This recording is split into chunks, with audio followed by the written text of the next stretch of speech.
if they show up in Ukraine, I will recognize them because they're slightly different than the Germans from the features on the outside. But so far I haven't seen, or I have no proof that Italy delivered Panzerhaubitze 2000 to Ukraine. As for the M70, Italy has 22. One is dismantled at the maintenance school, 3 are with the artillery school, and 18 are in an active regiment.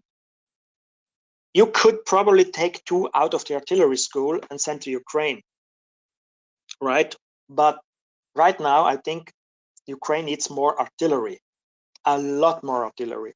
So what the Italian army should do, if they put their backs into it, the armored vehicle plant in Piacenza can maybe upgrade, overhaul 2-3 M109L a week if they really put their backs into it. And I hope they do that, because Ukraine getting 4 M109L right now every week is more helpful to them than maybe some stuff down the line.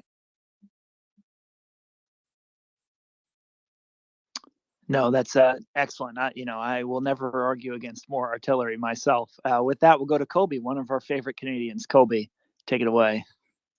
Thanks, EJ. Thank you, Thomas, for joining us once again. Back to SAMT, with a few technical questions. Is it your understanding that the units that are currently in operation with the French Air Force and the Italian Army are still using the Thales Arabelle 90 radar system? Arabelle, yes, it's an Arabelle radar. The new radars are the Kronos is not yet active, and the GF 300 is not yet active. They exist, but they are not yet integrated into the system. So it's the Arabelle radar, which has a range, I think, of 180 kilometers. That's my understanding as well. The problem with this, of course, is because through my reading, it seems that the current Block 1 missiles for Aster 30 do have a limited anti-ballistic missile capability, but the current radar system is, due to the range, it is not particularly effective at detecting ballistic missiles at any long range. So the amount of area that it could potentially cover is pretty limited. So I'm wondering, because I saw that France actually pledged a Groundmaster 200 radar, I think, and I'm just wondering if it's possible to integrate that radar, or possibly integrate the radars that Germany provided with IRIS-T with the launch units for SAMT, and whether that would allow those Block 1 missiles to intercept ballistic targets at a longer range. I don't know if you can integrate the other radars. The upgrade of the SAMT system to intercept ballistic missiles, medium-range ballistic missiles, includes a new radar, a new command and control center with much faster computers for calculations and route intercept planning, new seeker for the missiles, a bigger booster for the missiles. The missiles are already being procured. The deal was signed, I think, last year, and there's already ongoing updates of Aster 30 missiles to the new block, to the block NT next technology. And the radars exist because the Italian army wants to use these radars also with their Sky Saber systems. So the radars exist for the new SAMT system. The control centers, I think, don't exist yet. The French, the radar that is meant for the future French SAMT batteries is the Groundmaster 300, or I think Groundfire, or the Groundfire, yes, Groundfire 300. Yeah, Groundfire 300, and those are, I don't know if they exist, but I think the French have the same problem, that the control centers, which combine launchers and radar and everything, is not yet ready. So SAMP-T, as it is, can shoot down cruise missiles. It can shoot down drones. Even it's expensive to use these missiles against the cheap Iranian drones. It can shoot down short-range ballistic missiles. So if the Russians fire something 100, 150 kilometers away, it can be intercepted. If something comes from 600 kilometers away, it flies so high up that the radar won't see it and won't be able to intercept it. So if Iran delivers missiles with 600, 700 kilometers range, the SAM-T system won't be able to intercept. Or maybe it will by luck, or because the Iranian missiles have such a bad radar cross-section, I don't know. But as it is now, the assumption is that a SAM-T system will protect Kiev from everything except something that has been fired away 500, 600, 700 kilometers away. Yeah, I read a NATO paper that suggested that with the current combination of the current Block 1 missiles and the current radar systems that are available for SAM-T, that they could achieve, maybe like a 10-kilometer interception radius from the launcher with that current combination. But the key of there is, of course, the radars, as you said, the new ones aren't available. So if it's possible, if Ukraine can figure out, or if NATO can figure out how to integrate some other available radar systems in with those launchers and achieve a larger protection envelope, and achieve more than just point defense, because to your point, the Iranian missiles are coming soon, and Ukraine certainly needs more anti-ballistic missile capability, and SAM-T, to my mind, is probably the best opportunity to get Ukraine some extra capability in that area. I have to say here something. The Russians in the last weeks hit power stations. If Ukraine gets the power stations under an air defense umbrella, protects them, the Russians are going to hit the electricity grid's substations, which are out there in rural areas where there's zero air defense. So the best way to defeat these Russian ballistic missiles would be to find out where they are stored and hit that place with long-range missiles that Ukraine gets from the West, and like, okay, here's a precision strike missile, you know where the Iranian missiles are stored, hit it. The question naturally is if the West has the balls to do that, because the Ukrainians did exactly that with the Russian artillery. In June and July, the Russians had thousands of artillery systems all over the front. So you would have to make thousands of artillery precision strikes to take them out. And the Ukrainians were like, nah, we are hitting the warehouses where the Russians store their ammo. And the Ukrainians just blew up 80% of the Russian ammo in the depots. And then the Russians had 1,000 artillery systems, but no ammo, no ammunition. So right now, I mean, the best way would be, if the Iranian planes or ships that transport these missiles have an accident, shit happens. I mean, the Caspian Sea, if the Iranians go by ship, there's Azerbaijan, which is a very close ally to Turkey and Israel. Maybe they're sharks. Maybe the ship rammed a shark or a whale. You don't know. Maybe it was a bird strike and the ship blew up. No survivors. Who knows? So before I think that we give Ukraine thousands and thousands of air defense systems, I would go and be creative and think like, we could try to help the Ukrainians by having accidents. I mean, let's put it this way, trucks explode all the time in Russia, as we have seen. So, yeah, we could help them more with that. Or long-range missiles to hit the Russian depots where they store these missiles.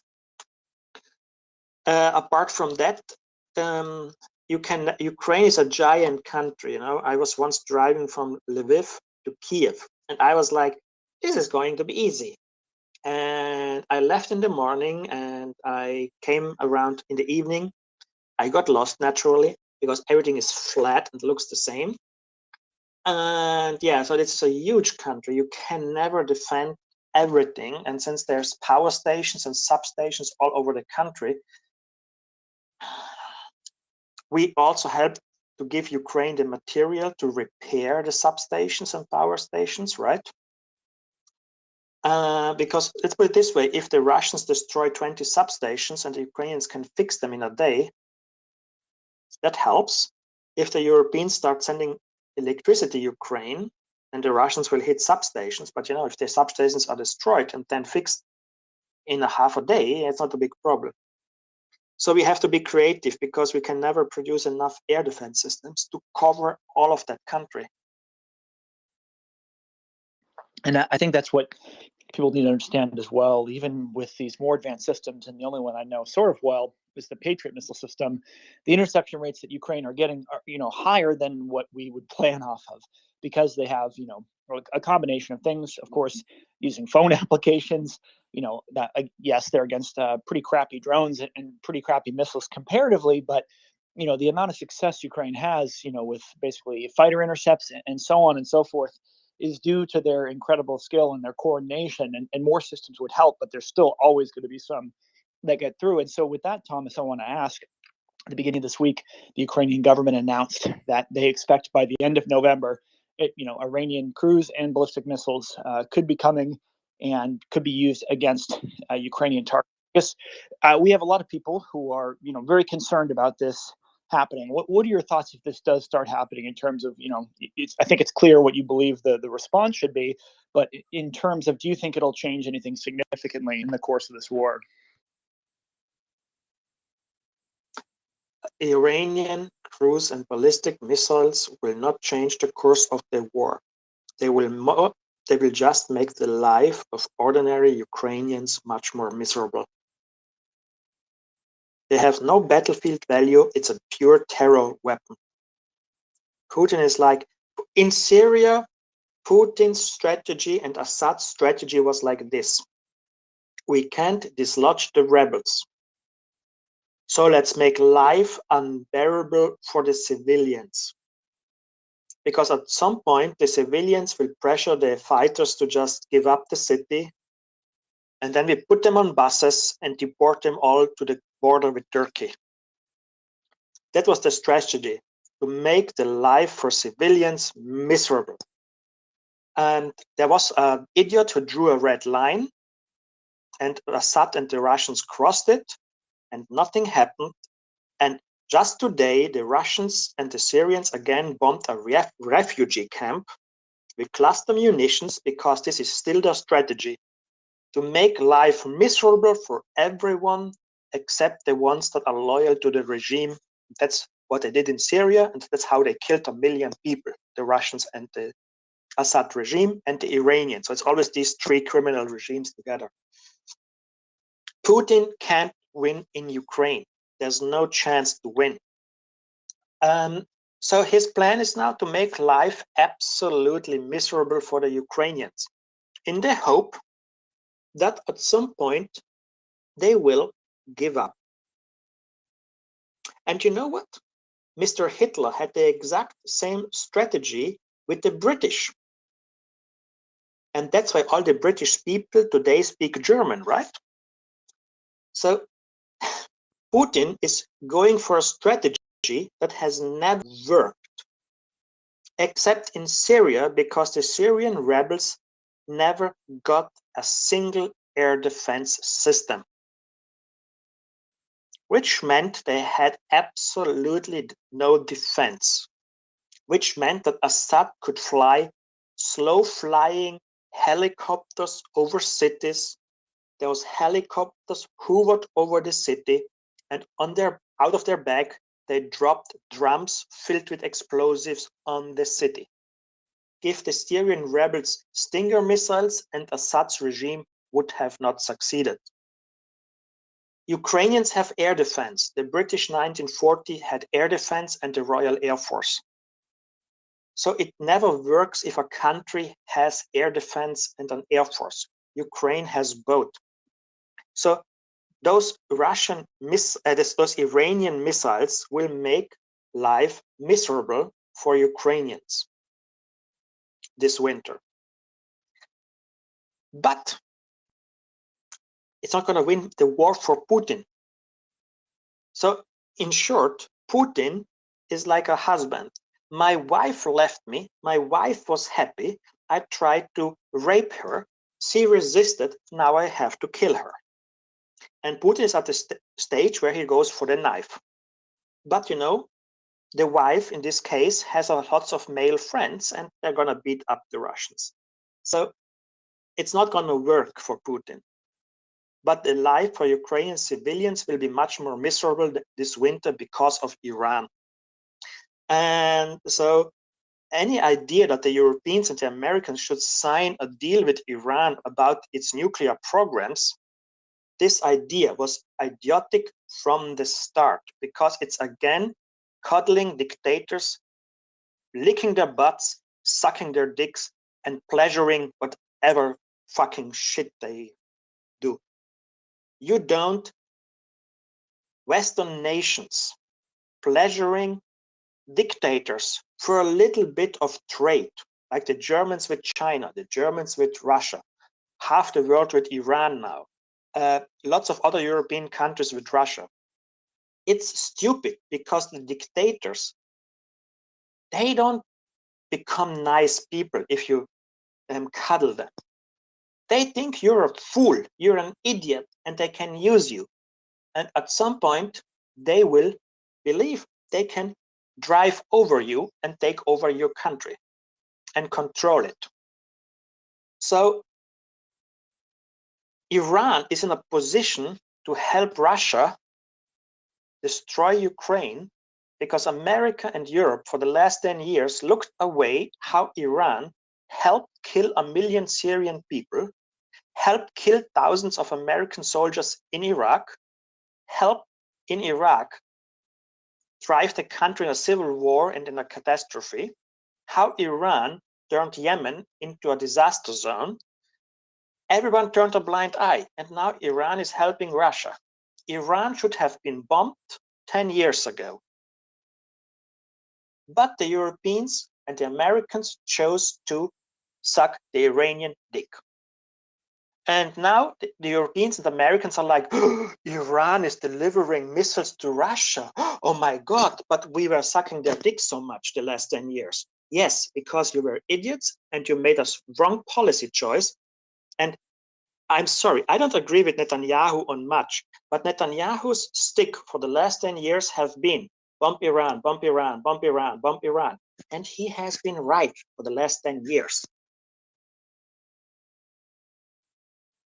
All right. Well, if you've never been to a bar or restaurant in Italy, this is the great kind of discourse you'll get. Thomas, we appreciate the strong words. We would like to say this is a family program, but we agree with the sentiments wholeheartedly, okay. I think. Oops. No, the thing is, when it comes to Iran, Iran is, we think that Russia is a bad force in the world, right? And it's true. But the Russians waged war in Ukraine for the last 8 years and invaded Ukraine in the last 7-8 months. Iran is a whole different level. Iran, if you go to the Middle East in the last 10 years, there's 1.5 million dead people, because Iran is running rampage over all the Middle East. And there's thousands of American families who, on Veterans Day, have to go to a cemetery because Iran delivered the weapons to kill their loved ones. And Afghanistan went down the drain, and Iraq went down the drain, and Yemen went down the drain, and Somalia is going down the drain, and Libya went down the drain, and Lebanon is going down the drain, and Syria went down the drain because of Iran. So when it comes to Iran, I have strong words, because this is really, I will try to not use strong words. This is really trying to please the devil for a little bit of trade. And the devil gives you just enough trade to finance a massive campaign to destabilize 3 continents, suppress their own and kill their own population, deliver weapons to every criminal and terror organization there is, and in the end, spit in your face. So when it comes to Iran, let's stay with Russia, because I become much more calm when I talk about Russia. Well, again, we agree wholeheartedly, I think, on this. And I'd like to note that we've been joined by Nuno, our favorite Portuguese special operations NCO. Nuno, how are you doing today? Hey CJ, how are you doing? Uh, I was laughing here because Thomas was being his Italian self, and is right about Iran. I mean, Iran is a malignant actor, has been for quite some time. They've supported all sorts of uprisings, rebel groups, terror organizations, you name it. And we now have a problem with them supplying missiles to Russia. And I agree with Thomas again that these missiles will make life miserable for Ukrainians, but they will not change the course of the war or fundamentally change the operational outlook for the winter. They will, however, make life miserable for hundreds of thousands, if not millions of people, right? But we should also heed one thing, and I'd like to hear Thomas on this. I don't know if he spoke already, but regarding Iran, regarding this supply of Iranian ballistic missiles, I think we're talking short-range ballistic missiles, most of them. This also means that Russia has exactly a very small industrial capability to replenish their stocks. And that's where we can hit them, because if they're using Iranian missiles, I think we should be a little more aggressive, because Iran ain't Russia. So there's options to interdict this kind of movement, I'd say. What do you think? I proposed this earlier, that we should have lots of accidents, planes fall out of the sky, ships in the Caspian Sea hit a whale or some birds or whatever. Trucks explodes, maybe some factory has a fire. And I mean, Israel has a new government, Netanyahu, and if you tell Netanyahu he gets whatever he wants, if he helps us make Iranian missile production troublesome, the Israelis are the champions in this regard. So I wouldn't, if it comes down, if Israel tells me we're not going to deliver weapons to Ukraine, but we're going to destroy the Iranian missile production, I would take the missile production destruction, because that's really valuable to get that destroyed and ineffective. So I don't know what right now is being done to make the delivery of missiles from Iran to Russia troublesome or problematic, but I'm sure Ukraine's intelligence agencies and allied intelligence agencies are having had a brainstorm session already a few weeks ago and are now implementing whatever they came up with. We don't know, we might never know, but I hope it's underway. Just to point out, Thomas, that the fact that Emmanuel Macron called Netanyahu and asked him for an urgent meeting regarding Iran may indicate that. I didn't hear that, but I like it, because the French have no qualms of having accidents. They even sunk a Greenpeace ship that annoyed them. So Israel and Iran are the two nations that are definitely capable and willing to play on the same level as the Iranian intelligence services have been playing. And if Netanyahu agrees, there can be lots of fireworks, and I'm all looking forward to that.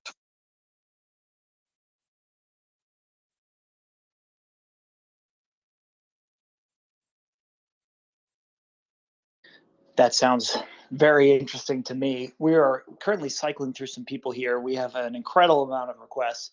You know, obviously we're getting some great speakers here, so please everyone bear with us as we cycle people up and down. It's truly a madhouse, as Yehuda would say. Next, we'll go to Chris and then George and keep it rolling. Chris, do you have a question for Thomas or Nuno? Thank you, CJ. Can you hear me okay? Hear you great. Okay, cool. Thomas, just amazing always to listen to you. Just a couple of things here.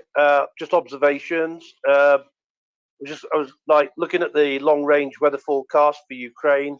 You probably know it, but like about the 15th, it starts turning to freezing or below freezing. So just wonder what you think about that particular point. Notice that the USA has delivered 40 armored boats to the Ukrainian military. Just wondered if you think any significance in that. Interesting on Maloney and the defense minister and that, you know, is this not the right time for nearly all of the European and NATO countries to take advantage of Lend-Lease and maybe solves the Italian defense minister's problem? Thank you. Thank you, Chris. Lend-Lease. Let's begin with that, because then we can go to the other stuff.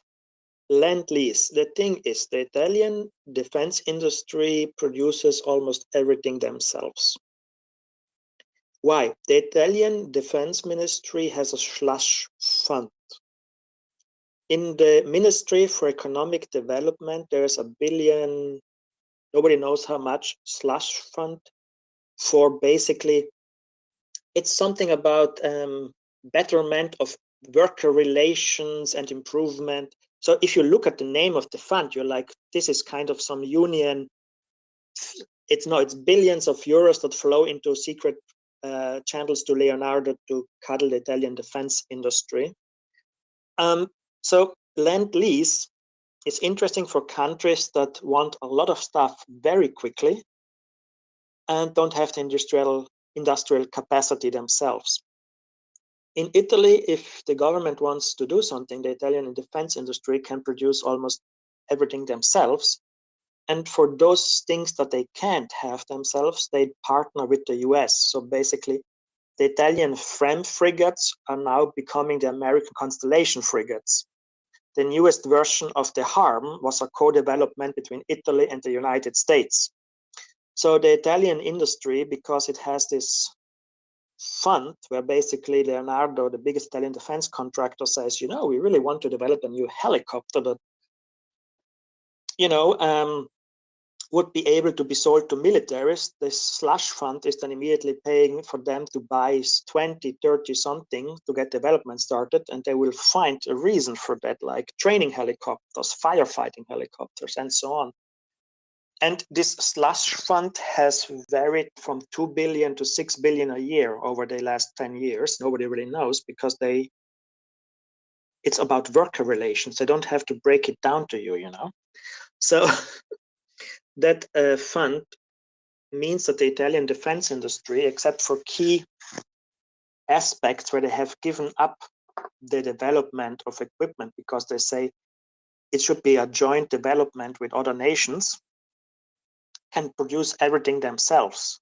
Like the F-35, you know, all the European countries have to buy their F-35 in the US or in Italy, because Italy, the Ministry for Economic Development basically paid for Italy to build its own F-35 production line in Cameri near Turin. So outside of the United States, Japan did that and Italy. All the other countries have to come to these three countries to get F-35. The Italian defense budget wouldn't have had the money for that. But you know, the Ministry for Economic Development decided that the workers in Cameri need a new factory, and somehow they came out that the only viable option is to build an F-35 production line there as an economic development thing. So the Lend-Lease is something really nice, but the Italian military is buying almost everything in Italy, and what they can't have, they make co-productions with, like the Sky Sabre system. The new air defense system is a Italian-British joint venture. The Aster missile was an Italian-French joint venture, Italian-French-British joint venture. But production is then always done in Italy. The Eurofighter is built partially in Italy. The helicopters are all built in Italy. Tanks, the Italian army is not buying tanks, it buys a license to build it on their own plants. Lend-lease, the Spanish might take it because there are certain things that they can produce. The Polish will take it. So Romanians, Bulgarians, all these countries will take it. The Italians, the French are similar, but the French are not as married to the idea to produce everything in their country. So Italy will take very limited use of Lend-lease, I think. But I believe that the slush fund for the Economic Development Ministry will grow massively. Because then no one, if you're a pacifist in Italy, you're like, I don't want an increase in the defense budget. How about an increase in the budget for economic development to bring people into work? Oh, yes, we can do that. So yeah, that's the trick which Italy basically has also circumvented European Union regulation about competitiveness and certain other things when it comes to export controls. Economic development in Italy is basically the biggest slush fund you can find. Now the next questions. Freeze. Yes, Ukraine, the ground will freeze. It will take a few days for the earth to be hard enough for wheeled vehicles to be able to drive around. The Ukrainians will then go on the offensive again when it's frozen, because once it's frozen, you can drive with a wheeled vehicle like an MRAP or a Bushmaster, whatever, or a VAP, French APC, over any field because it's hard like a highway. So after the 15th, give it a few days, because when the sun comes out, the upper layer thaws again. But give it a few days that it's really frozen solid and the Ukrainians can drive anywhere.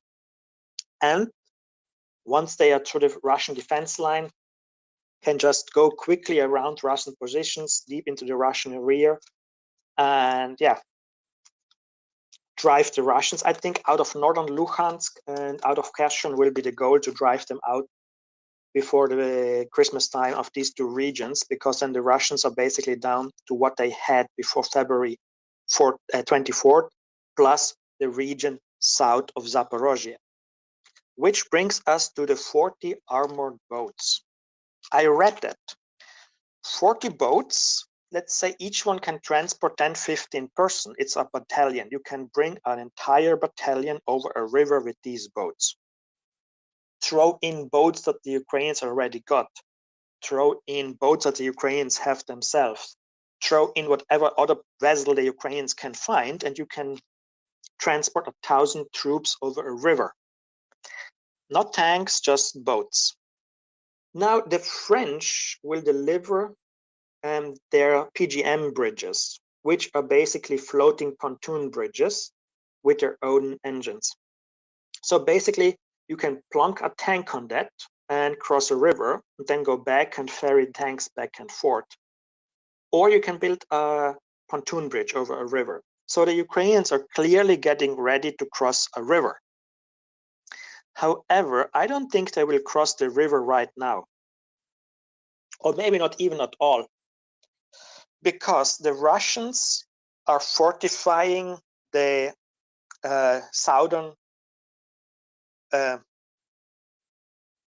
left bank of the Dnieper. They're defending the southern bank of the Dnieper from Zaporozhye towards the Black Sea. So you have the river, and then the Russians put up defensive lines. This is almost 150, 200 kilometers in length, right? So it's much longer than the front line that the Russians have now in Kherson.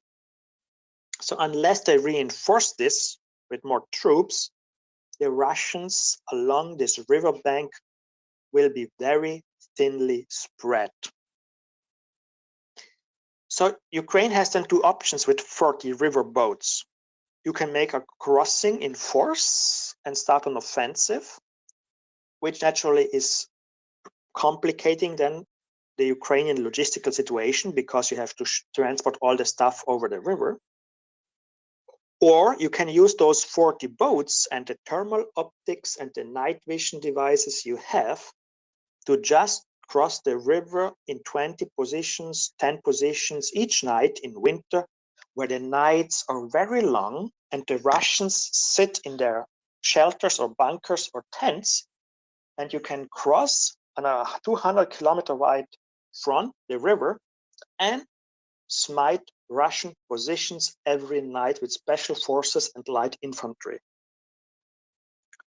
You don't need even PGMs, precision-guided munitions. You don't need missiles. You can just say, okay, guys, there's a Russian position on the other side of the river. It's approximately 30, 40 Russians. Grab the boats. The Russians don't have night vision. They don't have thermal devices because the Russians are a backwards, under-equipped army. You cross, you kill the 2-3 sentries. They leave out in the night. And then you storm their shelter, blow up everything, and come back. And the Ukrainians with 40 boats and what they have, they can raid every night like crazy along the front, which will either force the Russians to put another 20, 30,000 men there, or completely demoralize the Russian troops all along this front. Will the Ukrainians cross the river? Maybe. I think looking at the map, it's much smarter to make an offensive from Zaporozhye south, because right now you have the Russians in Kherson with Ukrainians to the north, Ukrainians to the west, the Black Sea to the south, and the river to the east. So the Russians are in a pocket on the western side of the river, right? If Ukraine goes on the offensive from Zaporozhye south toward the Black Sea, then the Russians in this area have the Dnieper River to their north, the Dnieper River to their west, the Black Sea to their south, and the Ukrainians to the east, and are again in a pocket. So if I would have to choose an operational approach, I would use the boats to raid the Russians on the southern bank of the Dnieper like crazy, to force the Russian military to place not just 20,000 men there, but 30, 50, 60,000, to stop the small detachments they have there from being shot up every night by Ukrainians crossing the river. And then I would advance somewhere between the Zaporozhye and Donetsk cities southwards towards Melitopol and Mariupol, and put the Russians holding the riverfront again into a pocket.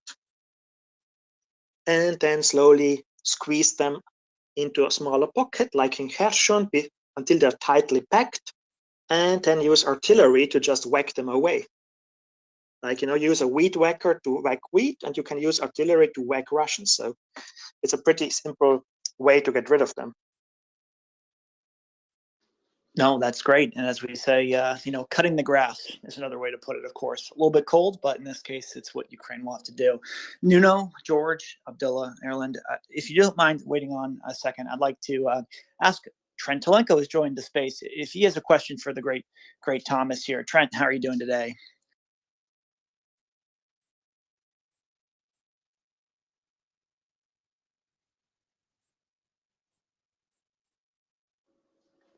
Trent, we have you muted currently. If you wouldn't mind hitting the mic button, if you're around. If not, we're going to go to George next. Trent, last call for Trent. Let's see. Can you hear me now? We got you loud and clear, Trent. There you go. All right. The question I have has to do with the reports that Hawk missiles old Hawk missiles might be made available to Ukrainian forces. NATO had a huge numbers of them in the Cold Wars, and they kind of petered out of service over the last 15, 20 years. And the last version of the Hawk 21s were rebuilt and used a lot of the components of the NASAM, NATO SAM system that uses the AMRAAM missile. What I'm looking at is, yes, there may not be enough anti-aircraft in all the world, but right now, numbers of any sort count. And the ability to cycle these older systems in that aren't going to be shooting at the ballistic missiles, but are good enough for a Shahed. And, you know, frankly, a 20-year-old Hawk that shoots down a Shahed 136 is better than nothing. So, comments, thoughts?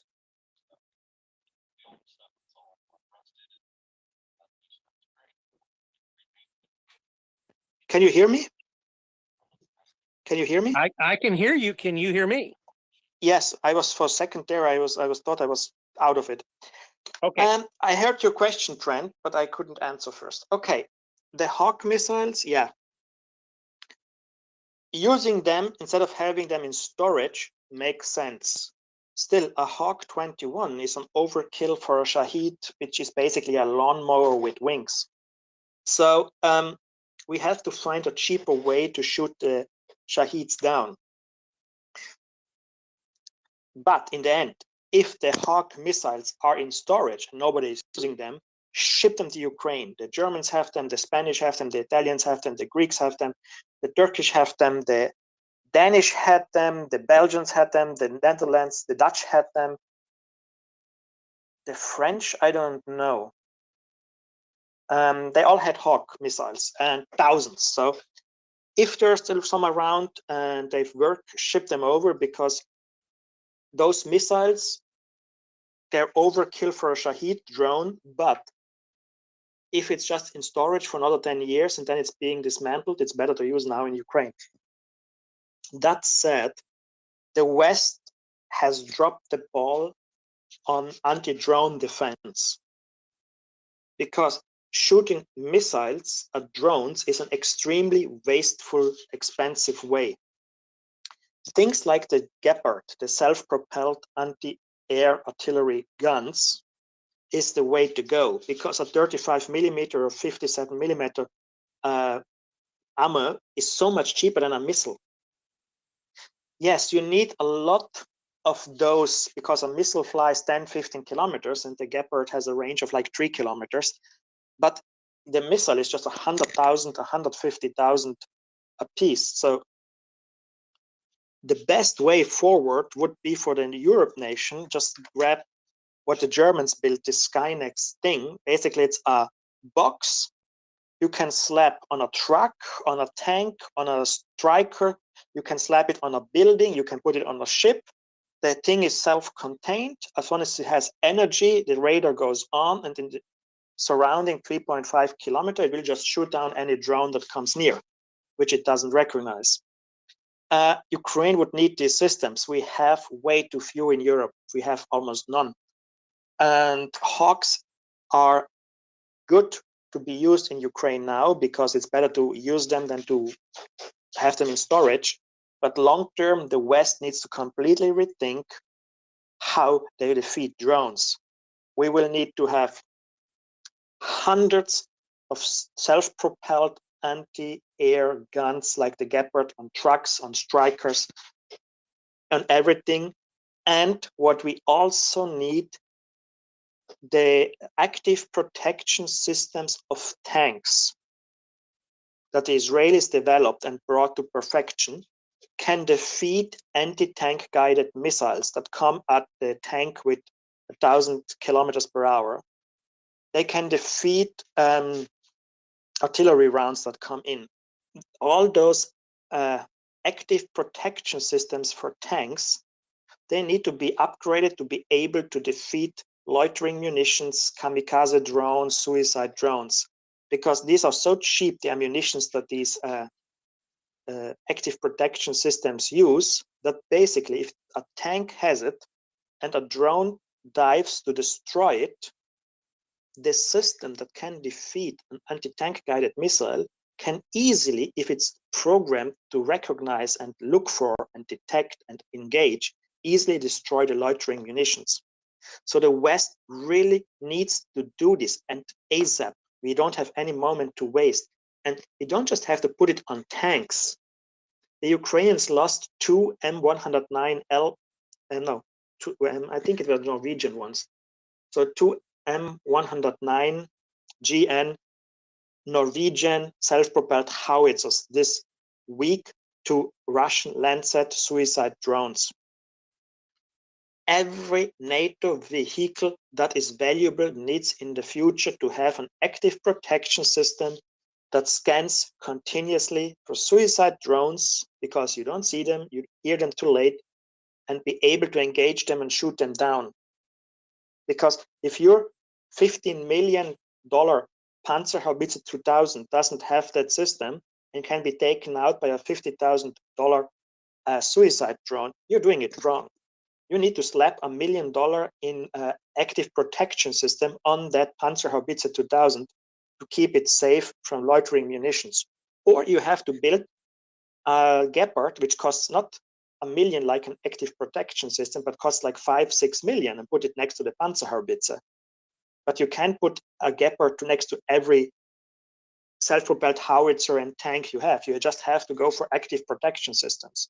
So that I don't see companies like Israeli Air Force Industries or Rafael or Rheinmetall go bonkers on this topic and start immediately to announce that they are developing active protection systems against suicide drones. I mean, this is the most important thing that armored forces need in the future. Tanks can use active protection systems against anti-tank guided missiles. So if they are safe from that, and they're not safe from the loitering munitions, the anti-tank guided missile costs 3-4 times more than the loitering munition. So the active protection system needs to be upgraded, and like yesterday. And Ukrainians don't have that. And the best thing that the Ukrainians can actually right now do is how to protect against a Lancet drone that weighs 12 kilo and has a 3 kilo warhead. The best thing is to find where the Russians store them and hit them with a GMLRS rocket.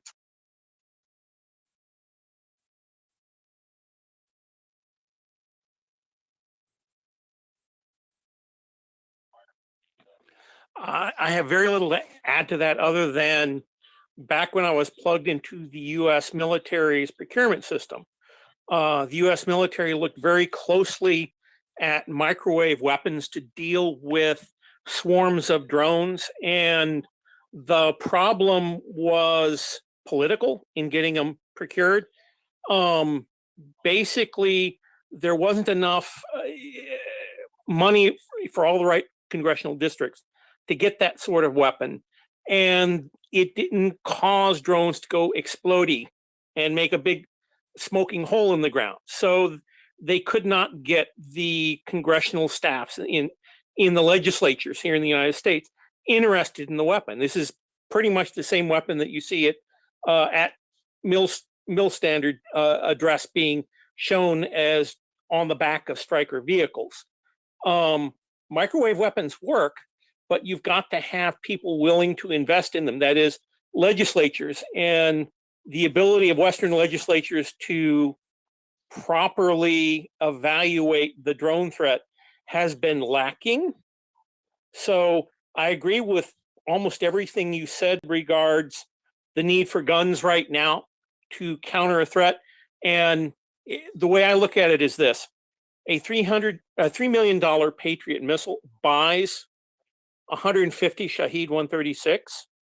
A single AMRAAM buys 50. So you are absolutely, utterly correct.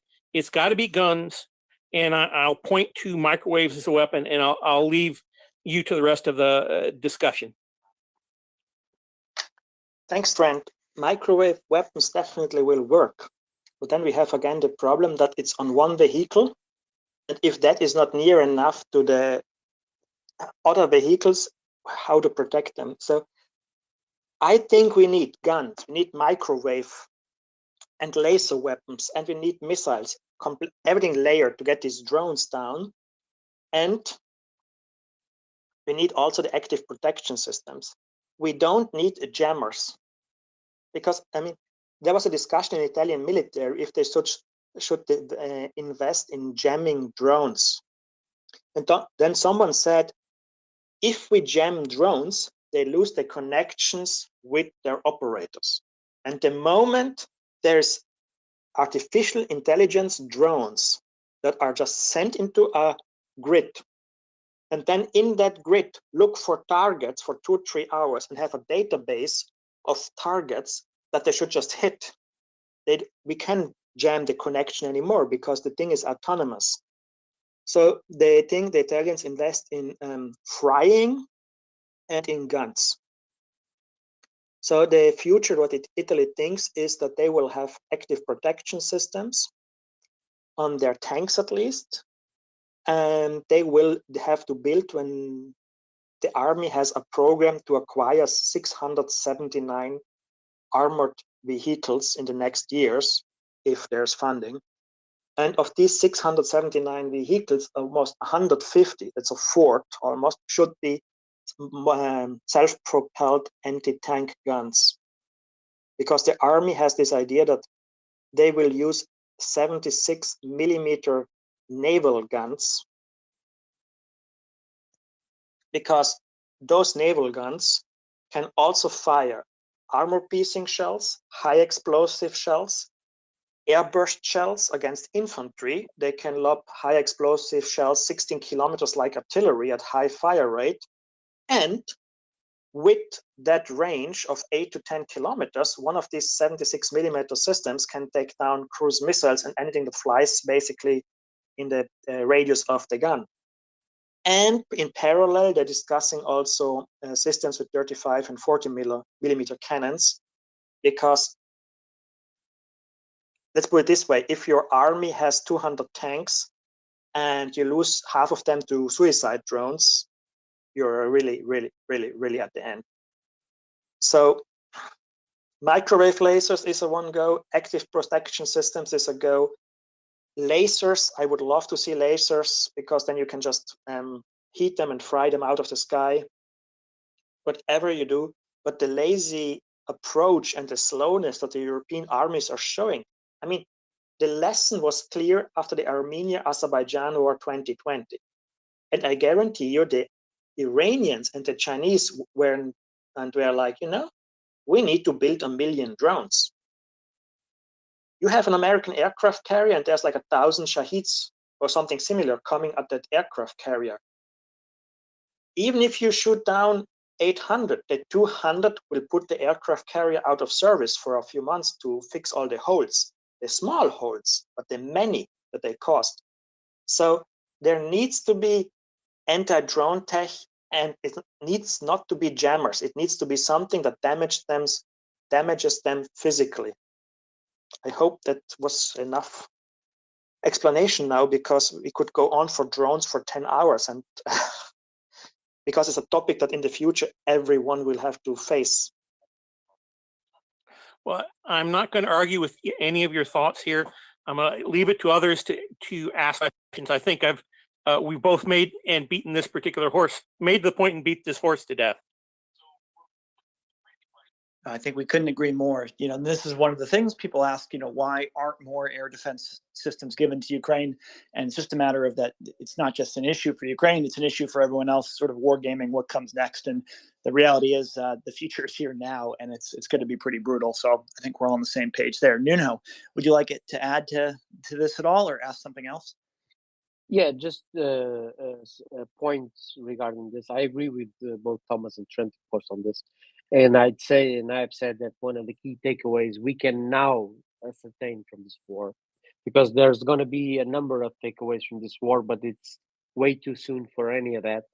But one of the key takeaways that we now can ascertain is that armored formations, well, any sort of military formation, without an anti-drone capability is clearly a target that's going to be hit by loitering munitions, suicide drones, whatever.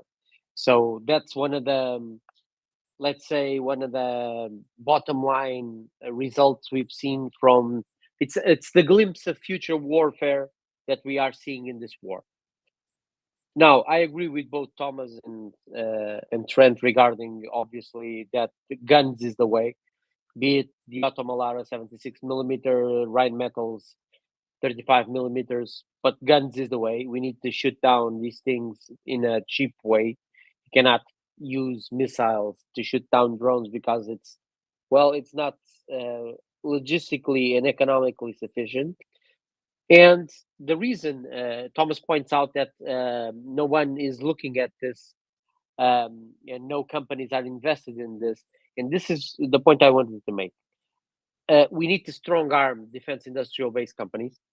That's my view, because building self-propelled anti-aircraft guns, it's far cheaper and has far less margin than building high-end missiles or high-end interceptors or whatever. So if the military wants to deploy this, we shouldn't expect industry to come forward with this, because industry will look at this and say, well, I can make a lot more money building missiles to shoot drones than I can make money building a self-propelled anti-aircraft gun that fires 35 millimeter rounds. This is something that needs to have a clear political decision, a clear military decision, a clear military decision, and then a political decision to strong arm the industrial base, say, we want this, period. I don't care how you do it. We want to shoot drones. We need hundreds of these. These are to be in every formation we have, because loitering munitions and drones is one of the future aspects of the battlefield. And this is the Juvie League, right? Russia and Iran, this is the junior league. When we get to China and stuff like that, that will be some far more complex battlefield.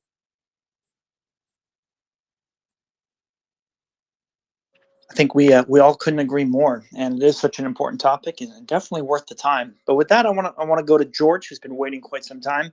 George, one of our favorite vets here, please take it away. Yeah, I got two quick questions. Actually, one on the drones. There's a system called Vampire System that the United States has been developing, and they've promised to deliver to Ukraine. At first, they were thinking about maybe in the spring of early next year, but they're trying to push it forward. And it's called Vampire, and it uses the 70 millimeter hydro rockets, but the precision guided ones to shoot down drones. It's a system that has a radar and a launcher that has 4 rockets, and they can actually put it on the back of a pickup truck. I don't know. Do you know anything about? Have you heard about that?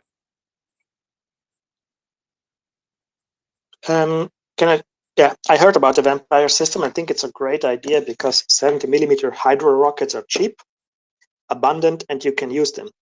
We have 2 problems with those systems. A, the missiles are laser guided. That means you need to see the drone in the day, good. In the night, if there's no thermal optics, it's going to be difficult.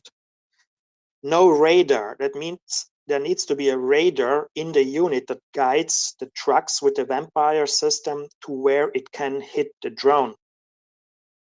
The drone flies with 200, 300 kilometers per hour in a straight line, and the truck has to catch up.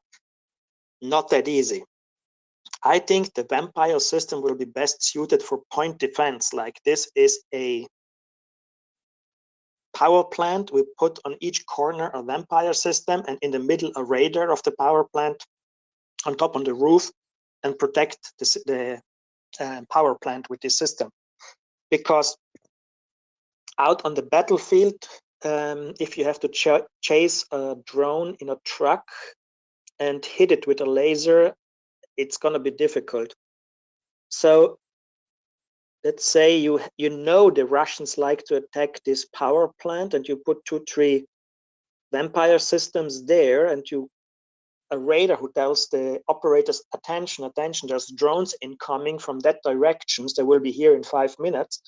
You can set up, and when the drones come, hit them. So I think vampire system needs a radar, and it will work for point defense, but it's not going to work for mobile forces or for a dynamic battlefield when things move around. But hydro rockets are so much cheaper than all of the guided munitions, radar and infrared and so on that we use in the other missile systems, so that I'm all in favor of getting this to Ukraine as soon as possible and hook it up with a radar. Okay, and I guess my next question is, there's been a lot of people, because you discussed it earlier about the armor and the tanks and the T-72s. Can you explain to some people, the people, what a benefit is to have an actual armored vehicle that has thermals that can see at night? I mean, I know you kind of touched on it. Can you expand on it a little bit? Because I think there's a lot of people that say, oh, if the Ukrainians aren't getting Leopard 2s, all the other tanks that they get are shit. But not if they're upgraded, right? Not if they have upgraded optics, because the Russians don't have, high-end thermals. At least the tanks that they have, most of them have been knocked out. If you're a tank commander and your job is to find targets to hit, and the gunner is then the one who is going to hit the target, and the driver drives the tank. So if you have better optics that allow you to see the enemy tank faster and earlier than the enemy tank can see you, you have an advantage. You can hit it before you are discovered. Modern Western tanks have thermal optics, various cameras, zooms, everything. And the gunner and the commander have separated sights, so the commander can already look for the next target while the gunner engages one. Especially at night, if you have thermal optics, you can see the enemy before he can see you, and you can destroy him. So offensive is the best defense. Offense is the best defense. In that case, yes. And if Ukrainians can get T-72s with modern optics and upgraded fire control systems, they will be able to see the Russian tanks from farther away, see them also at night, see them clearer, and give the gunner, because the optics are much better aligned with the gun and more precise, a higher chance to kill the enemy tanks with the first shot. If you miss with the first shot, the Russian tank will fire back at you, okay? Now it's still, the Russian tank has worse optics, so he might fire too far left, too far right. His shot may go over you or fall down before you. So you have a better chance with better optics. If you have really good optics, you can move and fire on the move, and the optics will adjust for the movement of the ground, and the gun is actually also adjusted to the movement of the tank. And with a good combination of optics and gun, you can hit the Russian tank 1 mile away while on the move precisely. So upgraded tanks give you a better ability to kill the enemy tank. So that's why the Polish are so eager to get American Abrams tank, so they can give their PT-91 Twardie tanks to Ukraine, because these are massively upgraded and are better than anything the Ukrainians and Russians have now. The tanks that the US and the Dutch are paying to be upgraded in the Czech Republic get Western optics and Western fire control and so on, allowing the Ukrainians to shoot first and hit first, and be sure that they hit and destroy the Russian tanks. What all these Soviet tanks, PT-1, Twardie, upgraded T-72 still don't have is an armor as good and as protective as Western tanks. So the Ukrainians get the ability to hit the Russians first.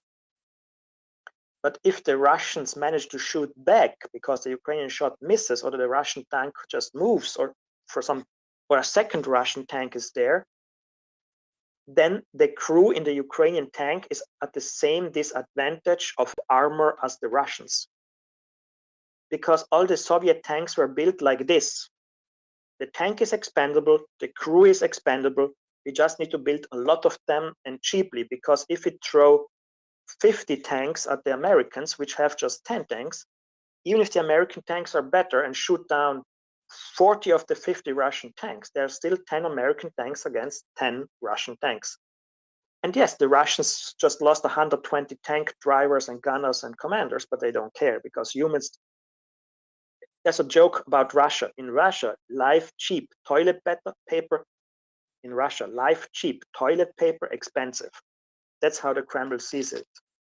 So upgrading tanks, giving them thermal optics and fire control systems and all that, yes, it gives the Ukrainian a better offensive system. To protect troops truly against battlefield danger, you need a Western system. Every Russian and Ukrainian infantry fighting vehicle is garbage. That's why you see how all the crews always sit on top. Because if you're inside, the so-called armor doesn't stop any projectile. It just creates 1,000 splinters when it's hit and penetrated. And if you're on top, there's a much better chance of survival, because the splinters will not pierce the roof of whatever you're riding on.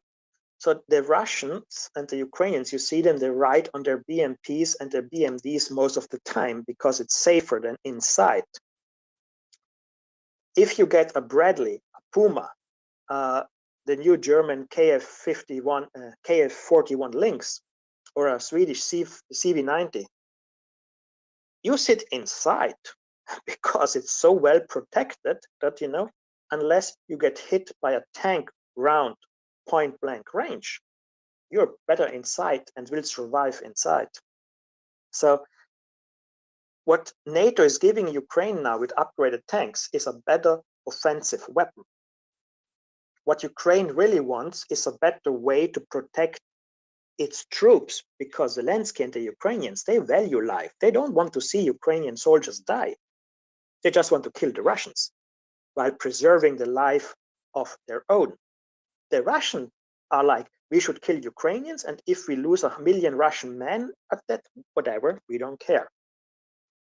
So even if the Americans and the Dutch now deliver 90 upgraded tanks, and the Polish give like 240 tanks that are better at offensive stuff than the Russian tanks, I still want the Europeans and the Americans to start delivering European armored personnel carriers, infantry fighting vehicles, and tanks, because if those get hit, the Ukrainian gunner and driver and commander, or the troops, get out and get into the next and survive. And if they get hit in a Russian BMP, half of them are dead and the other half is wounded.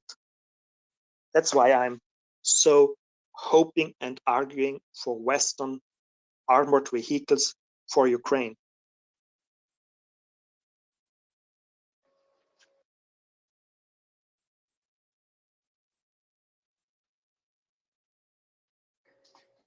Well, speak of the devil, Thomas. Ask and you shall receive, because I bet Erland, our one of our favorite Nordic speakers, has something to say about CV90s. Erland, take it away.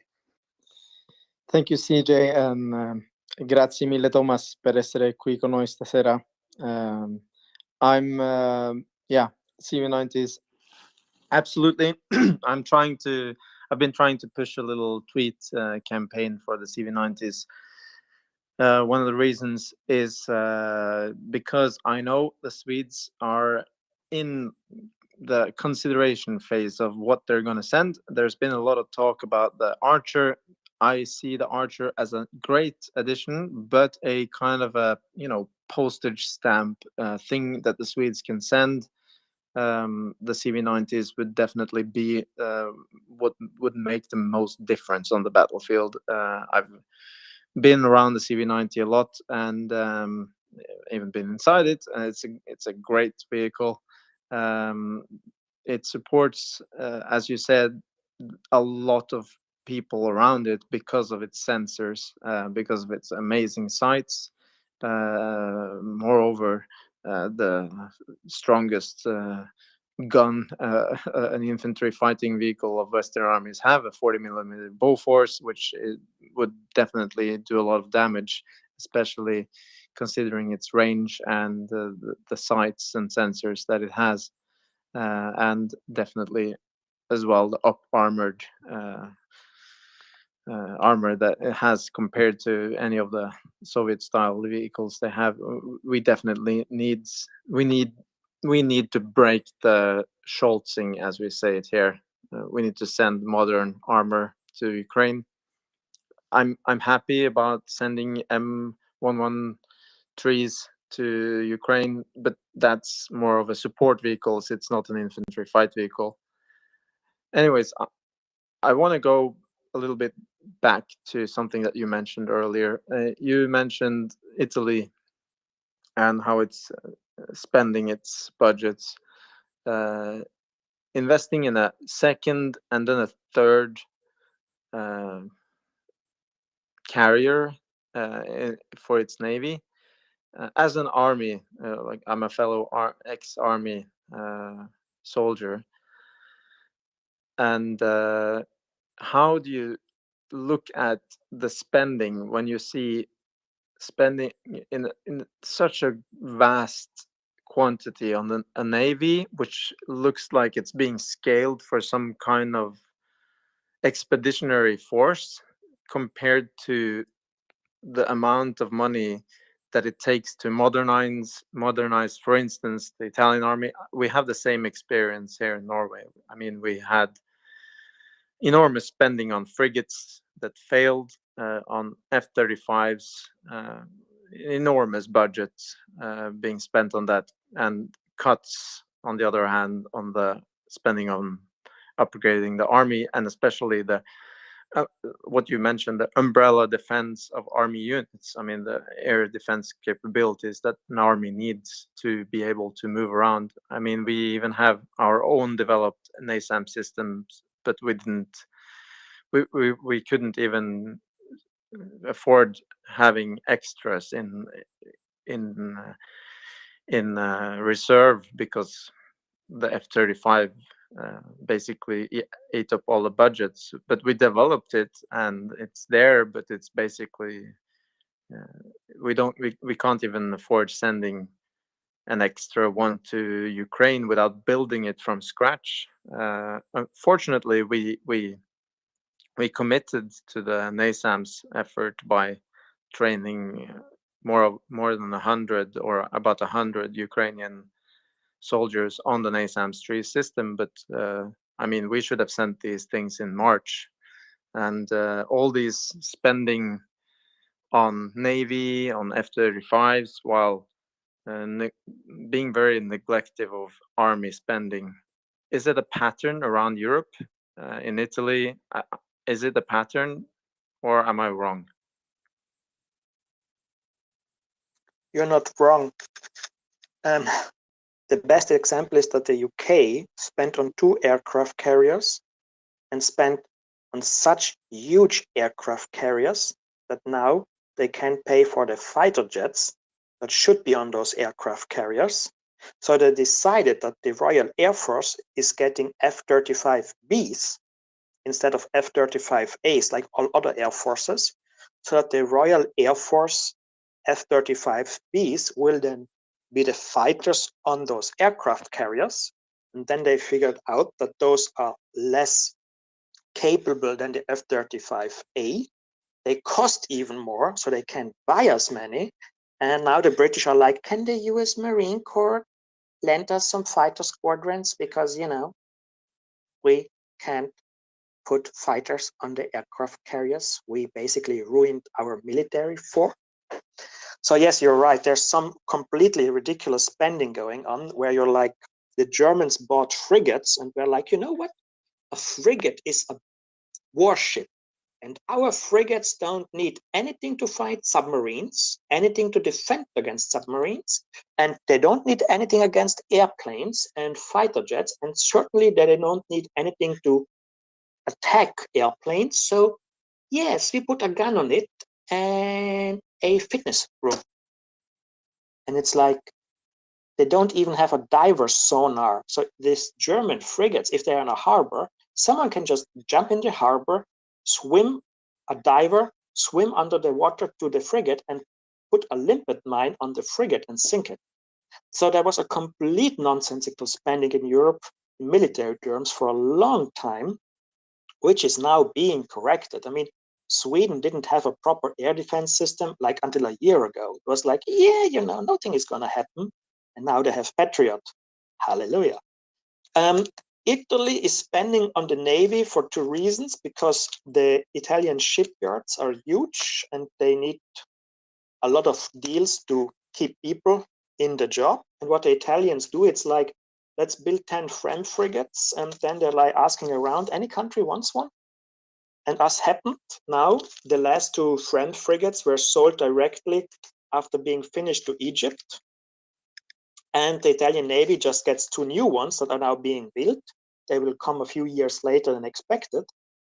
But since they are just put down now, they get an upgrade with better systems and so on. So Italy spending like crazy on the Navy is also because they are exporting, because I can guarantee you every Italian military attaché is running around all of Asia right now asking, do you want an aircraft carrier?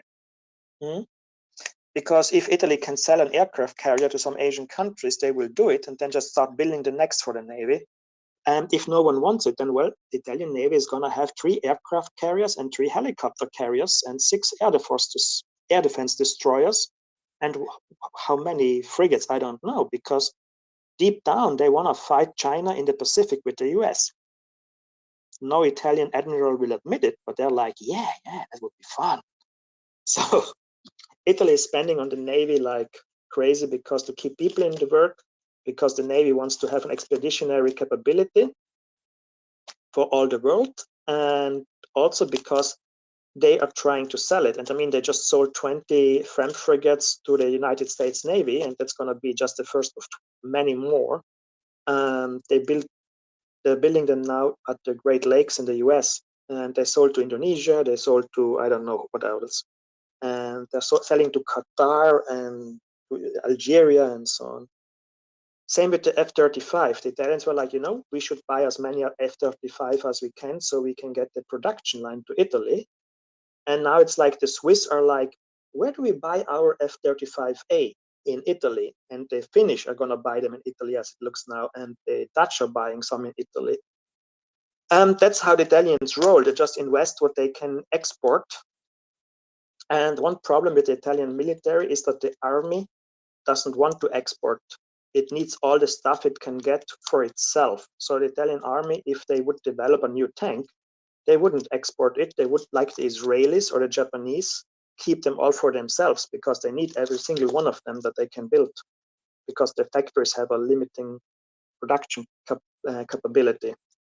That said, since you're from Norway, let's look at Norway. Norway had like 57 F-16, and now they have a lot less F-35A, which, yes, it's a more capable fighter jet. We have 55 F-35s. You buy 55, then you went from just 2 lowers. Excellent, I didn't know that. So the Norwegians have, at least in the Air Force, gotten, and they need it because they have a border with Russia and they have to defend North Norway against the Russian Northern Fleet trying to break through into the Atlantic. Next thing, the Norwegian army just has 1 brigade with 3 combat maneuvers battalions. Telemark, 2nd Battalion, and Armored Battalion. Yeah, it's 3 battalions. So the Norwegian army just has 3 active combat battalions in 1 brigade. And I think one of those battalions is in Oslo, and only 2 are up at the border with Norway, and I think there's also. Well, it's there are things happening. We just a few years ago started a small regiment up in the very north, I know, which is and that's a Boringa garrison, which a light battalion and a reserve battalion and a garrison battalion on the border. Yeah, well, we just started a small regiment up in the very north, and then we have the North Brigade, which is what you said, the 2nd Battalion, the Panzer Battalion, and the Telemark Battalion, and that's separate. But yeah, it's small. I agree. No, so Norway, but at least, but one thing I can say about Norway, their army is small, but they bought Korean K9, K8, K9 self-propelled howitzers. Very good. They're now doing a shootout between German Leopard 2A7 and the Korean K2 Black Panther. And I guarantee you, if the K2 Black Panther comes out on top of that competition, the Germans won't sell any single Leopard again in all of Europe, because everyone will go for the Korean K2 Black Panther. So the Norwegian have money. They just have a very small army. And the thing is, if you have such a small army, you have to make compromises. You can't have a Patriot system and a NASAM system and a close Vishorod system, because you don't have the troops to man them. So, sorry. The problem with Norway is not that they don't spend money. They just have a very small army. And if you have 55 fighter pilots, those 55 fighter pilots, even with F-35A, who have a limited amount of ammunition they can carry inside, have a huge value to help you defend the north, because in North Norway, there's so few roads that these F-35 can hit any advancing Russian column with precision strikes and destroy bridges and the vehicles and bomb them and so on. A battalion is 500, 600 men. It's just, you don't find enough troops to man all those. You find people that want to be a pilot. You don't find 600 men to want to live up in the north, where there's the whole winter, it's always dark, to wait for the Russians that might come. So in Norway, I think the problem is not that they don't have money to spend. The problem is that it's difficult to find enough troops, and Norway is a very rich country. So if you're a young Norwegian, you obviously have many options what you can do with your life. If you're a South Italian, the army is a really, really good career option. If you're a Spanish from a region that is in the center, where it's so poor, south of Valencia, the army is a really, really good career. Norway is the richest country after Luxembourg in Europe. I think the Norwegian problem is not that they want to spend, that they don't spend enough money. I think the Norwegian problem is that at such a small country, you don't find enough volunteers. And the resolution would be to introduce conscription again and just have everyone serve, because suddenly you have tons of men. Thomas, I need to correct you there, because you're very right.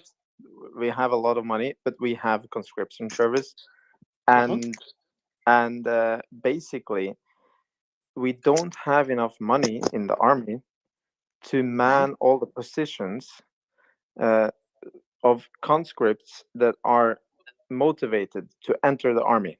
So in Norway, we have actually unilateral conscription. That means we will take the best of each sexes, male or female, the best motivated, the best fit. We have a lot of testing, both physical, psychological, when people are in high school. And we take both female and male and we put them into the best positions available. Thing is that because of cuts, etc., that are due to very large investment due to the F-35s and other programs, the army has been reduced for many years. Just now, the recent years, we have been expanding a little bit, and the people that do not enter the army are even sending letters to the media that they are so disappointed that they don't get picked. So we don't have a problem with the recruitment. It's totally a budget thing, and it's very narrow for Norway. But we have a lot of people who want to serve, but unfortunately, because of budget, we don't manage to get them all in, even if we have mandatory conscription. So It's we're interesting. in a strange situation right now. Well, if I It's may, very interesting. one of the interesting things here is, because Norway is part of NATO, which is something that maybe a lot of people don't know, their defense problems are also, all of defense problems for all of NATO, including the US. And it seems as if we're describing sort of a very opposite situation of what Ukraine is facing. I know, Thomas, you've been an advocate for the most complicated and high-tech systems, imaginable, especially F-15s, F-16s, like we're talking now for Ukraine. But they have a problem where they have, of course, not necessarily an unlimited budget, but they're getting quite a lot of aid, and they have quite a lot of people. But the amount, the scale of equipment that they need is just so high. It's hard to fulfill by any country. So it really needs to be a group effort, I guess. Thomas, and I'd like your opinion as well. How do you see the Ukrainian integration of all these different various systems going? Have you seen them use systems or weapons in a way that is somewhat surprising, or has there anything that's been really standing out to you in terms of how Ukraine has used this hodgepodge, let's say, of different kit as they basically get it? I can start if Thomas doesn't mind. First of all, a shout out to Ireland, because I'm a graduate of the Norwegian National Guard Winter Warfare course, so I had a great time there. But regarding that, I think the Ukrainians are a case study in integration. Okay, in the sense in military transformation, in the sense that they have integrated a number of systems. Of course, there's a degree of interoperability within NATO systems for sure, but sometimes that interoperability leaves some gaps. So being able to operate all this has been a significant challenge for sure. Some of it dictated by circumstances, like the artillery. Others dictated by our own stocks, like the French VAB, for instance, the APC. Obviously, there's a number of issues with this. I think they're doing well. I think the way they've conducted maneuver operations with armored formations using Humvees and APCs, because they lack infantry fighting vehicles that are, as Thomas was saying, that are up to par, has been an interesting development. The way they've impressively used deep fires and have used the HIMARS system in the M270 to its full potential as a deep strike weapon. That's impressive. Ukraine's artillery has been impressive. Their integration into artillery has been impressive. And most of all, what I'm most impressed about with the Ukrainian military is its quick adoption of our principle of mission command. They stopped thinking and behaving and operating like a Soviet style army to be what is, for all accounts, a NATO army, where individual units, individual leadership, smaller echelon knows what's the operation, knows what's the overall plan, and pursues the objectives. So in that sense, that has been a very, very impressive change in my view. The fundamental institutional cultural change we've witnessed on the battlefield in such a short amount of time is mightily impressive.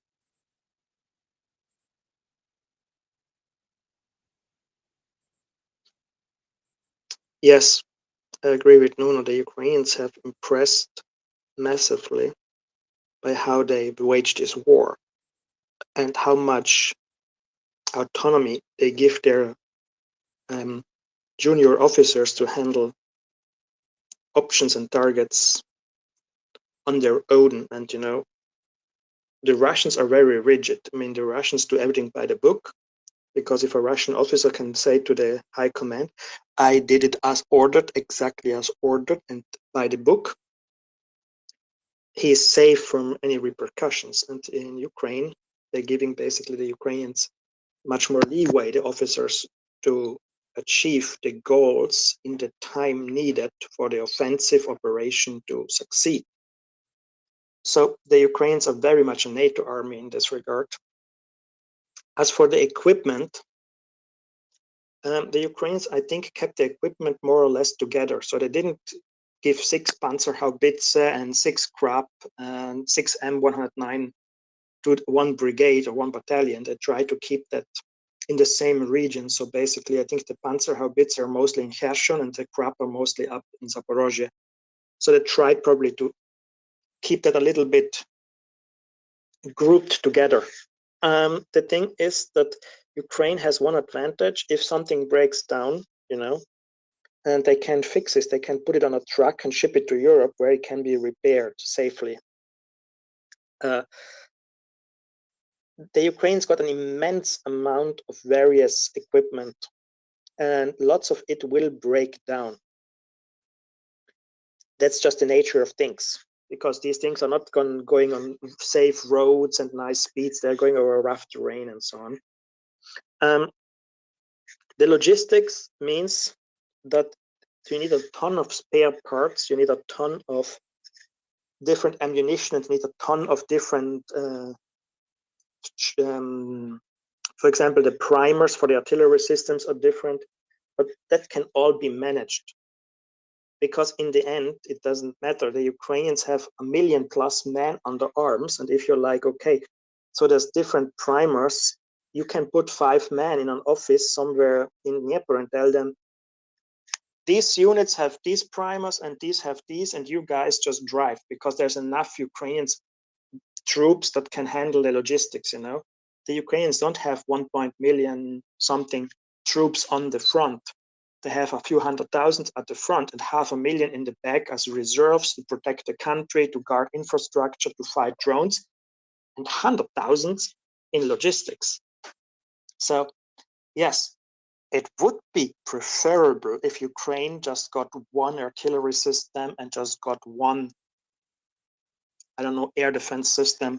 But in the end, thanks to the huge amount of men and women they put under arms and have in the army, and with 100,000 of them being able to speak English pretty decently or even very excellently, they can handle the logistics of that. And nobody is speaking about that, but I'm sure that the Ukrainians have found contractors in Europe and the United States who are like, I can go to Ukraine for a few months and help them set up a repair shop for some system. I mean, if you're an American former military officer or a former Spanish military officer, and you have worked with the, NASAMS, you have worked with Gepard, you have worked with Caesar, and the Ukrainians ask you, Ukrainian foreign legions want to come in and want to hang out in City X and help us make the maintenance center for the small repairs, the second line repairs. I'm sure the Ukrainians found hundreds of guys and women willing to do that. So yes, this is a bit of a problem with all the different ammunition, different systems, and so on. But the Ukrainians can handle, thanks to the sheer amount of personnel they have available. The Croatian army in the Croatian War of Independence was 200,000 men. They didn't put 200,000 men at the front. They had a huge amount of the men in the back to handle the logistics, because the Croatians had the same problem. They had a weapons embargo, so they had to source equipment and weapons from wherever they could. then had a complete wide array of different systems in service, the Croatians, but they made it work. Because they just had like, okay, we put this brigade of 5,000 men on the front.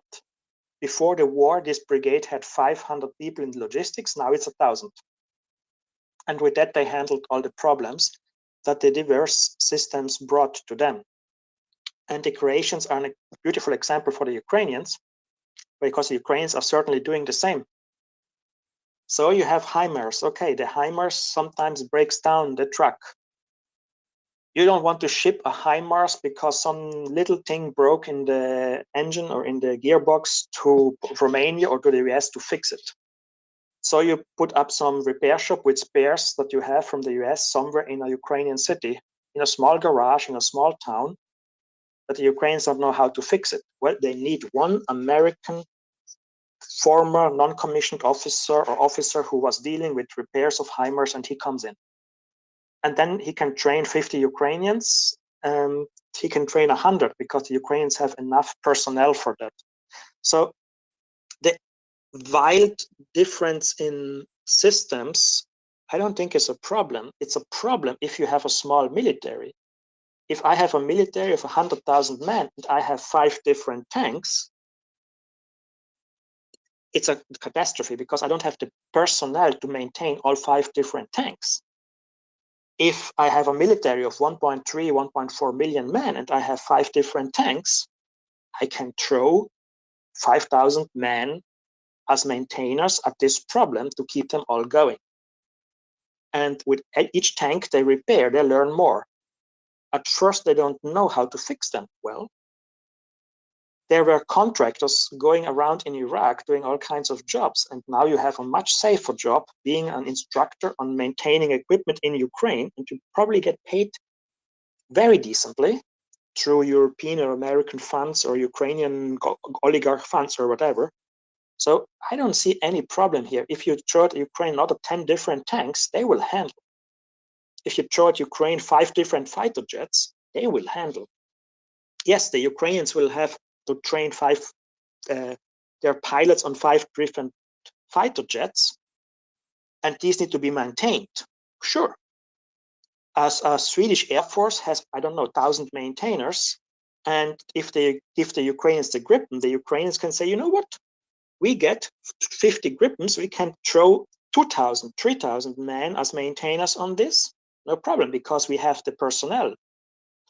How do we fix them? Well, we hire 5 Swedish guys who did it for the last 20 years. So the excuse that some Americans have, oh, the government people, I mean, oh, you know, we can't give the Ukraine F-16 because it's difficult to maintain, or we can't give them this and this because it's difficult to get to work. Yes, if it's difficult if you don't have the personnel to maintain it. In the US, you can't say we pay 5,000 men full salaries to maintain 30 different air defense systems. In Ukraine, it's like the 5,000 men get almost no salary in the military because they have been drafted.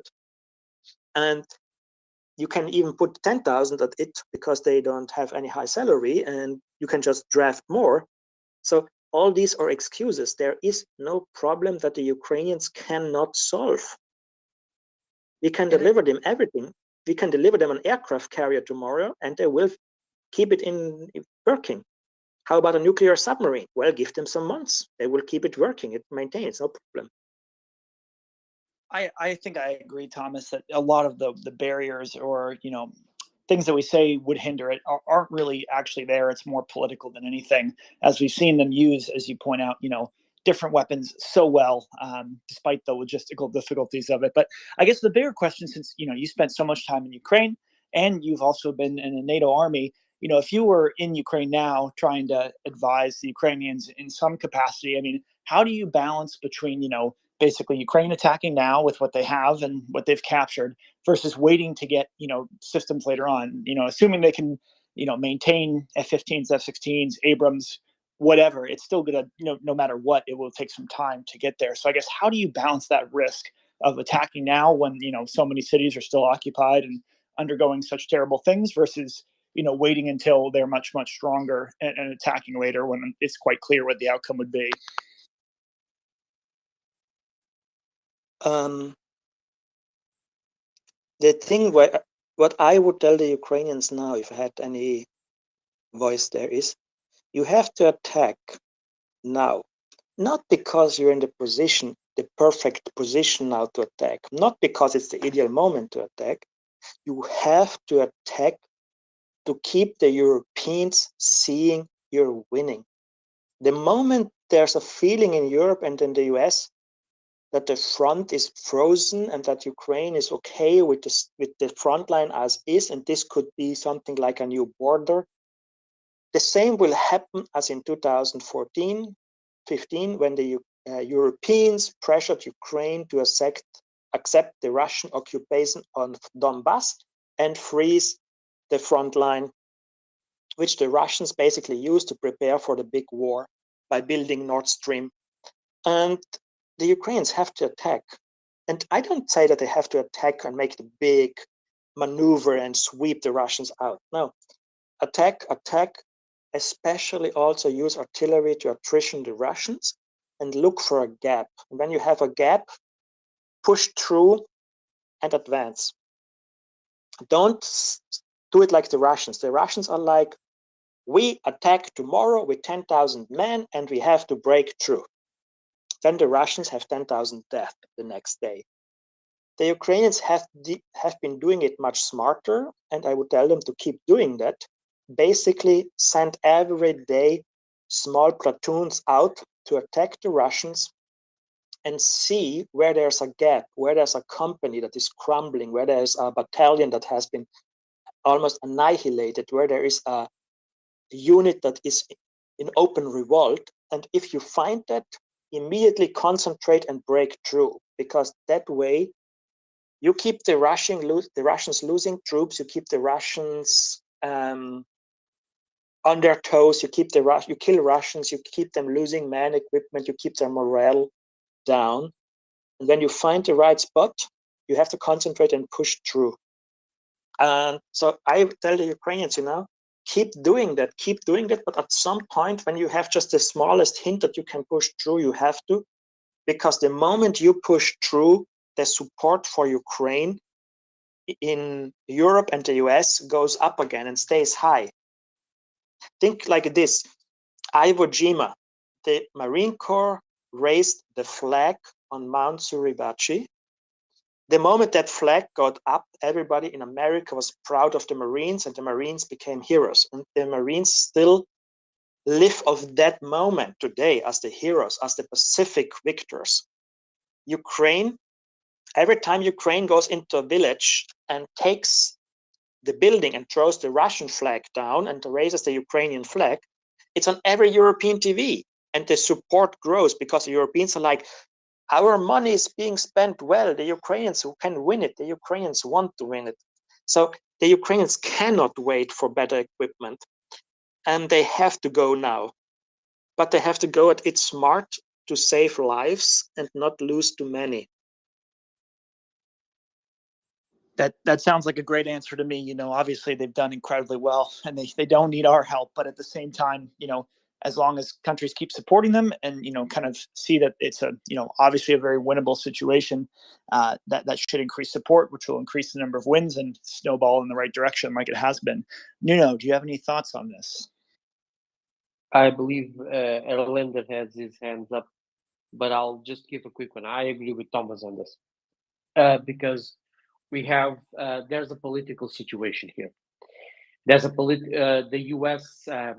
After the midterms will have most likely another a bit of a gridlock in Washington D.C. Again, so that will not affect Ukraine right immediately, at least, but and their support in the Republican Party for Ukraine too. Let's be fair in honest saying this. There's actually ample support on that, but that's another discussion.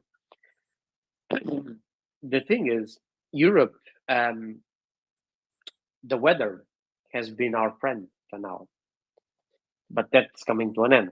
So with that gone, Ukraine has a need to keep momentum so governments can keep pressing forward with support. We had a good show of support today when the European Commission put forward the 2023 support package for Ukraine at 18 billion euros over the year, which amounts to 1.5 billion euros a month, a bit more. So in that sense, that's good news. That will be in the budget discussions taking place in Brussels, but that's the European Union level.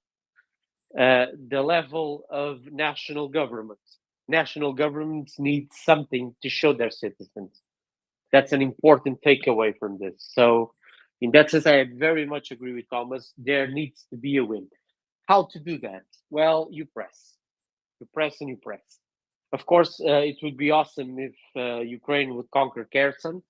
That's a different and difficult ball game. That's my view on it. I think the Russians are up to no good in Kherson, honestly, because for political reasons, again, because the idea of retreating to the east bank of the river would be a militarily sound idea overall, which is you consolidate using the river as an obstacle. You leave Kherson, you leave the west bank of the Dnieper. That makes perfect sense. You entrench the shores, you entrench your forces on the shores on the eastern side of the river. Perfect. That's the military way to go. That's a good move by the Russians. But the political move, Vladimir Putin cannot lose Kherson. So, in a sense, there's this dichotomy that we haven't really been able to ascertain where it falls. It would be good if Ukraine could take Kherson. I think we're probably headed somewhere darker.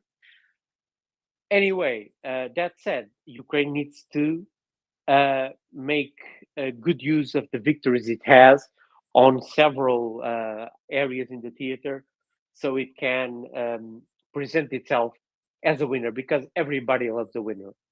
Politicians love a winner, right?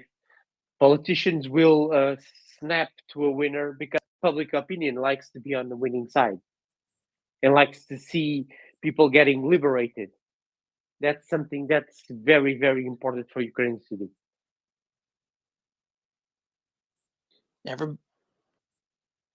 Everybody loves a winner. Wow, that's something I think we can all get behind. Abdullah, any questions for Thomas or Nuno here? Hey, thank you, CJ. Yeah. Some of my questions have been answered already. Thank you, Thomas, and thank you, Nuno. I'm really enjoying the Russian Telegram channels post-mortem on the Russian military, and they're claiming that their special military operation is lost, which I find it delicious news. Just two quick points, Thomas or Nuno, if I may.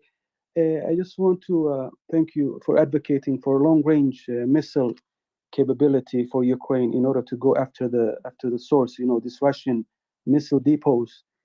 I'm not really sure what's holding the Western powers back from doing so all this time. They seem to be reacting to the conditions on the ground rather than being proactive, and should be sending a clear message to the Russians that all military capabilities for Ukraine should be on the table to defeat the Russians. I wanted to get your opinion, maybe one question. That we discussed this, I think, 2 nights ago. I wanted to get your opinion regarding this cement bunkers. It seemed, I'm sure if you had seen them, the Russians have brought these bunkers to the front line in Kherson, the cement bunkers, I believe. I saw some images today of these bunkers, and it seems to me, Thomas and Nuno, that the Russian fascists are hell bent on using them. I just wanted to get your opinion on this and how useful they will be for them. Thank you. Abdullah, my man, I hope they use it. Because that thing is a death trap. They can use them at will. For me, it's perfectly fine. Go ahead. Okay. So I have looked at these concrete, let's call them pillboxes. Yeah, if you have a Kalashnikov, you will be safe inside. That said, if someone throws a grenade inside, you're toast. They're open on the rear side, so you can throw just a grenade on the rear side with a drone, and while you stand there, the grenade comes down on the rear side, and there's an open big door, and the shrapnel will at least wound you, if not kill you.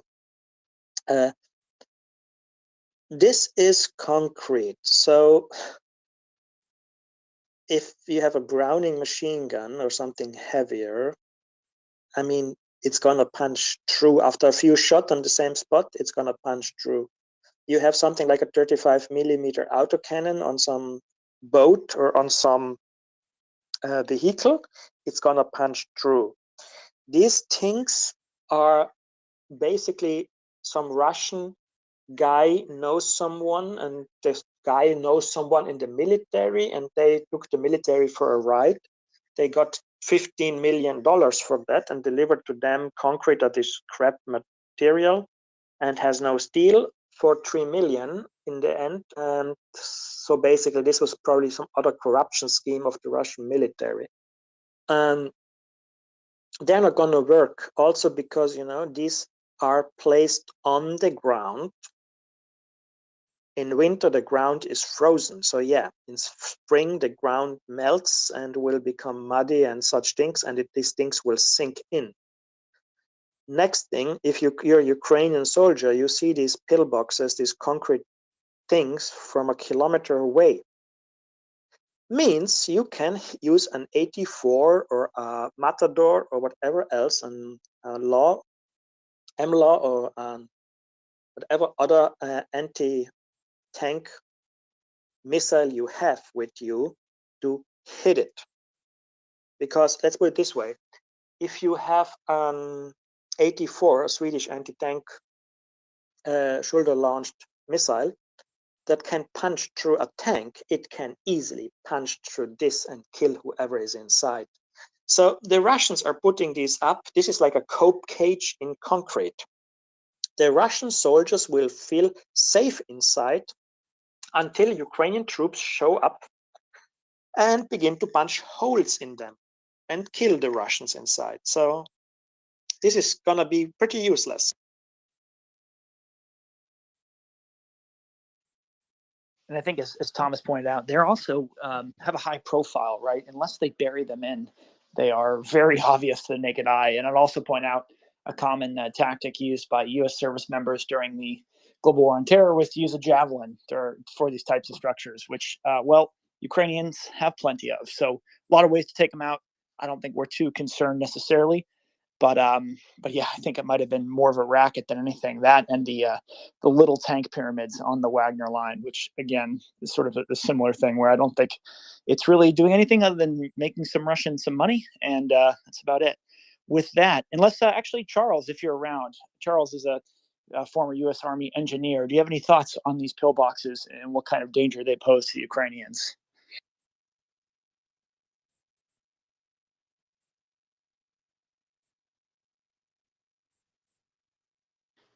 Charles also is in Germany, so he may be having a late night beer here. So we'll stand by for Charles there. Chris, do you have another question for Thomas? Yes, please, CJ. Thomas, thanks ever so much for staying around so long. It's brilliant.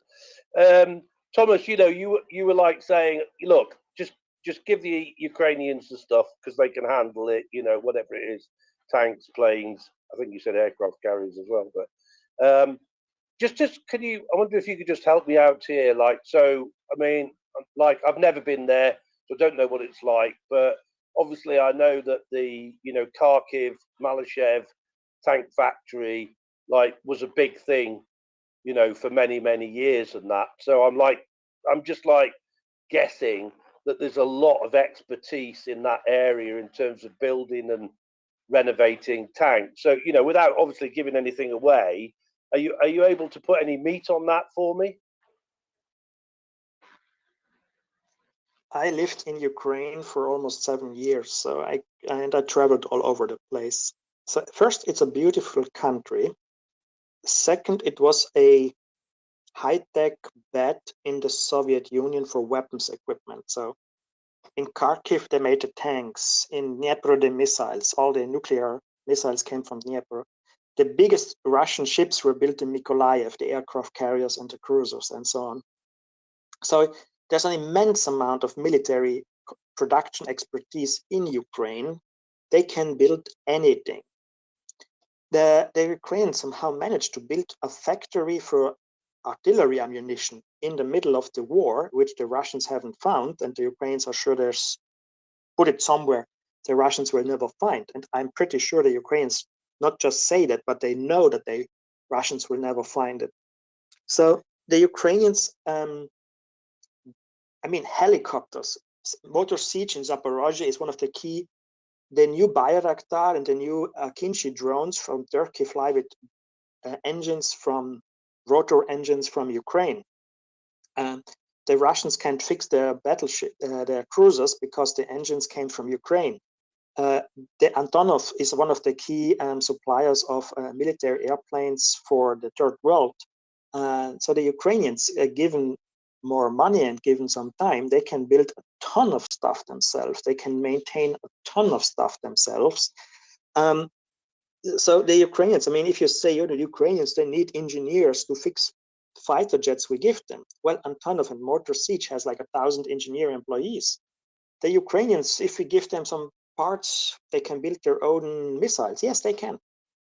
So if you say, Ukrainians, we cannot give you missiles that can hit Moscow, but we can give you the guidance sections for such a missile. The Ukrainians will be like, that's enough. They can build warheads, they can build the engines, they can build the everything else. They just need the guidance section. So you say the Ukrainians fighter jets, yes, they can maintain the engines and they can't do the avionics. So, well, yeah, then we have to swap out the avionics if they are broken, but the Ukrainians have no problems with that. You send them Abrams tanks? Well, they build tanks. The Ukrainians were exporting military equipment until a year ago. So lots of the equipment that the Ukrainians use on the front are in Arabic. You're like, why are Ukrainian troops in Kherson Oblast using equipment with Arabic font? Well, because it was meant to be exported to some Arabian country, but the Ukrainians canceled those deals and use it now themselves.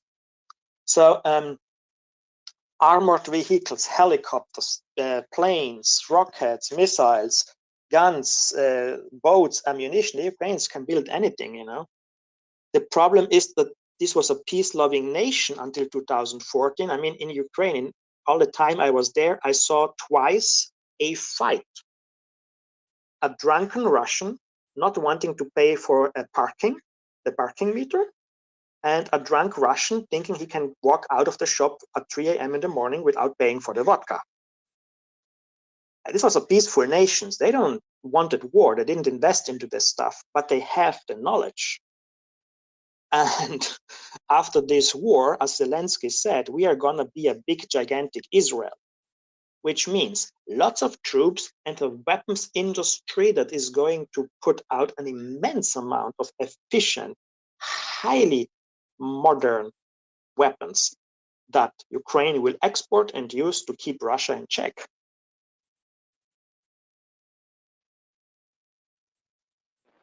Thanks, Thomas.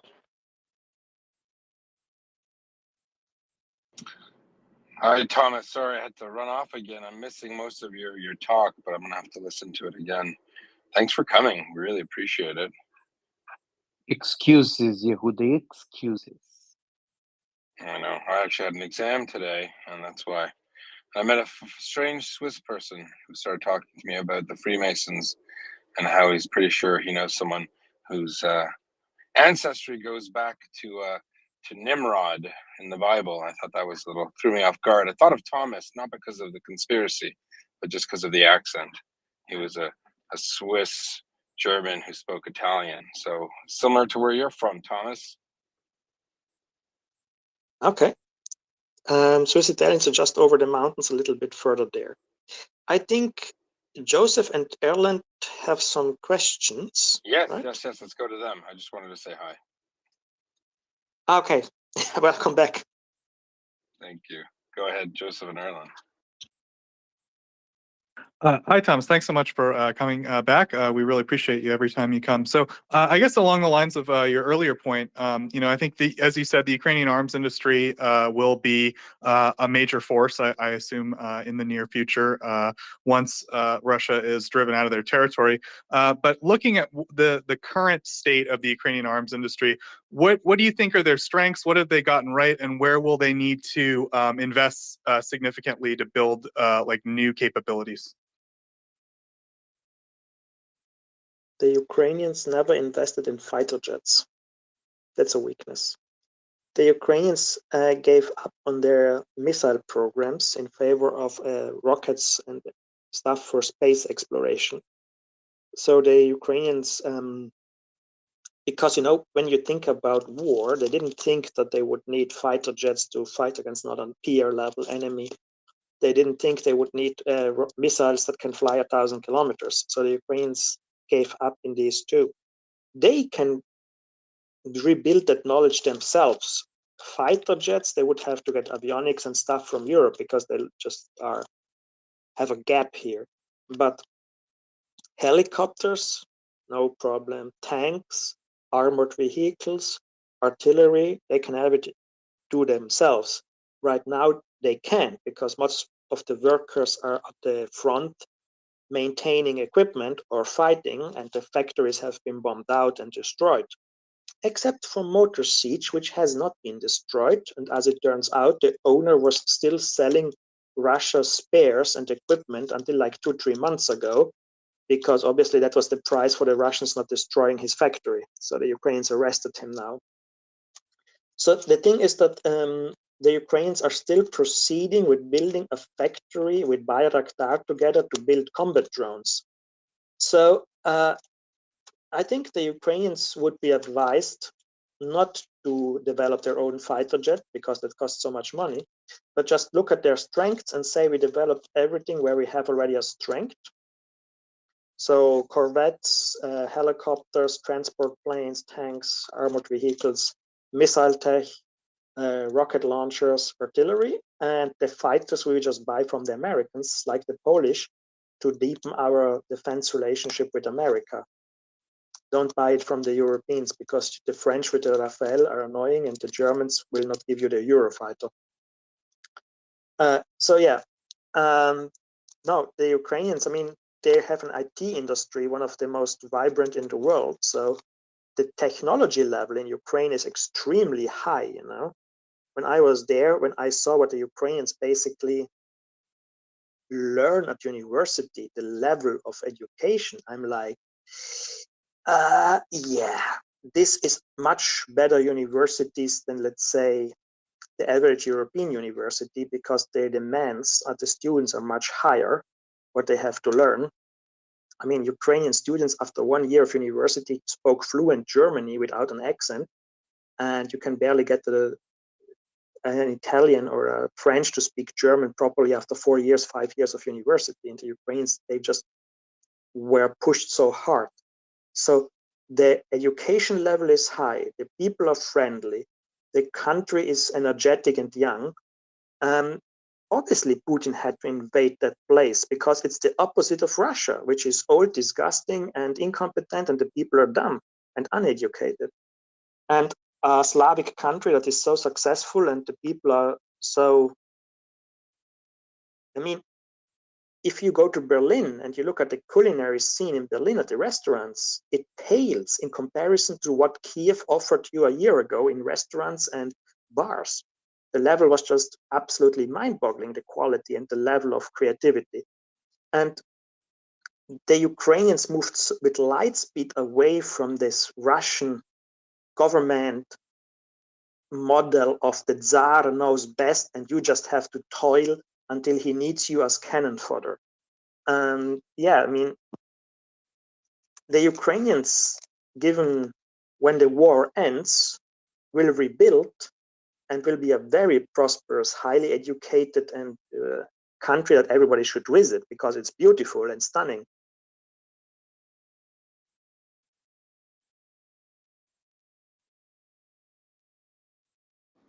There you go, Joseph. Hopefully that answers your question. And I know one day I'd love to visit the 155 millimeter artillery factory that'll go up in Ukraine. I bet. Thomas, what do you think? We could get a plaque there or something, right? If we get enough money donated.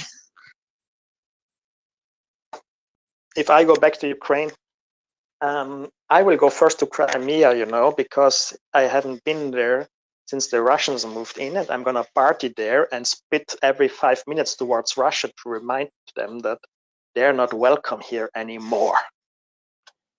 Thomas, quick point, just to dovetail on some of the people point out, Zelensky said on his inauguration, he said Ukraine will have footballers like Iceland and have a military like Israel, and it's not lost on people. I want to highlight one.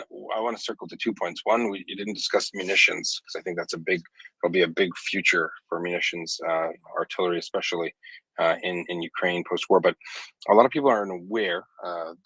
One of the comments I hear from people who are unimpressed with Israel's military prowess is varies from the Americans fought for them, the British fought for them, the French actually were fighting, the Israelis weren't fighting. But it's obviously not true.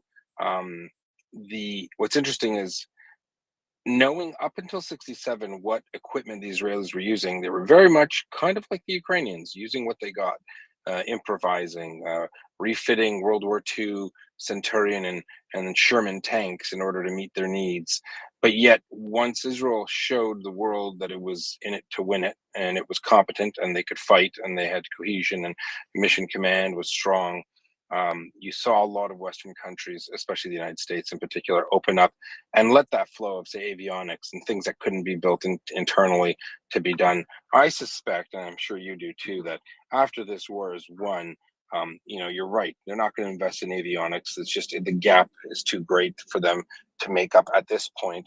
Could be different in 30 years, but we're going to see a huge, huge commitment from countries with the means to do so, to invest in Ukraine, to get Ukraine the stuff that it needs to become self-sufficient, to have its own integral weapons manufacturing system. Do you agree that after this war, you're going to see that investment from the West, but the United States, just like they did with Israel, and say, you know what, this is an ally we can trust. They're good at what they do, and let's. What do they need? They need this to get this going, as you said, armor, armored vehicles. Artillery they're still going to buy probably from the United States, but still munitions, and Corvettes you mentioned, which some people, combat drones. Do you see an explosion of this kind of industrial activity in Ukraine when the war does end? And please address the munitions as well. Let's begin with the Ukraine economy is gonna explode after this war ends, skyrocket like crazy, because first, there's an immense amount of money that is going to come pouring in from the Europeans and to help rebuild. And the thing is, in Ukraine, you are so close to Europe, and it's much cheaper to manufacture stuff in Ukraine than in China. You have to pay Chinese workers more than a Ukrainian worker. In Europe, like 80% of skis and snowboards in Europe come from one factory in Ukraine that is still operating right now and sending snowboards and skis to Europe. So everything in Ukraine will skyrocket, because I mean, if you're a European company and you're like, should I build a new factory in Poland or I go to Ukraine where the European Union will subsidize it and I get to pay less taxes and I will pay less to the workers and can ship it directly to the European Union. I mean, it's going to blow up crazily. And one thing, since Ukraine is going to spend so much on military equipment, and Ukraine is going to be very much looking to co-produce with other nations. So the Ukrainians are not going to say, we will develop our own tank that is ready in 5 to 7 years. They will tell to the Polish and South Koreans, the Polish are already producing K2 Black Panther.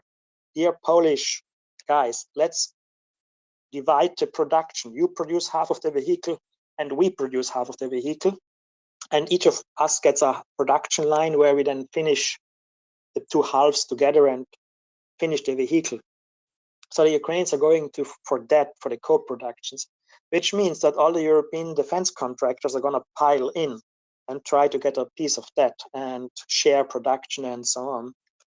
And yes, the US will come in too. The Ukrainians are good advice to not. The Israelis tried to develop their own fighter jet, and it was a financial disaster because it was just way too expensive for a country like Israel. Don't do that. So yes, I think there will be a massive explosion in Ukrainian economic activity in military-related areas, in every area actually. And as for the ammunition, propellants and projectiles and primers are not that difficult to make, you know. The Ukrainians just can't really build a factory now, because if they start building a factory, the Russians can hit it. Once the war is over, the Ukrainians are going to build ammunition factories left and right and stockpile 1 million shells in every region of Ukraine. Like the Israelis do. The Israelis stockpile immense amount of ammunition. The Europeans have ammunition for 2-3 days. The Israelis have ammunition for 90 days. And the Ukrainians are going to stockpile also for 90 days or even more. Like the US and the NATO countries had in the Cold War, 30 to 60 days of war stocks, not like today, 2 or 3 in Europe, and in the US, like a few weeks of war stocks. So yes, I see that coming. And European defense contractors will have a look at Ukraine, because if you're like a company like Leonardo, you're like, you know, basic artillery shells we can produce in Italy, I don't know, for 700 euros. And if we buy it in Ukraine as an intermediary and then sell to the Italian military, we can get them for 300 in Ukraine and sell to the Italian military for 500. So the Ukrainians are going to export ammunition and equipment to Europe like crazy too. So if you are an investor or a defense contractor, it's the time that you basically check out Eastern Europe and Ukraine, because Romania is going to invest into defense tech like crazy, and Poland is going bonkers on that. And Ukraine, once the war is over and they can build factories, they're not going to build one Bayraktar factory. They're going to build 3 and throw out drones by the dozens a week. So like Israel, just bigger, because Ukraine has 45 million inhabitants and Israel has like 5 or 6 million inhabitants. So yeah, it's going to be an Israel on steroids.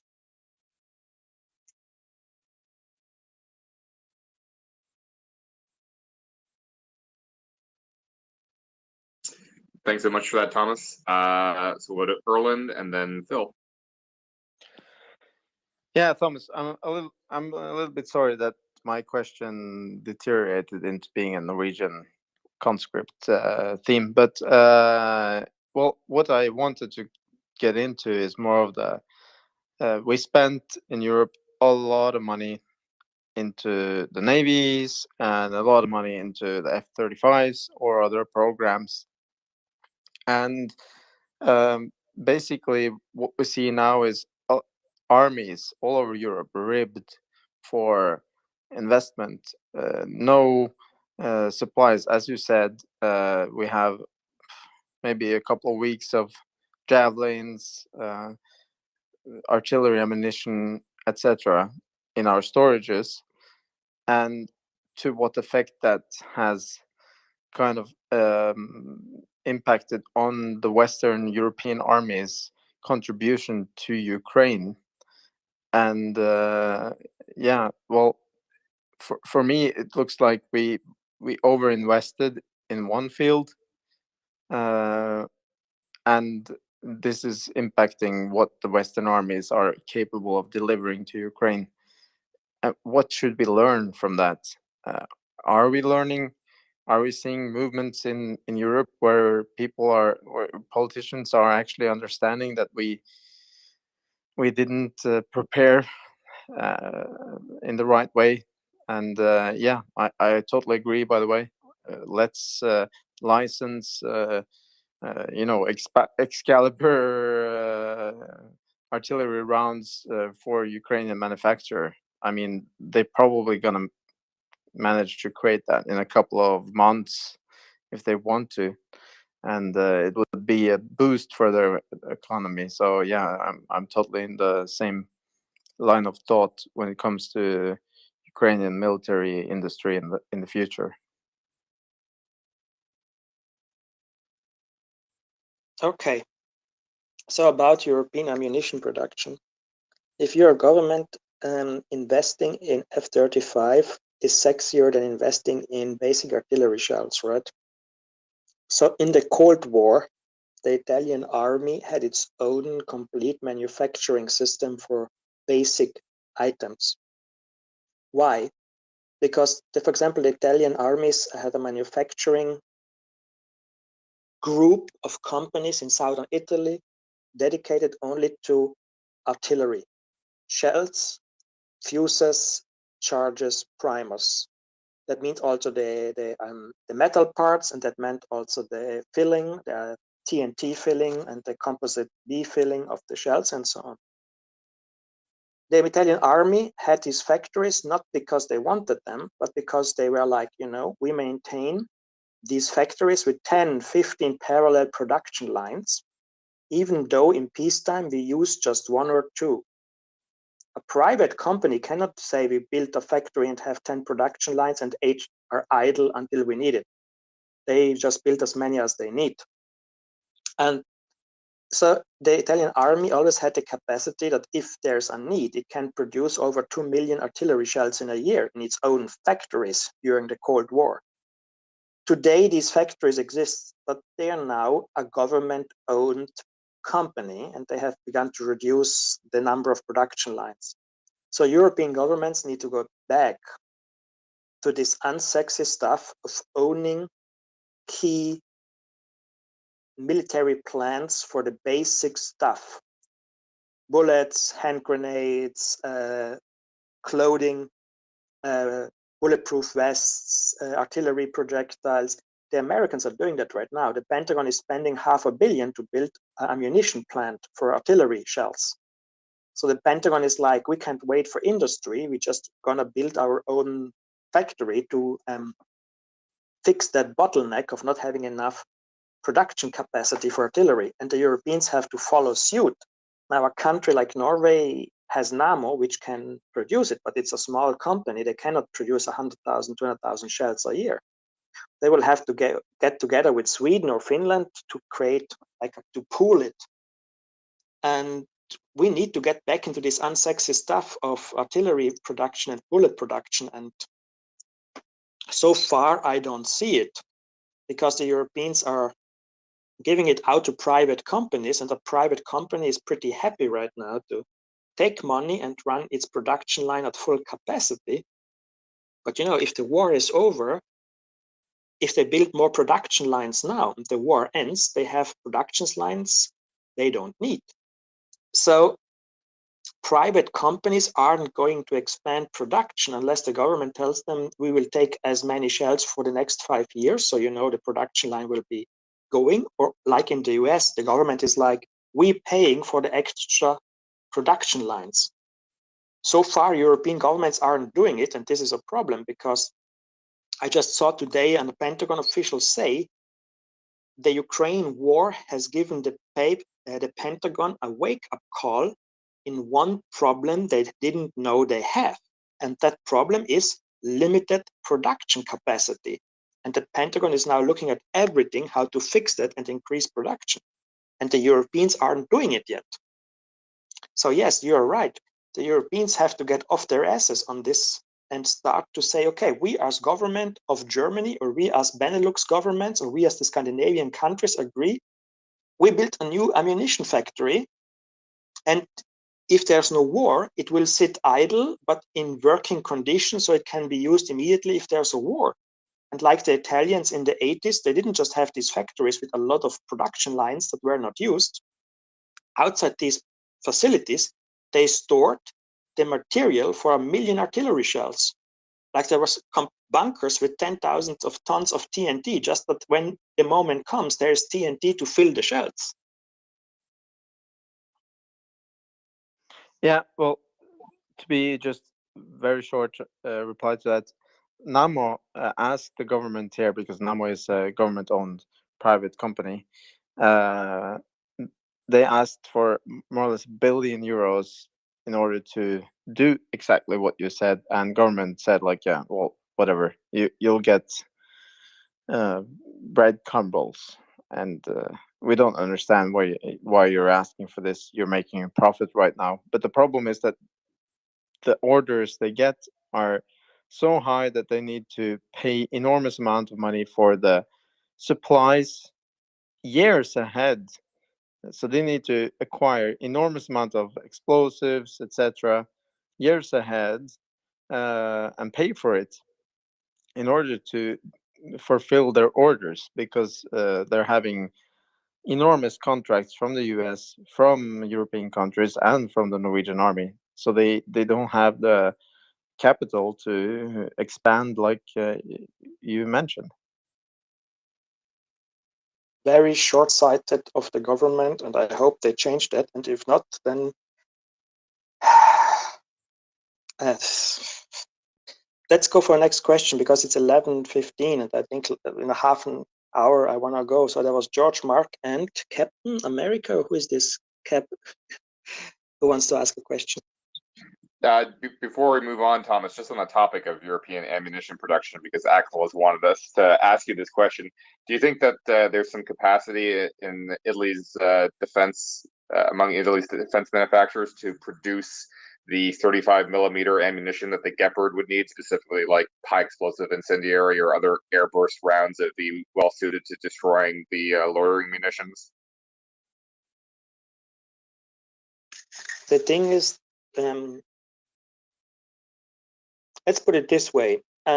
If the German, since this is a German-owned company in Switzerland that produces this ammunition that detonates airburst rounds that detonate near a drone,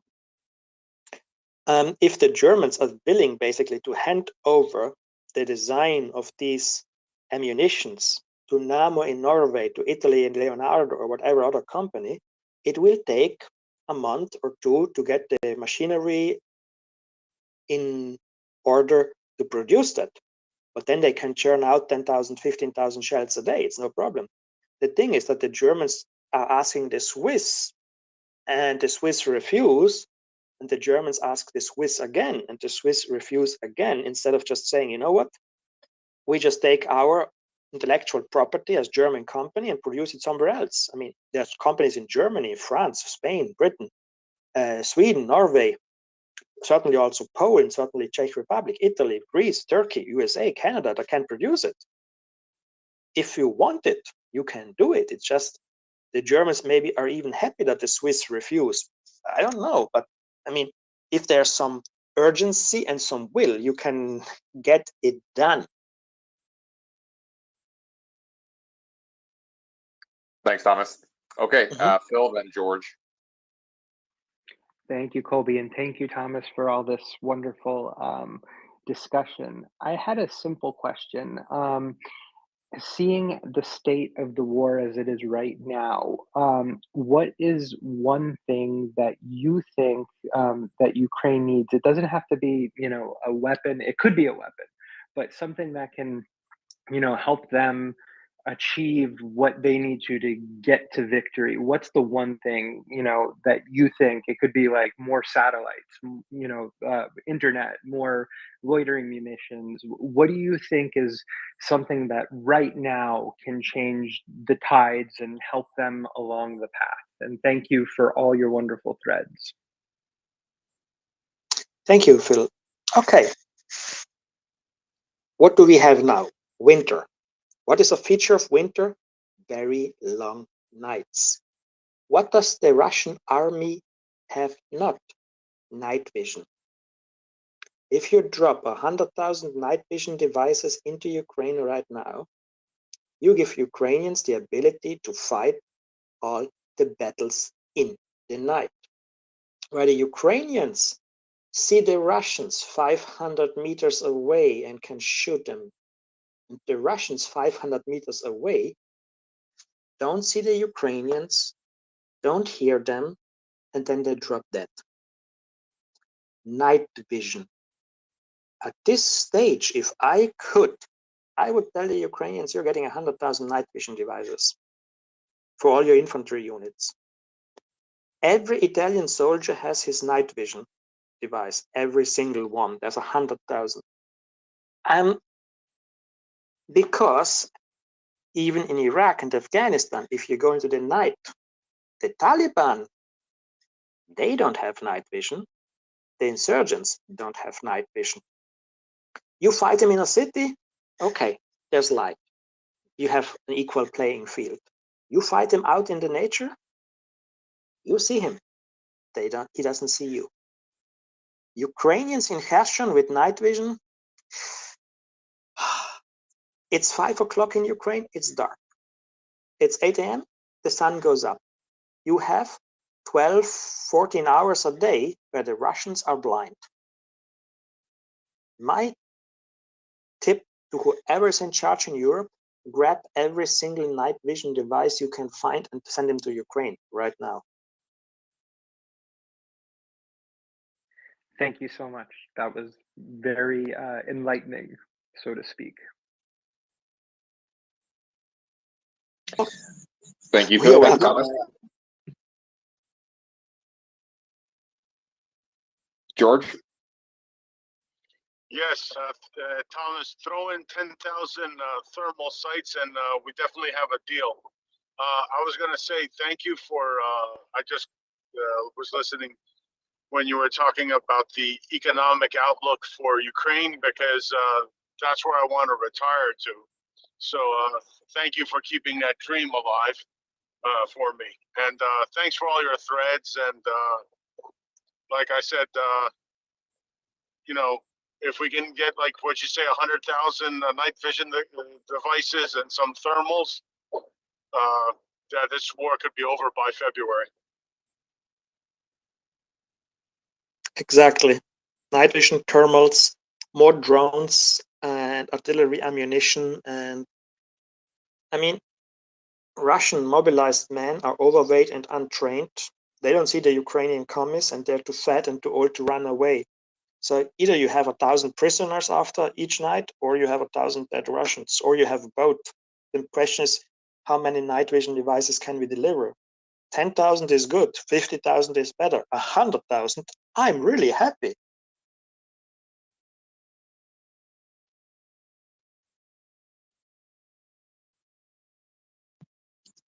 Alrighty, we'll go to Mark next. Yes, thank you, Colby. Thomas, thank you for coming on and spending some time with us on this space. It's been fascinating listening to you. I was wondering if you had any insights into the amount of heavy Russian armor, particularly tanks, armored personnel carriers. I've been seeing recently, I don't know, over the past month, it seems like 40 these pieces of heavy armor tanks and whatever it is have been destroyed every day on average.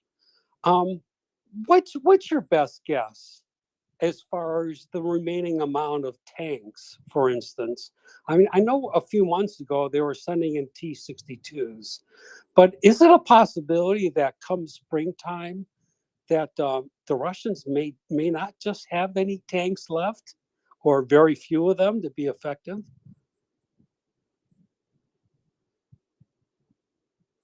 Okay, Russia has probably 10,000 tanks in storage, of which probably one works. The Russians lost all of, sorry? The Russians lost 1,500, 2,000 tanks. So basically the Russians lost more tanks than all of Western Europe possesses. This can't be replaced. The Russians are mobilizing 300,000 men, not because they want to invade Ukraine. No, because they try to replace tanks with men. The losses are so severe that basically, if you look at Russia, that I think there's 30 tanks per battalion, right? Let's assume that I think Oryx has counted 1,400 something Russian tanks destroyed. Let's assume 1,500. So 30 per battalion, that means the Russians lost 50 battalions worth of tanks. They can't replace that because let's just say half of them were destroyed. That means you lost 2,000 something of your professional tank drivers, gunners, and commanders. They were killed because when those Russian tanks blow up, no one survives. That the Russians are pushing forward T-62s just shows that they're desperate and they're out of equipment. They said, you know, we can produce the Armata tank. It's the best tank in the world. We haven't seen a single one on the battlefield in Ukraine. Why? Because the production numbers in Russia are like 4 or 5 a year, and then they don't work. And when the Ukrainians captured the first Russian tanks, they were like, oh, look, the optics are from France, because the Russians can produce modern Western optics and no fire control systems. So the Russians are basically throwing junk at the Ukrainians with a lot of bodies in the hope that this will somehow work. I think the Russians are already out of most of their equipment and they're just fighting with tons of infantry. And yes, infantry that is dug in is difficult to dislodge. And if you are a Ukrainian commander, you have a battalion of, let's say, 500 men. You want to bring 500 men home. That's why you don't charge ahead and just storm a entrenched Russian position. You use artillery and you use reconnaissance and you use drones and then you try to go around. And that takes time. If the Russians had tanks, they would try to go on the offensive. And they would go on the offensive with a mix of tanks and infantry, but they don't have, because if you look at Russian offensive operations that they undertook in the last few weeks, it was like, you 1,000 men, you are lucky. You have 400 Kalashnikov, and now you can storm a satanic Ukrainian Nazi position. Good luck. And don't worry, if the first 400 die, there's 400 Kalashnikovs for 600. It's a better odds for the next. And then the Russians sent in the guys and they got chopped up. So this is the Russian style of war since Tsar Nikolaus 1914. Because if you read German and Austrian reports from World War I, the thing isn't the Russians fight competently. No, it's always the Russians just came and came and came and came until we were out of ammunition. So yes, it makes sense to send a lot of men that are untrained and fat because they pick up more bullets than a slim guy. So yes, the Russians are basically trying to compensate for the lack of tanks with bodies, like they always did. If you go back to World War II, the Russians and the Germans fought extremely hard battles. And in each battle, the Russians had more killed than the Germans, except for the Battle of Berlin. It was the only battle where the Germans lost more troops than the Russians, because the Russians compensated their lack of heavy equipment and the shit quality of their equipment with, we just throw bodies at them. Because sooner or later, the Germans run out of ammunition. There's a Tiger tank. It has 28 shells. Well, so we throw 30 T-34 at it, because at some point, the German Tiger is out of shells. Yes, about 50 Russians died because the tanks were crap and the Tiger is better. But you know, at the end, there's a German tank with no shells and a Russian tank with shells. We win. So the whole Russian military thinking is completely, for an officer in a Western army, the Russian military thinking is insane. It's obnoxious, it's sickening. But the Russians, it's like, well, what's the problem? Human bodies are here for capturing bullets to get the enemy out of bullets. Perfect solution. That's why they don't give them bulletproof vests. You know, if you give them a bulletproof vest, my God, he needs to capture the bullets with his liver and his stomach and his heart. So yeah, the Russians are out of equipment already. That's why they had to mobilize so many troops. Bullet catchers.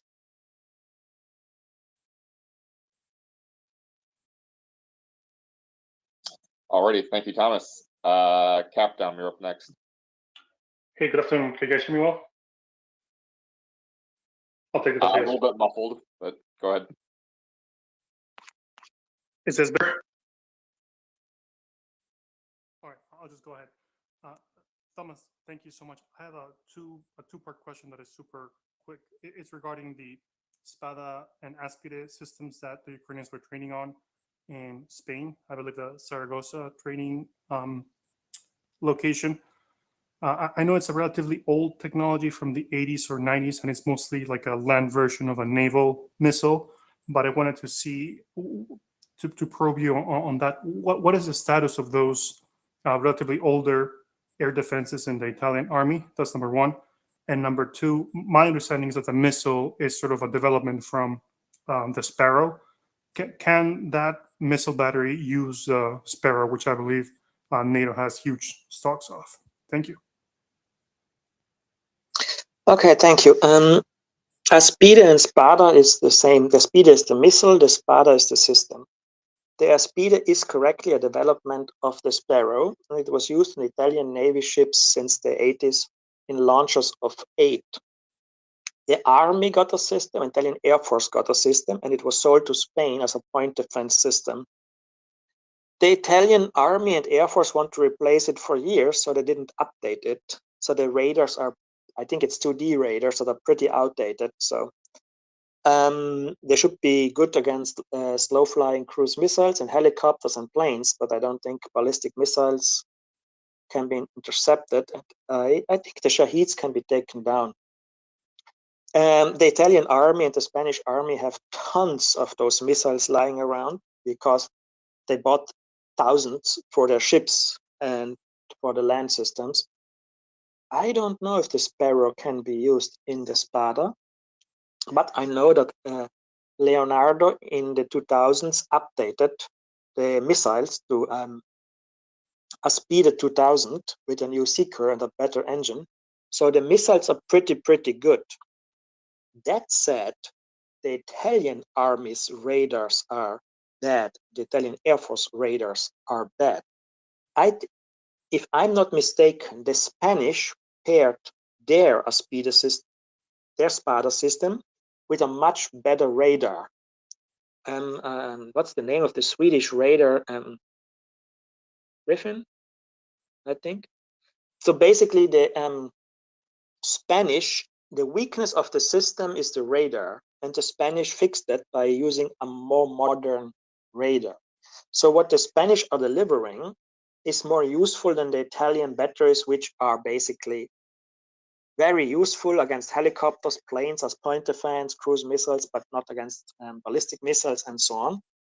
And the Italians can deliver the missiles because the Navy has completely replaced the missiles with the Aster 15 and Aster 30 missiles. And the Air Force and the Army are itching for 4 years already to finally sign the contracts for the CAM-ER missiles, Common Air Missiles, Multi-Role Missile, Common Air Defense Multi-Role Missile, I think, extended range. It's a British-Italian co-production. The Italian army has already the radars, so they're just waiting for the missiles. And the Navy has lots of those missiles lying around, and the Air Force has lots of those missiles lying around. So if Ukraine finds them useful, there are enough missiles to go, which would be thrown away anyway. So it's much better to give them to Ukraine. If Ukraine can somehow hook up better radars to the Italian army and Italian Air Force systems, some 3D radar, then the system becomes much more useful than what it is now. Does this answer the question? I think we lost Cap, but I think that that addresses all of it. In the research that I did, I don't recall exactly which specific radar system the Spanish are using, but I read that it had in excess of 45 kilometers of detection range. That's the information I found from I think the manufacturer and some Spanish sources. And that system, along with the Hawks, are reportedly already on the way to Ukraine per Ukrainian defense minister as of 4 days ago. Okay, we will go to Phil again now, and then Erland. Thank you. I just had a quick follow-up to Mark's point about, how many, armored personnel carriers and tanks were being destroyed over the past few weeks. And I remembered the first two times you were on, Thomas, when you were speaking about the two main purposes of what Ukraine is doing is to either degrade people and equipment or to take back territory. And it seems like they had a change in strategy over the past month from taking back large amounts of territory to going to more degrading people and on the other side and equipment. And was there something that you could point to, like a piece of equipment or something being brought to the Ukrainians to be able to make that switch? Or do you think it was just the equipment they had on hand and it was just a switch, like now we need to just degrade as much artillery systems and tanks and APCs that we can? And thank you for staying on so long. It's late by you. You're welcome. There's three things that led to the Ukrainians changing their approach from taking territory to degrading the Russians. One, it's muddy season. The equipment that the Europeans sent is wheeled and and it will sink into the mud. So if you make operations now where you have to drive deep into Russian-held territory with these vehicles, you will sink down when you try to go around Russian positions on crossroads and so on. So this was the first. The Ukrainians needed a pause to wait for the ground to freeze. Second, the Ukrainians got an immense amount of Excalibur shells and also Vulcano shells from Germany. Both of these are GPS-guided ammunitions. Suddenly the Ukrainians were like, you know what, we don't have to attack against the Russian position, which has still 4 tanks and 3 APCs and 2 howitzers. We can first use drones to find them and destroy them, reducing the Russians' ability to basically fight back. More Excaliburs, more Vulcano are needed to keep this up. So these are the first 2 things. And the third thing is that the Russians sent in thousands of mobilized men. Now, those thousands of men, if even half of them are decent with a gun, you had a trench that was held first by 20 Russians, and now it's 50 or 60. More difficult to attack and get these Russians out of the trench. So if you don't want to waste your men, and you have to pause anyway, and you can degrade the Russian hardware, why not take some time also to degrade these Russian mobilized men in their trenches with drones, artillery, and what else you can find? So the Ukrainians were partially forced to take a pause, and then they decided, you know what? We have now the material to degrade the Russians, and Putin is sending in the mobilized men, and it's better anyway to wait a little bit and kill a lot of them, because maybe the Ukrainians could break through and go on the offensive, even with the conditions they have now, because the Russians are degraded and the mobilized men are of low combat value. But if you spend 2 weeks to hit these Russian men with artillery and kill a lot and maim a lot and wound a lot, the moment you go on the offensive, all of them will run. So when they run, honestly, it's much easier to shoot a Russian in the back than when he's in a trench. Secondly, it saves Ukrainian lives. If you don't have to clear a trench, you can just drive around it or over it and have no trouble with the Russians in the trench. So I think the Ukrainians looked at the weather, looked at the Russian mobilized men, looked at how many Excaliburs they are getting, and were like, you know what? Let's shift. And it shows that the Ukrainian commanders are flexible, conscious, competent.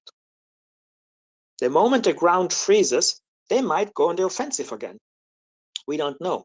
But so far, they have proven to be very competent, like all the Ukrainians I know. Damn competent people. So I am happy about the Ukrainians taking a pause to degrade the Russians. No big deal here. I have the patience Washington doesn't have the patience. Immediately they send someone to Ukraine to tell him, you need to negotiate with Putin. No, no. The US Navy didn't attack every single day an island in the Pacific. They were first bombing them, then starving them, then bombing them, then bombarding them, then bombing them, then starving them, then sending in the Marines. Strategic patience, calm, calm. Ukraine isn't losing the war. They're just killing Russians now. It's another way to, improve the Ukrainian position for the next offensive. They're shaping the battlefield. They're reducing the Russian capacity to resist. I like that. Thank you so much for that wonderful answer. That was awesome. Yeah, Thomas, thank you very much. Yeah, agree 100%. I know even among our audience sometimes there's a frustration at the seeming lack of progress on the ground, and we always remind people that there's more happening than it might seem. Even if the map doesn't change dramatically all the time, there's always slow and steady progress.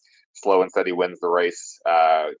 I agree with you. I have immense confidence in the Ukrainian general staff and their ability to plan and execute a strategy that makes sense. And there's a lot of factors they have to consider. And certainly with regard to the weather, I know I've talked about this, and many other speakers on the panel have talked about this. That the autumn does bring challenges in terms of the weather and the changes to the terrain, and the ground freezing opens up new possibilities for more aggressive offensive operation, especially the more armored equipment that Ukraine receives, and they're successfully attriting the Russians all along the front right now. And when we see the ground freeze, there's going to be new opportunities to have a little bit more aggressive action. You've been so generous with your time with us, Thomas, and we really appreciate it. As always, please do let us know when you do have to go. Want to be respectful of your commitment of time, but we really appreciate all the time you've given us so far. I think there's a question by Erland, and I will answer that. And then, yes, I need to go to sleep. I have to do some work tomorrow. And I think Erland has a question, and there's some lady who didn't have a question, and everybody else had some questions answered, I think, that is still a speaker. So I think, yeah, Erland, go ahead, please. Well, yeah. Thank you anyways, Thomas, for the time you're giving us. It's lots of good insight and good analysis, and really I think a lot of the audience appreciates that. Anyways, there's been a lot of talk about what the Swedish government might send. They have there's been a lot of talk about the Archer. They might be able to send 12 or 24 of those. But in my opinion, at least, I think they have something in their storage that is a lot more useful, which is the CV90, and I think that would be a lot more impactful on the battlefield. Although the Archer might be very fun and cool to see on the battlefield, as it's an untested platform, I think.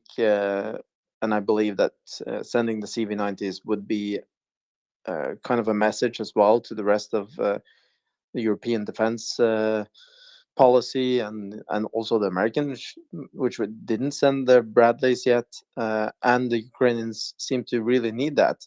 How do you think sending a regiment or a division worth of CV90s compared to sending 12 or 24 Archers would impact the battlefield? Thank you. Thank you for the question. Okay, let's put it this way. I would send the Archers because artillery always helps, especially against not civilians. Mobilized Russians are basically an artillery. How to say it without sounding cynical? Artillery is the most efficient way to increase production of ladders in Russia for families of men who have died. And Archer is an excellent system. It's like one of the best systems, and it needs to go out there to show that it is really good, because everybody wonders if it's really good. And if they go out, you will see it's a really good system. How would a CV90? I wouldn't go with a division or brigade word. I would say 2 battalions, because you don't need to have a brigade word of CV90s in one sector. You don't need to have a 50 in one area. You can parcel them out. I would say send in company-wise, you know, if Sweden is up to it, send, let's say, 130 is the maximum probably they can send. Let's say 130, that gives you 10 companies, right? Then you have 10 companies of CV90 with a very powerful 40mm gun, and you pair them with some of your best tanks, let's say another 13. That gives you a breakthrough force. Since the Russians have thin lines with very few men, if they're coming 13 really well protected tanks, modernized T-72 for example, and with them there's coming 13 CV90, you have a force that will break through any Russian trench. Once it's opened, these tracked vehicles will push ahead and basically drive into the Russian rear, because whatever they encounter, 13 modernized tanks, 13 CV90, a Russian blockpost, another Russian trench, a Russian group of 20 tanks coming at you trying to defeat you, it can overpower everything that comes their way except for an entire Russian tank battalion. The Russians don't have a single full tank battalion left. Nowhere, anywhere. They don't have that. So you can basically create 10 breakthrough companies of 10, 13 tanks, 10, 13 CV90, and pierce the Russian front wherever you want if you have it. So the idea that the Americans, we cannot send Ukraine 1,000 Bradleys. No, you don't need. You need 100, 150 to give the Ukrainians the ability to break through. In Kharkiv, when they broke through to Kupiansk, the Russians later admitted they attack. The point of the attack was one tank company that just broke through the Russian ranks and split it open. And then afterwards, Ukrainian troops poured in and made the gap wider. And after that, the Ukrainians just poured into the Russian rear, where the Russians had nothing to defeat the Ukrainians. And then people are like, yes, but in Kupiansk, the Russians didn't have any good troops. No, the Russians had their 2 best divisions there, a tank division and a mechanized division, the 1st Guards Tank Army. This is the elite of the elite, and they were so badly down on tanks that they couldn't defeat a single Ukrainian tank company. So make a mixed company, take 10 tanks, take 10 CV90, 10 Bradleys, 10 whatever, and send them out there with these tanks and break through the Russian lines, and you basically can roll up the whole front. So yes, the CV90s would make a huge difference, as would Puma, as would Bradley, as would any infantry fighting vehicle with a powerful gun, so like 35mm or up, because with 35mm you can punch through all the Russian infantry fighting vehicles. No BMP can withstand. It's such a thin armor that with 35mm you will destroy it. So the Bradley has a 30mm gun, 25mm gun, so it's a bit weak. So yeah, CV90 or a German Puma, just give them enough to punch through the Russian lines. And I tell you, because if there's a company of CV90s or Puma coming at a Russian trench of mobilized men, and they fire like a few of these Russian rocket-propelled grenades, and they will hit the CV90s or the Pumas, what will happen is it will make a nice explosion, and then the tanks and the CV90 or the Puma will just continue towards the Russians, and the Russians will panic. Because unlike the Russian junk that the Russians and the Ukrainians use now, the Soviet junk, a Puma will just get a little bit of a ping from a rocket-propelled grenade. And if it's a Cornet, yes, it might damage a little bit the outer shell or the explosive reactive armor, but the thing will drive on and keep shooting at the Russian with its 13.5mm cannon. So CV-90 infantry fighting vehicles would make a huge difference, but they don't need 1,000. They need just 100 and 150 to create some storm companies, let's call it. CJ, you have a question. I know that you have one about artillery. No, I was just going to say thank you so much, Thomas, for answering everyone's questions over and over again. It means so much to us in the space, and we hope that you'll be back soon because, as you said, even though you were here only 3 weeks ago, you didn't think there might be that much to talk about, and I would say there certainly is always. And perhaps next time you come, we can talk about the new artillery systems that are there, including the Italian ones. We could talk about the liberation of all of Kherson. And we'll make sure we always schedule a time where you don't have to worry about feeding your cats or yourself. How does that sound? That sounds fantastic.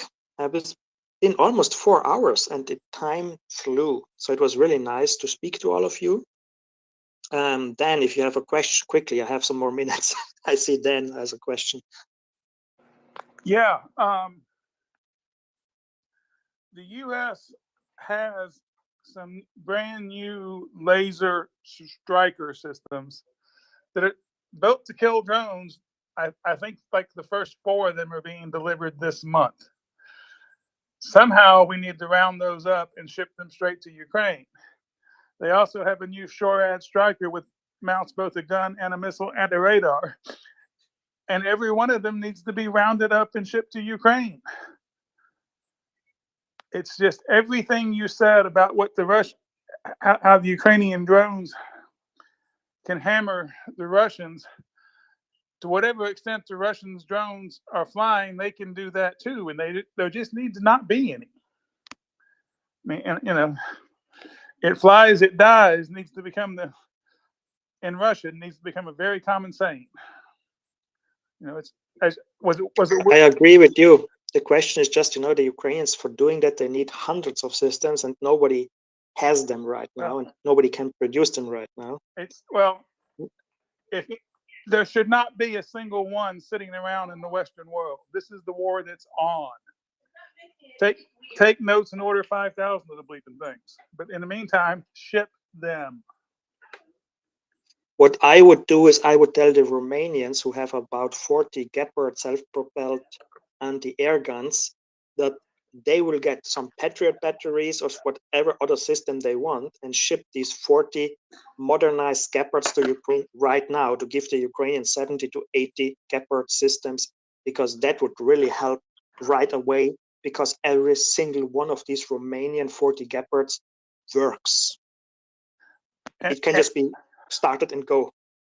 And why wasn't that done 8 weeks ago? Because someone in Washington, D.C. is sleeping, and the Romanians are not giving up their equipment if they don't know that they will get something in return, because the Romanians are a poor country and they don't have I think they have 16 fighter jets. They need every piece of air defense system that they have.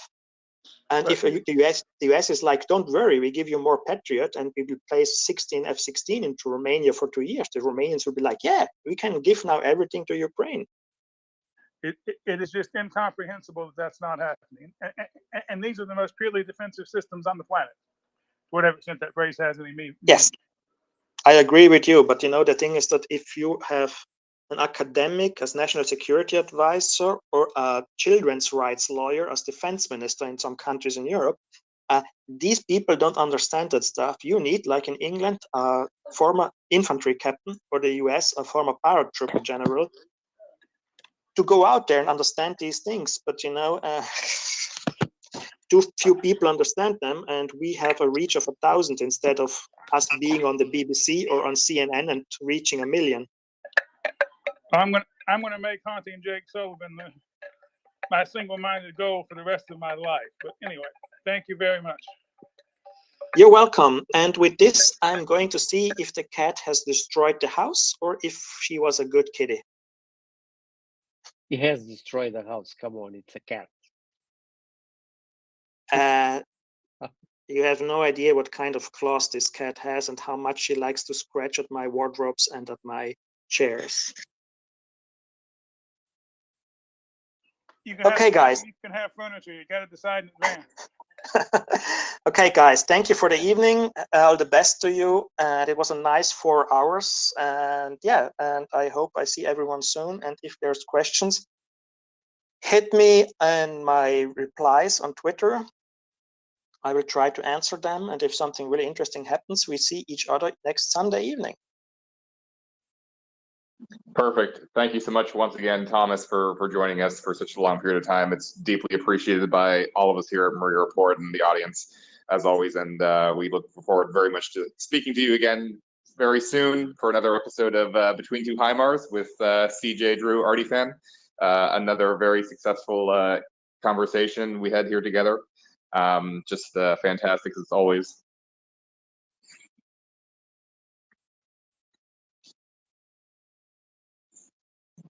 Alrighty.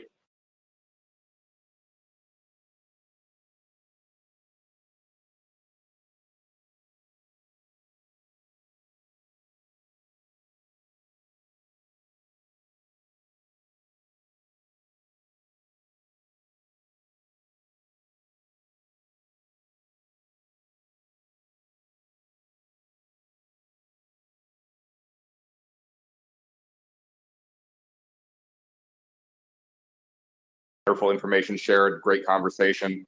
Also the Gepards in Romania. I wrote systems currently in American stock to Romania to facilitate that transfer. And it is deeply baffling that President Biden, for whatever reason, has not elected to use this authority because it's right there, and he is definitely not getting the best advice from certain people within the administration. So that's unfortunate. We hope that there will be policy change soon on that front. So I'll just remind the audience, please do share, retweet the space. If you weren't following Thomas already, please follow Thomas. If you're not following the MriyaReport host account, please follow the MriyaReport host account so that you can always find the space. The space does run 24/7. It's always up. Aside for very, very periodic crashes, we're usually down less than a minute before we're back up. So the space is always here. You can always find the latest news and analysis, the best source of information possible that you'll find on what's happening in Ukraine. We cover all aspects of the war, and we have great guests like Thomas and other very esteemed speakers here that join us to offer their expertise. And we have people who are reporting from the ground as well. And I believe we're actually going to have some updates, some live reporting from the ground very shortly. And we have Bloke up here in the coast spot, and I'm going to hand it over to him while I go get some dinner, and then I'll be back later on this evening. So really appreciate everybody joining us for the session. And once again, thank you to Thomas. And I will pass it over to my esteemed colleague Bloke now. Bloke. Yeah, hi, Colby. And yeah, thanks so much for that to Thomas Tyner, first of all, for that fantastic interview. That was amazing. And I can't believe it went on for almost 4 hours. It's just we're so lucky that he's so generous with his time. So folks, yeah, we're just doing a co-host swap here. So I hope everything will work fine on my phone. And just to repeat, please share and retweet the space. And also remember that you can help Ukraine by donating to MriyaAid.org. Go ahead, visit that website, and every little bit helps to help Ukraine win this fight for their freedom of their land and their people. Let's go to Gunter, and I'll start my co-hosting duties, and followed by Erland. So I listened to the beginning of the thing, and then I tuned in and I didn't realize he was still talking. So I had a question for him. But anyway, it's so amazing that he was able to speak for so long. I'll definitely go back and listen on Spotify for all of that. So my question is basically about the Soviet era lowly 23 millimeter autocannons that they have for defense. They either come in like a pair or the ZSU 23, which is a quad with radar. And I was curious. I mean, I assume the Ukrainians have familiarity with those, and it seems like those could be just as effective against drones. So that's sort of my question. What's sort of the status of those things? I am not the best person to ask. My understanding is that they wouldn't be, but quite as effective. But let's go to, and he probably knows a lot more about this than I do, and maybe he could help answer that question before he asks his own question. Berlin, could you help me out here? Well, let's assume that they would be able to track the bloke. You have a hot mic. Oops. Bloke? You have a hot mic. Okay. Let's assume that the Ukrainians would be able to create some sort of system in order to track those drones with the guns that you're talking about. I'm not familiar with the guns. That would definitely take down the Shaheeds. That is very complicated. It's not something that you can just mock up in a garage. However, the Ukrainians are very good at doing creating ad hoc solutions for a lot of stuff, tracking real time in light of. Okay, you have a response. I'm gonna let you. Okay, yeah. So the Z-23 actually has radar on it. It was built by the Soviets like 70s, 60s, something like that. So it's like an earlier predecessor of maybe what the Gepard is, and it seems like those could be as effective and are probably not as precious and are, laying around in various stockpiles. That was one of my questions. So if Dan, did you have something to say on that one? The Ukrainians are pulling out every single thing that will elevate to 45 degrees and fire a bullet. So however many ZSU-23s there is, both sides in the Ukraine war actually are pulling out like 1950s era 57 millimeter anti-aircraft guns. Everything that is in vaguely usable condition is being put out there as fast as it can be. I am assuming they have a decent supply of 23 millimeter ammunition, but I don't know that, and it would be a great question. I have seen multiple videos of the 57 millimeters being pulled out. And you have to remember that the Shaheeds are not a terribly hard target, especially if you have radar cueing to know approximately where they're coming from, so your guns, you're ready the second it comes over the horizon to start tracking. I think there's a great scope for doing a nice little laser system for that, where you just you put the laser dot on the target, and the computer, basically a glorified iPhone, can figure out how far to lead the weapon thing. I just want to answer quickly to that. So, as Thomas pointed out very well, there is a way we can make the Ukrainians being able to defend themselves towards both missiles. Dan, you have a hot mic. Okay, both towards missiles and towards the Shaheeds, but it is very difficult, or maybe impossible, to actually create an impenetrable wall against these things. Ukraine is a huge country. The Russians are targeting not military targets, but civilian targets. To take all of these things down is almost impossible. Yes, we should give the Ukrainians whatever air defense capabilities they could possibly achieve, but the solution I don't see as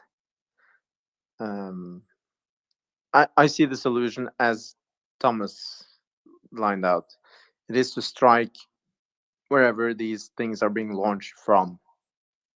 And yeah, the Ukrainians are doing all kinds of crazy things. I've seen videos of them with some sort of app that they use with an iPad, seeing where the missiles are launched from and firing machine guns at the drones.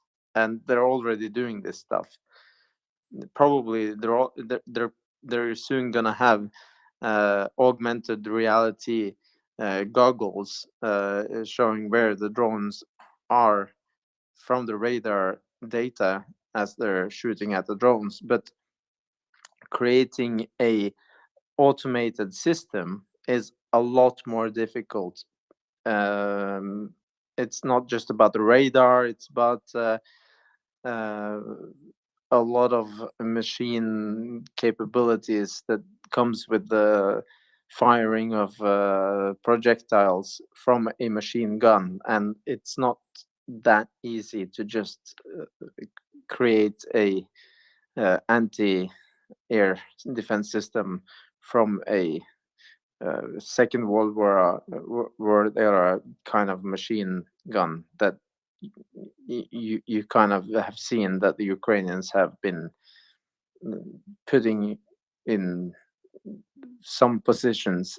I don't know if that is the answer at all. I think the answer is more of the offensive part. Whenever Dan is done, I want to ask Nuno something. So, yeah, thanks. Yeah, absolutely. That's the order we're going to go in. But I just have a brief public service announcement. The panel is full of speakers, so that means I can't bring anyone else up. So if some of you are done with your questions, if you would be kind enough to please click on your icon and drop yourself down to listener.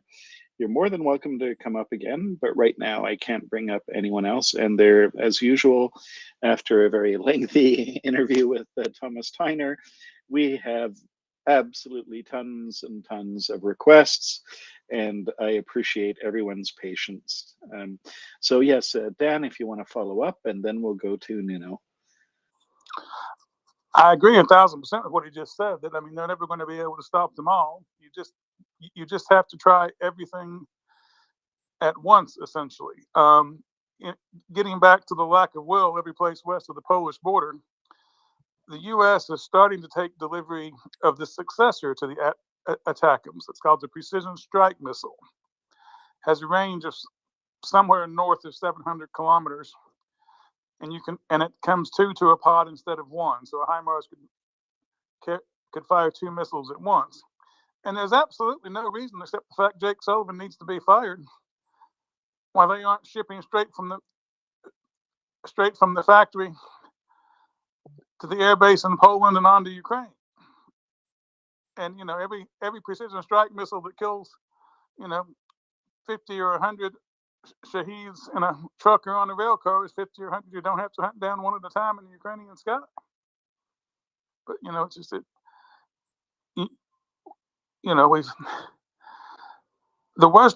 big parts of the Western world have a completely irrational fear of actually winning this war that I just cannot understand. We have an opportunity to put the Russians in the box for 2 or 3 generations and actually be able to let the world proceed without their interference. While we won't, and nobody's bleeding for this privilege but the Ukrainians. Why we don't ship them absolutely everything is beyond me. I mean, every piece of equipment in the Western world ought to be on its way to Ukraine or Taiwan, because if there's a third fight happening, I'm not seeing it. Thank you very much. Thank you, Dan. Nuno, did you want to speak? Yes, regarding the ZSU-23-4, I believe the Ukrainians have a version of it that they started upgrading in '99, that they did another upgrade in the 2017. But I don't know the numbers they have available, and I don't know the ammunition because it's a pretty exotic type of ammunition, the 23 millimeter ammunition. I don't know how many they have or how many ammunition they have. But as everyone was pointing out, there needs to be some of these guns for, and as Thomas pointed out, for critical infrastructure protection, and a few others that need to accompany all of the maneuver elements, especially artillery and the armor elements, because we've seen multiple times Lancet missiles, Lancet loitering munition used by the Russians against Ukrainian artillery.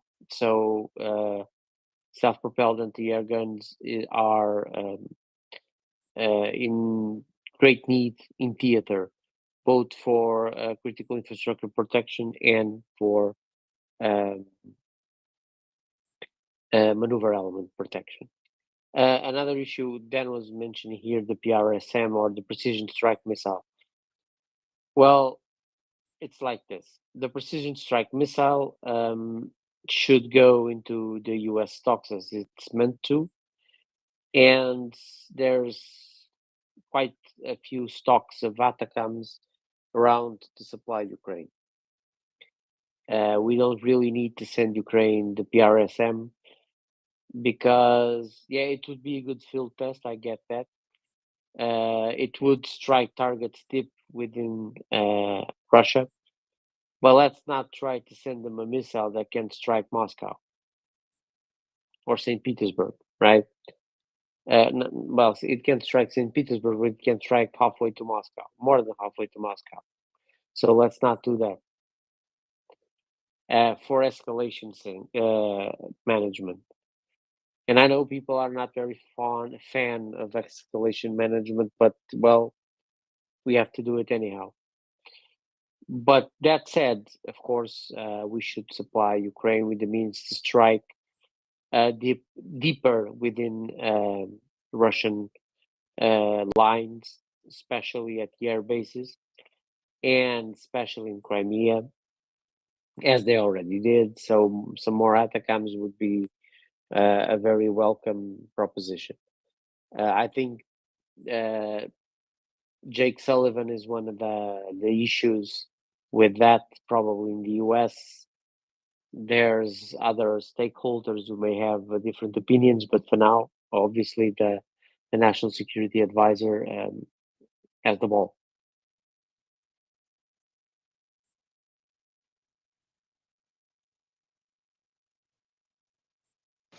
Thank you, Nuno. Really appreciate your contribution here. Erland, did you want to follow up on that? Well, I want to ask Nuno about something a little bit different.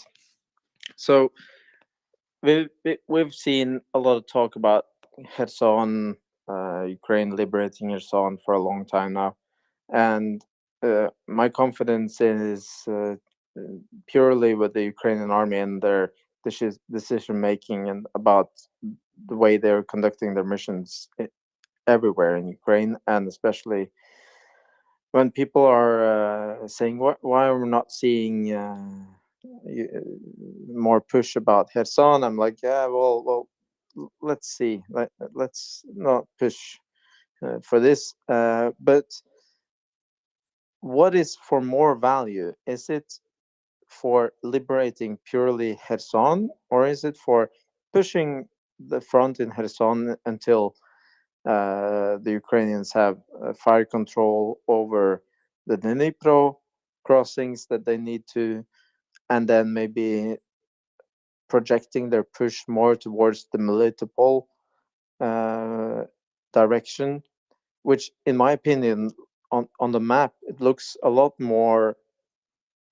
It looks a lot more attractive to cut off that direction, because if you manage to really punch through in the Melitopol direction, you see Ukrainians actually they would be able to have a defense line that is actually a lot less extensive in the kilometers, at least that you look on the map, you see on the map. if they manage to punch through there, I think the Russians would have to pull back a long way towards Mariupol and also a long way towards Zaporizhzhia nuclear power plant in order to establish a new defense line. So what is the most kind of sexy point of action when you look at either going into a urban combat in Kherson or circling Melitopol, which has a possibility of actually cutting off the land bridge? Thank you. I mean, that's a fantastic question. I feel underqualified for that question. So I see CJ has his hand up. So let's go to CJ and then, Well, I guess my question kind of relates to that as well, so I'll answer that and then throw it back to Nuno. Basically, with what we've seen with these, desperate Russian attacks all across Zaporizhzhia and Donetsk, I think Thomas is right when they're basically scrambling, right? They're trying to get more distance. They're trying to get indoors for the winter. And it's not really tied with trying to destroy the Ukrainian forces or really take land. It's somewhere in between. And when you don't have a good unity of effort or a clear plan, you can see on the Russian side how it's kind of all falling apart. I guess with that, though, because this is such a vital area, Kherson, both politically to Putin, but also to Ukraine for setting up for future operations in Melitopol or Crimea. I guess I know, Nuno, you were a little bit concerned last week about escalation in regards to Russia using some unconventional tactics, let's say. I guess I was curious where you stood now, sort of a week after that, and also when this sort of rhetoric of, dirty bomb use and all these sort of silly things that Russia brought up has seemingly died down. Do you feel like that's a good thing, a bad thing, or it just didn't really stick and cause fear in the Ukrainians' eyes, and therefore they're not going to pursue it anymore, even as a topic? CJ, and that's regarding those questions.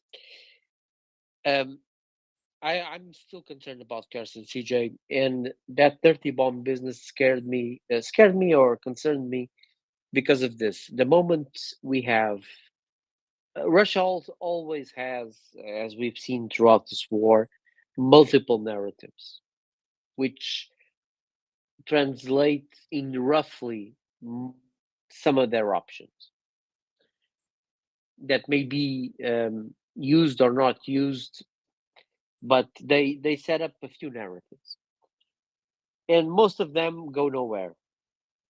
But the moment we saw some of the principals in Moscow, Shoigu, Gerasimov, Lavrov, calling their counterparts in the West, calling the counterparts in the other nuclear powers, mainly India and China, with exactly the same message about the dirty bomb, I'd say that's a narrative that it sticks out as the narrative they have chosen or the course of action they hold in reserve. Obviously, it's divination, as we are not privy to the Kremlin's decision making or the intelligence that Western agencies may have on that. But I also saw some very concerned people in some very high places regarding this possibility of escalation over this dirty bomb, exactly because of this, because the moment the principals in Moscow staked political capital in calling their counterparts in the West with this narrative in specific, it concerns me. It still concerns me. I am very, very divided on what happens in Kherson. And CJ has a very good idea about this and knows that we've discussed privately this matter. And I think, honestly, Russians cannot politically abandon Kherson unless there's a reason to abandon Kherson. Politically, it's the moment Vladimir Putin decided to annex these territories, he created a political problem because he cannot afford to lose them. And the military situation in Kherson is basically unsustainable. I think that much we have all gathered for some time now. But what are the Russians preparing in Kherson exactly? And another important issue about Kherson is that abandoning Kherson doesn't make it makes perfect military sense if you abandon the whole of the west bank of the Dnieper. There, cool. It makes total sense. You consolidate using the river as an obstacle on the eastern bank of the river. Perfect. That's the way to go. Not doing that, even if they're building fortifications, they cannot leave Kherson. That's what puzzles me in all this, and I think CJ would agree, is what puzzles me in this situation is they could leave the city of Kherson, but what happens to the troops that are the Russian troops north of Kherson? Because the front line is still north of Kherson. It's not yet in Novokakova. What could make sense is you pull everyone from the western bank, but if you leave Kherson and you do not pull the rest of the forces, that doesn't make much sense because of those forces will be doomed, will be stuck between two major Ukrainian forces. So can the Russians be luring the Ukrainian army into Kherson for an urban fight? Possibly. But at this point, there's no strategic surprise in that. That's obvious that Ukraine will be running aggressive reconnaissance in Kherson, and they will be hardly surprised by whatever ruse the Russians are using, unless it's an unconventional ruse. By that I mean the dirty bomb, blowing Novakakova, using tactical nuclear weapons, whatever.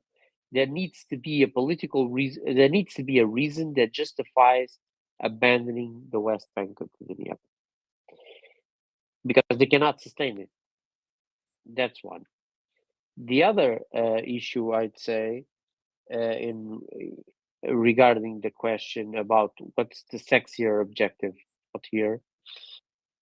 Well, the thing is, Melitopol, in my view, is where you break this invasion. The moment you cut the corridor from from the Dnieper River towards Melitopol, towards Berdyansk, the land corridor that is the true gain that Russia made throughout this invasion stops existing, and if you hit Kerch Bridge again, Russians cannot have a massive problem with supplies immediately. In that sense, Melitopol is where definitely you break this invasion. Now, will Ukraine try this during the winter or for a spring offensive? Well, I don't know. I'd have to know the reserves in theater. I'd have to know the logistics stockpiles and the ability to conduct an operation like this. Because if you conduct an operation like this and you're successful, the truth is, Kherson, Crimea is cut off, Kherson is cut off, and the whole land corridor collapses. So Russian strategy their lines will start cascading, as we saw in Kharkiv. Will this be possible? I'm not sure, but it's definitely Melitopol is a sexy objective. I've been saying from the start on, it's the objective that breaks this invasion. The moment this happens, the board changes. Kherson, we'll have to see what happens in Kherson. I'm not very optimistic, to be frank, about Kherson. Well, I have a follow up, but I'm going to defer because it seems as if one of our favorite Oklahoma Maria reporter moderators is with us, and he's a little bit displaced from Oklahoma right now. And no, it's not in Texas. Is that right, Ryan?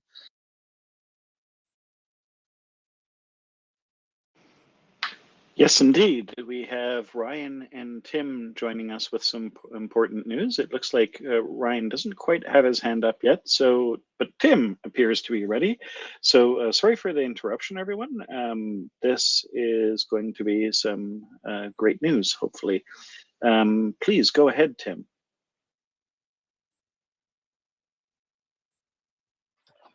Hello, guys. Sorry, I'm having to be a bit quiet because I'm in a hotel corridor in the middle of the night. Just going on to a balcony. Bear with me 1 second, please.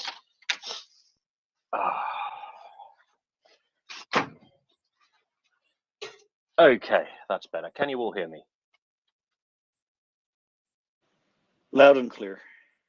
Please Fantastic. share your news. So I'm joining you all from darkest Lviv in western Ukraine, where, for those of you who don't know, I'm participating in another aid convoy, this time in cooperation with Blue and Yellow, which is a kind of Swedo-Lithuanian humanitarian charity. So they very kindly crowdfunded from their donors. They bought an armored Volkswagen van, which can apparently withstand 762 unless you fire at the engine or the wheels. But it keeps the driver safe, so that's what's important. So we got one of those. We've got another 4x4, and we've loaded them up with a couple of diesel generators. We've got a load of warm kit. We've got some rehabilitation supplies for medical rehabilitation stuff.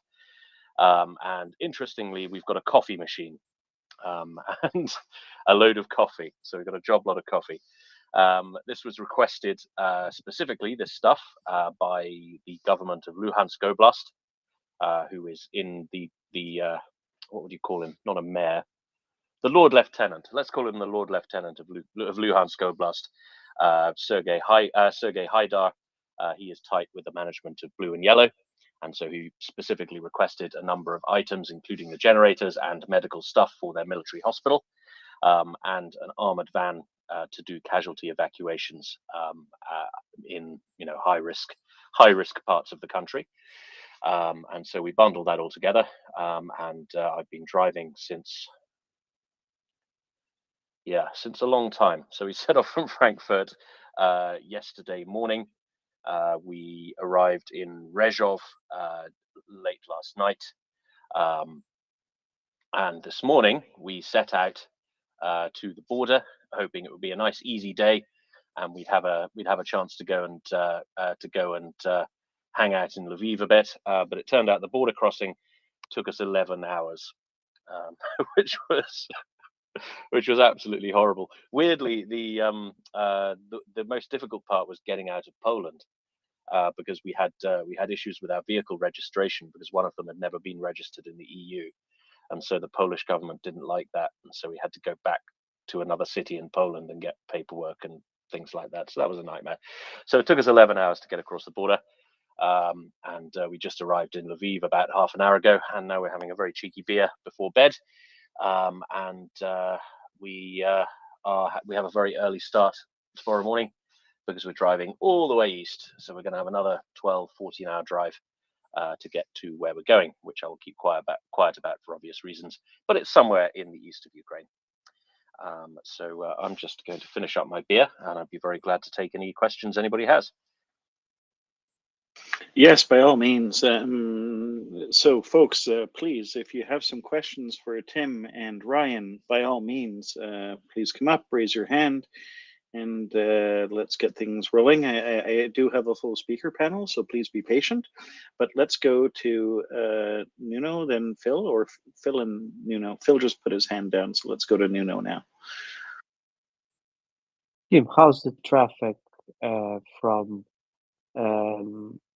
Poland? How do you see the logistics trains moving in? moving in, because that's the main supply route, one of the main supply routes for Ukraine. So how's that traffic? On, well, both ways, it's a bit of a nightmare, really. So there's obviously there's two streams. Well, there's three streams. So there's the humanitarian aid stream, which gets waved through fairly quickly.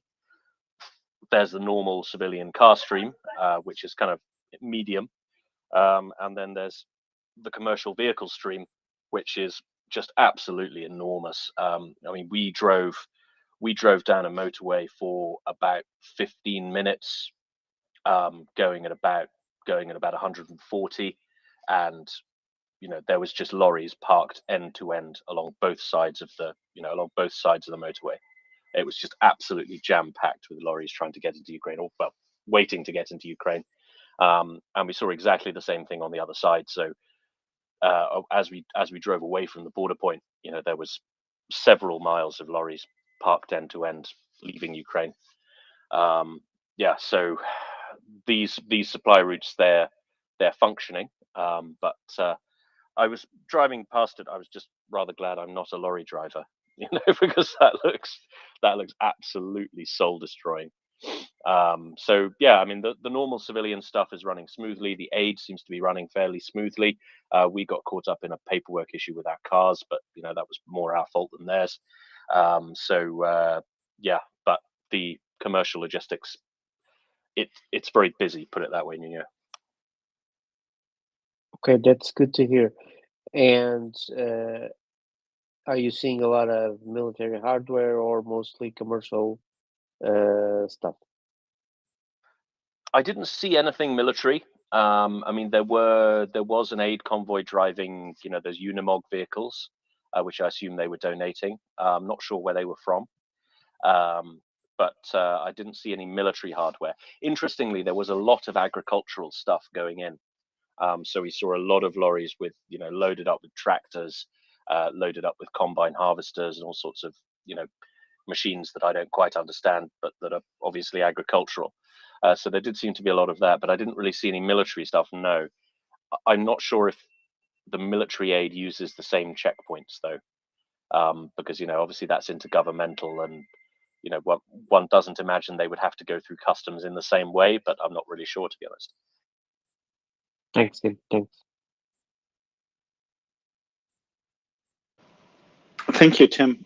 Tim, I would imagine there must be a lot of generators moving into Ukraine now, given the recent,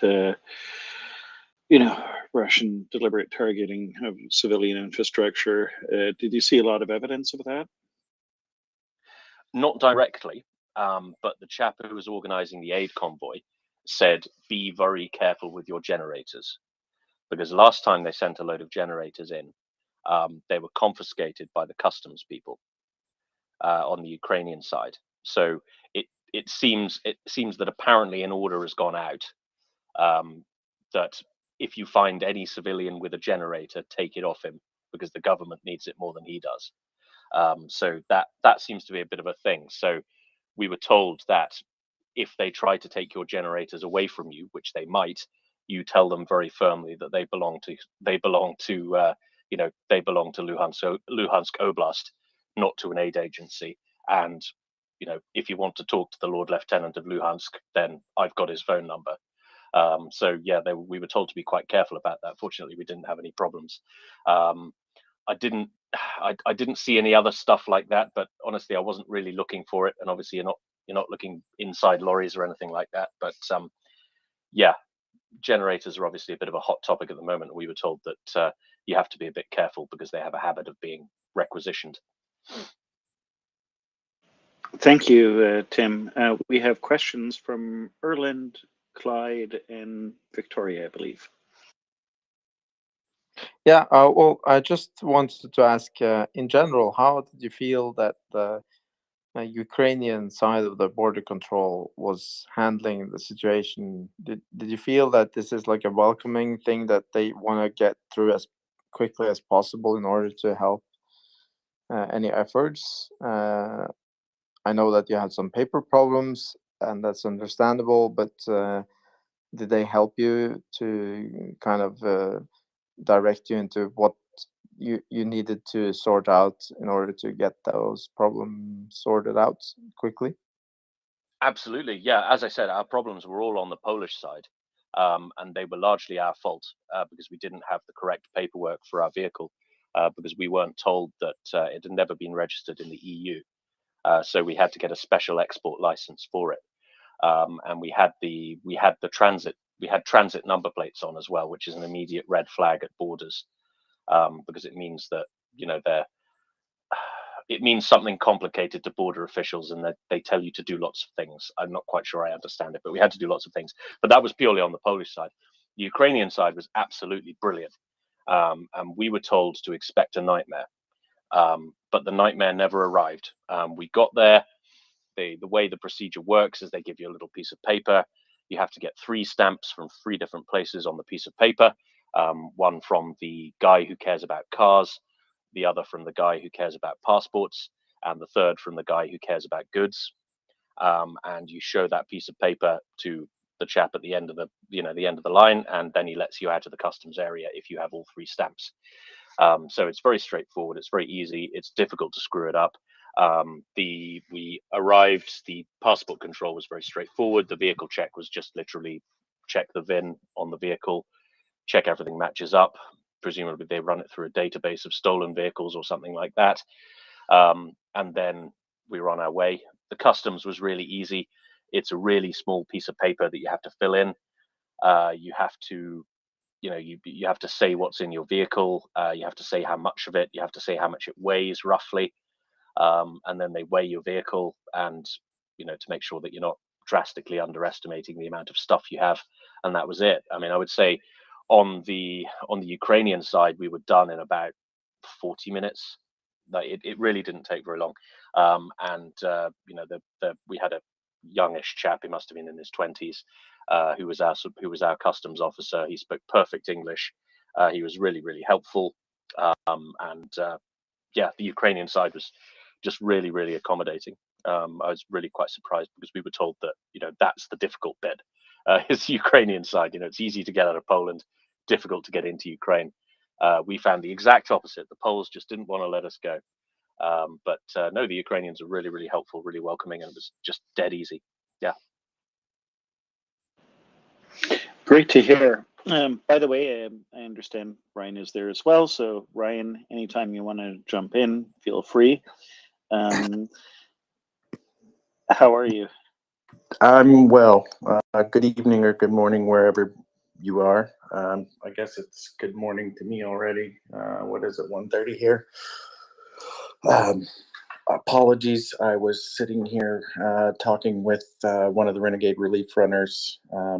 We were out and had quite a long day trying to deliver aid to some families in desperate need here in and around the Kharkiv area. So got a little distracted. I was not paying attention to the signal chat, and I did not want to interrupt the previous segment we had on. So, but I saw some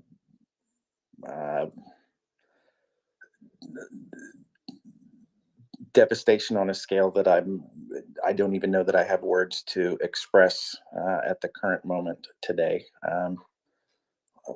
Much worse than anything I've seen in the central or western parts of the country.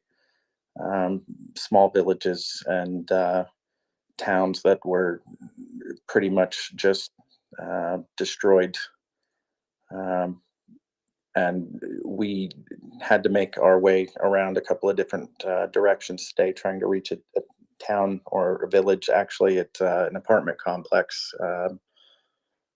in a certain area that they had gone out and delivered some aid and supplies to a couple of days ago, and there was an obvious overwhelming need for more, so they managed to round up another 100 food kits or family food packs that were put together that had various types of protein and carbs and baby food, diapers, adult diapers, warm weather clothing, blankets, you name it, pretty much anything we could provide. And after quite a bit of trying to navigate around on some pretty hellacious roads, we finally, about sundown, reached the destination we had been trying to get to, and managed to deliver that stuff to some people who were extremely happy to see us and very grateful that somebody had not forgotten them and came back and delivered some things they need desperately. What would you say, Chris? There's 4 or 5 apartment buildings there. It was pitch black in the area. There wasn't a single light on in any of the buildings. People started, kind of trickling out of darkened buildings. We pulled up and backed into kind of a courtyard area and honked our horn to let people know that we had arrived. And slowly, a few babusas came out, and then some more people came out, and we, tried to get them to organize as best we could, just so we didn't get overwhelmed with everybody trying to get stuff. But managed to get it distributed to the best of our abilities, and get everybody at least some food. And it was a humbling experience, I'll say that. It really puts in perspective how good we have some things and don't realize it. You don't realize all the modern conveniences of life until you pull up in a neighborhood that has absolutely no power and presumably no ability to pump water up to any of these apartments. And, people are almost brought to tears because you're delivering them dry rice and some grains and some pasta and a jar of pasta sauce and, maybe some adult incontinence stuff and feminine hygiene products and some warm clothes. If I went home tomorrow, I would think all the time I spent coming over here was worth every second. Ryan, I have so many questions, but so does our audience. So I especially want to go to Victoria first. Obviously, she probably has a lot of questions. Go ahead, Victoria. Yeah, thank you so much. Yeah, I do have some questions. Well, first of all, thank you so much, Tim and Ryan, for what you guys do. That means a lot, and it's really important and appreciated. My first question to Tim, and maybe this is very subjective opinion, but did you see any evidence that Ukrainian refugees are coming back, when you went across the border?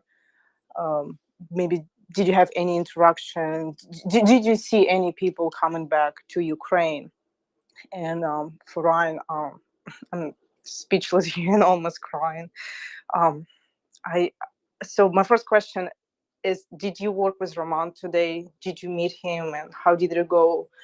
And the second question, did you see a lot of people still living in a shelter, or all those people living, in their own houses, condos? Thank you.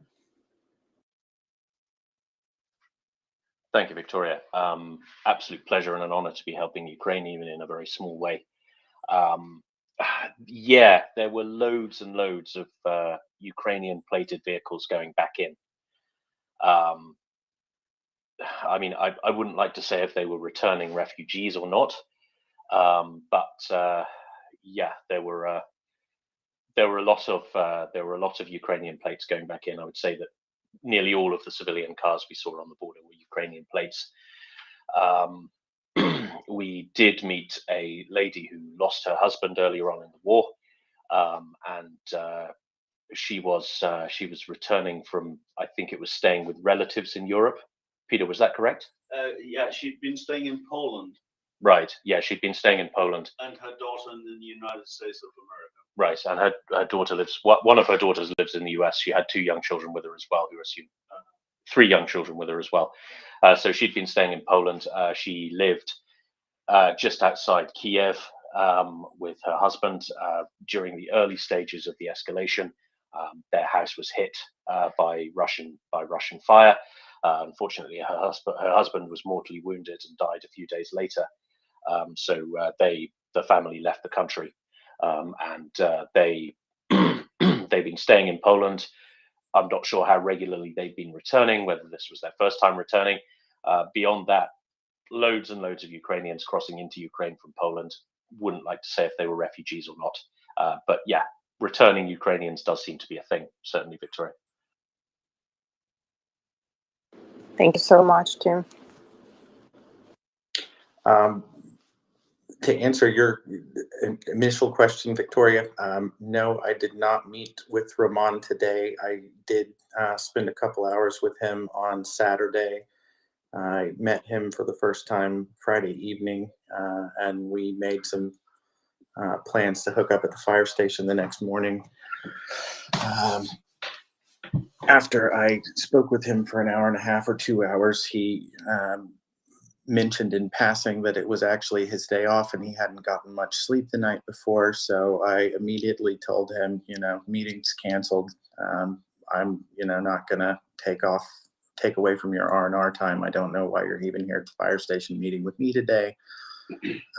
He made a phone call to one of the local relief and aid organizers here in town to see if she could make any use of me on a Saturday morning, and she checked around and told him, or responded back in a pretty short time frame, that she didn't have anything particularly that day to do. So I told him, go home and get some rest, and I came back here and spent a little time at the place I'm sleeping while I'm here in Kharkiv, and then met with another volunteer who's been here in Ukraine since February or March, yesterday evening. I did not see any refugee centers here in Kharkiv. I haven't done a whole lot of actual stuff in Kharkiv specifically, just because I know it's the weekend and I'm not sure, what kind of schedule everybody's running. I know a lot of the volunteers are running 7 days a week here, but knowing that Roman actually had a couple of days scheduled off, I didn't really want to bother him too much. And then I made contact with some of the guys from Renegade Relief Runners, Chris and Rob. Tried to get in touch with them last night and make a transfer of all the prescription meds that I was sent over here with. And there was another air raid siren, which when the air raid sirens go off, mysteriously the GPS stops working all over town, which is a good thing. I'm pretty sure there's a correlation there, but I'm no expert. All that said, it was late enough in the evening. We decided to just put a cork in it, or put a pin in it, until this morning. I made contact with guys this morning, and they let me know they were going out to some of these recently liberated villages on the east side of the Oskil River, and that they had been out to these places before, and they had 2 truckloads of food and humanitarian relief stuff. And I went ahead and hopped in the vehicle with them, and we hit the road. We spent a couple of hours trying to navigate out to the location that they had been previously. When we headed down one path, we reached a bridge and realized that it had been destroyed recently. I don't think it was destroyed the last time they were there. Luckily, there are already some Ukrainian construction teams trying to make repairs to that bridge and get it passable again. I think it was actually an overpass over a railroad, but we had to turn back and double back and try and attack it from a different route. They mentioned that there's a particular feline, as John Ridge calls them, that had caught their heart. They try to take some dog food or animal food with them wherever they go. And I know a few of these guys have big hearts for furry animals. I guess I'm probably included in that bunch. But this particular cat made an impression on them because some of the local community members advised them not to go near that particular cat and to stay away from it. And when they inquired about why, I won't go into too many details, but let's just say the cat's been nicknamed Hannibal. And that didn't discourage anybody with our group from trying to render aid to an animal. So we made our best attempts to locate this little cat and maybe adopt it. We knew it was taking refuge in a particular building, and we went and poked around in there and tried to coax the cat out as best we could, fed a couple of the local dogs, decided we'd given it enough time. We didn't find the cat, so we went on to, go what we'd actually went out there to do, which was help people and deliver food to these people that have not been able to evacuate and are still in their homes living without power and water and, all of the basic necessities of life. We crossed the Osskill, made it down to a village. I mentioned on the space, I think last night or probably this morning, that the difference between Kyiv and Kharkiv is unmistakable. You can go lots of places in Kyiv, and if you didn't see all the people in military fatigues or the trucks zooming down the road with olive drab paint on them, you wouldn't necessarily know it's a city at war. It's a city in a country at war, but there are places you can go in Kyiv that there's no immediately observable damage. And the difference between Kyiv and Kharkiv is I can't go a single block anywhere in Kharkiv that you don't find lots of windows that are broken or boarded up, or buildings that have obvious shelling damage to them. And if I thought that was a breathtaking comparison between the two, I was shocked again today when we went out into some of the smaller areas and saw the scale of damage that had been inflicted upon these much smaller communities.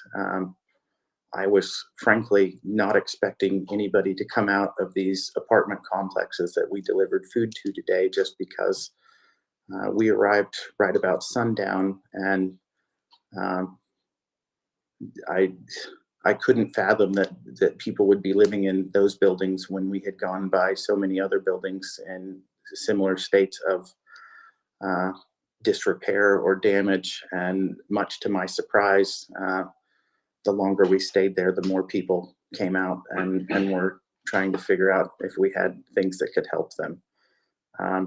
The one thing I think that's probably needed most in those areas right now that we were totally unprepared for and could not deliver to them was lighting. They asked us numerous times if we had any additional lighting. We had some language barriers here because Rob is from New England. I don't know if he wants me sharing any more of his personal info than that. Rob's New Yorker. He helped out after 9/11. He knows what's devastation and terrorism looks like, and that's exactly what we've been seeing and experiencing here. It's just not consolidated to one small part of one big city. It's miles and miles in every direction, and every town you go to has a church that one area we stopped in where we tried to rescue the cat, the Orthodox church, the steeple had been hit by an artillery shell, so there was only about 3/4 of the church bell tower left, and there's a giant hole in the side of the building. But you go down the street a couple of blocks, and actually the building we entered into to try and rescue the cat used to be a schoolhouse. But the orcs decided to turn it into one of their troll dens, and we're living in the basement of it in squalid conditions. There were massive amounts of Russian MREs laying out, strewn about across the ground everywhere. It's hard to put into words the amount of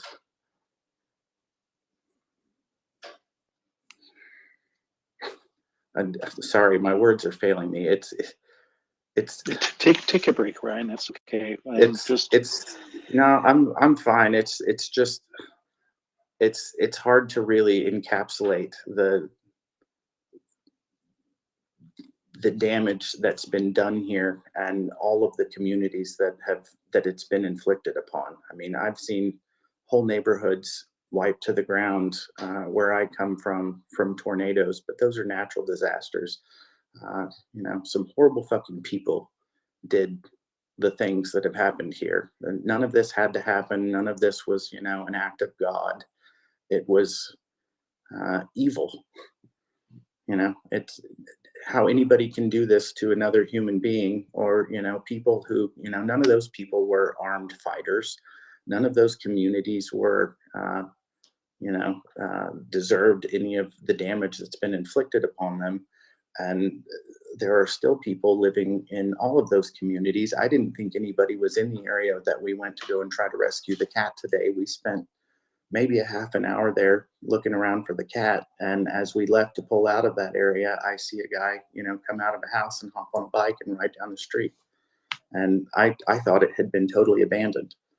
A little further the other direction down the road from the central intersection, there was a car and some people, but that end of the village we were on looked like it should have been totally abandoned. And these people literally don't have anywhere else to go. So what are they going to do? Leave their home and leave behind what little they have left?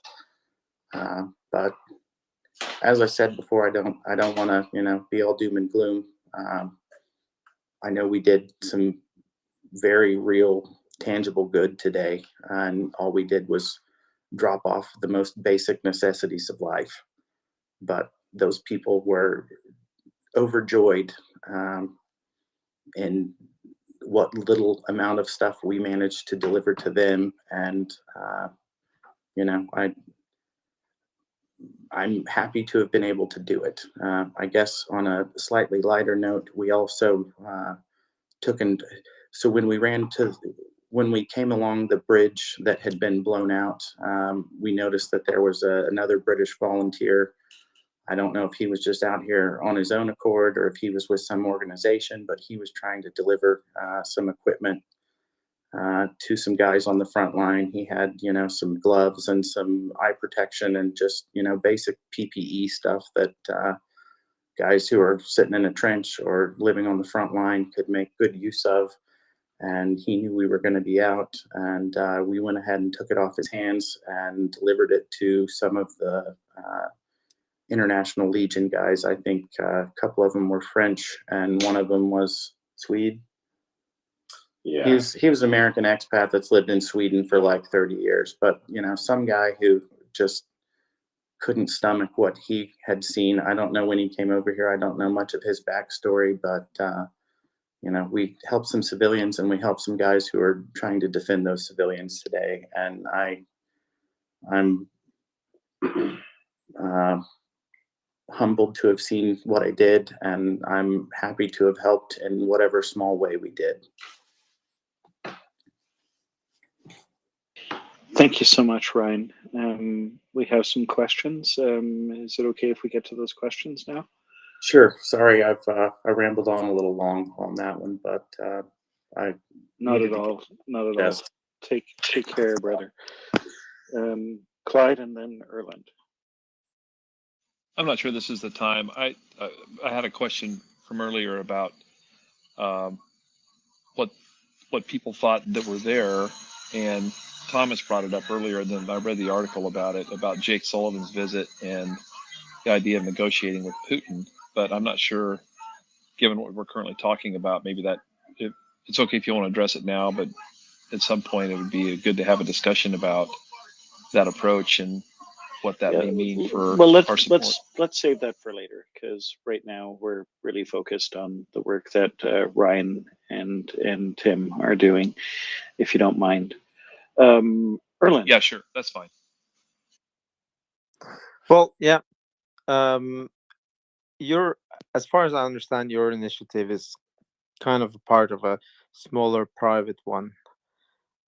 comparing to the bigger organizations that are supposedly all around Ukraine, what do you kind of see on the ground there? Do you see that the Red Cross, the humanitarian aid from the UN, the Norwegian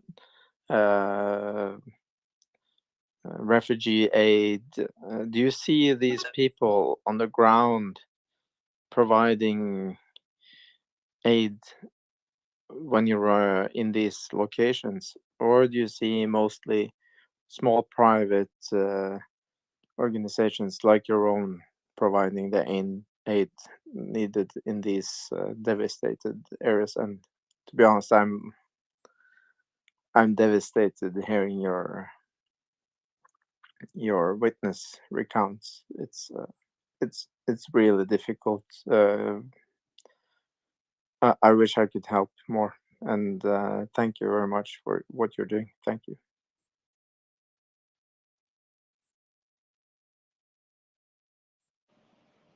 Ryan, did you want to take that? I know you're getting tired, so I don't want to push you too far.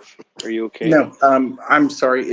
If he could briefly summarize the question again, I missed it. I'm actually with Chris and Rob from Renegade Relief Runners this evening. We were out pretty late. Actually, we didn't even make it back to Kharkiv tonight before the curfew hit. Luckily, these guys have built a little rapport with some of the checkpoint people that man things and keep everybody safe around here. So we didn't get our hands slapped too hard for coming back into town later than we should have.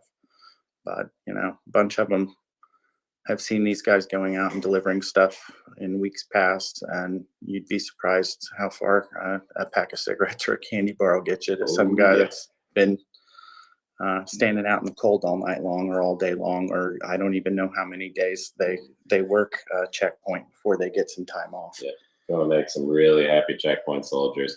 Always carry around a couple cartons of cigarettes, instant coffee, any hand or foot warmer, like the chemical type that you pop open and stuff in your shoe or whatever. Stuff like that goes a long way. You know, candies, snacks, treats, all that kind of stuff. They're bored out of their skull out there, and it's freezing cold, and it gets dark at 4 o'clock. They're very, very, very happy, and they do remember you. Yeah, I can attest to that. We also dropped off some candy bars to a few lucky little kids today too. They seem to know the particular roads that are traveled more heavily by some of the relief and medic groups, and they were posted up. I'm not going to knock them for it. We pulled over and talked to them and hooked them up, and they were more than grateful. I think they got one particular type of candy bar from Chris, and then I of course had to give them Snickers. So I think they double tapped us. But if all they eat tonight is candy bars, then we did our job.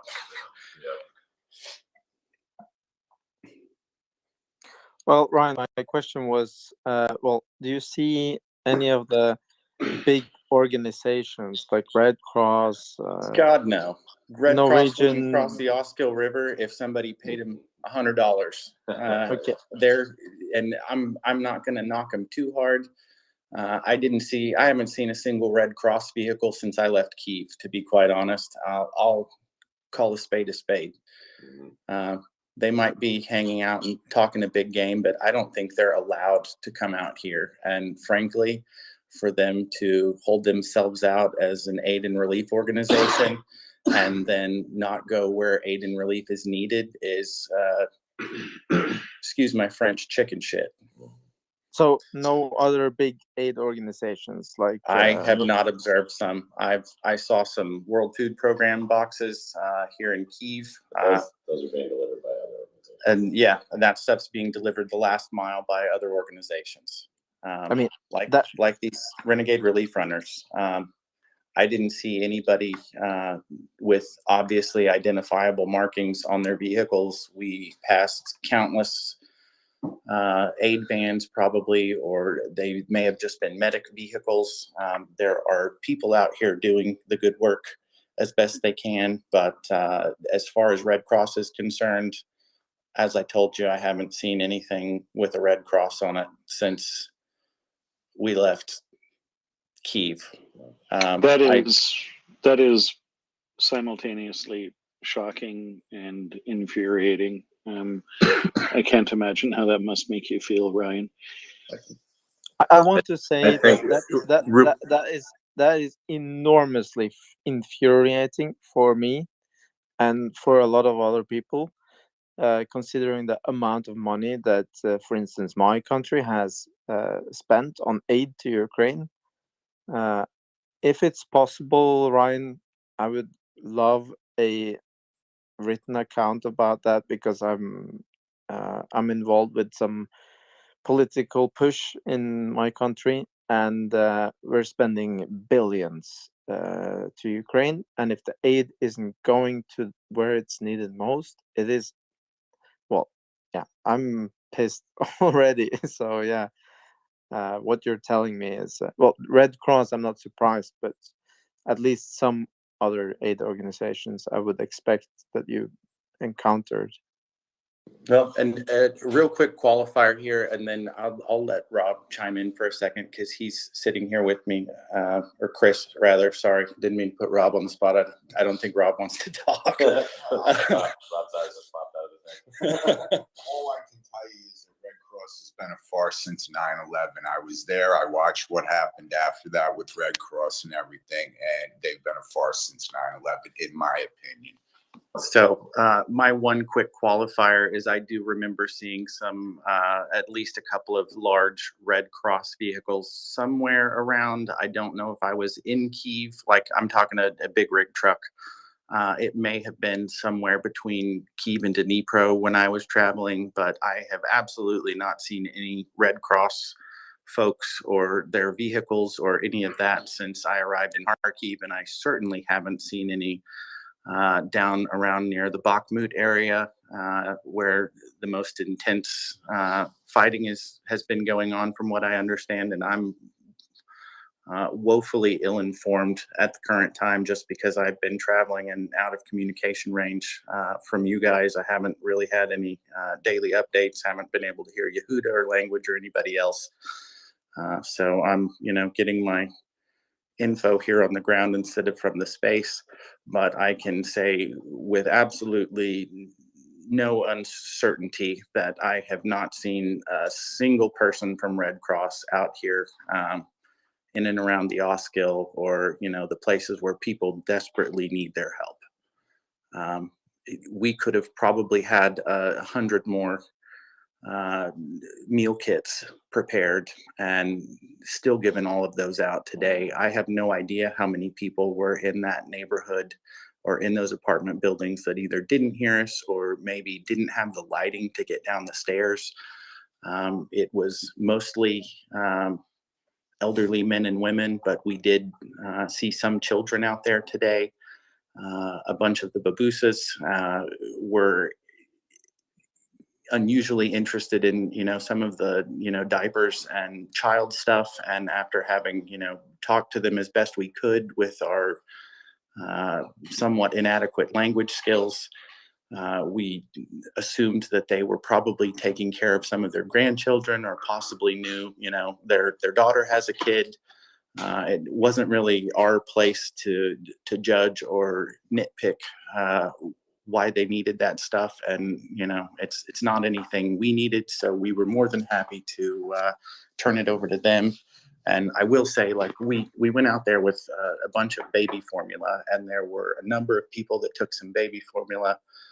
We took great effort to make sure and let them know it's not just powdered milk, it is for infants. And there was at least one lady who communicated to us as best she could that she had, we think, a 7-month-old. I hope she didn't mean 7-year-old, but honestly, if she has a 7-year-old that she can't feed, baby formula is better than nothing.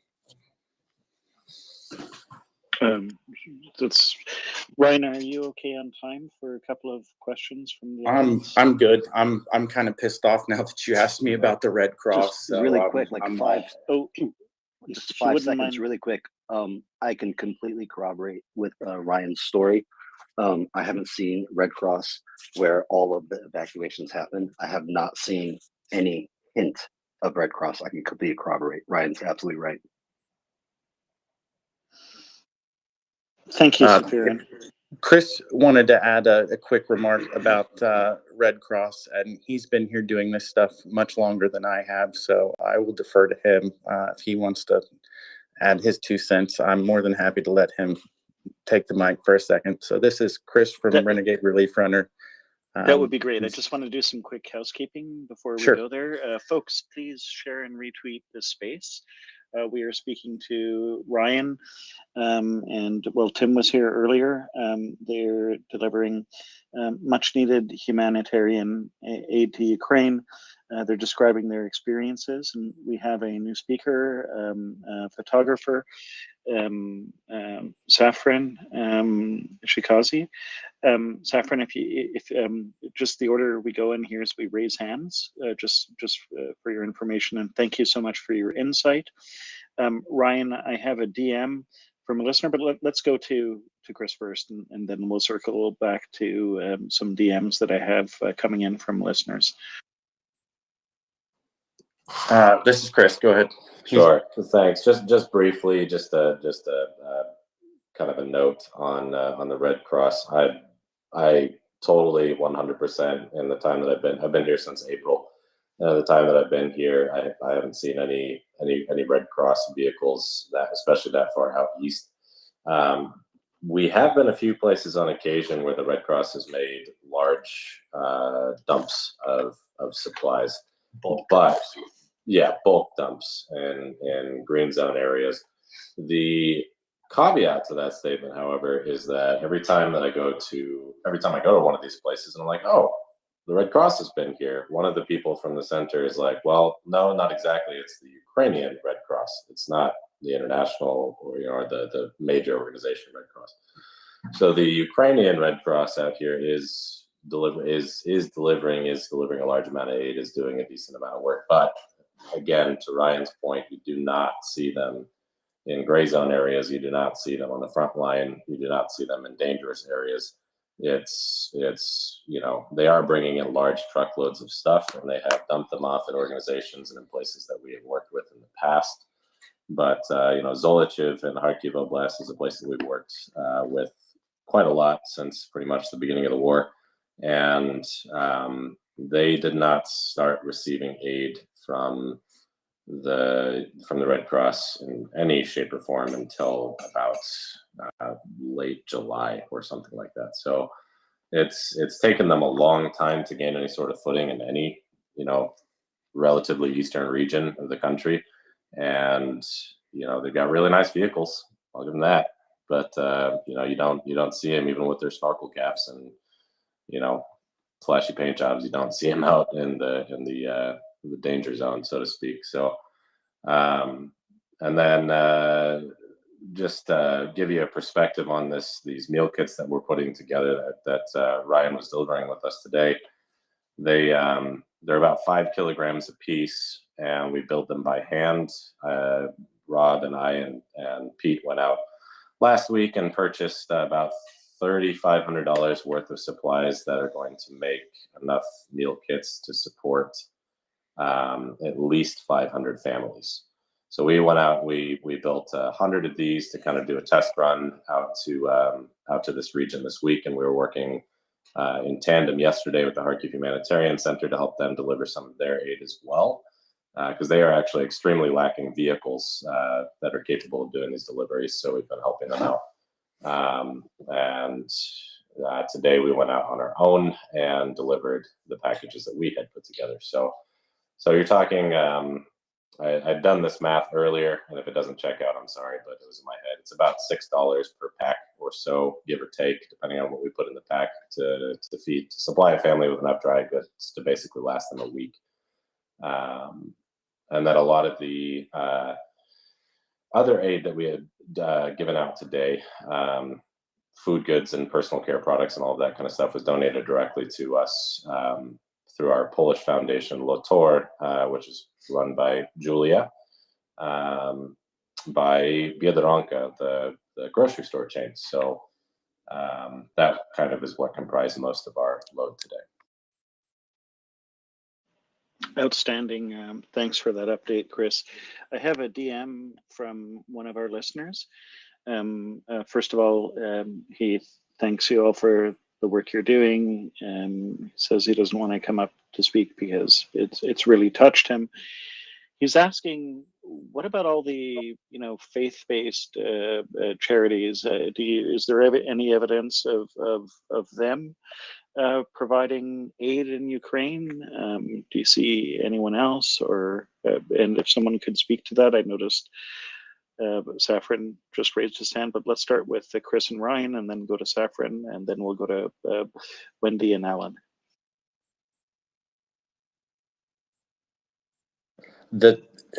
To be quite honest, and this might sound a little callous, the only religious-based interaction I witnessed in Ukraine was before I showed up here in country, and it was some evangelicals from the U.S. who were standing on the Polish side of the border, Bible thumping at refugees who were fleeing their country. And that's been a few months ago, but that kind of stuff makes me mildly nauseous.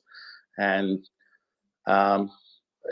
there may be some orgs out here doing that kind of work. If they are, I haven't seen them, or they're driving around without any type of identifiable insignia on their vehicles. Frankly, I hope somebody from the Red Cross is listening right now. I would invite them to come onto our space and defend themselves. I'd be happy to talk to them. I don't know if there's some bureaucratic roadblocks between them not wanting to allow Red Cross employees to go places that might result in a workers' comp claim. But if that's the case, they need to find some better employees who are willing to sign, some kind of hold harmless clause, and people can get out of the hotels in Kyiv or Lviv and take their shiny new vehicles out here to these villages that desperately need help. Because I know there are people out here willing to do that work. There's people willing to do that stuff out here at their own expense. And it sure as hell ain't the Red Cross. Saffron, did you want to follow up on that? And I'm sorry if I'm mispronouncing your name. No, it is Saffron. What Ryan or Ryan's friend, I don't know who was talking, but what Ryan is saying is I mean, he couldn't have put it better. We need Red Cross's shiny vehicles out here, anywhere on the eastern or southern fronts, doing the work that they claim to be doing. I know there's conflicts all over the world, and there are global, local needs globally, and perhaps, right, if I were to play devil's advocate here, or side on the side of Red Cross, maybe it's that they're sending a bunch of vehicles and personnel to other locations to help them out. But the presence of Red Cross in Ukraine has been just absolutely abysmal. It's you lose more respect just weekly. Every time there's a very clear absence. And like Ryan was saying also, when you do go to Kyiv, I've never been to Lviv myself. I don't spend a lot of time in in Western or Central Ukraine. But when you do go to bigger cities, Dnipro, for example, I saw a few Red Cross SUVs, and they're parked outside of like 5-star, Diamond Star hotels. Same with the UN, to be completely honest. So you've got a lot of UN Land Cruisers, Red Cross Land Cruisers, and Red Cross. It's really it's really stylish how they do their thing. They've got this really big flag that they fly on every vehicle, so you definitely know it's them. But they're just nowhere to be seen where it's needed. Yeah, I just wanted to really corroborate what Ryan was saying. And Ryan, if you guys are still active in this area, I don't know where you are active, but you said Oskil, and Liman's not too far from Oskil. If you've gone east from Oskil, there's a place called Rubci, and Rubci is I've I've seen quite a bit of destruction around the war zones, but Rubci is like just on another level. We were literally trying to find a building that still existed, like that was still standing. We couldn't.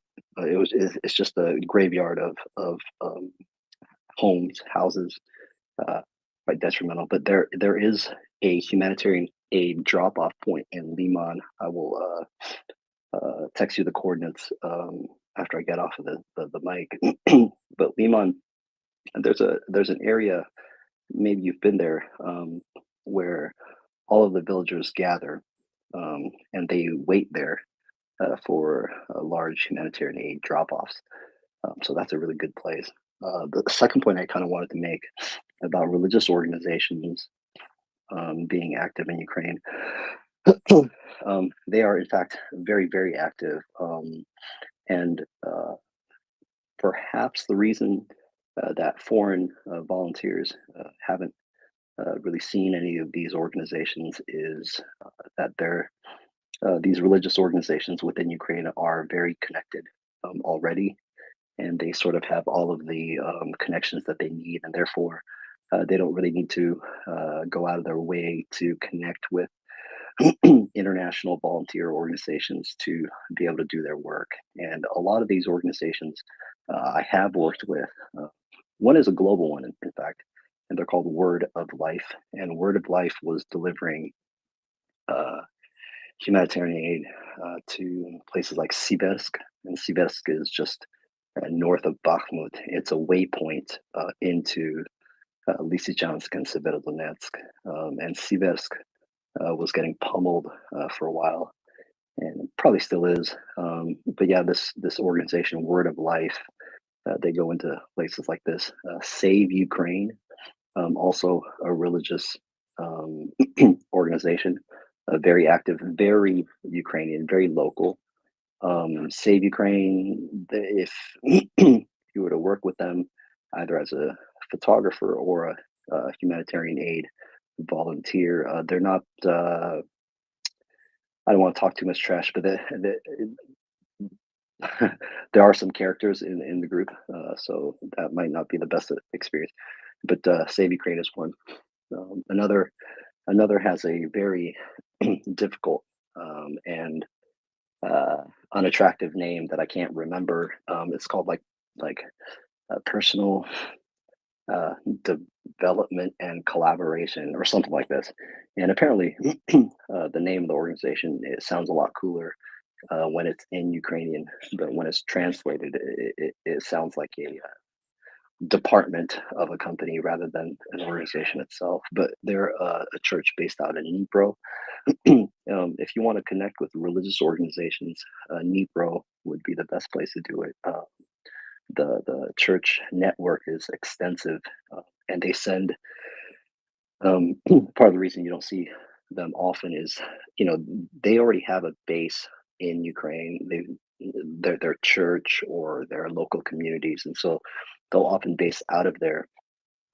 Save Ukraine bases out of Pokrovsk, and in fact, they pay for the evacuation train that sends people out of Pokrovsk. We're talking probably not hundreds of thousands, but the upper tens of thousands of people. This is the number of people that they've probably evacuated by now out of the Donbass. A church in Dnipro called the Kovchek Church. It's a Ukrainian translation for the Ark. They are an evangelical sort of I want to say Bible thumping, but a very evangelical organization. They have evacuated probably the lower tens of thousands of people by now as well. Yeah, a lot of religious organizations very, very active in Ukraine. You probably just won't see them basing out of the Donbass.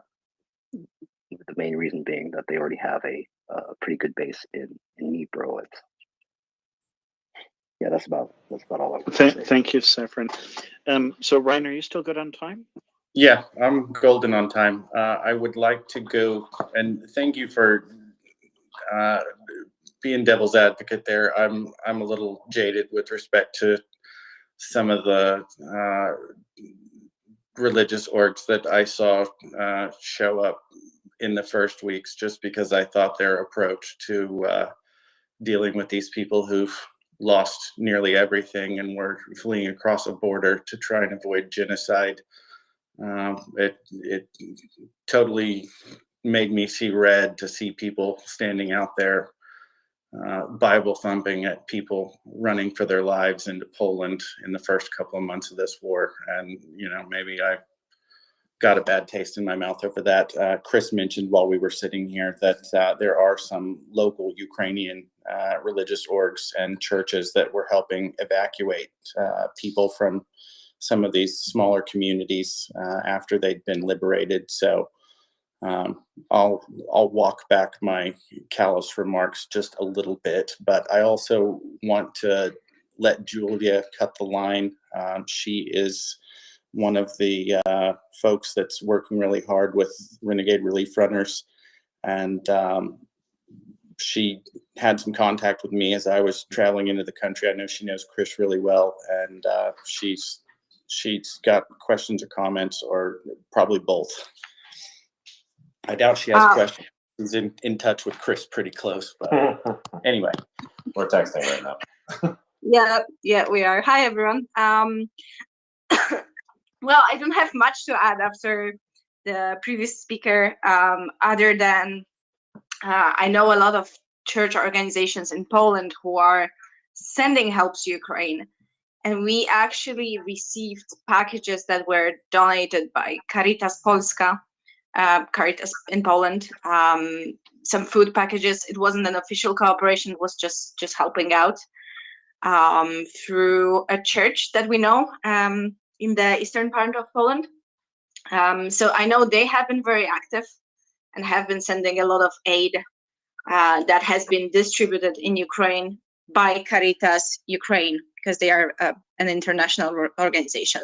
I have some very bad things to say about them operating once in a while, but generally they are doing something, which is already a big step in this whole effort, because as we spoke about before, there's a lot of organizations who talk and post a lot but don't do much. And then to the churches that cooperate, that is very true. Churches are very close with each other and cooperate with each other, and there's a lot of church organizations in Ukraine who are supporting mainly their local communities. And that is something that we discovered during this journey in Ukraine, that a lot of communities grow around churches in Ukraine, and we've been offered help from a few churches here and there. And there is this church organization in Kryvyi that is supporting refugees from different parts of Ukraine. And we are actually about to send them some aid. There's this Polish volunteer who's helping out there, and we've been in touch. And there is something very, very, very important to say about that organizations. They are very resourceful and getting their own supplies, but there are supplies that they cannot get in Ukraine, and that's when they reach out to volunteers from abroad. And I'm really hopeful we can get there in the upcoming weeks and deliver them some aid.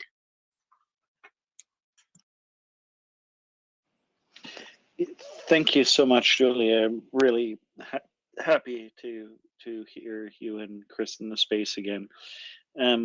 Wendy, Alan, and Victoria, please.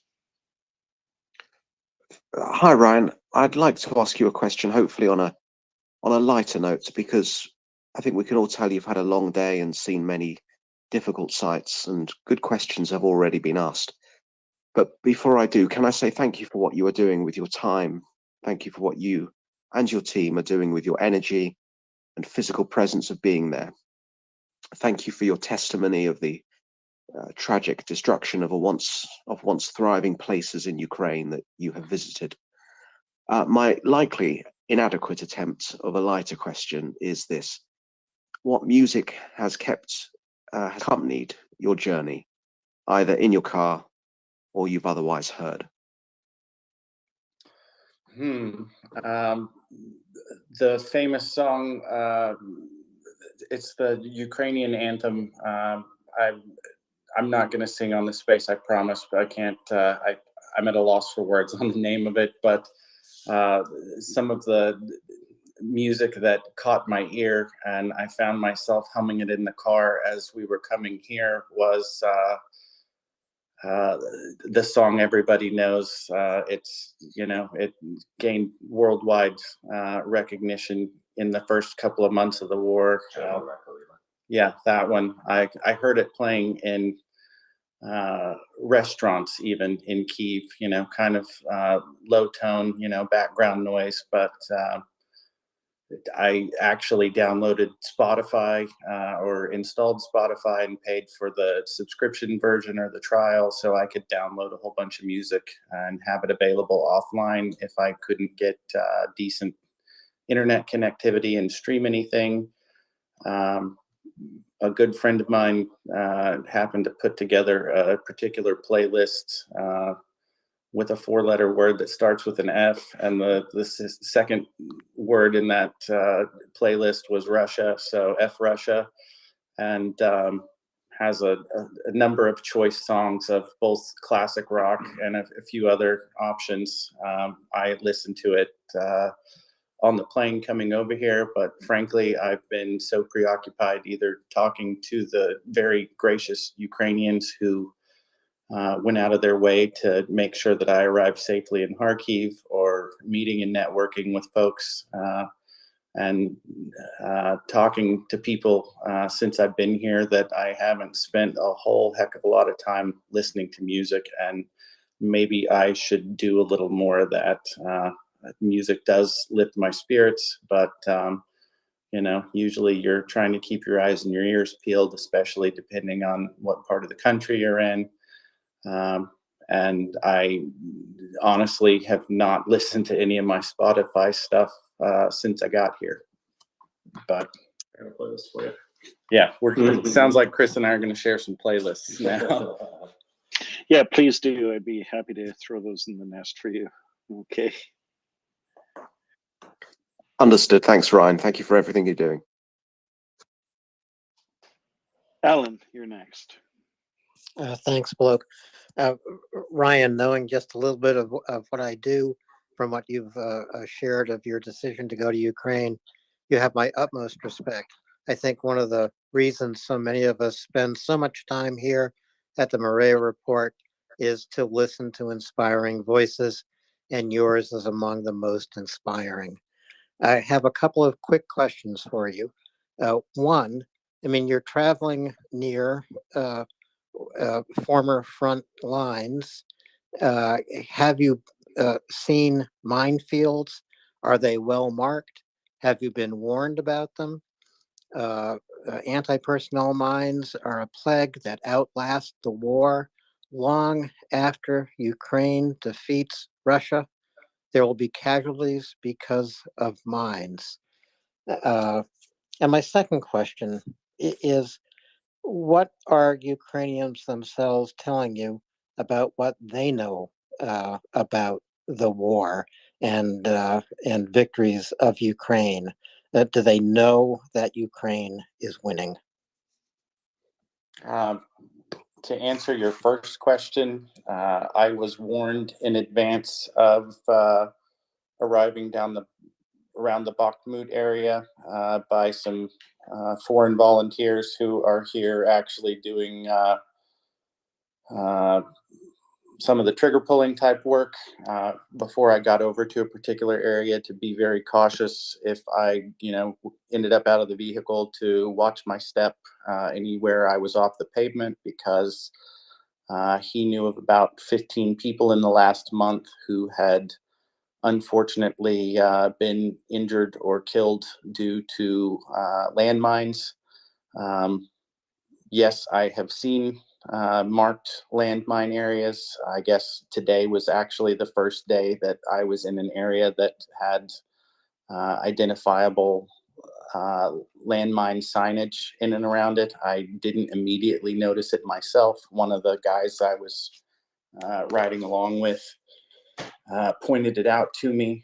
I didn't snap a picture of it, but yeah, we're very cautious in certain areas, especially after you notice one of those landmine signs sitting just off the side of the road, warning you not to go into a field. But I've been both warned verbally and visually. There's still a danger of that. There will be for probably a decade to come, just like you're saying. We were even discussing as we were going down the road today and I noticed the vehicle, we were traveling in a pair, and the vehicle in front of me was, dodging filled potholes that had been covered with asphalt. And the guy driving the vehicle I was in mentioned that the reason they were dodging the freshly filled potholes is that there have been some reports here in Ukraine that when the Russians left a few particular areas, they buried landmines in potholes and then covered some of them with asphalt to mask what they had done. So better safe than sorry. It's just as easy to dodge a freshly filled pothole and not regret it later on. As I was coming back in, or as I should say, were coming back into Kharkiv this evening, I received a text message from the same guy that warned me to be careful a few days ago, and sent me a picture of the Russian version of a bouncing Betty, and told me to watch out for any little green cans that I might happen onto in particular areas, because he has a general idea of the part of the country that we're moving around in. And, he, much thanks to him, he's, looking out for me when he doesn't have to. I was extremely cautious when we got out of the vehicle today in the particular town we were in that had the bombed out church. We pulled up to the school to look for Hannibal, the kitty cat. Got out of the vehicle. There was a couple of dogs, that were interested and hungry, and we poured out some dog food for them, and then walked around to kind of take stock of where the Russians had been holed up in this schoolhouse for presumably a couple of months. And we made some entry. The guys I was with had already made entry into this building before, so we were sure that it had already been gone through and presumably cleared for any stuff. But you can never be too safe and too careful. I definitely watched my steps as I was traversing into this area. And then, once we got to some of the building that had been knocked down, we didn't go in the front door. We made entry through a hole in the side of the building that led down into the basement. I mean, we were climbing on piles of some brick and trying to see if the cat was hiding out down inside the basement area where the Russians had been living for quite some time. But we went in there and were very careful about what we stepped on and where we took steps, and, watched out for any things that we might not want to touch, or, that could be particularly hazardous to us. But it's absolutely a war zone, and unfortunately we didn't locate the cat. I hope the cat didn't get eaten by the dogs, but the cat didn't want to say hi to us today, so Hannibal will be a free cat for at least a week or so more. Hopefully we can name him Donner instead of Hannibal. Hannibal's a little too obvious, and it invites questions about why he's named Hannibal. If you guys haven't put that together on your own already, I'm just going to leave it be. And Ryan, I just want to say, stay safe, be strong. I admire so much what you and Chris, who's sitting beside you, are doing right now. If there was anything a 70-year-old American guy could do in Ukraine, I would do it. If you know of anything, call me, tell me. Thank you, Alan. Thank you very much. Feel free to reach out anytime. Thank you. Yeah, Rob's here too.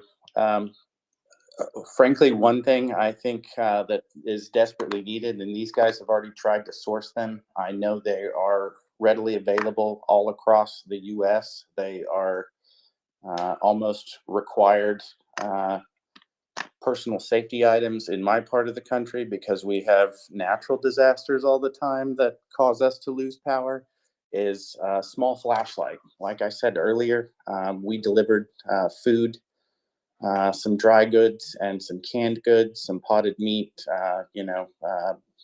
toiletries and hygiene products to this area. And, everybody was just beside themselves, thanking us for the most part. But everybody, well, I shouldn't say everybody, a lot of them were trying to communicate to us that they needed some source of light. And they have little hand crank self-charging flashlights that don't require batteries. You can crank them up for 30 seconds or 2 minutes, and if it gives you 10 minutes of light, that's something. We were kind of talking amongst ourselves this evening. A bunch of those people made their way down and had a very basic cell phone, not an iPhone, not a Samsung, just an old something we would have had back in the late 90s. Basic cell phones, but they were using the lighted LED screen from their very rudimentary cell phones to try and light their way. And these are little old ladies, think I'm imagining my grandparents, if they were still around, living in this situation, having to make their way downstairs in a high-rise apartment to try and come get some food from us, and then imagining what kind of situation they might be in, trying to climb back up some stairs that might not necessarily be even steps, and get back to their homes and try to keep themselves warm through the night. And if they don't have any light to cook with, or excuse me, any light to see and cook, or light to make it to the bathroom, or light to even make it back up the stairs, if one of those little old ladies falls and hurts herself tonight, she's not going to have any help till at least tomorrow and possibly the next day, because there's not really anybody for them to call, and not, presumably much way for them to call anybody. As we were standing in the courtyard of this apartment area tonight, they were desperately trying to communicate with us and, ascertain whether the diapers that, or, the Pampers we had were adult or kid diapers. And, we were trying to communicate to them that the child formula or the baby formula we had was, for infants. And, this is, 1 to 3 month infant formula. And this is like, 3 to 6 month infant formula. And just with basic hand gestures, they made it apparent that what they needed was light. We were sitting here wondering now if what they also needed was a fresh and safe water source to go with it. I know even in Kyiv, when the power went out once, I maintained water pressure in at least the building I was staying in. But if power's been out in that neighborhood for weeks or months now, any residual water pressure that was in the lines has long been exhausted, and those buildings may not have water at all. I don't know how they constructed those. I'm assuming they may have been built back in the Soviet era. There may be some way to hand crank a water pump down in the basement. But I wouldn't make that assumption right now. And we were all sitting here, kind of kicking ourselves, wondering whether some of the food aid that we just delivered today is how much good it would do if they don't have access to a potable water source. You can survive a couple of weeks without food. You can only survive a few days without water. And if the water you have is making you sick and causing you to have diarrhea or gastrointestinal problems, you'll dehydrate yourself pretty quick. And, you can keep drinking bad water and survive a few more days, but you're not going to make it too long. Thank you, Ryan. Folks, I'm going to change the order a little bit to prioritize those who are in Ukraine right now. So please be patient with us. It's just really important that Julia and Ryan and Saffron have a chance to talk. So Julia, your hand is up. Let you go next, and then Victoria, and then we'll go through the rest of the hands. And now it feels silly, but I'll still ask that question. And that question is directed both at Chris and Ryan. Chris, did you play our war song playlist for Ryan yet? Oh, Ryan got the pleasure of riding in the Brave Little Toaster while Rob and I were in the Jeep, so I have not played that playlist for him yet, but I shall tomorrow. But that was the playlist I was referencing earlier. It's quite a good playlist. So maybe actually, Julia, if you know how to upload that to the Nest, people can take a look at it. Sure, it's good because it's mine. But also, Ryan, I'm really sorry for Chris not being a great host and not letting you ride in the Jeep. Well, more it of a happens. pecking order thing, to be honest. Yeah, I'm the low man on the totem pole. I don't give orders. I just drive. Honestly, the guy I rode around with today was more than friendly, and I'm happy to have met him. I'm happy to have met all three of these guys. They're out here. I'm not a religious person, and I said this earlier this evening when we left the territorial defense, when we left the Foreign Legion volunteers. All three of these guys with Renegade Relief Runners and these Foreign Legion volunteers are out here doing the Lord's work.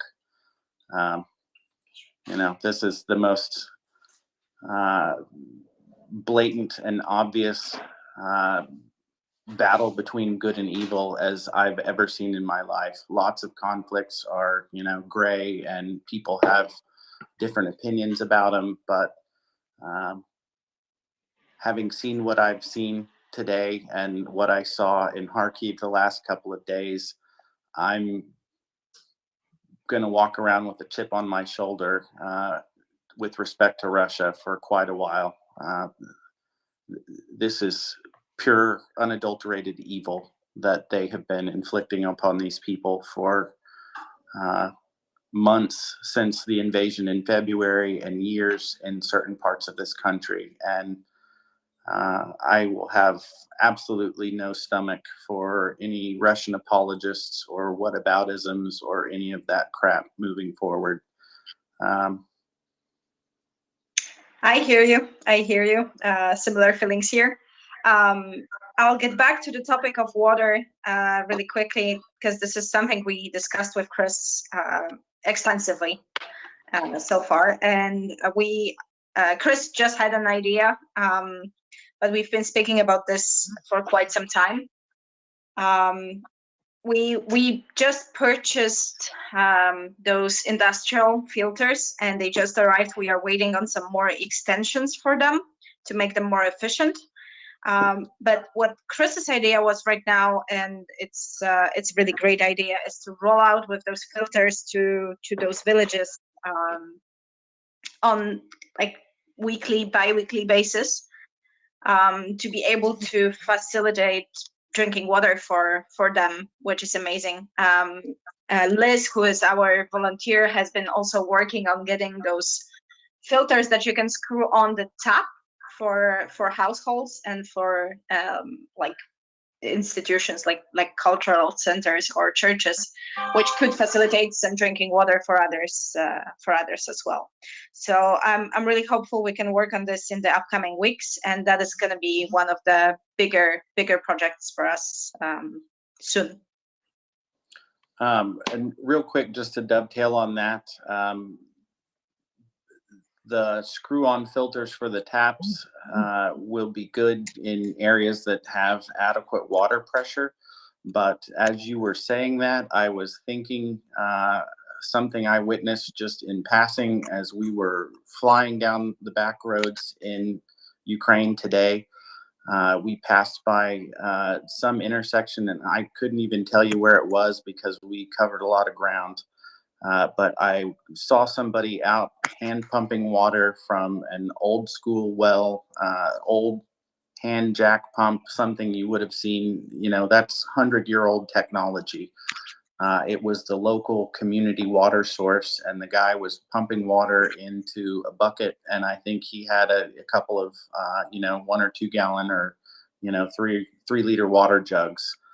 I didn't pay too close of attention to see, what condition the water looked like it was in, but I can't imagine it's up to Western standards, and anything is better than nothing. But yeah, absolutely, people need fresh water and safe drinking water, especially if they're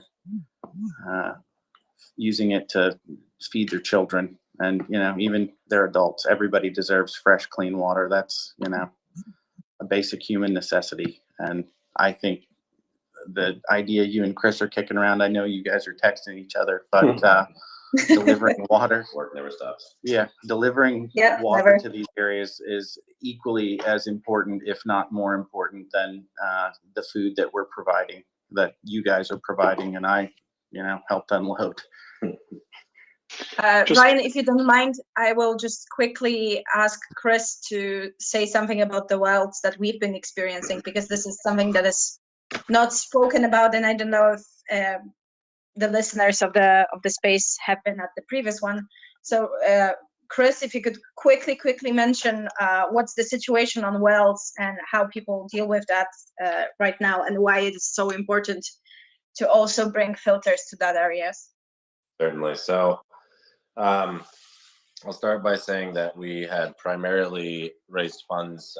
Actually, we were invited originally to speak on MriyaReport, I think first or second week of September, which was right around the time that we kicked off the first fundraising campaign for these PAL filters, PAUL, PAL systems. They call it the water backpack. It's a big unit that doesn't require any electricity or that doesn't have any moving parts. It's a reverse osmosis membrane filtration system. It's extremely simple to use, extremely simple to clean, and will pump out about 1,200 liters per day in its most basic form, and up to 5,000 liters a day in its most efficient form. But you can roll around with these in the back of a pickup truck or something and dump water in the top and get clean water out the bottom. They're dirt simple. The villages that we have been told stories from locals, as we've kind of one of the interesting parts about working out here is, and I've had my qualms with the touristic element of it, just personally, having been out here as long as I've been out here, it starts to feel a little icky, I guess, when you feel like you're kind of being a war tourist. But I've kind of made my peace with it in the sense that these people really want to tell their story, and they want people to know what happened, and they want people to share their stories. So we do hear a lot of stories. We do take the time to go out and take tours of villages with these people and listen to them and see the destruction and collect the data, so to speak. And one of the repetitive stories that we have been hearing over the last couple of weeks that we've been working in this region is that the water sources have been intentionally poisoned, literally with dead bodies, with diesel, with just trash, general garbage. They're basically rendered unusable. And I've been reading other reports here and there that due to the increase in shelling activity in these regions, you also have a groundwater contamination problem between like heavy metals and corrosive salts. For example, we were in Mykolaiv, and the tap water tasted like the ocean, and it came out the color of cognac, and it smelled like rotten eggs. Like, that's the kind of water that these people have to drink out here. It's sulfur. It's yeah, sulfur, and it's quite atrocious. I mean, the infrastructure out here, even in the larger villages or settlements in the east, is still relying on groundwater systems and header tanks, basically, to provide water pressure to these buildings. So even if you're living in a large apartment building in some of these settlements out east, you are still getting groundwater. It's coming from a header tank with a boost pump, and that's how the building gets its water pressure. So it's you know, when what's the word? The thing you, geez, I don't know why I keep blanking on this word, but the thing that if you live out in the country and you don't have city sewer, thing that your wastewater goes into. Septic tank, thank you. There's these extremely rudimentary septic systems or septic tanks that are being, you know, shelled and burst. Now you have human waste being introduced into the groundwater system. You have dead bodies being intentionally placed in the wells. And beyond that, the most messed up, to put it lightly, thing that, besides, I guess, putting a dead body in a well, that I have heard of in terms of water supply, is that the retreating Russian soldiers are actually placing mines intentionally around water supplies in many forms. I've heard of one particularly interesting form of mine where they'll put grenades up in trees or in bushes, and then they will hang fishing hooks on fishing line from the pin in the grenade, so that when you walk by, it gets caught on your jacket or whatever you're wearing, pulls the pin out and sets the grenade off. So there's just like a numerous and infinitely unfathomable number of ways that these orcs are implementing terror devices to prevent people from accessing water safely. And in one case, there was a farmer that I'd heard a story about who released. He was tired. They were tired of waiting for the EOD to come out and clear their village, so they literally released like a few hundred pigs, I guess, to go rooting around and find all the landmines. So that was obviously terrifying, but it's a pretty big problem. I mean, and it's not one that's easily solvable. It's something that's going to take a long time to work itself out, a long time of cleanup, and a long time of you know, really intentional work to not just clean up the mess that exists, but also improve the infrastructure. So it's bad. It's bad all around. Ryan, I just sent you the video that shows the water in Mykolaiv, if you wanted to post it in the nest, because I'm blanking today and I cannot do it myself. Gotcha. Yeah, no problem. You can DM me and I'll be sure to throw it up in the nest for listeners. Just a reminder, everyone, to please share and retweet this space. MriyaReport, we're here 24/7, have been since the war began. And we're now online with Renegade Relief Runners, Julia, Chris, and Ryan, who are in Ukraine delivering humanitarian aid. If you have a question, please feel free to raise your hand and come up to speak. And let's go to Victoria. Thank you so much. First of all, I want to say thank you, Julia and Safrin and Chris, for joining us today, and welcome to our space. And if you guys ever want to come back and share your story, please feel free to pop up, or if you maybe know someone who would like to share their experience, we would love to have you guys on. So I have like a little follow-up about Caritas. So I'm originally from Luhansk, and in 2014, my family fled as refugees. So, and my mom told me they got a lot of help from Caritas. It's a Catholic international organization.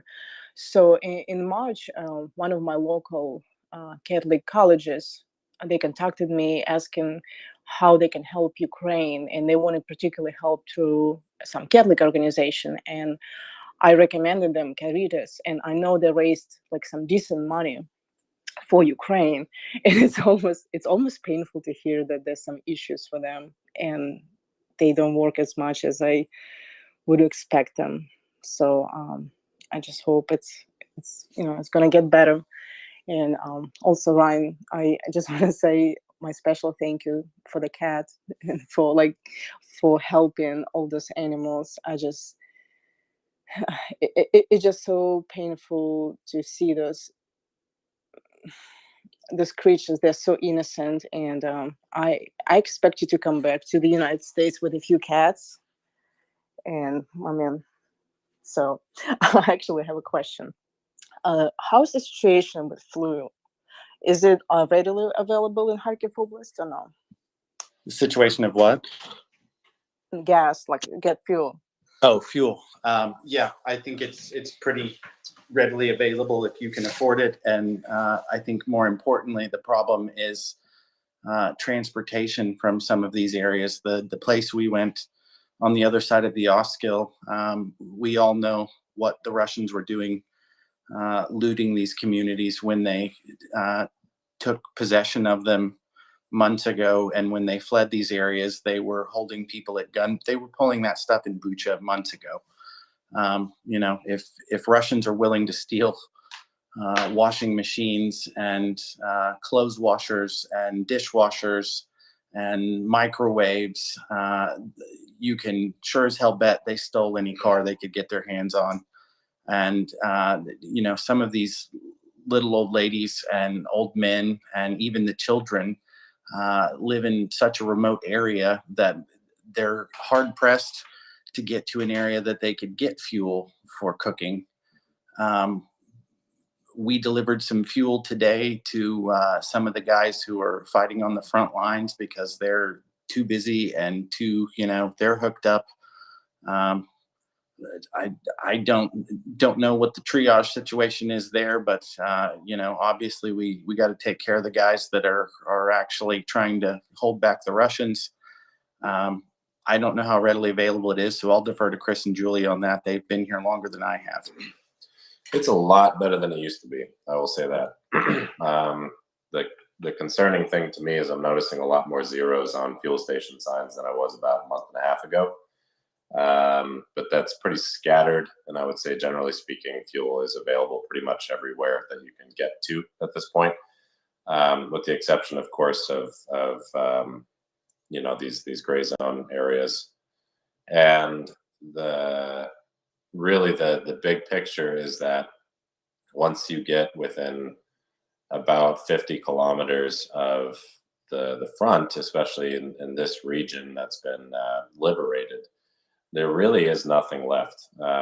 And part of that is that all of the people that maybe ran the infrastructure, ran the gas stations, ran the stores or the pharmacies, they've all gone, or they've all been killed, or they've all went out of business. And there's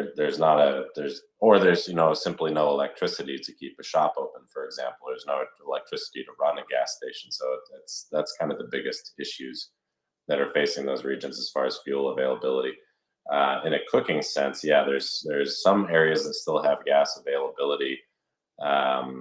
One of the immediate villages that we came to, actually, we spoke with some of the locals because I was checking on a house for a friend of his grandparents, and they still had gas, but they didn't have electricity. They had water intermittently, but no hot water. But then, you go 5 kilometers down the road to this place that we were at, and there's nothing, no gas, no electricity. We did not inquire about water, but we did see a lot of people carrying jugs and stuff around. But as far as general volunteerism is concerned, you can get pretty much anywhere in the country right now and be reasonably assured that there's going to be a gas station within range that has the fuel that you need. The prevailing wisdom is if you are worried about fuel availability, try to carry at least enough for a full tank. We're comfortable enough now in our mission planning and understanding the fuel availability scope that we generally carry about at least an extra 20 to 40 liters per vehicle. But it's generally speaking, unless we're lazy, it's not particularly necessary. Oh, and actually one thing I wanted to add, sorry, I just remembered, in terms of the cars. The car point is actually something that we use as a metric for when we go into some of these communities to provide aid. It's kind of a interesting little tell of how poor off the community is. Not poor off in the traditional sense, but poor off in the, well, those Russian orcs took everything from us and we have nothing kind of sense, because they really do. They, you go into some of these areas that were recently liberated along the Gray Line, and the only vehicles you see driving around or parked or anywhere for that matter are either destroyed or they are military vehicles. Like the civilians just do not have transportation. Some are maybe lucky enough to have cobbled together a motorcycle, or there's maybe a car. It's so there's just literally no vehicles, and the roads in and out of those places are so incredibly atrocious that even if you did maybe have a beat up Lada, it's traversing it, you'd be chancing destroying the vehicle. They're really pretty bad, and especially getting in and out of that region because of the heavy military traffic and all that kind of stuff. So then to add to that fact, I think the next closest infrastructure of any kind in terms of grocery stores, gas stations, pharmacies, any of the normal kind of stuff you'd need to sustain yourself, you'd probably have to travel at least 50 to 60 kilometers before you'd run into any of that kind of stuff in that region. Thank you, Chris. Mm-hmm. Gina, I noticed you dropped. If you want to come back up again, feel free. We're going to go to some hands, and please bear with us, folks. If you do want to request the mic, please do so, and we can ask questions of Renegade Relief Runners and Saffron, Ryan, and Chris, and I think Julia dropped, but hopefully she'll be back again. Go ahead, Flying Goose. Thanks, Quote. Ryan, I commend you for what you're doing right now. There's no words. I think that you're earning some serious angel wings right now. Chris, I talked to you before, and I'm listening to what you're saying, Ryan, especially. I'm listening to what you're saying about going into these places and these little old ladies, not having light and not having something to cook on. And can you please make sure while you're there that you make a list? And I know you're already doing this, but make a list of what we can do for a fundraiser to put on Amazon to buy in bulk things for Chris and Julia to take out when they go out on their rounds. Even if it's like crank lights, whatever they need, that you see that they're asking for, or that you see could be beneficial for them.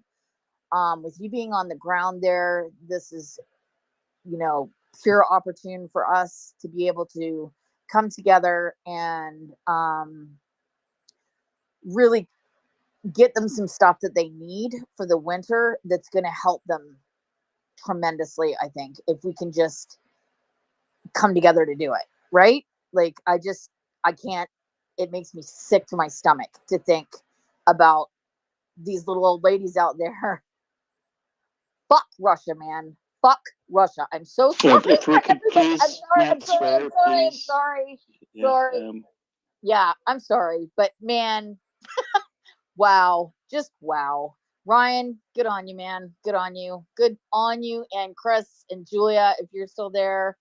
Yeah. Let us know what you need, dude, and we will get it. And you know that. Constantine, whatever you can put together for another one of your drives. If you don't want to do it, I'll help do it. Whatever. It doesn't matter. Just let me know.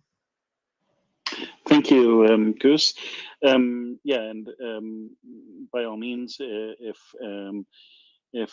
anyone, Brian, Saffron, Chris, if you let our listeners know how they can help, I'm sure they would really appreciate that.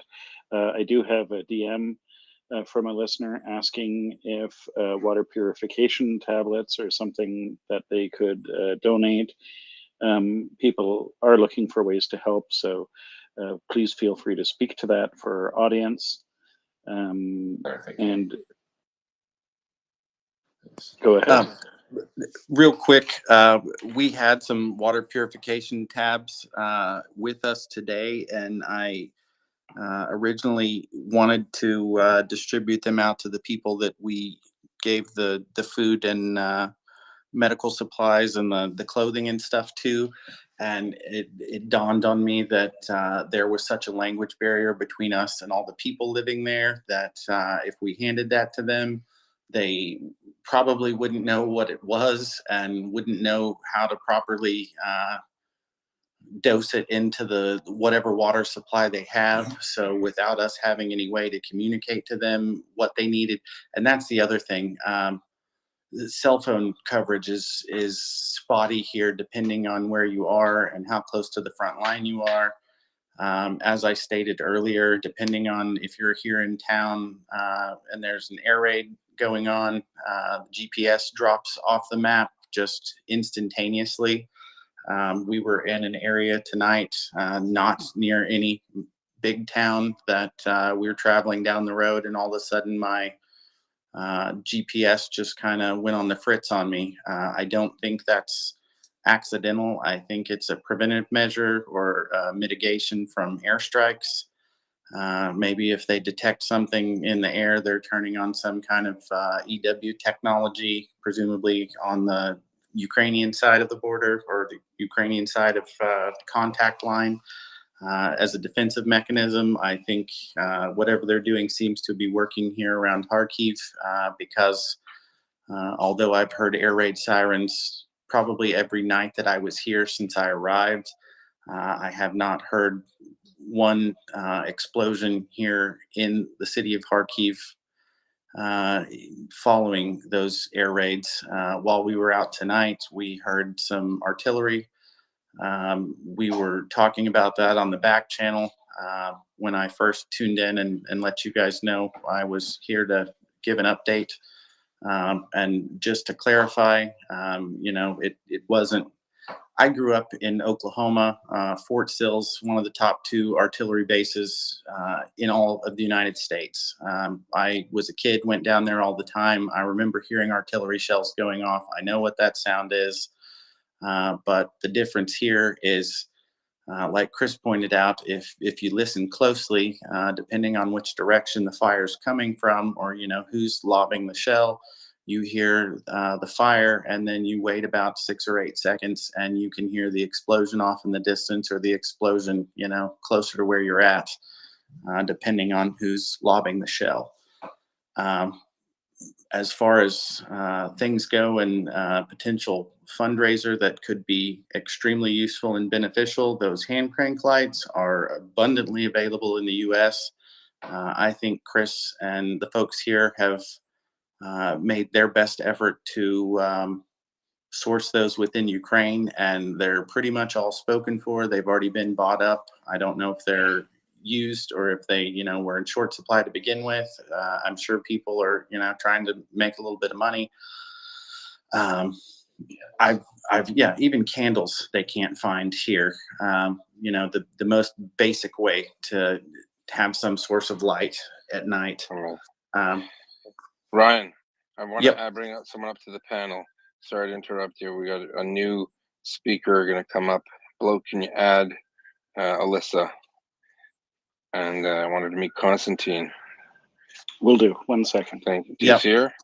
I'm really glad Constantine's back. I saw him drop off a second ago, and I'm sure he's wants to hear something about his hometown. 100%. I know he gets information from his brother as well. His brother's still here, but I am eternally grateful for some of the friends I've made here on the space, and Constantine is one of them. He's extended an overwhelming amount of hospitality to me, and he knows what I'm talking about, and I appreciate it. All right, Constantine, we're going to bring up a new speaker. Hold on, Ryan. I appreciate it. Unless your mic's going to cut off. Is your Wi-Fi okay? No, my Wi-Fi is good. The Ukrainian cell service is amazing as long as you get a Vodafone SIM card. Good. Okay, so let's get Alyssa up. Alyssa is a rabbi in Toronto. She's also a Ukrainian refugee. She was taken in by the Canadian community here, and she works in Toronto. And I met her in the past week. I had the good occasion to meet her, and she's been doing things that kind of what Constantine has been doing. She's been raising money on her own and sending it to a particular unit in Ukraine. And I hope very shortly she's going to be a member of the MriyaReport or the MriyaAid side, doing fundraising and helping do good stuff. So I thought this was a really great story. I mean, she was studying to be a rabbi in New York and finishing off when the war kicked the invasion continued. Right, it didn't kick off in February. It kicked off in 2014. So 8 years later, the second phase of the Russian invasion occurred. So I do want to invite her. She's probably on right I'm now. here. She's going to learn the mute button. Welcome, Hi. Constantine. I want you to meet Alyssa. Constantine is also a Red Sea pedestrian, but he lives in the United States now, and he's a veteran of the 2014 part of the war. Constantine, can you say hi to Alyssa and Victoria as well? Please say hello. I'm so glad we're all here. Thank you so much. I'm happy to be here. Yeah, she almost felt that she was alone. She was doing stuff on her own, and she raised tens of thousands of dollars. She's sending what unit? What's the unit that you're working with there, Alyssa? 72nd. It's Черный Запорожцы, Black Запорожцы. 72nd. Right. It's my favorite. I'm more partial to 71st, but we're all friends here. Yeah. I'm just kidding. I don't know if there's a 71st. Constantine, can you hear me? Yes, I can. And hello, cheers to you. And it's great hearing you. Thanks for coming and thanks for doing what you're doing. Thank you so much. It's an honor, and I'm very happy to be here. Yeah, I had to dial her in. She wasn't so much into Twitter, so I had to tell her, "Hey, listen, there's a whole world, a whole new world, a dazzling place you'd never seen. It's called Twitter Spaces." And so I'll be that's a more song. active now. Yeah, well, no, you're active as it is, but you know what? We should all stick together. I So, agree. Constantine and Victoria, please welcome Alyssa. Now that she knows how to find us, I hope to see her more. She's been, what is some of the stuff you've been sending? So she's been raising funds. Some of the stuff, I'm just curious, maybe Constantine, you can hear this. What the needs for that unit are the following. Can you go through that again, what you've been sending? Because it kind of surprised me. Can I say something before you go for people? For introduction, 72nd Brigade is the core unit that managed to hold out Kiev, and it was the unit that it was absolutely decisive in Kiev defense, and if it wasn't for them, Kiev would not have been a place that you see right now. Essentially, Kiev, Russian forces were not able to enter the Kiev. They were stopped at the suburbs, and that's yeah, 72nd Brigade was a huge part of it, and it was, their contribution to Kyiv defense. Kyiv defense is enormous. Exactly. Konstantin, were they well known before, or was this the first time they cut their teeth? Were they involved in 2014, or how did that work? So in 2014, I would say you probably there are a lot of not speculation. Sorry, there are a lot of videos of Mariupol in 2014. Mariupol was assaulted by Russians as well in 2014, and there is a famous video of BMP two driving through the barricades and just literally slashing Knocking off through. everyone, right? Yeah, Is that the one? and that was 72nd Brigade, and it was their job. They defended Mariupol back then, so they are absolutely great brigade. Not without absolutely every brigade, has its own issues. It's so if you Google it, you may Russian propaganda would stick bad things to you, but it's like. Just like with anyone, absolutely any place where you have to 7,000 people, you can always find someone who did something bad. But this is absolutely great unit that knows what it's doing, and I've seen only great feedback about them. But unfortunately, I don't know anyone who serves in it. But Well, Alyssa does. Yeah. Who do you know? Tell us their needs and tell us what you know of them. I'd love. Okay. I'd love. Okay, I'm not going to tell any names because I'm very, No, security we is do very that here. important.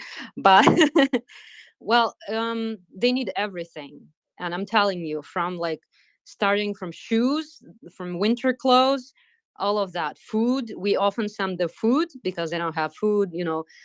Communication is important. We send them Starlinks, and the most important thing that we send to them is cars. They're just in desperate need for cars because cars help them, to relocate, to help the wounded people, wounded soldiers, to evacuate them, all of that. So far, as Yehuda mentioned, I am, I used to work on my own, like as an individual. So I would say we send them altogether 7 cars. To different subunits of the same unit, and that's what they need the most. I would say we also send them drones, we send them military equipment, tourniquets, first aid kits, all of those things. So they really need everything, and I'm saying that I don't know how much you know about that, but supplies are important, and we're not talking about high-tech stuff. As I said, they need shoes, they need winter clothing, they need these things. Constantine sends ear defenders for their artillery, right, Constantine? Well, not for 72nd Brigade, but yeah, I send a lot of air defenders to Ukrainian armed forces in general, almost full brigades, but I don't know anyone from 72nd Brigade. So listen, while you're here, give Alyssa a follow, or dear audience, please show her some MriyaReport love.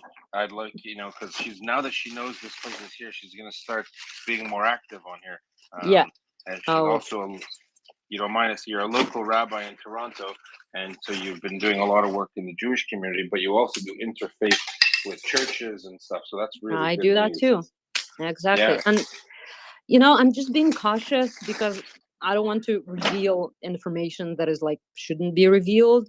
I can tell you they're fighting in Bakhmut direction, and they're at the front line, and this is a mechanized brigade.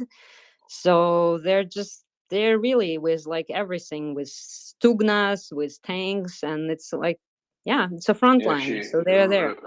Alyssa told me something that was sad. She said that when the team that she knows there personally, that they go and deliver the stuff that they buy, she worries if they're going to come back alive, and that's exactly. crazy. So we have team of volunteers who deliver these supplies to them. They go from Kiev, they just drive cars, they go to the front line, they go there very often. They just came back today from from another tour, and as I said to Yehuda, every time they go there, I give all my prayers to God. I pray so hard, because I'm in synagogue all the time, and I put all my heart and soul in it because I'm so scared for them that they're not going to come back.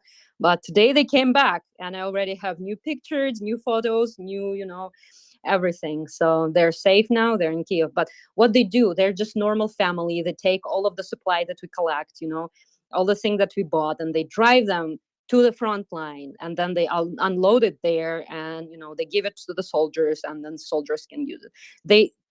Yesterday they drove there, as I said, a lot of shoes, food, gas, Starlink.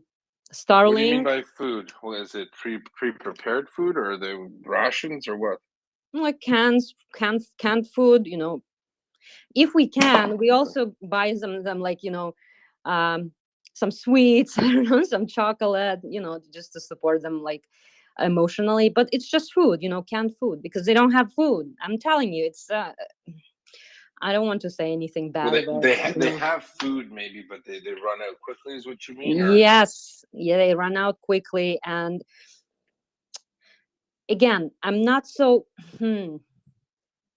I don't want to say anything. You don't want to talk bad, and don't worry. I mean, Yeah, I don't want to talk how bad. about I don't want to talk bad. But how people about lack Constantine? like necessities, socks, underwear, this kind of things, hygiene products. Maybe Constantine can ask you more relevant questions than I can. Constantine.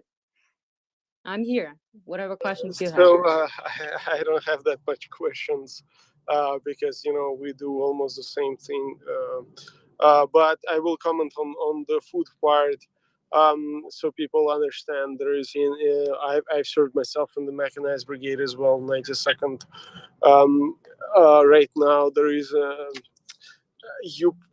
what you're saying, probably you don't mean that they don't have food. What you mean is that they don't have ready to serve foods like MRIs, or the kind of food that they want. Because I served in the mechanized brigade as well, and sometimes your standard issue supplies are not exactly what you would like to eat, and when you get those nice treats and actual meat that is good, like good quality, and what your guys want to eat instead of what your guys are given, it's it's a big difference. I mean, they're not starving and they have the food, but it's not just you can help by providing them with the actual food that they enjoy eating. Again, I don't want to say anything bad about Ukrainian army. We have an agreement with Metro, the like supermarkets, and they gave us allowance for the food that we can buy. It's literally food. It's like Metro is a big chain of food stores in Toronto, in Canada, for the audience. Yeah, and yeah, that's what they gave us allowance. It's not anything special. It's not fancy. It's regular food. How did you get that deal? Can you explain that? You just walked in? Yeah, that's what we do. We just walk in and we talk to people and we ask them for help. And we have another brigade, which it's not a brigade, it's like a subunit, and I don't know their number, but they're female snipers. So they're female snipers, and I can tell you a story of one of them. She's a woman, and she is extremely, extremely excellent in her job. Like, she's a sniper, 100% quality. What happened to her is that her son, her husband, I think her husband went to fight, in 2014 when the war began, and he died there. He went, to Donbass area, and he got killed there. So when this full outbreak, this full-scale war began, her son also went to army, and he also got killed. So she said, I have nothing to lose. And she went to be a sniper. So we have like a subunit of female snipers. And what our volunteers did is they went to Metro and they said, we have this, women. And another woman who was there, who was a manager, she happened to be a feminist too, and she was like, yeah, we're going to do that. We're going to give the allowance. This is how much money you can spend, and you can buy whatever you want. You can buy food, you can buy hygiene products for women, you can do whatever. So yeah, that's how we talk to people. We just go there and we do our best, because you know, we have nothing to lose. We ask people, and often they will help us. So that's how we do it. That's amazing. Wow. Yeah. What's that? What's that unit, Constantine? Have you heard of it? I have not. I can ask, like, I never asked their, like, you know, number, because again, I'm very Well, cautious about the can tell information. you could tell Constantine privately. Don't worry, you don't have to say it to the room. Just curious. That's awesome. Yeah, but they're very strong women, and you know, I saw them working. I saw how they do it, and yeah, they're very strong. Amazing. And Victoria, welcome. Victoria lives in the United States as well. You there, Victoria? Yeah. Sorry, I just got a little distracted. Lisa, it's so nice to meet you. Thank you. Nice to meet you. Thank you for all your work, and it is exciting that you're gonna join our team. So we're gonna have a lot of private conversations, and welcome. Thank you. Yeah, we're a big family here. That's the truth. Constantine dropped off. All right, why don't we grab some questions? Any questions for Alyssa? Let's. Do we lose Alyssa? Let's go to Saffron because he is in Ukraine right now. Then Carrie, then the info. Hey, what's going on, folks? Alyssa, thank you so much for the insight. 72nd Brigade. If you have any contacts there who are either decision makers or close to decision makers, I would love to be able to embed with them. I'm embedded with Karpatska Sich right now, one of the 3, I believe, volunteer brigades who are now incorporated within the military. But yeah, like you said Saffron. cars. Saffron, tell her what you do so she knows, because she's brand new. Okay, I'm a photographer from Japan, and inspired by Maidan Revolution initially in 2013. I've been following Ukraine ever since, and then since the full-scale invasion began, I quit everything to come out here to become a photographer, to spread sort of personal stories about the atrocities, and to really highlight the gamut of volunteers here in Ukraine. And I was following a lot of people like Ryan and Chris, and Julia, what's it? The Renegade folks. What was it called? I apologize. Renegade Relief Runners, and it was Julia who was on earlier. Yeah, Renegade Relief Runners. Folks like them doing humanitarian aid delivery and evacuations. And that's what led me to embed with the military, because I realized that the military also has not just Ukrainian volunteers, of course, but foreign volunteers as well. In fact, there are 30 countries represented in this battalion. But just like Alicia was saying, cars, I've asked these people about needs as well, and cars is just at the top of the list. Yeah, exactly. Yeah, cars are an expendable item, unfortunately, on the front. And without cars, it's really it really strains the soldiers, because Constantine could probably confirm this for you. But when the front line moves, and you have to move along with the front line, Exactly. a lot of times you can't fill the cars with everything you own or everything you need. So you take like 2-3 days, maybe 4 days worth of whatever it is that you might need or you suspect you'll need. And you never know what you do need until you get there. And so these guys will bring the bare minimum, and then they get there, they realize they have to make several runs back to the last operating base to pick up some stuff. And that process is extremely slow if you don't have a lot of cars. And the ZSEU, the official Ukrainian military, provides you with weapons for the most part, and standard issue supplies. But what they don't provide you with is vehicles, because that's just a huge expense.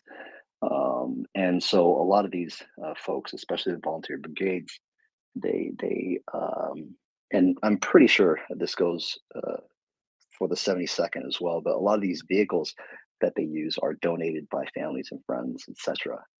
Yeah. And when it comes to tourniquets, food, winter boots, winter clothing, that's probably something that a lot of these families and friends can afford. But when it comes to cars, you're dealing with the Ukrainian hryvnia that is dropping in value, weekly or monthly, at least, against the dollar. And Mhm. these cars are sold essentially in dollars or euros.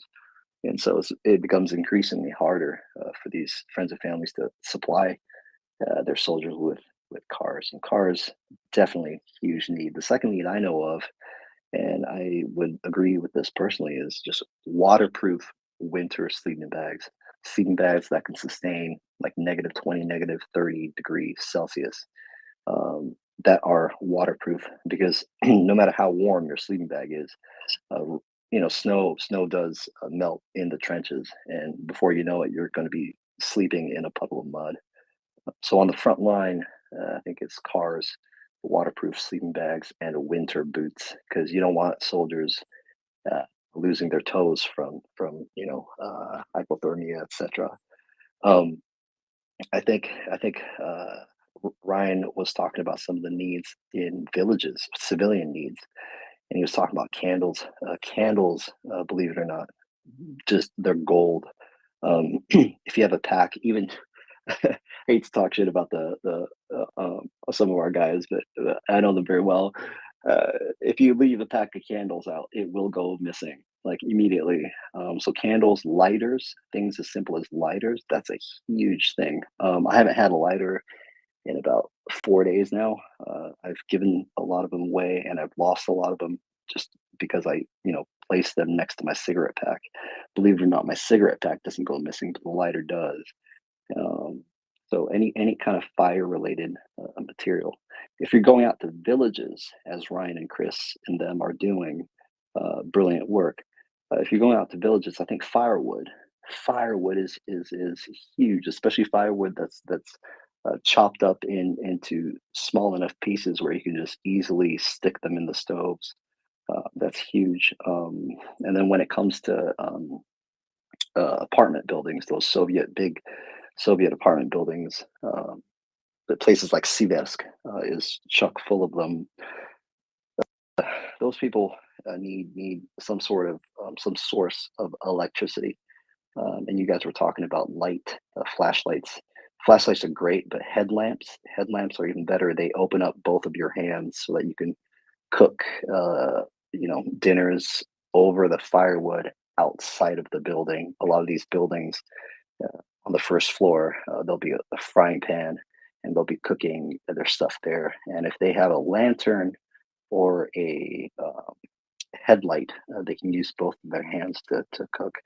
This is extremely crucial. Unfortunately, I've forgotten both of my. I have two headlights, but they're both back in Dnipro, and I didn't bring them to the front. But when you don't have them, you really, really do feel the lack of them.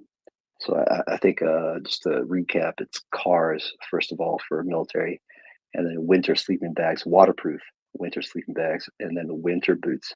And then for villages, it's any source of fire and light, because a lot of these humanitarian aid delivery and evacuation organizations, they have pretty good connections with humanitarian aid warehouses, and so they'll pick up a bunch of food, pick up a bunch of water, etc. But a lot of times they don't have a lot of firewood or flashlights, things like that, electricity based stuff. All right. 100%. Saffron, do you pronounce your name correctly? Yeah, totally. It's saffron, like the Saffron. spice. Okay. Thank you so much for sharing that, because that's 100% what I've been saying. Cars, winter clothing, waterproof, windproof, electricity. We sent a number of solar panels to them because they do need electricity. And the problem with electricity that we used to buy generators, like, the ones that you put oil in them. But the problem with them, they heat up, and then they can be seen through the night vision, equipment. So solar panels are much better for that because they are not, they can't see them. So exactly what you said, like 100%. Thank you so much for sharing that. I really, really appreciate it because it's exactly what people need there. Thank you. Folks, please share and retweet the space. We've got an amazing panel of people on the ground and people helping Ukraine. We're going to go to Ryan because he is on site. Yeah. And also, please follow MriyaReport, the Twitter handle, and enable push notifications. And that way you'll be informed when all these speakers come up. And we also have Spotify. Oh, that's right. And also, I just wanted to remind Bloke, we've been here for over 8 months, 24 hours a day, 7 days a week. We are literally the longest running Twitter space in all of Twitter space history, which doesn't say much. It's only a year and a half old or something. But we've been here day and night. We're run by a group of volunteers from around the world. None of us get paid. We will not ask you for money. We're here to speak truth to power, to continue to expose Russian atrocities, genocides, the murders of children, innocent men, women, and children, and elderly in Bucha and Irpin, Hostomel, and obviously in all the recovered, liberated territories of Ukraine. We're finding more and more examples of genocide. It's brought people from all over the world together: Americans, Canadians, Europeans, Africans, Asians, Israelis, Egyptians, Christians, Muslims, Jews, right wing, left wing, every wing in between, except for the far fringes. They don't really like us. But we're all here and we're all united. We don't have to agree on every issue, and we don't. But we agree that we know when we see a genocide happening, regardless of how the world has acted to genocide in the past. I think we have put our collective finger on the scales of history and said enough's enough. We're not going to tolerate it. So we join here every day. We come together. As you know, we have great speakers from Ukraine, whether they're deputy ministers, ministers, advisors, judges, politicians, head of Ukraine Railways, famous chef from Ukraine who serves up free meals to Ukrainian soldiers, to different politicians, cabinet ministers from Canada, Norway. We've had articles written about us in the Kiev Post and Les Echos, a French newspaper. We really have a huge audience. We've had the Minister of Veterans Affairs director come on to our space and speak about a problem they have raising funds. So the people in this room raised enough money to send an entire team of Ukrainian veterans and staff from the Ministry of Veterans Affairs to Washington, D.C., no less, to testify at the Helsinki Commission, to meet senators and build a case for what they're doing, learn best practices from the American Veterans Affairs Organization. And they did well, and that was all because we actually sent them there. So we did a call out here, and we said we work with great organizations that we trust: Maria Aid, Ripley's Hero, it's Colonel Rip Rawlings, Malcolm Nance, a group of trusted organizations that are 100% volunteer. So in other words, when you donate money, it's not 90% or 80% or 70% that goes to Ukraine. 100%, all of it goes to Ukraine. Why? Because the space you're listening to, all of the graphics you see on the that we post, all of that is made by volunteers. The videos we produce are all made by volunteers. We have a video of an interview with James Vasquez in Kiev. That was all done for free. The members of the moderator board pay 250 euros to have a cinematographer. That's the only thing we couldn't do. But all the video editing and all that stuff, the soundtrack, that was all done for free. Our website paid for by people that you're talking to right now, people who come on the space. So we do that because that's the least we can do. We're watching Ukraine fight for its survival. We're watching Ukraine as the vanguard of freedom right now. It really is. The Russians aren't stopping. They try to take all of Ukraine. They've said they're going to take other parts too. We've rested on our laurels. We thought the Cold War was over. It just got colder. So I want to thank everyone for listening. Because of you, we have made a huge impact. We have helped change the world, and that's just by being ordinary people. But as ordinary people together, we've become extraordinary. So I want to thank you all, and thank you, Bloke, for that fine follow up there. Let's go over to Ryan. Ryan, by the way, Ryan used to be one of our moderators and co-hosts, talking to us all from Oklahoma. And he got so sick and tired of me, he said, I'd rather be in a war zone. So he moved to Ukraine to help. That's how annoying I am. No, that's how committed. We also have another former co-host who's now, she's a Norwegian reporter, and she was one of the originals, Ina Iversen. Check her out. She's moved to Ukraine and she's reporting for her national broadcaster. As a result, I just want to say thank you. Even sitting in the room and listening, you're benefiting because it increases our reach through the algorithm, and you're the reason why we're able to do so much. I want us to do a victory lap. Pat yourself on the back just being here. If you can't donate money to one of those organizations, no problem. Just retweeting the space. Just retweeting the space is a big deal. That threw me off. Yeah, thank you for the soundtrack. But anyway, thank you. Thanks again. I can't thank you enough. And thanks for Rabbi Elisa coming. Ryan, go ahead. I just wanted to reiterate what Zafran said about basic needs like candlelight. I don't want to beat a dead horse here or harp on this too long, but the guys I've been working with here did everything they could to source candles or small flashlights.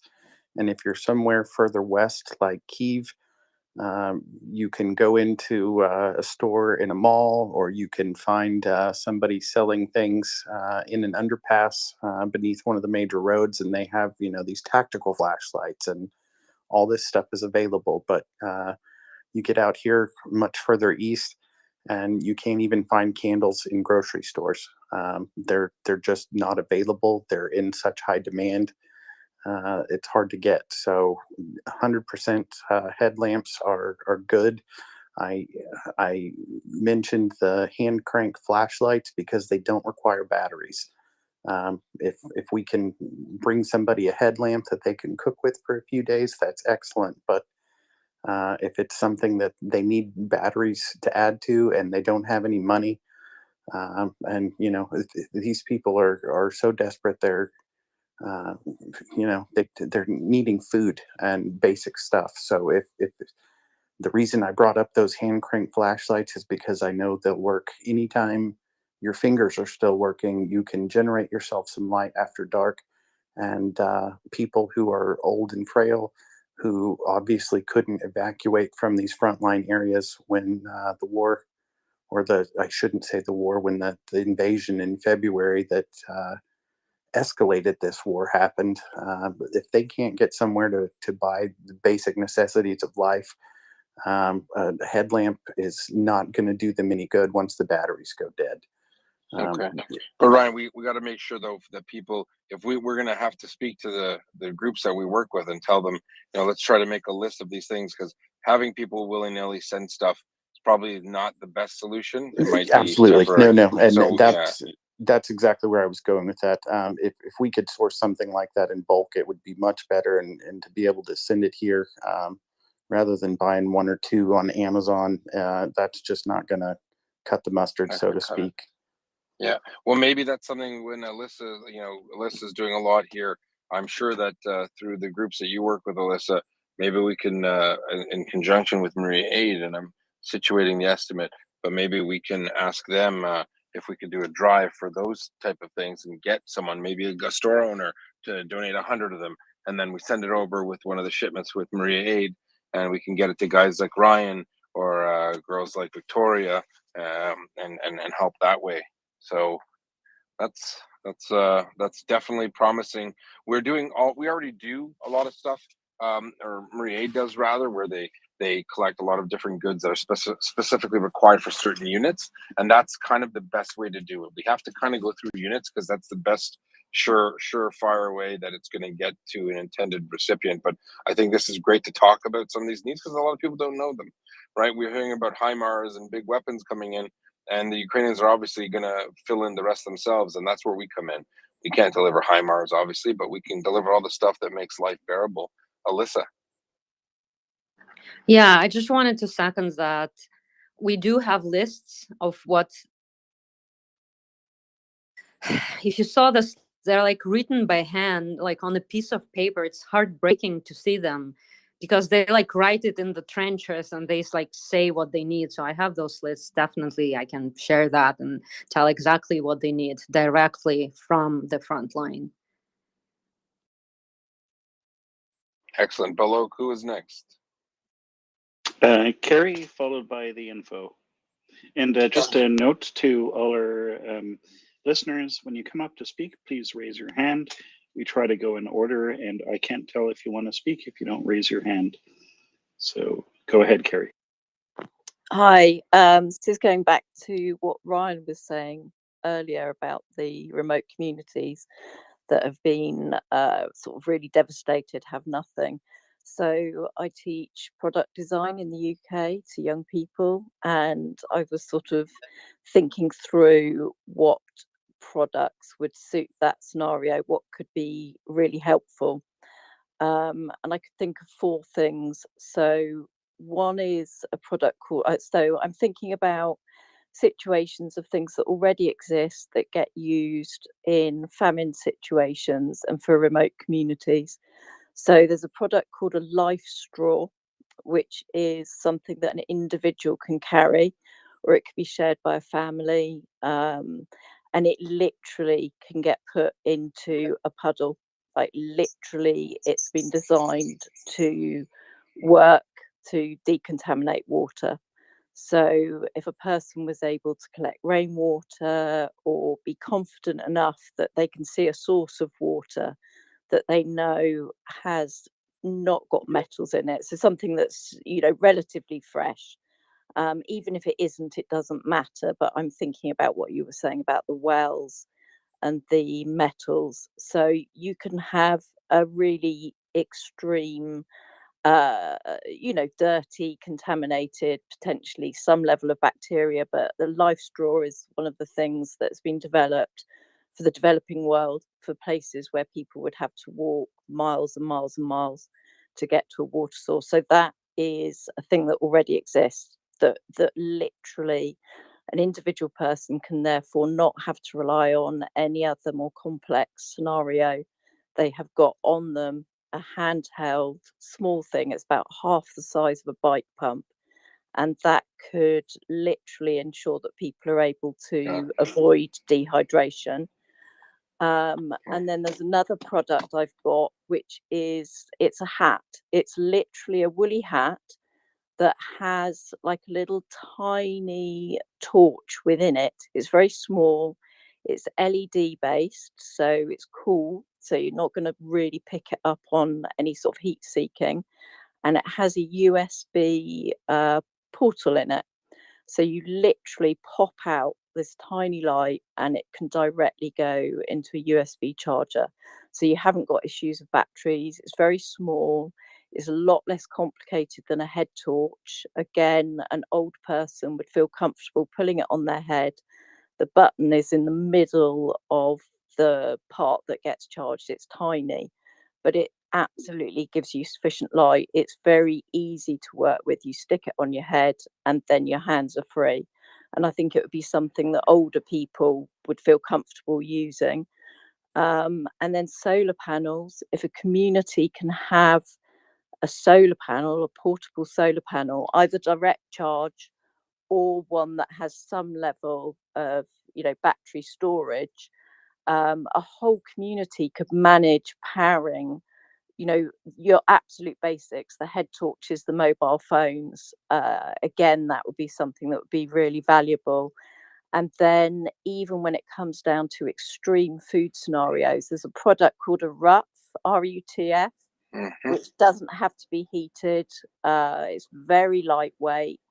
It's a sealed packet that can get pulled open. So it's just literally thinking about those extreme scenarios. That's amazing. Carrie, let's grab some hands and then we'll circle back. Let's go, was it Love, Info, Gerald, and Gurney? Thanks, Carrie.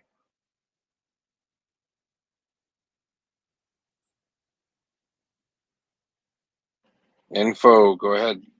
You were waiting a while there. Sorry, I didn't realize I had to turn the mic on. I'm not used to doing this. I beg your pardon. A couple of people have already made my point, which was basically going to be about light that you could wear.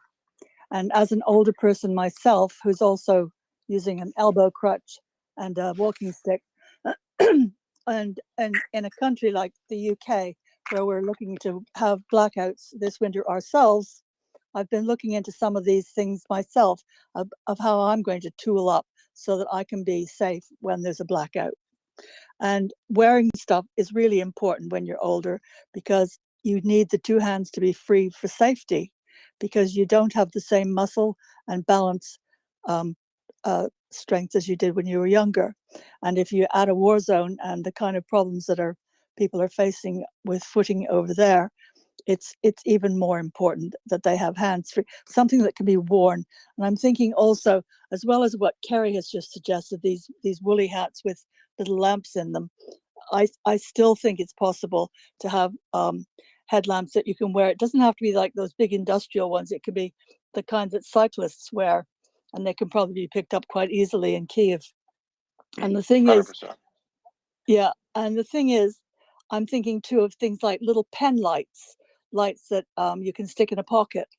Anything that you could wear that doesn't have to use your hands too much, and you would only need, those little pen lights that you see them in hospitals sometimes, and nurses use them to have a quick look at a patient in the middle of the night. And Got it.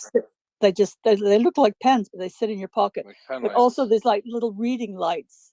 They do need batteries, but a lot of these batteries are like the size of a coin. They're little, like, those little coin batteries, and you could you could perhaps, as well as a headlamp, provide a little. Yep. Are you there? Oh, sorry. We're just trying to add another person. I think we dropped you by accident. Try to come up. Sorry about that. It looks like we're just trying to add someone else. That was Bloke's fault. Sorry about that. Daryl, and then Gurney, and then we'll come back to info. Go ahead, Daryl. Yeah, I just had a quick question for Ryan. Ryan, do they have those chemical heat pads that you like fit in gloves and maybe inside of jackets? Do they are those available? I haven't really tried to source any myself. I know there have been some being provided as they are available. They've got both hand and foot warmer options. You're talking about those chemical hand warmers. Yeah. Those things are gold on the front line or in a trench. Definitely they would be useful. I think they're probably more useful to guys who are away from standard type lodging. We went and dropped off some stuff to some of the volunteer International Legion guys, and they mentioned that they were having issues with hygiene and like trench foot type stuff, actually more in the summertime than they've been having now that it's fall, and it's been extremely humid here. Not humid in the respect that it's like warm and sticky like it was in the summertime, but humid in the sense that it's been raining since probably last Thursday off and on. Kharkiv got some of its first snow on Saturday morning. It wasn't snow that stuck to the ground, but it was definitely precipitating, and it was coming down as flakes and melting as soon as it touched anything.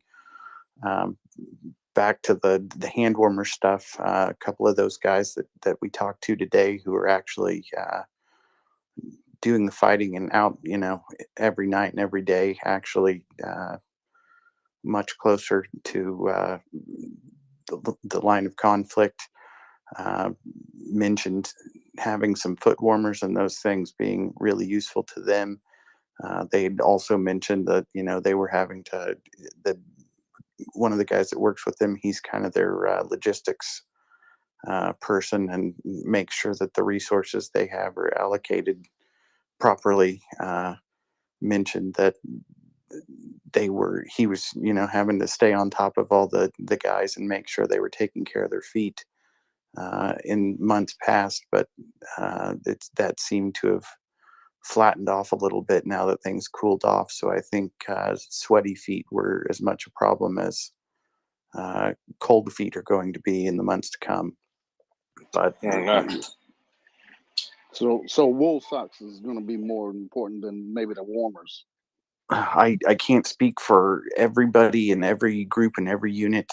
Luckily, I was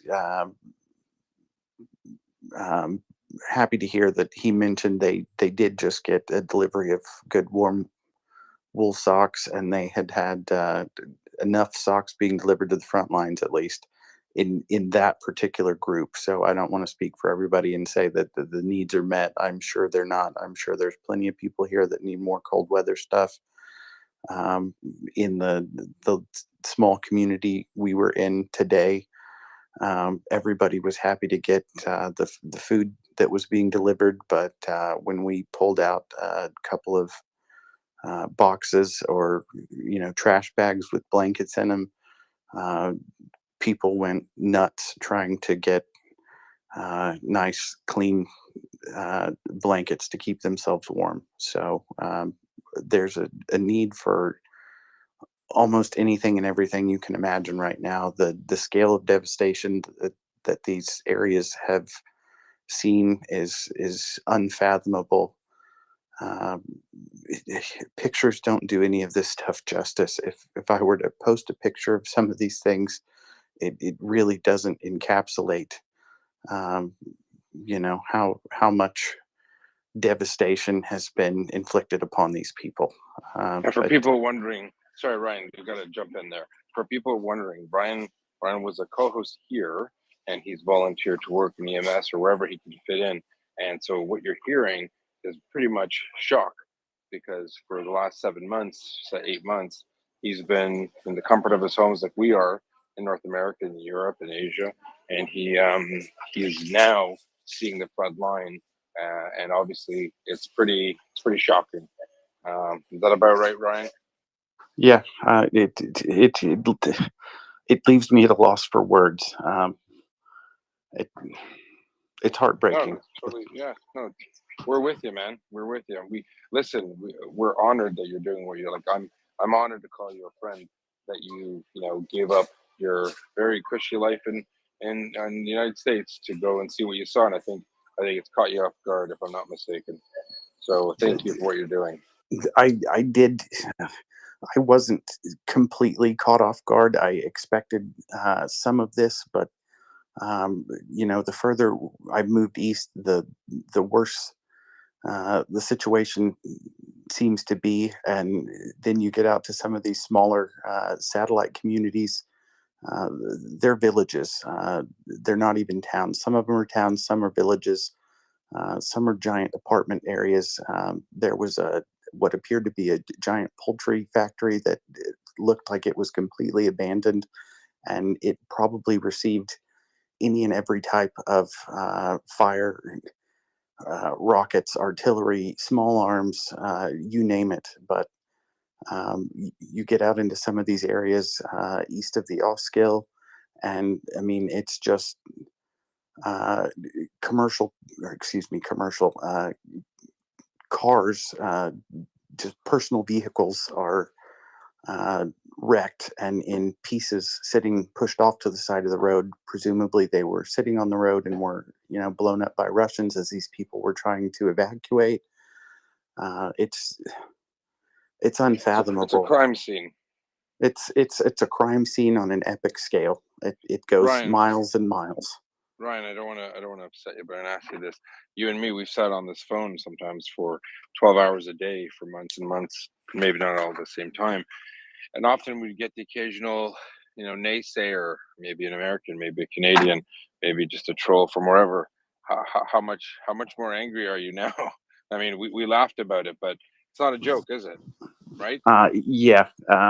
People are better watch what they say around me from now on. This is not but it's just anything. a border dispute between Russia and Ukraine, right? If you want to eat your teeth, come say that to my face. And I don't mean that to you specifically, but you get my gist. Yeah, I know what you mean. No, I just want people to know, because there's nothing more raw and real than a volunteer working on the phones and then seeing it in real life, and the pictures, as you said, we don't really understand. We see little snippets. We see from left to right, but you're probably driving through hundreds of kilometers of destroyed land and terrorized people and coffins, vehicles as coffins all along the way. And some people, I think it's important to discuss it. I'm sorry, I know it's emotional, but I think it's important that we highlight it because there's still people out there that think it doesn't affect them. It's not a big deal. It's just Russia taking a bit of land from Ukraine, but it's really the ravages of war crime upon war crime upon a war crime. Yeah, I mean, I was in the middle of trying to post a tweet of a particular community here that we went through today, and it makes me angry that the Russians use this storyline that they were coming here to protect other Russians, because this is a Russian-speaking part of Ukraine. And that little Orthodox church that was sitting on a hill that has its uh, church steeple or its bell tower, half sitting on the ground next to the church and a giant hole in the side of the building, lends me to think that they didn't come here to defend Russian speakers. Those people who speak Russian and lived in that neighborhood don't feel very protected or loved right now. The school that the Russians decided to occupy and basically turn into a pigsty is no longer usable by that community. It's But Putin talks about family values. Are you seeing many family values, traditional values, being espoused by the Russian invader? I don't think any of the congregants of that Orthodox church that now has holes in the side of it feel like the family values are top priority of the Russian military or Vladimir Putin. We get a lot of Americans. Sometimes they'll come and say, "Yeah, but the Russians they love Russia. They really want to be a part of Russia." We had a couple of clowns post, even famous clowns post maps. Well, they like Russia more. It's very obvious. We've been saying it. Our Ukrainian friends in this space have been saying it. Our Ukrainian friends living in North America and Europe have been saying it. Don't believe it. This isn't Russia trying to do anything to help Russian speakers. Tons of Ukrainians speak Russian because of hundreds of years of colonization, but none of them want Russia there. Ryan, I wanted, there's so many people who want to ask you questions. Again, Ryan's actually no longer in the United States helping me man the phones and helping Bloke and Victoria and Colby and Daryl on the line at night. He's actually in the middle of it. He's very close to the front lines in Ukraine.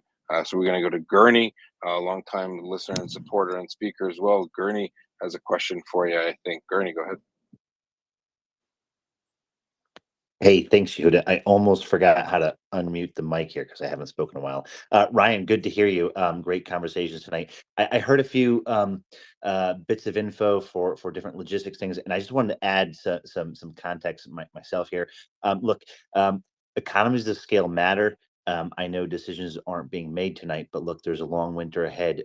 People talking about candles, batteries, headlamps, all these things, winter socks. Just wanted to put this out there. Take it for what it's worth. I'll be brief with this.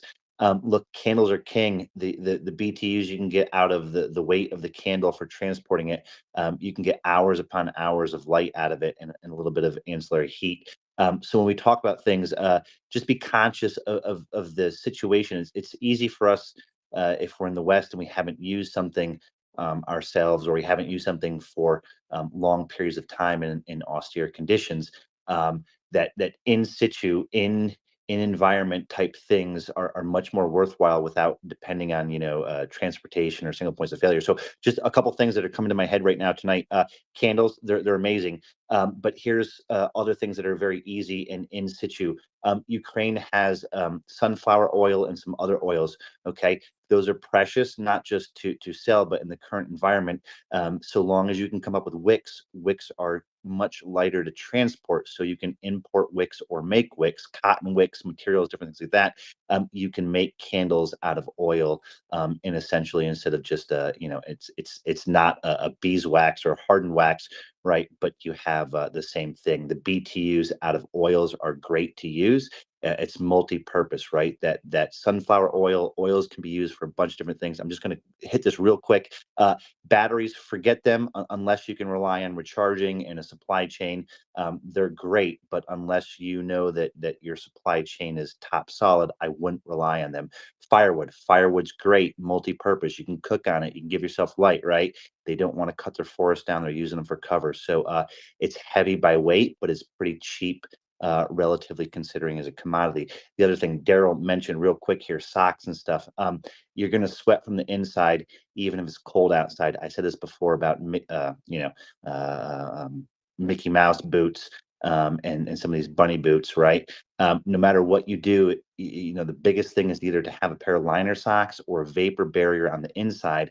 If you spend any time at -20 Celsius, you're going to know you're still going to have wet socks because you're going to still produce moisture. So the biggest thing you're going to do when you're in an austere environment for months at a time and you don't have electricity, or you can't rotate to the back, and the back might not have electricity to use heat and furnaces and dryers to dry those socks out, whether you have 5 pair, you're thinking I got 10 pair of socks. But the single point of failure on that is they've got to get dried somehow. You can leave them out in the sun, do different things. Put bags on your feet before the actual layer of the wool socks, not because they insulate, but because they keep your socks from getting wet and they keep your boot from getting wet.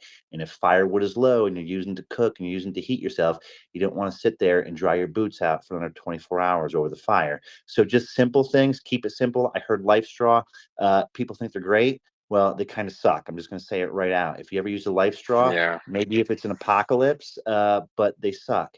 There's things like a Life Straw that can work for a town or a village Tablets, or Gurney. a unit. Tablets. Well, No, look, just go tablets.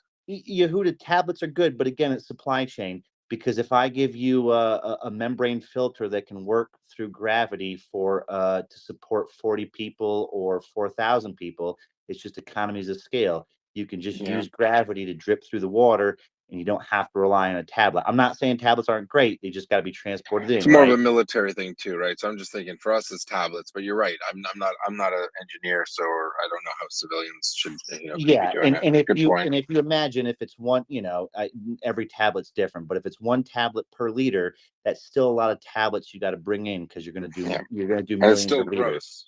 It's still pretty gross anyway, even with the tablet. So Right. So some of the best things you can do is not waste your money on fundraisers for Life Straws and individual uses. They sound great, but honestly, there's so much resistance in a Life Straw. If I was deployed somewhere for 4 months, I still wouldn't use a Life Straw. I would just drink out of the goddamn puddle. Sorry for the swear there. But there's a lot of gravity filters out there. Look, there's been a lot of work in the African continent with very effective, cheap similar things, but at scale. You just put the water in. You don't have to apply pressure with your mouth, and it just throughout the whole day, liters and liters and liters go through, comes out the bottom. You put a collector at the bottom. Easy to do. The other thing I was going to mention here, I think I forgot it here. Talking out my butt here. There was one other piece. I already forgot it. don't worry, we'll come back to you. Listen, the Israelis have this really cool machine that just sucks moisture out of the air and makes drinkable water. But I know it takes a lot. I think it's diesel generated. I know they need diesel, so that probably wouldn't be a good fix. We have a new speaker. We have Yahya Mohandes, the engineer, I assume. Yahya, welcome. If you have a question or comment, and we're going to go back to Gurney after. Go ahead, Yahya. Thank you. I am from Iraq. I am telling Russia to stop Ukraine as they are a country that strives to live freely away from wars. Thank you. And thank you for those words of encouragement from Iraq. That's Yahya. Russia, stay in Russia. That's a fair thing to say. I would agree. Gurney, you remembered your comment. Go ahead. Yeah, thanks, Yehuda. Ryan, it was to your comment here about lights and different things. So some of the Goal Zero, look, I'm not going to name, I'm sorry. There was some different companies that have worked on the African continent here. But what they do effectively, if you diffused a solar light into a water bottle, you filled up yourself, the water bottle, whatever, they're abundant. You don't need much light to create a lantern that is just ambient light. I'm not talking headlight or flashlight. We're not talking task lighting. They're pretty good to do. They're a lot better than cranks, especially if you've got to use them for 6 months at a time. Some of them are, if you're looking in the Western market, they're like $12 to $14 per unit, pretty cheap. But when you look at them for subsidizing them for nonprofits and others, they're usually maybe a quarter of the price. So when you look at doing bulk purchases, you should look at companies that do solar lights, because area lantern lighting diffused into water is pretty good. You don't need a lot of lumens to do it. It's not a task light. Again, it's just something like, you're cooking by a fire. Or you're using a candle, same amount of ambient light. I just wanted to put it out there. It's a lot easier to use. When you got to crank these lights, they're great ideas. You got to use a dynamo to crank it. There's sons of they're pretty tough, because every couple of, every hour you got to crank it for a good 2 or 3 minutes, and it sounds like a good idea. The handles break, they go bad. They're not that great. I would just, for low intensity area lighting lanterns, I'd go with something like a simple solar light. You drop it in a water bottle, it diffuses it around you. Or if you need a small task light, you pull it out of the water bottle. You got a very small task light in front of you. No batteries required, no cranking, and they're really cheap to come by. And they do them quite a bit for a lot of groups. So I'm sure when you do this in bulk, you can get some fantastic discounts, at least for not-for-profit use. Thanks. Thanks for that, Karina. That's definitely points for Maria Aid, because those are the ones that that are doing the buying and the procuring and all that jazz. So definitely points to sustain 100%. And maybe we'll circle back, Gurney, and take some of those notes and pass them over to Alex Backus. I think Rabbi Alyssa just wanted to jump in, then we're going to go to Howard, then Whistle. Yeah, I just wanted to second once again what Garney said, and especially about socks. I know that it sounds like, such small things, but remember, they have no way to wash socks. Like, they wear them, they throw them away. So they need a constant supply, underwear, all of those things, because, as I said, there's no way to wash them. And it's gross, and they need it. It all gets wet, it all gets torn, and it makes a huge, huge difference. I want to say one more thing, that some of the units, they're so undersupplying that I know for fact about unit that they have to bring their ammunition loads by a bike. And I'm not saying like mountain bike, just a regular bike, because they don't have transportation, and that's how they bring their weapons, the ammunition loads to the to the point where they fight. And that's why it's very important to listen to them, what they need. And definitely they have the list of what they need, and whatever they tell me they need, that's what I'm getting them. We cannot, as you said, Yehuda, we cannot get them HIMARS. I cannot buy Bayraktar, but little things like socks, they make a huge By an difference. amazing coincidence, I have a box that has 100 pair of socks in it, and I'd love to know where I can send it. Yeah, no problem. Listen, reach out to Maria Aid or Ripley's Hero. So what they've done is Maria Aid and Ripley's Hero is basically, Maria Aid is in Canada, and no one wants to have to pay, like a charity doesn't want to have to pay the taxes to move them across. But Ripley's Heroes said that if you need to send them to Ripley's Heroes and say, hey, it's from Maria Aid and Ripley's Heroes, they'll send it from the States over to Ukraine. So Howard, I would definitely send a message over. If you want to message the main MriyaReport account, we'll get you the email, and we'll figure out how to get that stuff over. Sound good, Howard? That sounds great. Also, I was wondering, what about setting up wish list with Amazon for candles and pen lights and things like that here, that basically automatically get shipped over to Ukraine to one of those points? Definitely. You know what, Howard, with so much of the comments being made by people like Ryan, Constantine, and Gurney, I think that's a conversation I will personally have with the Maria Aid leadership, and say that a lot of our listeners, because a lot of our listeners support Maria Aid on a monthly basis. Some we have, from $5, $10,000 to some very wealthy individuals send $30,000. I think it's fair that we reach out to them and say, hey, that looks like there's a good interest to get over there to Ukraine the following. So we'd probably let them, now they have procurement specialists. They have people who do this for a living. And they buy for the militaries of the West, of NATO. And so they could probably find out which, as Gurney was saying, I'll take some of those notes from Gurney, and I'm sure I'll pass them on to some of these, these are supply logistics colonels and retired ones and that know all about it. So we can say, hey, try these out. And then they'll probably do a test run and then buy them in bulk. So definitely tracking that point, alcohol. And then, sorry, Alyssa, did you have something else you wanted to go? And then we'll go to whiskey. Yeah, I just want to say about Amazon wish list, because we tried that. It's actually not worthy, because things that you buy here, but things that you can buy on Amazon, it's much more profitable and efficient just to send them money and they can buy it there, and you can like deliver them from Poland or wherever, buy them in Ukraine, because it's just, the cost of shipment, the cost of saying that, the way they sell it on Amazon is just not worthy. The problem is, Alyssa, a lot of our listeners don't have people like you in contacts to send it, and because there are unfortunately some unscrupulous people online, what we do recommend is that we send it through an organization. So if it's the funds delivered, that's fine too. But listen, the people at MriyaReport are very good at finding what, especially these smaller items. You can find them in bulk and ship them through Poland. I'll explain the system offline, but no, good point. It's well, tough to do now that. you have me, so Yeah, no, for sure. But we have people there too, but we want to do it on an economy of scale, right? So instead of buying 10 or 20, if you can buy a container, right? Like for example, a large hospital in Toronto donated about $700,000 worth of pediatric medical supplies, and that was organized through MriyaReport.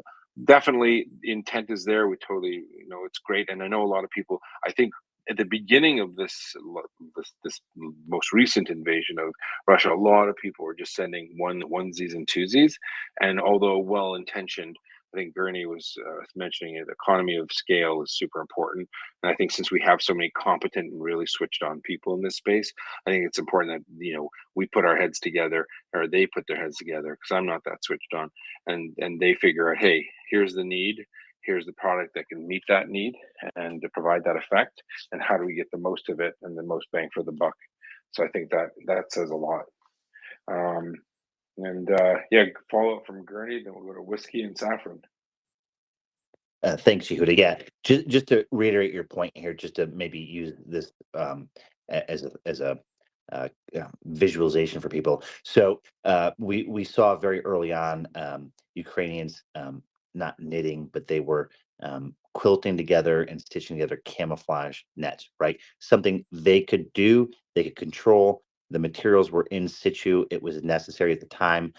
Not sure if it still is or not, but I'm going to use it as an idea point because, for instance, transporting volumes and economies of scale in situ to an austere environment is really crucial. So if there was sunflower oil, right, all the Ukrainian has to do in their supply chain is come up with a lightweight wick. Now that's a cotton wick. It could be other materials. It could be hemp. It could be anything. But that's probably already in country. It doesn't cost retail markup. It doesn't require heavy volumes for shipment. So you could load a truck up with probably 500,000 wicks. You mate that with the oils that you have, and you use the bottles that you already have on site, and you have now an oil wick candle that can essentially run for 3 or 4 days. And there was almost zero cost other than the free labor that was already given to cut the cotton wicks or the hemp wicks from materials they already have. I don't want to overthink this. I'm just saying is sometimes people see these ads for things. We use them in our Western life. They absolutely suck in situ. The economies of scale, like Yehuda said, they're not there. Sometimes it's counterintuitive. Socks without washers and dryers, boots without dryers, boots 30 days at a time. If you haven't actually done it, you don't know some of the weird nuances that happen about, once the boot is waterlogged, you can put a brand new dry sock. So you've given that soldier 30 socks. His sock will be wet the instant it hits a dry boot. Now you can't give him 4 or 5 boots. It's not economy, right? He's going to have to dry it by fire or something else. If there's electricity, maybe there's a dryer to work, right? austere conditions. We can only rely on the firewood or whatever. So a little bit of out of the box thinking, because it's not our normal lives. But I don't want knee-jerk, I just don't want to convey knee-jerk reactions of Western supply chains that we're used to, like using batteries and things like that, and basically wasting precious funds that you guys all have and contribute here, because there's easier, simpler ways to do it. It's not the first wheel go round. Many parts of the emerging world have done this. It's pretty simple, and I don't want us to overthink it, but it's just changing our viewpoint on how it's done. Yeah, and Gurney, so just for like everyone's essay, situational awareness, there are very few people that can do what Alyssa and say Constantine can do. I mean, normally when I first heard Constantine was doing it, I'm like, oh no, I was worried, right? Because it's such a Herculean task. Just to, for example, he focused on one product, ear defenders. They look like earmuffs. They go on your head and they protect your ear from artillery sound. So when he was doing that, I thought, oh boy, this looks a little risky. But he was able to, isolate who he was going to give it to, and people knew that they were donating funds to him because they knew him through this space, and so that really works out well. And that's not even through Maria Aid, but it's kind of through the MriyaReport family, because a lot of people hear from him here, and we can do that. Same with Alyssa, as she's here more, I think people will know. But I mean, hopefully we can work something out through because for example, we have preferential shipping at the groups that we work with. Like we found some really good shipping companies through here, and we get really, really super good rates, and makes it worthwhile. And then you can ship them in bulk. So yeah, and eventually, Alyssa, you can talk more about what you're doing through the organizations that you're working with when you sort that out later, right, Alyssa? Yeah, absolutely. Yeah. We're just talking that I remind you that I was always working as an individual, and everything that I did myself. I actually never worked with any organization. So all the money that we raised, all the things that we bought, everything, it was just, done by volunteers. So it's a whole new chapter in our story. And that's why I'm so grateful to be here, because I know that we will do great stuff. We'll do great things together. And I'm very, very grateful for that. No, amazing. And just for full disclosure to everyone, I just literally dragged Alyssa in here. I met her last week. I just said, hey, you're doing this on your own. You got to meet my friends, because they're a pretty awesome group of thousands of people. Over 120 million impressions, millions of unique listeners over the last 8 months. It's basically a free radio station. Hope they don't cut us off. Hope they don't, Mr. Musk. We really like you, Elon, and we hope you keep our space, because we think you're great, and I think electric cars are great, and all the stuff, the space stuff, and Mars isn't a bad idea. I totally agree. Please keep Twitter Spaces. But anyways, so sorry, whiskey then Saffron. Hey, thank you, Yehuda, and thank you, Bloke. I've donated both to Maria Aid and also to Constantine for the ear defenders, and I can definitely back them 100%, both of them. Sorry, say again? I said I've actually donated. That's a joke, the ear defender. Yeah. God, you got me. God damn it. Okay. Yehuda, man, you're killing me. You're killing me.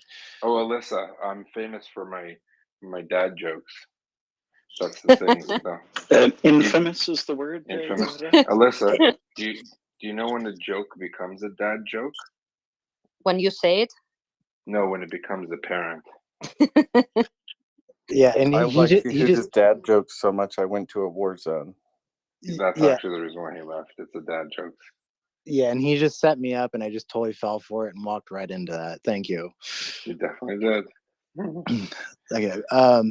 Hey, Ryan, I just wanted to ask you a question. And first of all, I'd like to say thank you for everything that you do on the MriyaReport, and very much thank you for going over to Ukraine and doing everything you're doing right now. I really appreciate that, and I really respect you for that. I guess my question to you, a few months ago, I was inquiring if like the translation devices, the translation software that we were developing for the U.S. Coast Guard and Homeland Security. We wanted to donate that free of charge, if it would be actually helpful. And I guess my question to you is, like, now that you're on the ground, and I bring this up because you were talking about the water tablets earlier, and handing them out, these offline, non-cellular dependent translation software, is that something that you can now see that you're on the front, like now that you're on the ground, is that something that you could actually see that would be helpful for communicating with the people there? It certainly would have worked in a pinch this evening, but for whatever reason, the specific area we were in that we stopped to deliver the aid had absolutely no cell service. I do have some offline translation apps, Google Translate, with downloaded languages for, probably about a dozen different languages on my phone.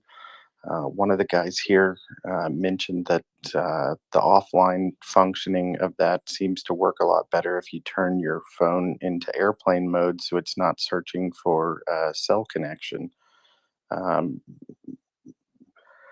Oddly enough, when we pulled in there to that one specific spot, I suddenly went to no service setting on my phone.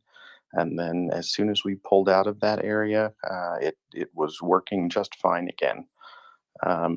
Kind of what myself and the gentleman I was riding in the vehicle with were spitballing as we left that area and made our way back to Kharkiv was we probably should have just pre-translated a few specific pieces of information that communicated what we had and what exactly it was for in advance of us going in there. So when people were asking us some questions or trying to communicate and we had some language issues, we could navigate or overcome those barriers in short order and let people know what exactly it was we were dropping off there. I wish we had planned it out a little more in advance, but some of these lessons you don't learn until you're on the backside of it. We'll definitely be more prepared moving forward. And if you've got a prototype of one of those translation devices, I'd love to know a little more about it. Send a message and find out. Yeah, DM me. No, I will definitely DM you. The devices that we're working for the Coast Guard is actually a device, but what I was proposing that we could actually supply to people in Ukraine is actually just a download that you can actually use on either Android or iOS. And the accuracy of it was about 99, I think it was 0.8 last time we checked on the translation. And it also takes into account distressed. So if you're trying to provide medical help to somebody and they're distressed, it actually picks up on that. All right, cool. All right, let's grab some saffron, Dave, and then Beth. Go ahead, saffron. Yeah, Whiskey Tango Foxtrot. I just realized your username. That's very cool. Very funny. I like it. You were talking about translations. This is huge. Just like Ryan was saying, yeah, when you translate offline, what you do is you can type your translate or type the English into your phone to translate it into Russian. Let's say you can just download Russian offline, and you can show your screen to the people. But what often happens, especially during evacuations, is they're not going to type into your phone. So oftentimes you can tell them what you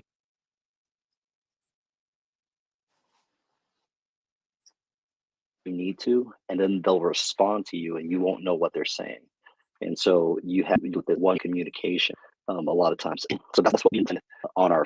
We're going to sort of mainstream evacuation where you're going to cities like Sloviansk, where swaths of people from further east have aggregated, and then they need big buses or big vans to take them out to cities like Dnipro or Kyiv. These sort of mainstream evacuations is what I call it. If you're doing those, then you can get back online on Google Translate, and you can now have a voice conversation because you've got cellular service. But a lot of these places, when you're doing frontline evacuations, you're 100% not going to have cell service. And so as Ukraine liberates more and more of Russian occupied territory, the first thing you're going to have to contend with is staying offline for elongated periods of time. So that translation device that you were talking about, this would be massive for evacuation groups.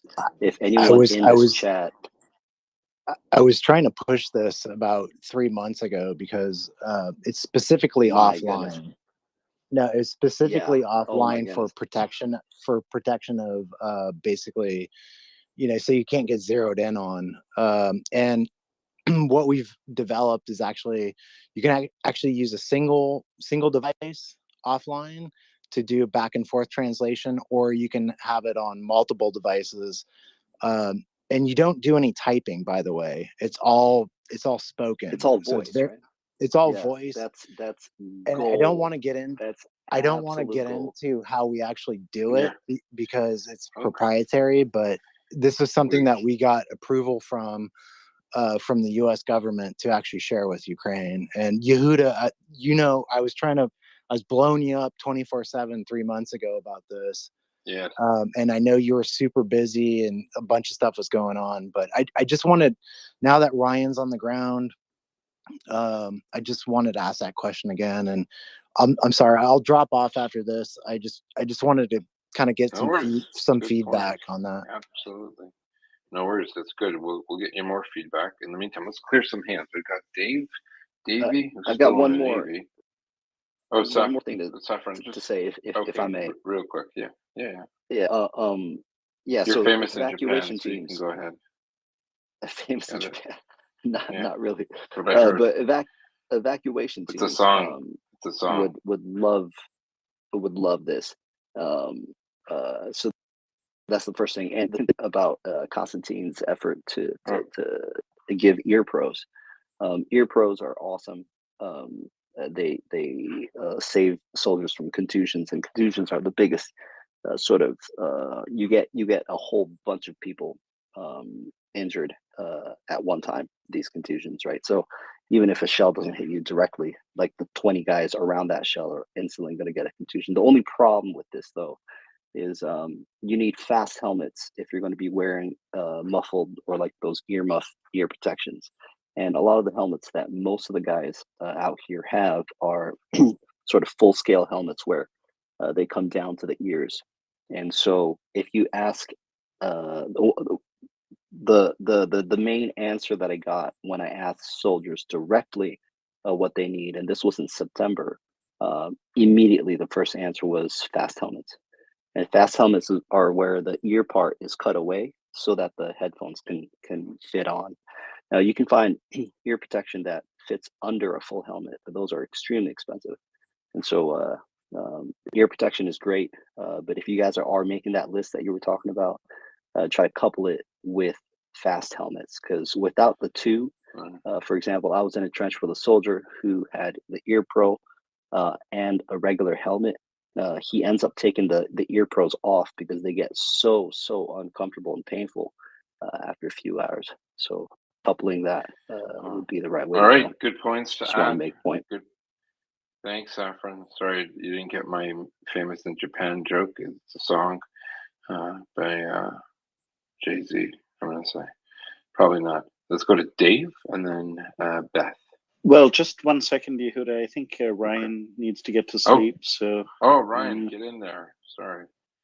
Yeah, I was just going to sign off for the night. I've been up for about 21 hours now, and it's 4:30 in the morning here, and we got to get up in the morning and do a little more stuff. So I'm going to pop off here. Send Ryan a big hug and a heart, and give Ryan a follow.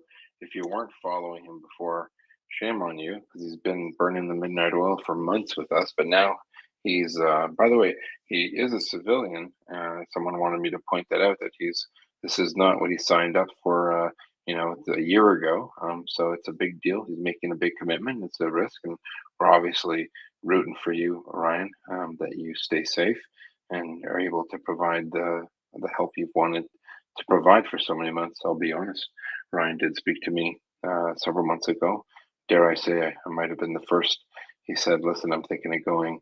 I told him, "Don't go." I said, "We need you here," and so he didn't tell me that he was going. But then I found out, because I Because that's what spies you Ryan. do. I found out, and then Yeah. I then knew his flight before he did. No, I'm just kidding, Ryan. Stay safe, brother. We love you, and what you're doing is a big deal, and not everyone can do it. I mean, I was hoping it would be Bloke that would go, but it was you. Just kidding, Bloke. I love you too.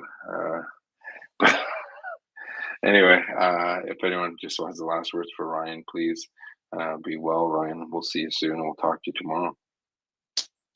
Night, guys. Love you, Um, brother. Take care. Ryan, All right. thanks for representing Oklahoma. I'm a fellow Okie. That's what we do. That's right. Their state's so good, they just called it okay. All right. I will take that dad joke. You win. You win the internet tonight, Yehuda. That literally was the state slogan in the 70s. Oklahoma is okay. Well, there you go. So now you dated me. No, I don't know that. Should have had a better marketer, though, I'm afraid. All right, Dave, go ahead. Then we're going to go to Beth. Yeah, I had a comment about when in my younger years I was a really big backpacker, and a lot of the backpacking mountaineering equipment is built for just this type of situation that Ryan has been talking about, where you have no electricity, you have no phone, you have no running water, anything like that. And I've spent a lot of several years combined backpacking. I found there's one water filter that has never failed me. I still have one that's 20 years old. It still works great.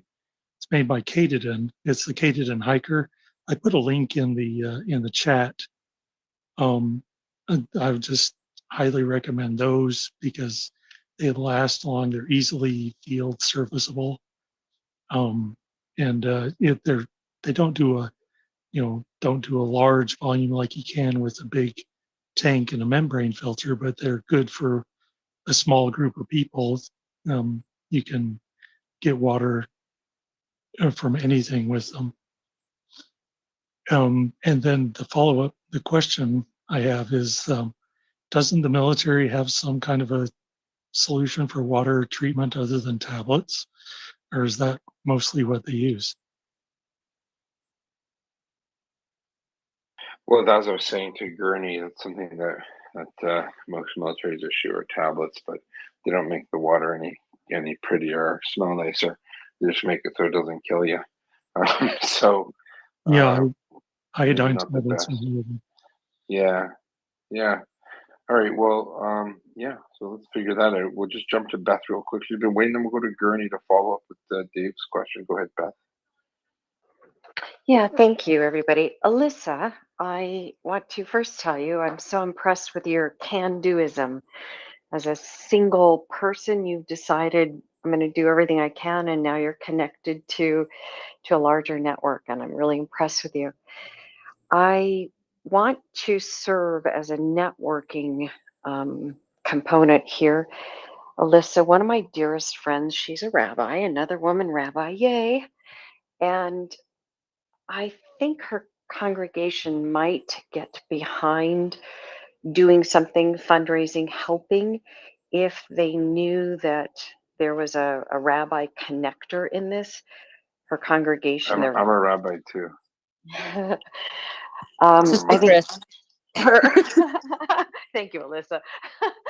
So her congregation, they're really conservative and kind of timid about everything.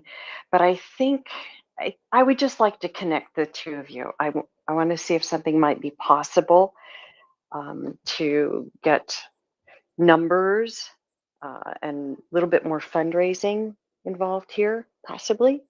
But I checked your Twitter account and your DMs were turned off from what I saw, but now they're turned on again. Huh. That's strange. I followed you. I Everyone just give followed you. everyone That's why. Okay, got it. maybe open your DMs and then everyone give Alyssa a follow if she's going to be hopefully a mainstay here, and you give her a like so she knows that she can Oh. message you back. She's new. Be gentle. Yeah, Oh, I okay. will stay here. Oh, you won't get rid of me. Oh my. All right, I'm Alyssa, staying here. I will send you a DM there. And Okay. yeah, okay, great. Thank you so much. Thank you. Yes, of course. Bye. You don't have to go, Beth.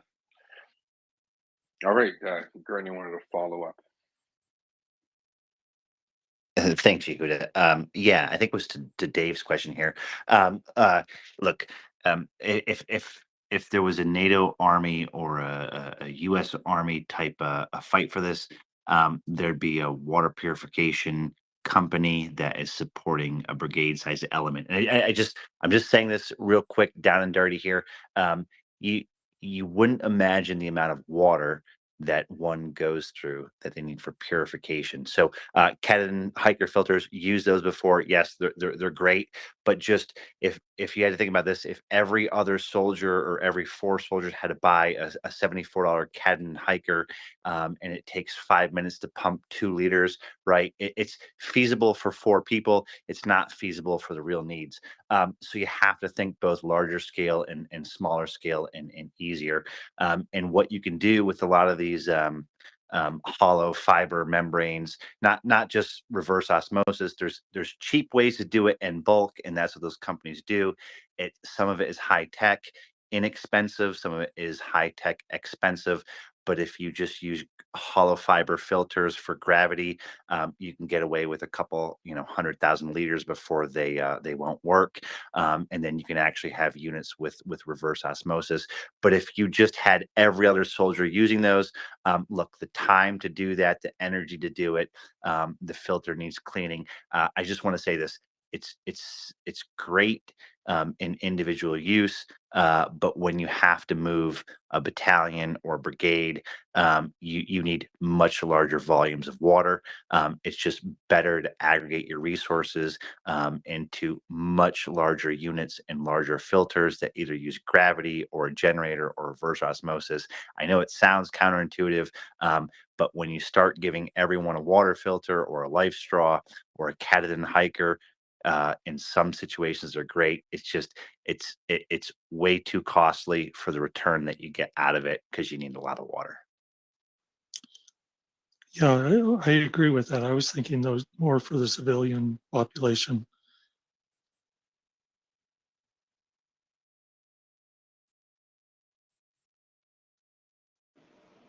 All right, I hope that answers your question there, Dave. And yeah, really appreciate all the interest from the audience, and please share and retweet the space. We had a good discussion tonight about the different ways organizations can help in Ukraine.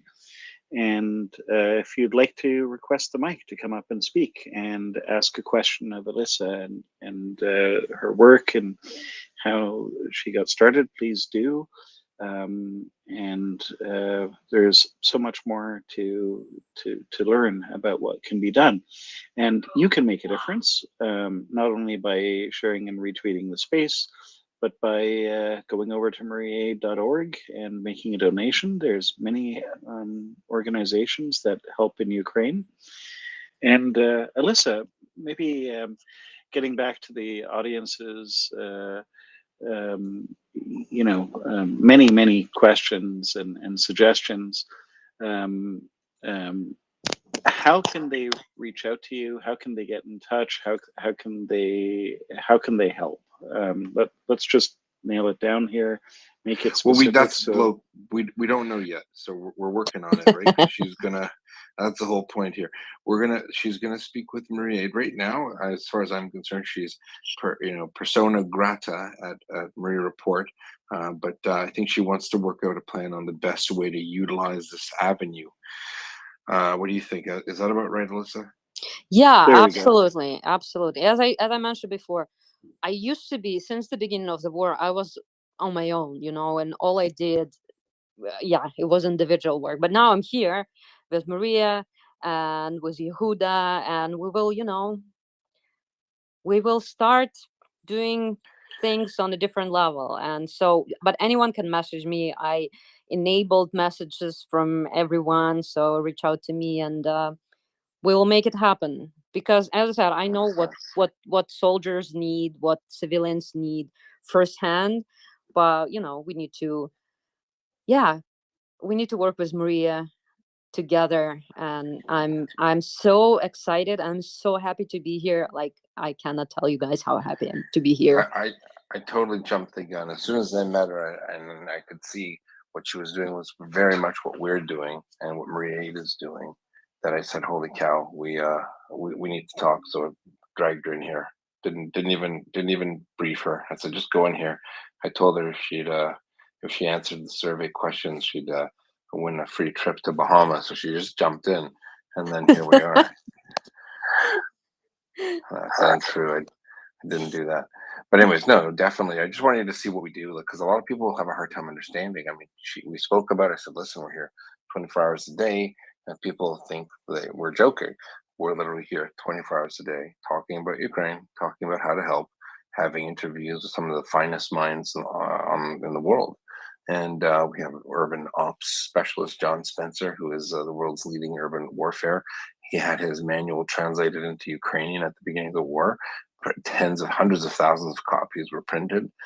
It's pretty incredible, this space. We do a bit of everything: political, military, sociological. We have professors come in, disinformation specialists, engineers.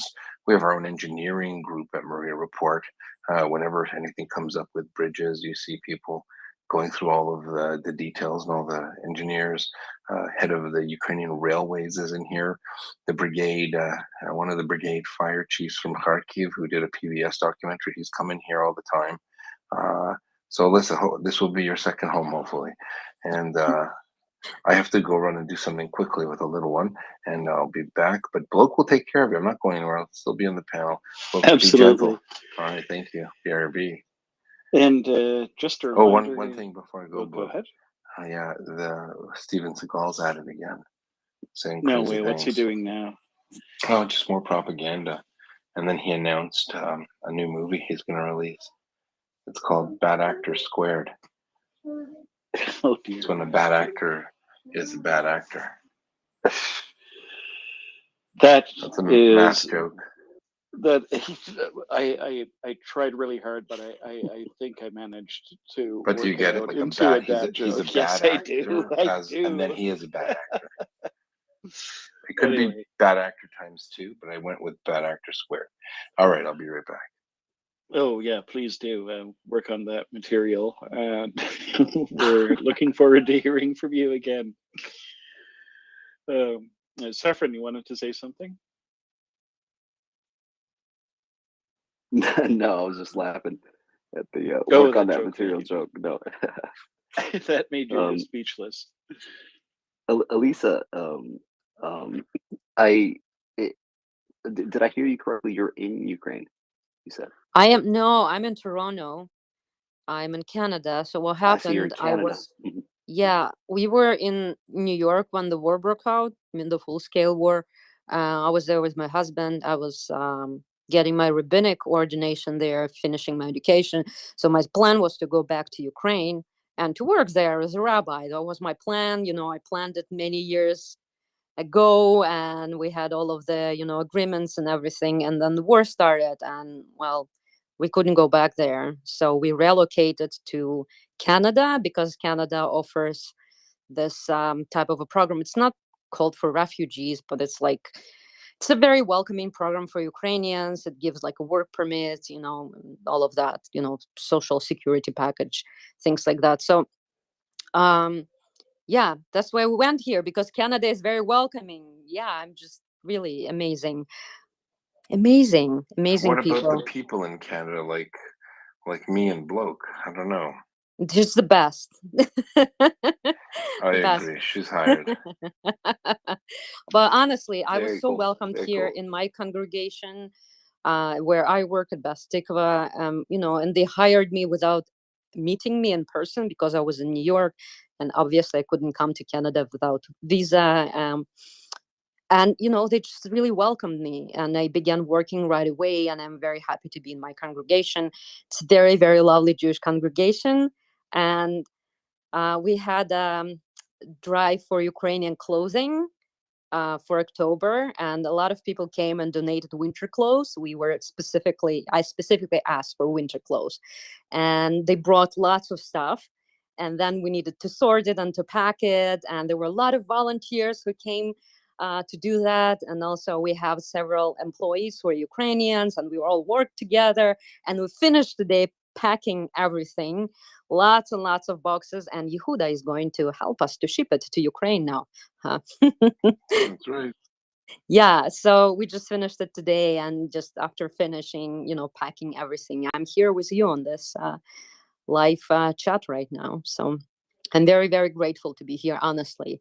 I think in the given circumstances, this is really the best place for me to be here, and it's just a really good country. Oh my.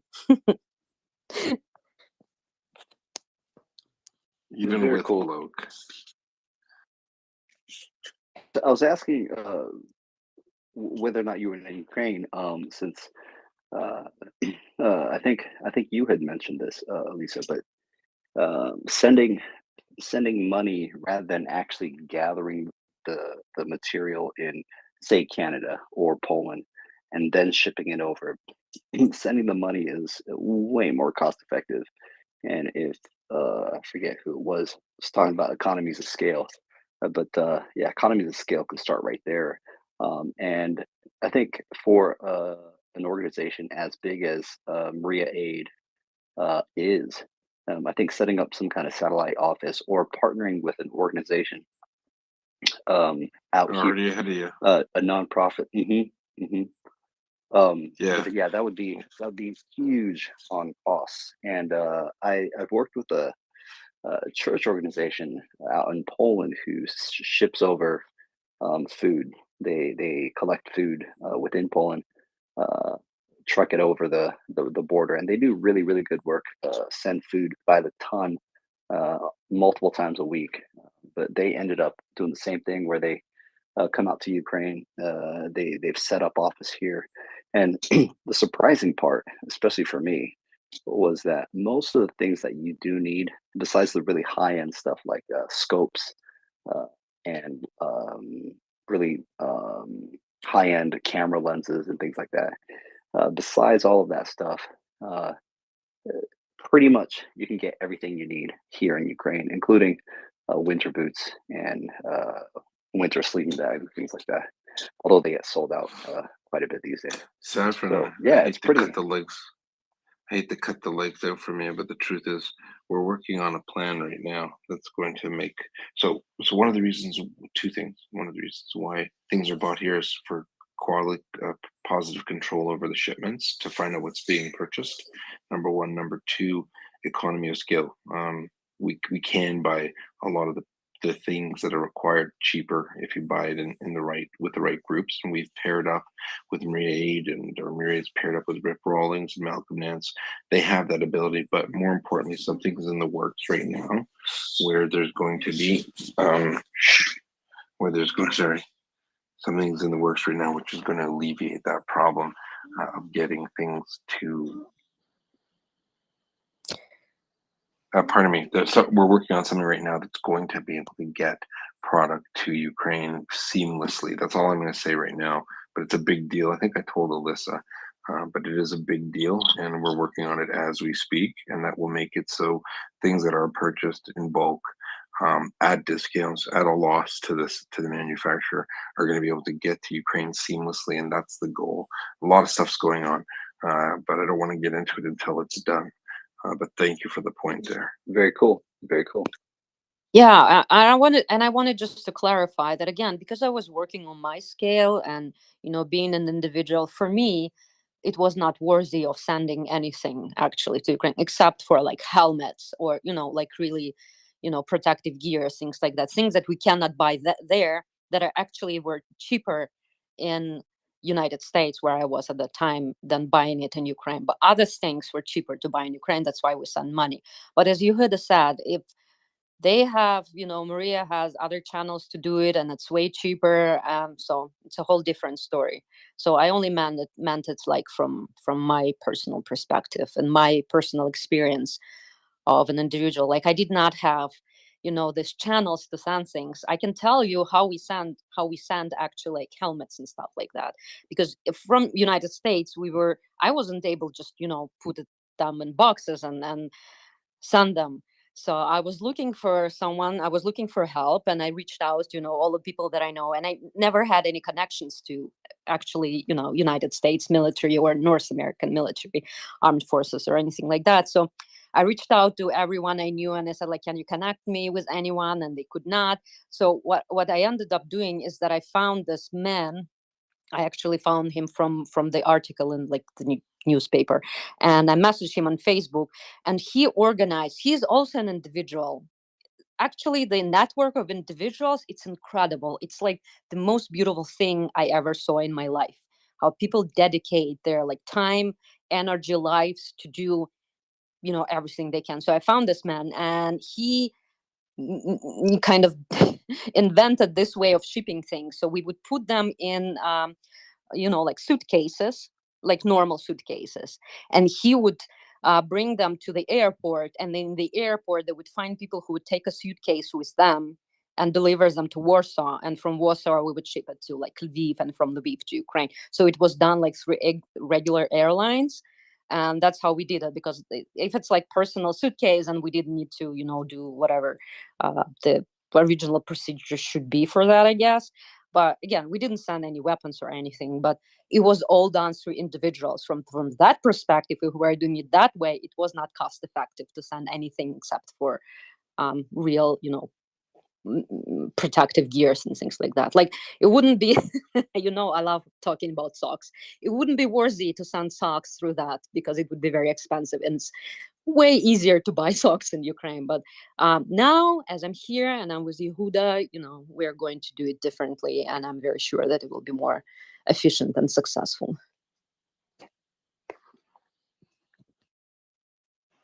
Yeah, and keep in mind the wonderful thing about MriyaReport and organizations like that is, they have audits.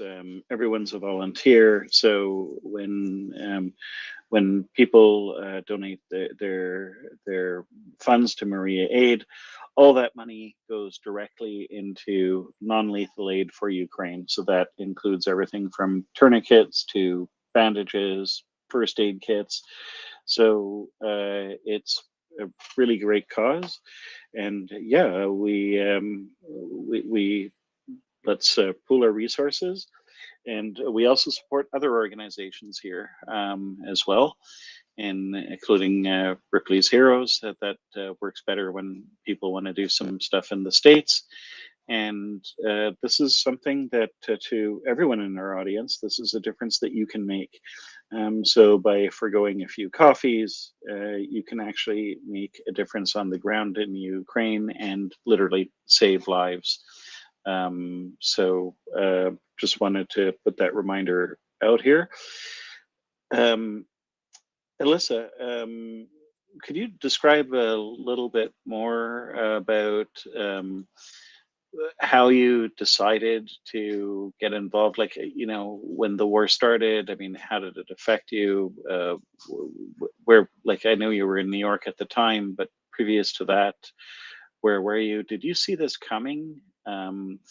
Were you always sort of suspicious that something like this could happen? How did it all start? Yeah, thank you for the question. I actually was always suspicious. I mean, the war began in 2014, so it, not exactly that it happened on February 24th. So I think we were always suspicious. when I was studying in New York, yeah, there was always a fear, if they're going to be Ukraine when we come back. We always had this fear. But still, in February, I'm sure you all remember, like days before the war broke out, the full-scale war broke out, there were all this news, like Russia is going to attack, and like secret services telling that Russia is going to attack, and there are like troops and tanks on the border. Russia is going to attack. And we were watching it like online, like many, I think most of us here did it this way. And when it happened, it kind of, we knew that this was going to happen, but we also didn't believe that this was going to happen. It's hard to explain this feeling, but I'm sure that many people who listen to it here, they can, relate to that. And yeah, the first hours of invasion, because I was, in New York, I could watch it online, like if I was there. And the first thing I did is that I just started to reach out to everyone I knew, all my friends, everyone like I could think of, like my, I don't know, my dentist, my psychiatrist, like my doctors, like everyone I knew. I messaged them and I said, like, are you alive? Are you okay? Where are you? What can I do to help? And then because I naturally have a lot of friends who are also activists, and they were activists in Maidan in 2014. My husband was an activist there. We have this networking. I had this networking. So immediately I was like, okay, what are we going to do? And Ukrainians, they're amazing in that. I think it's just like horizontal networking, like grassroots networking is the real strength of Ukraine. People are not so, they don't trust maybe government that much, but people really trust each other. So, and first thing I did is that I reach out to everyone and we began talking about what we can do.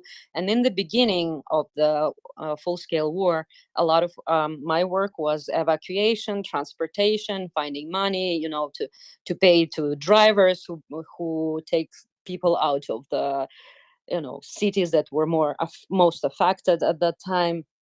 And also in the beginning, I did a lot of support, again, for individual families, mostly single moms with children. I did a lot of that. And that was also done through the horizontal networking of like finding people who can connect me to people. And a lot of things that I did is I just sent money directly to people. I know it might sound crazy, but because it's all done, horizontally, and we all trust each other, I could guarantee you that none of those money were stolen or went, anywhere else. It went directly to people. And yeah, that's the way I met a lot of people. We're all friends and we all, communicate with each other constantly. And we still continue to do this work. And as a representative of Jewish community, of course, a lot of them are Jews, not all of them. There are a lot of, people from other backgrounds as well, Christians, Muslims, all kinds of people. But naturally, because I'm Jewish, I had a lot of Jewish friends and Jewish networking opportunities, and because we trust each other so much, that's why it was so effective. But gradually, when the war continued, I shifted from helping civilians to helping military, and at some point of time I completely kind of shifted to that. And now 99% of what I do is helping people, helping soldiers directly. And by saying directly, I mean like directly, very much. So I have volunteers in Kiev that are going to the front line and they're delivering supplies to the front line, to the units that I spoke, the 72nd unit, Chorne Zaporozhцы. And that is how we do it. But it's all built on trust, on personal relationships.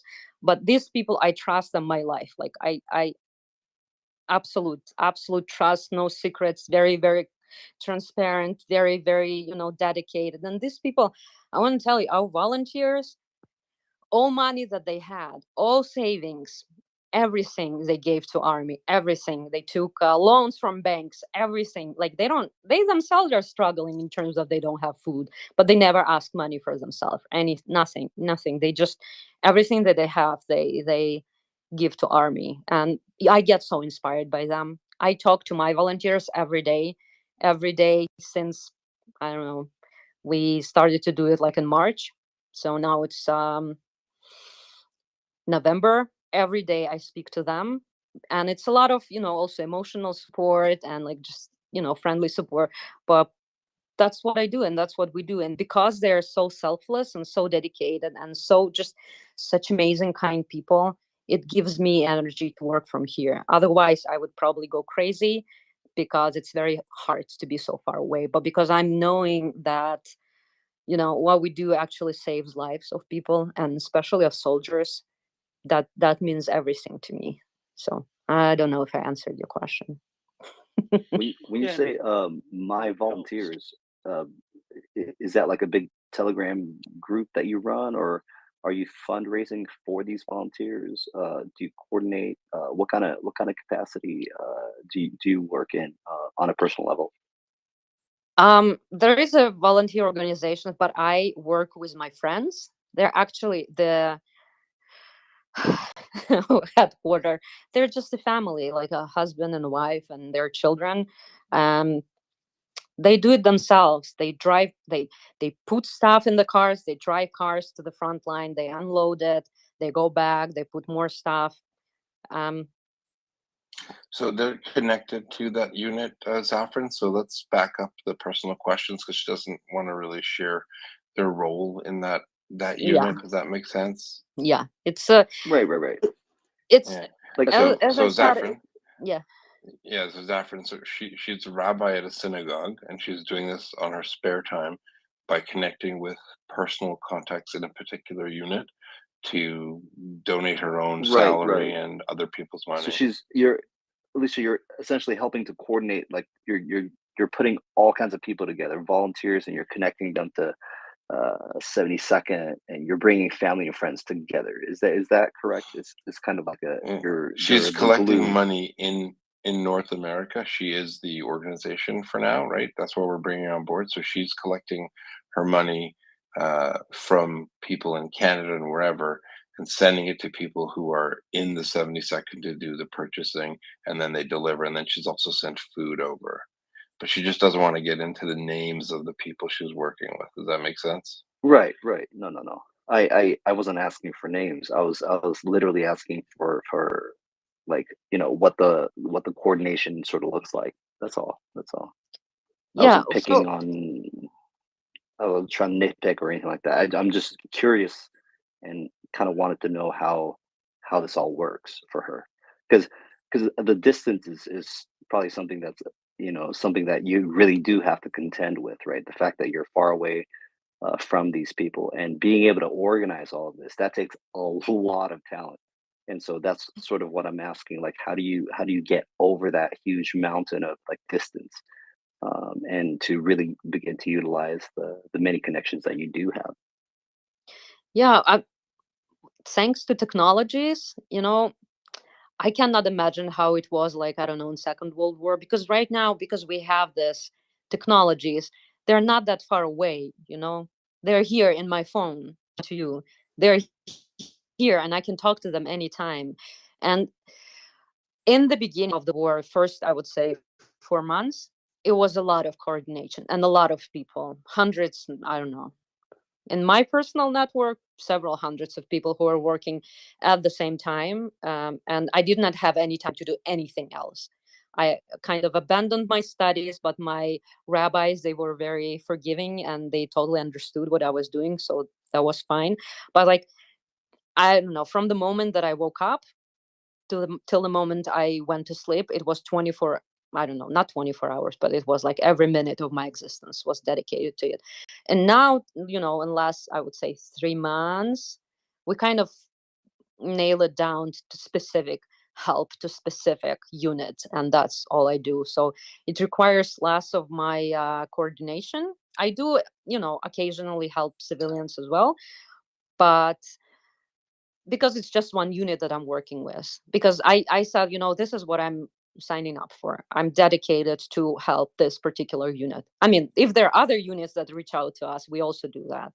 And if people reach out to me and they need to buy equipment, someone mentioned how do you call those things? The night vision.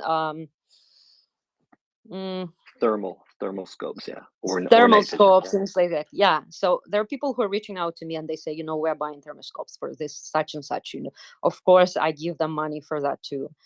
but my main priority is 72nd Division. And, you know, now it takes, as I said, takes like less time for me to organize things, but it takes a lot of work and a lot of money. And those people, they risk their lives. Our volunteers, my volunteers, they risk their lives going there. Every time they go there, I'm afraid that they're going to die, but so far so good.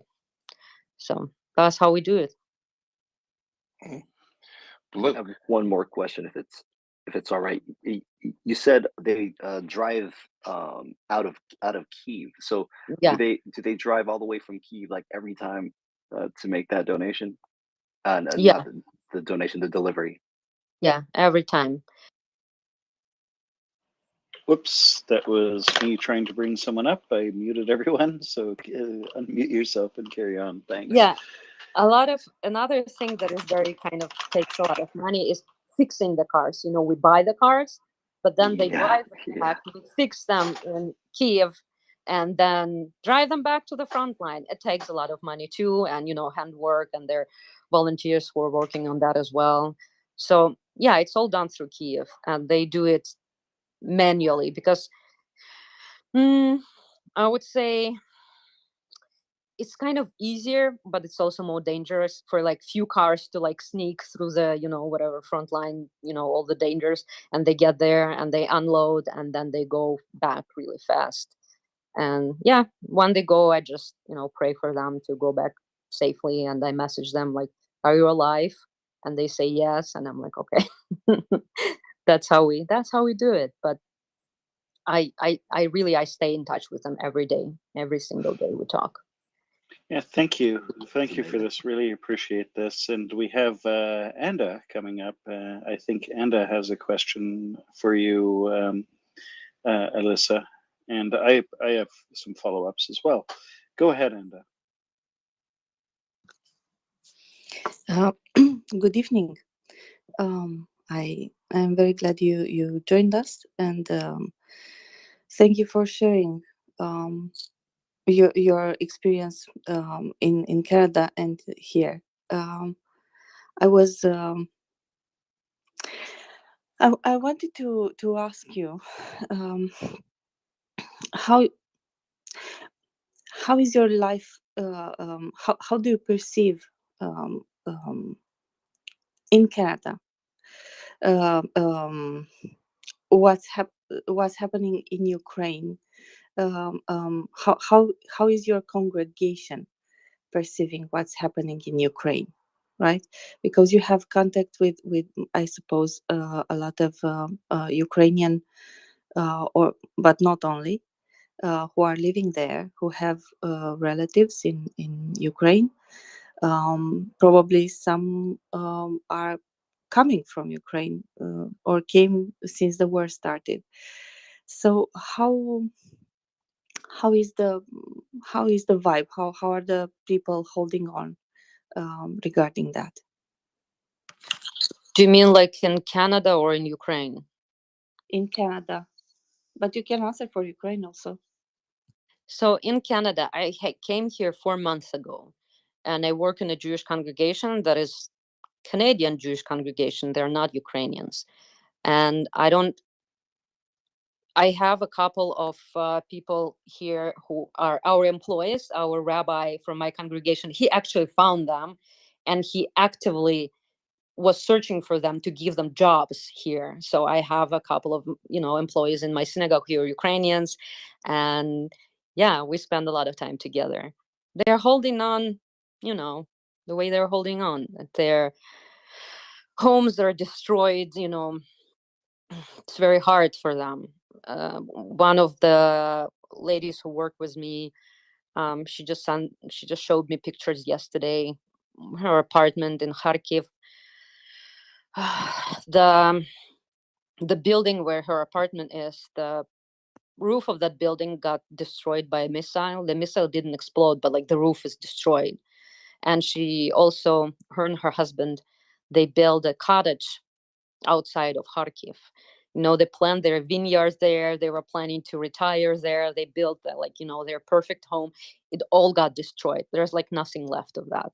And she showed me those pictures, and like she did not complain. You know, they're always saying, there are people who are in worse situation than we are. She did not complain, but like tears were coming from her eyes. And as a rabbi, I speak to these people, and I offer them spiritual support, and that's my job. And anyone who wants to talk, they come to me, and yeah, we just talk. And as one of very famous rabbis said, I might not be able to do anything for you to elevate your pain, but I can cry with you. And that's what we do. We cry together. So these are the people, they mean everything to me.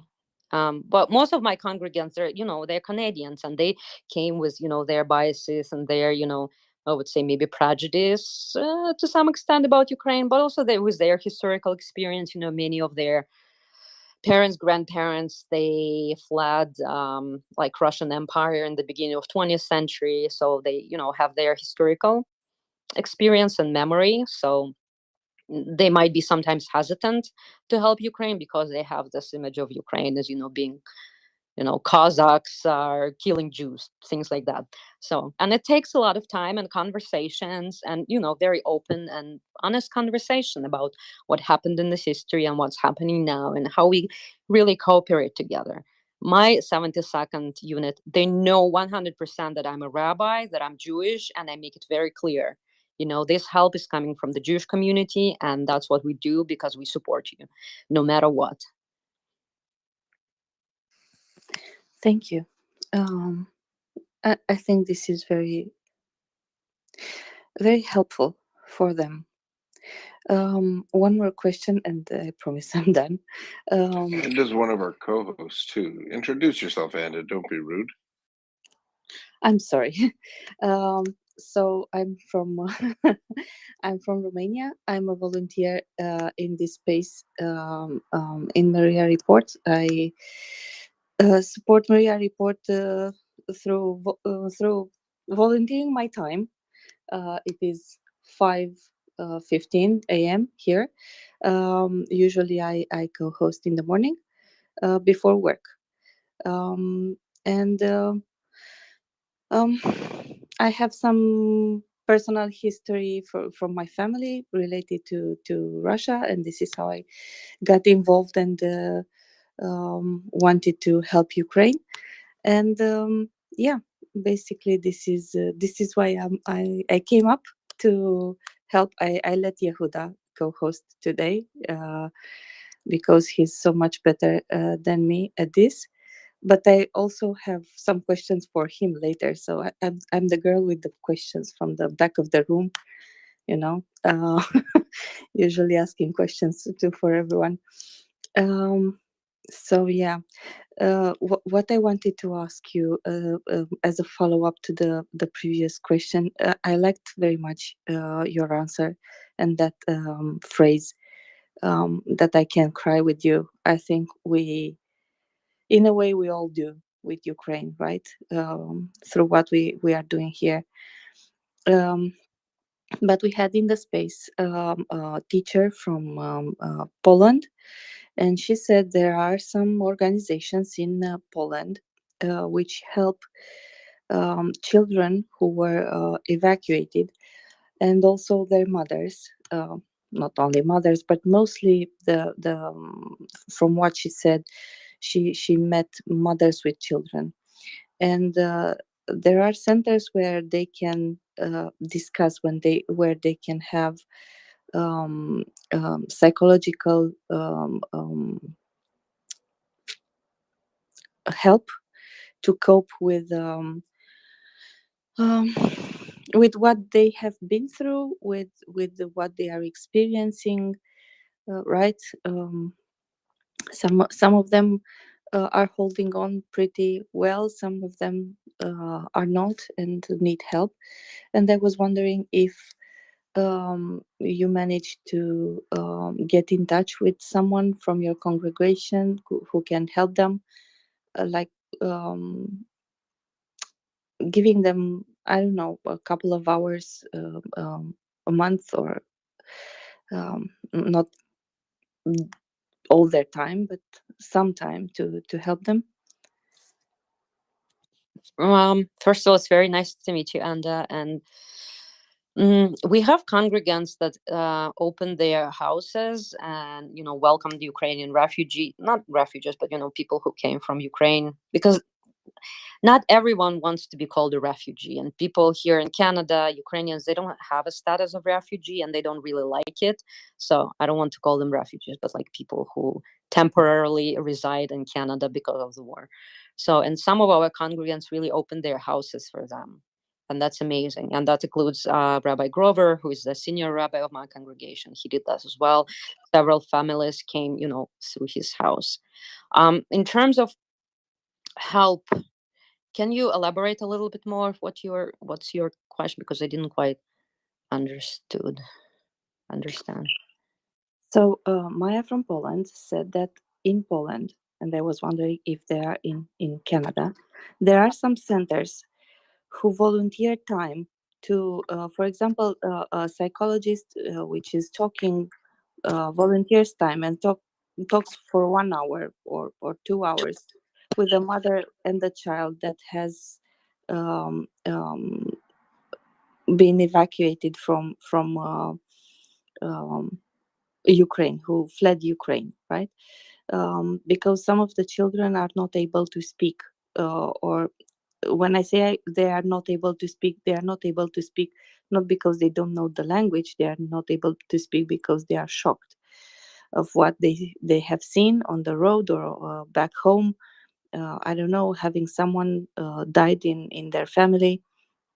Sometimes it's really hard, and it depends from person to person. You can have two children from the same family, and they react differently to the same event. For example, I don't know. One example is, and this is I'm sharing from another, actually from a friend. A mother with two children. They have seen their grandmother die, like literally through shelling. Anyway, and one of them, for example, is not talking. The other one does talk, but he's introvert. He keeps everything to himself. He doesn't speak what he doesn't need to. So these are true story lives, right? And these are true facts, true experience, first-hand experience, and sometimes it helps to have a psychologist, to have some therapy, right, with the psychologist. And Maya shared. Maya is the lady, the teacher from Poland, and she told me that in Poland they have organized some centers in which children and mothers can go and speak with therapists in order to easily get past this, or to get the child to speak again, to feel safe again. Right. So that was my question. If you know if there is someone who can help them this way in Canada, if you know any organizations that you work maybe with some of them, I don't know. That was my question. Okay, I got it. Okay, great. I never worked with any organization. This is the first time I actually got connected to MRIA. This is the first organization that I ever, doing anything with. I never worked with organizations because it was not efficient for me. And organizations, they tend to be, they can be very slow. There can be a lot of bureaucracy, and there can be a lot of, paperwork. I don't know, lack of trust, all kinds of things. So that's why I only work grassroots, only with people directly. But I do know Ukrainian, psychotherapists that work with children, and there is a network of them. They offer like free consultations and free help. I never was personally involved with that. And I do not, as I said, right now, I'm not that involved with helping civilians. As I said, I dedicated all my time helping military. One of the reasons why I do it, again, it's First of all, it's efficiency, what I can do, what are my capacities. I also have a full-time work as a rabbi in my congregation. And I believe that there are a lot of organizations that are helping children and women and men and all of that, and they're doing a great job. But I want to help Army, and I want to tell you, I was the biggest pacifist before the war you can imagine. I was very much, I did not have any respect for, Yehuda, I hope you are not listening, but I have no respect for Army. Actually, I did not understand what's important of it. I was like, peace, no war, I was all of that. And my whole life just turned upside down. And now I really dedicated my life helping soldiers, because without them, there will be nothing. There will be no women, no children, no men, no elderly people, no one. So without them, without their dedication, without them sacrificing their lives, that's why it's my top priority right now. And I trust other organizations doing great work, taking care of children who are deeply traumatized and women who are deeply traumatized. And, I'm sure you know also about the women who were raped, for example, women who went through the, tortures and all of that. And there are organizations that are helping them. I am working with soldiers, and that's what I do. It's the most important for me, because they are dying, and soldiers that I knew have died already, passed away, and there are no more. And they went there, and I cannot tell you, like, going somewhere when you know you're going to die, but you're willing to do that to save other people. Like, I did not understand it before the way I understand it now. So if I don't support them, who is going to do that? So I know it might look like, as an individual, I don't do that huge scale of work, but I do believe sincerely in individuals. I think that everyone can do great things, and never underestimate what one person can do. So they're like my, I don't know, it's hard to say. In a way, they're like my children. I pray for them. I want them to be safe, and I want to do everything that I can to ensure that.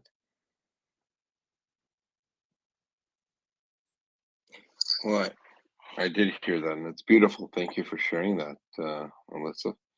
And Michelle also wanted to introduce herself. So let's go to Michelle, and then I'm going to drop off for a bit. Hi, Alyssa. Thank you so much for being here. I'm one of the co-hosts as well, along with Anda and Bloke and Yehuda Finance. There's quite a few of us. So I want to introduce myself. I'm also in Canada. I'm actually in Vancouver. So welcome to Canada. We're really happy to have you here. I have a couple of questions for you, and I apologize. I just came on board about half an hour ago, so I've heard a little bit, but you may have already addressed some of these things. And so I apologize in advance if you already have. So just right now, you were just mentioning how your focus is on the military and soldiers and so on. So I just wanted to get an understanding, like, what made you decide that? Like, was there a moment where you all of a sudden had changed your perspective of, I don't want to say like not having any like interest in the military, but kind of, and then to all of a sudden saying like, this is going to be my cause. This is what I'm going to focus on. So that's my first question, and then I have one other question after that. Yeah, thank you for the question. It's very nice to meet you, and thank you for welcoming me here. And I'm really grateful to be here. Thank you so much. And what changed my perspective is, I think, as it always happens, is just talking to people, knowing what's happening to them, getting information firsthand from them, knowing their struggles, knowing what they're going through. And as I mentioned before, the supply lines are complicated. And sometimes, really, soldiers, they need very basic things. And when I see a soldier that is like coming back, I don't know why I'm talking about socks and shoes all the time, but I guess that's because it's a recent thing. A soldier who escaped there was a breakthrough through front line, so he escaped with 2 other guys, and he's walking in the field in the mud with no shoes, like just in his socks. Like, when you see things like that, it changes the whole perspective, because they were so young. like they could have had a completely different life, and their positivity, their, you know, the way they joke, the way they, you know, see life, the way they stay optimistic, the way they dedicate themselves to this cause, it changed my entire perspective. But it happens, I think it's true for all of us. We can have our biases towards whatever kind of groups of people, I don't know, but when you make friends with them and you know what they're going through, it just changes the perspective entirely. So it's just from personal experience. It's through since the time that I got connected to them directly, that's what changed my attitude to that, really. Thank you so much for sharing that. It's really impactful. And my second question is just around, like, it sounds like up to this point you've been sort of a one-person show and you've been doing this all on your own. And hopefully moving forward, like, you'll have a lot more support. Have you given it any thought to what the future might look like? Like, have you thought about where you are right now and maybe like where you would like to put your support or your resources or time in the future? And if you haven't, that's totally fine as well. I was just curious. Oh, sorry, I was gonna say one more thing. Yeah. Anytime you come to Vancouver, let me know and I'll take you around if you haven't been there yet. Yeah, I haven't been there yet. I'm only here 4 months in Canada, so I haven't been anywhere yet. I did go to Niagara Falls once. That's it. um, my plans for future and things like that. So what happened is that it was kind of complicated for me to come here with my husband, and this community that I work in, the Jewish congregation Bas Tikva, they welcomed me with their, you know, open arms and open hearts. So I have my responsibilities towards them. So it's my full-time job and I do everything for them because they are my community and they hired me and they welcomed me, and that's what I do. So is there a part of me that would want to dedicate my entire time to volunteering and helping Ukraine? Absolutely. But I also have my responsibilities with these people too. And they trusted me, and I want to do the best work I can to, you know, help them to be good Jews and, you know, share my spirituality with them and all of that, you know, religious stuff, things that we do as rabbis. So I do that. On my free time, I do everything for Ukraine. How is it going to be in the future? Only God knows, because future is unpredictable, and I'm sure many of us can agree with that. We don't know what's going to happen in the future, really. But so far, as I'm here, and I'm grateful to people who welcomed me here, and I don't want to let them down, so I do my best to serve them as a rabbi in my congregation. And on top of that, I do things for Ukraine. And that's my plan for the foreseeable future. I do hope that with Maria, we will do great things together, and we will do things that I haven't done before. And I'm very, very excited about it. I gotta tell you, I'm so happy to be here today. But as I said, that I don't want to neglect also my community that has been just wonderful, and their tremendous support. And, you know, I came here with heavy baggage, so to say, and they accepted me fully. So I also have to, you know, be the best rabbi I can for them. Did I answer your question? Absolutely. No, thank you so much. And I'm sure your congregation appreciates everything that you're doing for them. So thank you so much.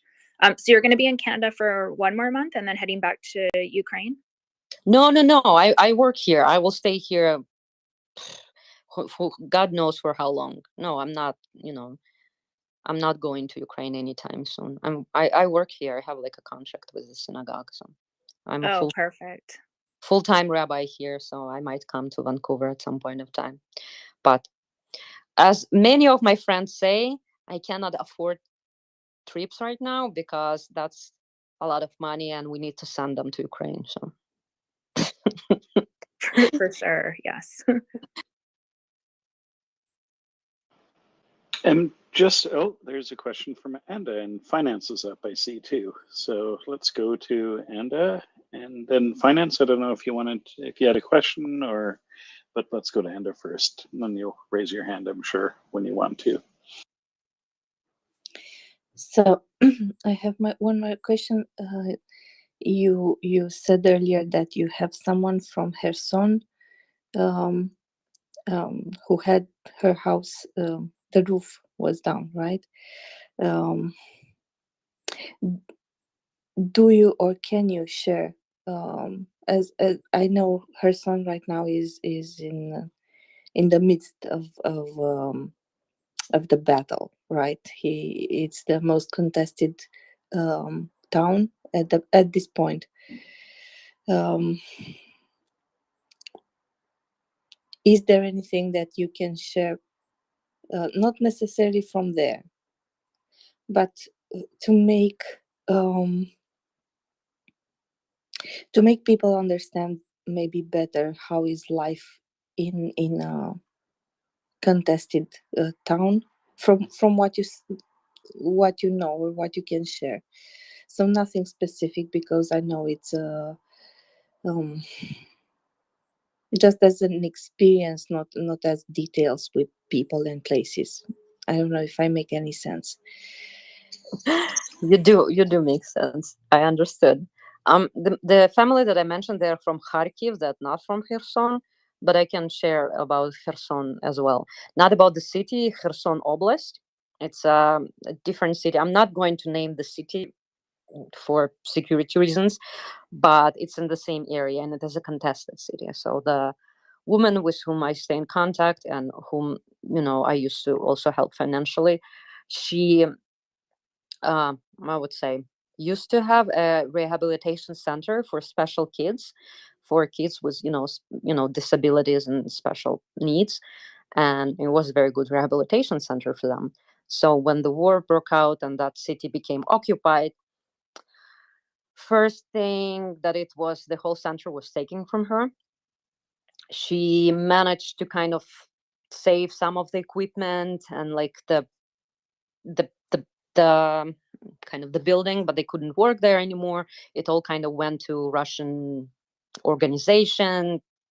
It was, yeah, her work completely stopped, but she still had to find money, for her employees, because they didn't have any sources of income. So she did wonderful job to do that. And I used to send her money because we supported like individual families with children who have like special needs, because they need special food, they need special diapers, they need all of that. So we were doing that again on individual scale. And then she had to go to Kiev because she needed to do some paperwork for this rehabilitation center. So she went there, and that was months ago. And now the occupant government, the fake government, that was established there by Russia, they closed all of the kind of borders. They don't let anyone in or out from that area. So even people who want to evacuate, they cannot leave. And what they're saying is that they're preparing them for mass, they call it evacuation, which actually means mass deportation into Russia. So, and she cannot go back, and her daughter is there. So she's in Kiev, her daughter in that city. She cannot go back. She would want to go back and be with her no matter what, but she cannot cross this, fake kind of a border. And the daughter also cannot leave. And so they're separated. And she's telling me, I'm wondering what happened to my, this rehabilitation center, if anything is left there. It's probably empty. They probably took everything.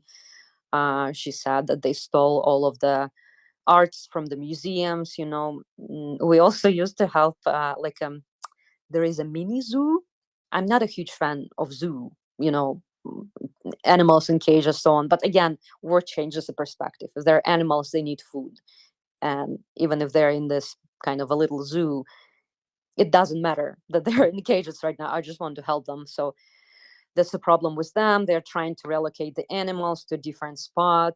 The winter is coming. How are they going to heat them? There is no electricity. There is no internet. there is no way to connect to them and to know actually what's going on there. They're completely separated from us right now, so she doesn't even know what's happening to her daughter, whether she, and frankly, if she's alive or not. She's probably alive, but in what condition, we don't know.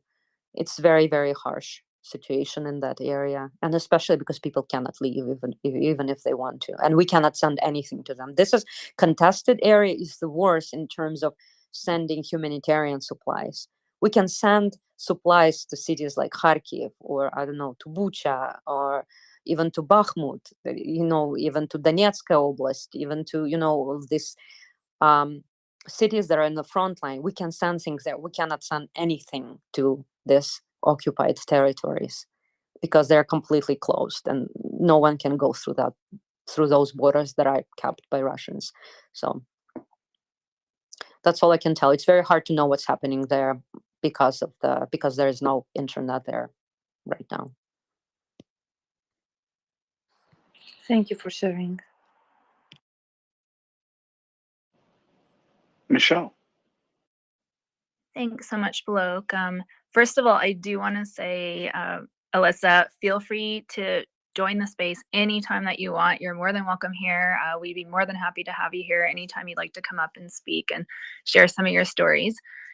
I am wondering, we've heard so many just incredible stories about how resilient the Ukrainians are, just everything that they're going through. And I'm wondering, you're probably not surprised. I'm wondering if there's anything that's even surprised you or stood out for you with, like if you just have a story that you're just like, wow, like I didn't even think that was even possible for us to be able to accomplish or do. Well, I was surprised many, many times. I was sincerely surprised on how fast this network of volunteers developed, like few days really, and we got it covered, and so many people came together. I was very surprised by that. But I will tell you one specific story. So we had elderly woman in Kramatorsk. This is one of the cities in Ukraine that is kind of relatively close to Russia, and that was just after the horrors of Bucha were revealed to the world, and people there were really afraid that Kramatorsk is going to be the next city like that is going to be occupied by Russia, and the people will be slaughtered there. And so this woman, she was there, and she's an elderly woman. There were no relatives there that could take care of her. So what happened is that's how our networking works. So I have a friend who knows a friend who knows another friend. So one of a friend of my friends, he reached out to me and he said, I know that you help with evacuation. And I said, yes. And she said, I have this guy they're from Germany, both of them. He's this guy from Germany, and he has his grandmother in Kramatorsk, and he wants to evacuate her.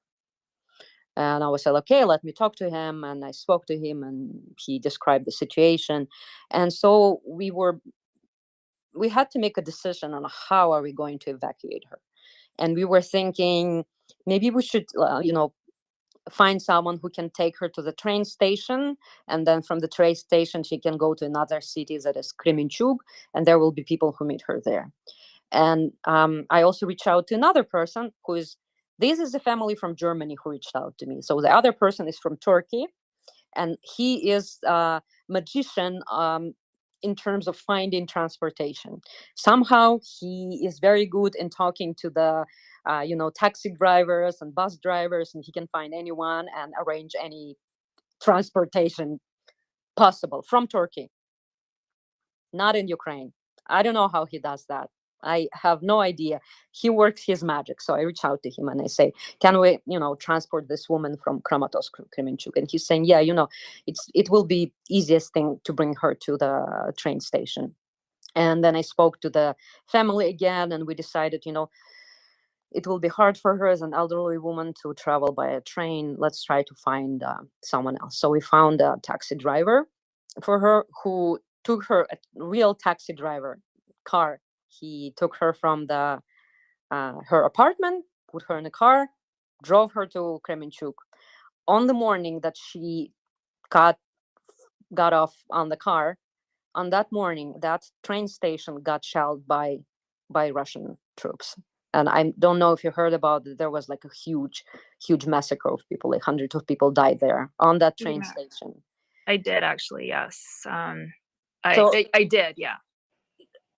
you know, and again, this was like another moment of me like, oh my God, we could have sent her. She totally would have been there, because we were really considering to send her by the train, and we just didn't do it, and we made a different decision. But this is this is an arbitrary decision that we make by people, and someone's life will depend on that. So how are you going to make this decision? And I was so grateful that we did not do that, and she was safe, and she got to Kremenchuk, and there were people who were taking care of her.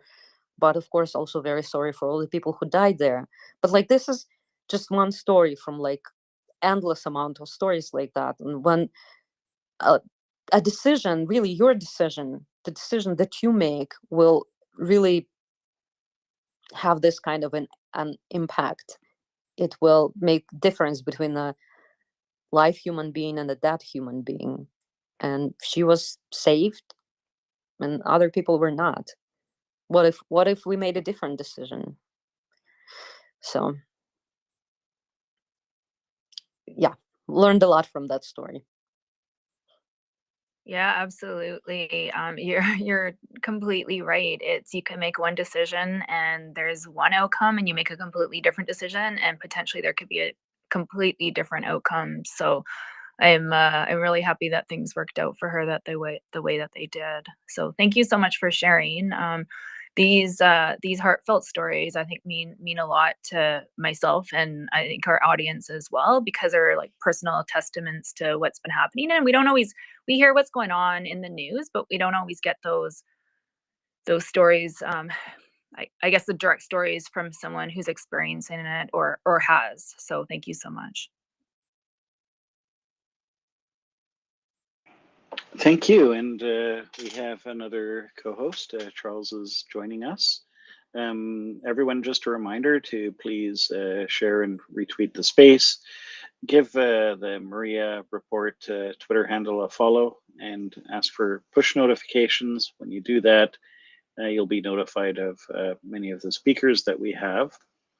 And if you want to ask a question of Alyssa, or just if you have a question about the Russian invasion of Ukraine in general, please raise your hand, request the mic. We'd love to hear from you. MriyaReport, we're here 24/7, have been since the start of the war. We're all volunteers here. We don't ask for any money, but we work with other organizations we know and trust, registered nonprofits such as MriyaAid.org and others, to try to support Ukrainians in their fight to liberate their land and their people from this brutal Russian invasion. And Alyssa, I have a question for you. When this started, of course, I mean, it was quite anxiety provoking. It was worrisome and everything. And one of the things I did, I guess, and I'm sure it's like many people here, is to try to transform that into something positive that we can do to support Ukraine. But during the initial couple of weeks, there was one point where I started to realize that Ukraine was going to win. And I started to have that hope, and that those feelings of anxiety and despair disappeared. And I just started realizing that Ukraine was actually going to win this, and they would liberate their country. Did you realize that at some point? Did that become obvious to you, or did you know it all was from the beginning?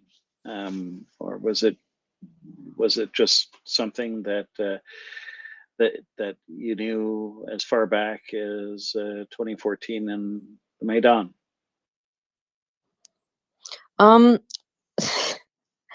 I think I belong to that group of people who was actually very surprised by how well our army fought. I think I did not expect that. I think, like, kind of like you described, I think in the first few days, a few weeks, I was less sure, or I was not sure at all. That's why I think it's one of the reasons why at that time I dedicated a lot of energy and, time and everything to evacuate people, because that felt like, we need to save people. That's what we need to do. But then it changed. Yeah. Like you said, I saw, oh, wow, these people are doing incredible things. And I think the turning point was that when the parts of Kiev Oblast were liberated, when the Russian troops went back for the first time, when Bucha was liberated, all of those territories. I think that was the moment when I was like, yes, yeah, yes, we are going to win this. But what we learned in this, first weeks, first months, is that we didn't really know what our army was doing. We didn't really know that they were preparing for that. We didn't know that. And we were pleasantly surprised, so to say. I mean, there's not pleasure in it, but I was surprised. I was surprised by that. And that is the reason why I switched to helping army, because I know what they can do, but they only can do it with our help, because they have this tremendous support from volunteers, from regular people, from people who donate money to them, from people who donate things to them, from people who deliver those things. I believe in personal connections. I believe in one-on-one conversations, people coming together and doing things together. And I know that it might look like it's not a huge scale, but when there are a lot of people doing that, it is a huge scale, and it makes a real impact, and it makes a huge difference. So yeah, that's how it changed. I think that was a turning point, the liberation of Kiev Oblast. Yeah, thank you. I think that's when I started to realize it too, right around that time. Prince, I notice you requested the mic. Do you have a question or comment? Well, hello, Bloke. Hello, Anda. Hello, Charles. Hello, Finance. Hello, everybody. And it's very, very nice to meet you, Alicia. I've just been sitting here listening all day. I haven't spoken all day. It's been what an amazing day. We had Thomas Tyner, who was here for 4+ hours, I think, and then we transitioned right into Ryan and the renegade crew of rescuers with their little raccoons taking things all over the place, and now we're joined by yet another piece of help for the Ukrainian people. And it's been very interesting and very good to go between a very military topic and very humanitarian and aid topic. And I am so glad that you found Yehuda somehow, Alyssa, and that you've joined us here in the space. And I know Michelle and Anda and everybody has told you that, you're welcome here anytime. I mean, we've become like a family. It's like, I know it's the morning and Anda's up and she's drinking her coffee, and, Michelle and I are over here in the United States, or on the West Coast, I suppose, of North America.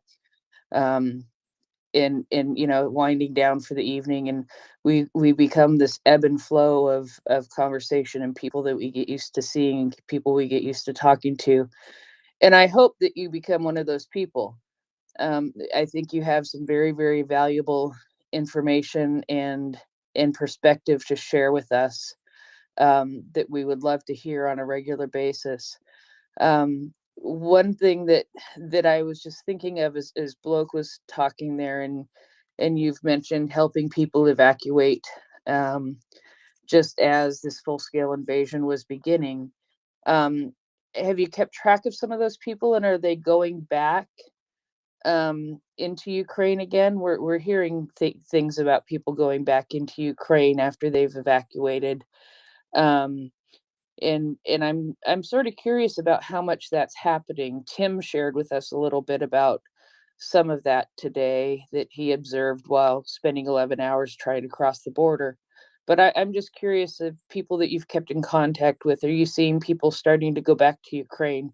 I see people really wanting to be back in their home, which is Ukraine, and they're willing to do that and go back and fight for her and go back and support her. And yeah, we're here 24/7, and we get to know each other. And so, Finance is sitting there. He hasn't spoken anything yet, but we always know that Finance is gone from Friday evening to Saturday evening for Shabbat, and we get to know each other. So I hope we can look forward to getting to know you too.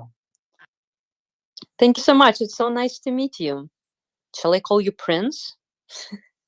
You can call me Heather or you can call me Prince. Either way is it depends on who's hosting as to what I get called, but you can call me Heather. That is perfectly fine. Okay, nice to meet you, Heather.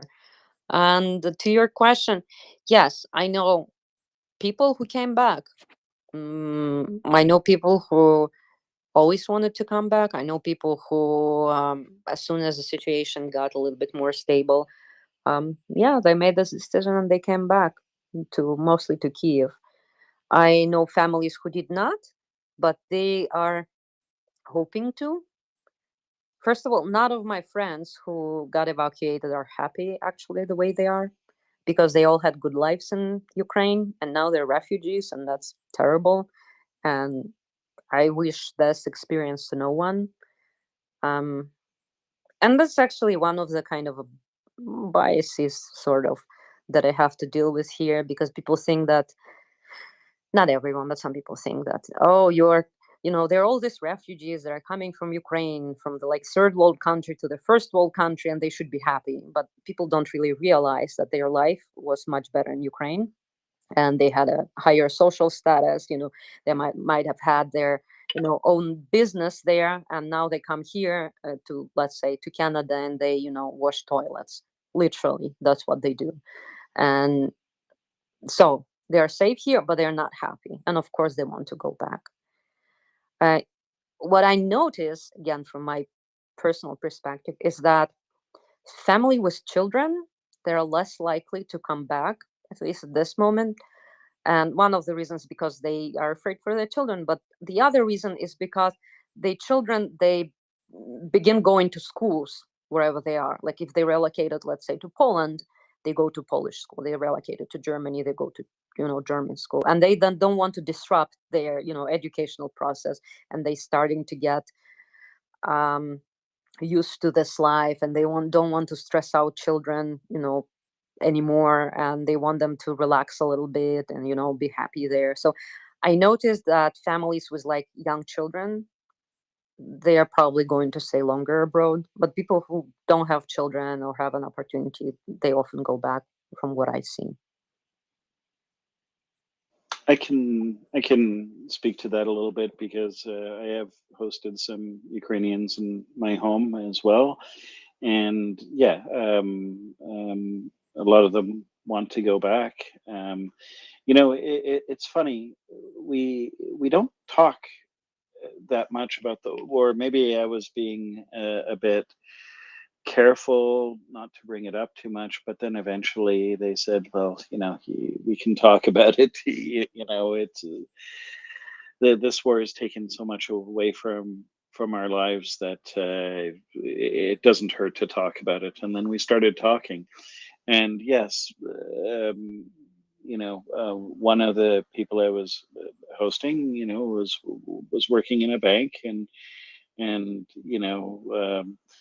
everything was going great, and then the Russians invaded and basically messed everyone's lives up. It's hard not to be so angry at the Russians for this invasion, but they're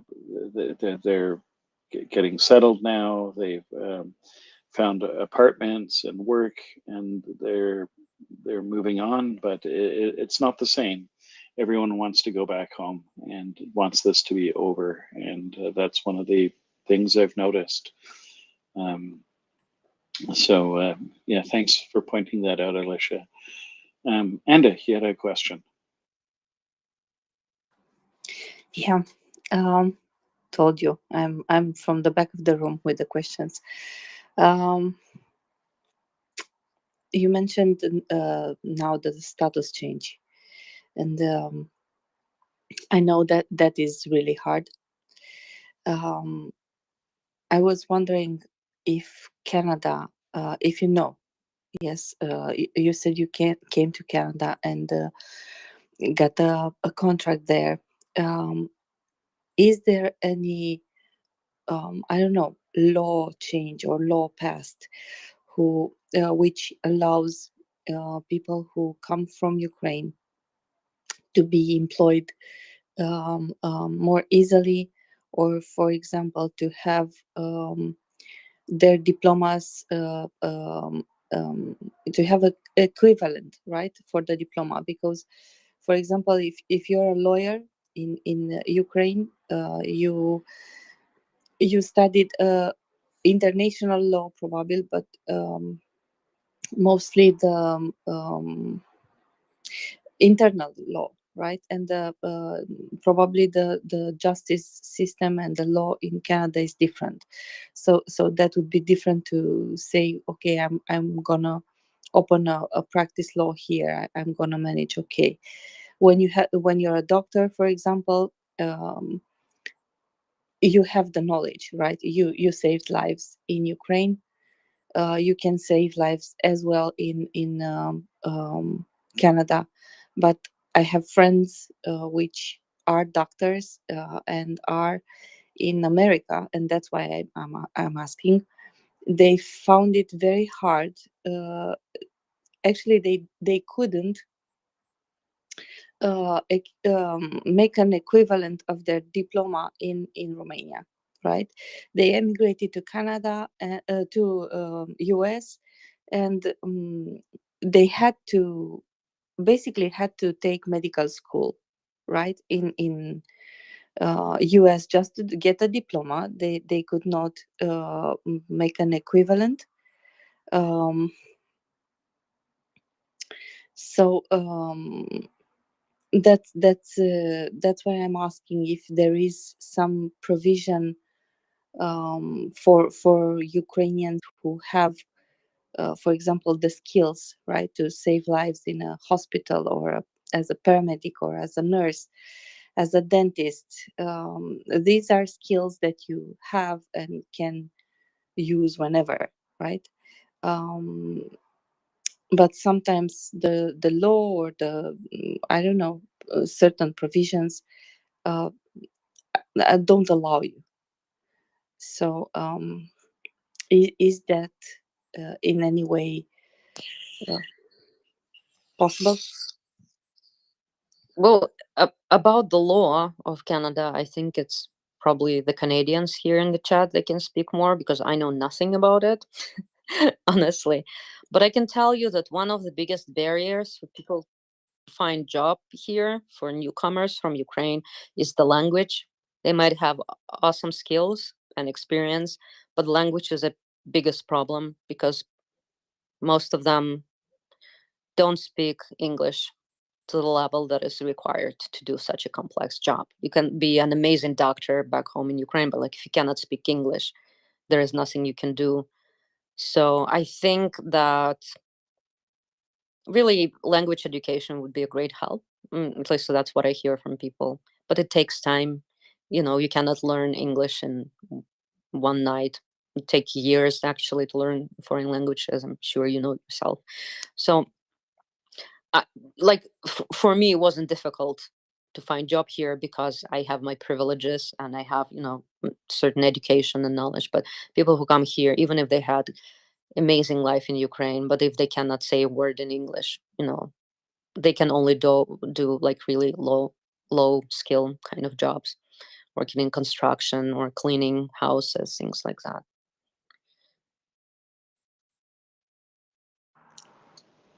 Alyssa, just wanted to point out that there are some universities in Canada. For example, one of the people I was hosting, indeed, we ended up using Google Translate quite a bit, but some of the universities have offered free courses. So McGill offered free courses for Ukrainians coming to Canada, and he was able to get into a course at McGill to learn English, and it's making a big difference. So there are resources, hopefully, in the community to help, and there's of course a great Ukrainian community as well, and there's lots of support out there. So it's absolutely true. Language is a barrier, but people are working on solutions. We have Prince and then Alex Cavatelli. Thanks, Bloke. And I was actually just sort of going to chime in a little bit on what Anda said there. You know, what for like American doctors anyway, and American lawyers, those are the two that came to my mind. You know, any doctor here has to pass the board, the medical board exams. And to be a lawyer, you have to pass bar exams. And I believe those can also be then specific by state. So you'd have to have some knowledge to be able to take those board exams and those bar exams in order to then be certified to practice medicine or law in the United States or in a specific state. So if you're talking about fabulous and wonderful Ukrainian physicians or attorneys who may have passable conversational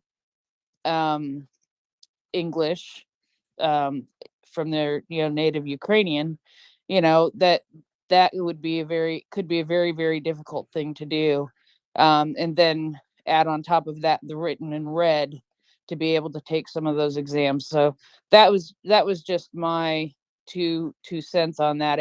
It could be, I would imagine, a very, very difficult process to go ahead and pass those exams to be able to practice medicine in a specific country or state or province or what have you. So that was just my thought on that. Thank you for that, Prince. Elisa, you've been on for quite a while, and you've been very generous with your time taking questions. Are you okay with time for a few more hands, or? Thank you so much for asking. I really appreciate being here. My plan was to take one more question and then apologize because I am quite tired, but I want to talk to all of you. But I can come back tomorrow, right? So Exactly. You can come here anytime. We're here 24/7, and we will be here for you and all our listeners until the Russians go home or sent home yeah. from this illegal invasion. Thank you so much for asking. It's so thoughtful. I really appreciate it. Okay, Alex, you've got the last question. I actually just joined and missed big chunk of conversation. I do not have question to Lisa, but if there are people who have one, I will gladly let them ask the question, because I just had a couple of comments I wanted to make about immigration based on my personal experience and also experience of people I know, but that can wait. You've got the floor, Alex. There aren't a lot of hands, but Alyssa, if you can decide if you want to stay for this or not. I didn't understand. If there is any question specifically to me, I will answer it, and if not, then I'll give floor to Alex, and I will go sleep. Wonderful. Thank you so much for coming up to speak to us. Really appreciate it. Thank you for all the great work you've done, and you're welcome anytime. We really look forward to hearing from you again. It's just been a great conversation, and it's wonderful to be in solidarity with people. Wishing the best for Ukraine to liberate their country and their people from Thank you this so much. invasion. And have a wonderful evening. Thank you, and you all have wonderful evening or morning or noon, wherever you are. I'm wishing you a interesting continuation of the conversation, and I'll come back. Bye bye. Wonderful.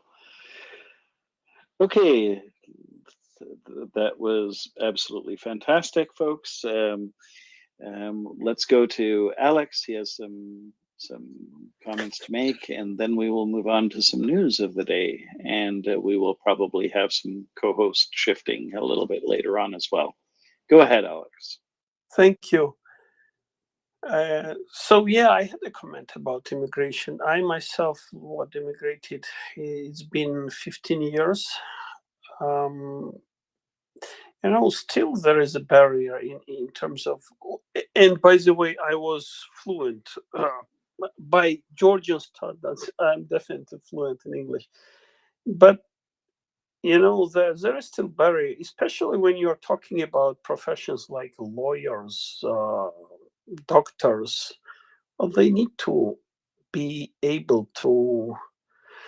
The system here is it's quite tough. You need like decades to become somebody in that profession, and you need to know language really very, very well. You need to be able to understand explanations of the patient, like if it is hard. Even though I know people who just arrived, they had medical profession in their countries, they passed American exams and they got practice and they work. But it's not an easy exam. I mean, most of people who try and take it fail. It's a very tough exam, and it's probably a good thing. We don't want doctors to learn their profession on our expense, right? When you get to a doctor, you'd better trust his ability to to work in that profession, and same with lawyers. People trust to these two professions, probably the most expensive things they have in their life. So yeah, most of people when they change, unless we are talking about professions that like use language like programming language, or those emerging technologies, then this transition is more or less smooth and people can retain profession in the same area more or less. But so when we're talking about highly technical things, but like, I don't know, drilling engineer, maybe they can work in a similar profession, but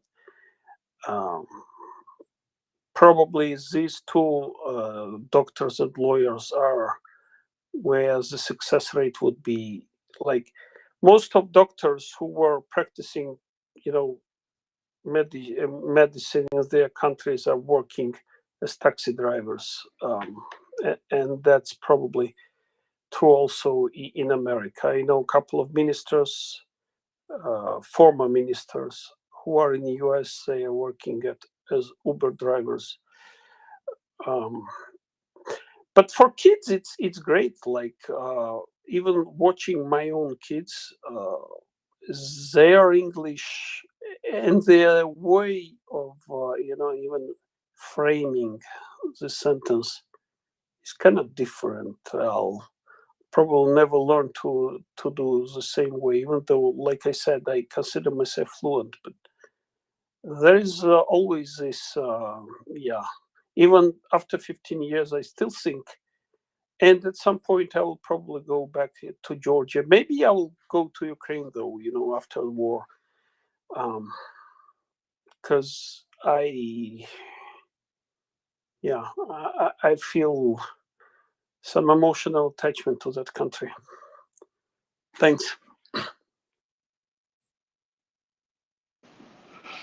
Thank you, Alex. I see that Anda has come up to co-host, and there's Charles with his hand up. Go ahead, Charles.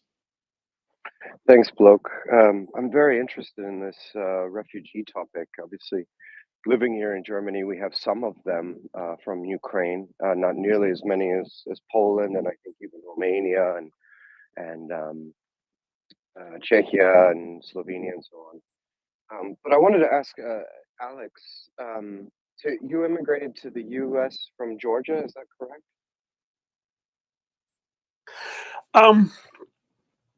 Yes and no. So I grew up in Georgia. I spent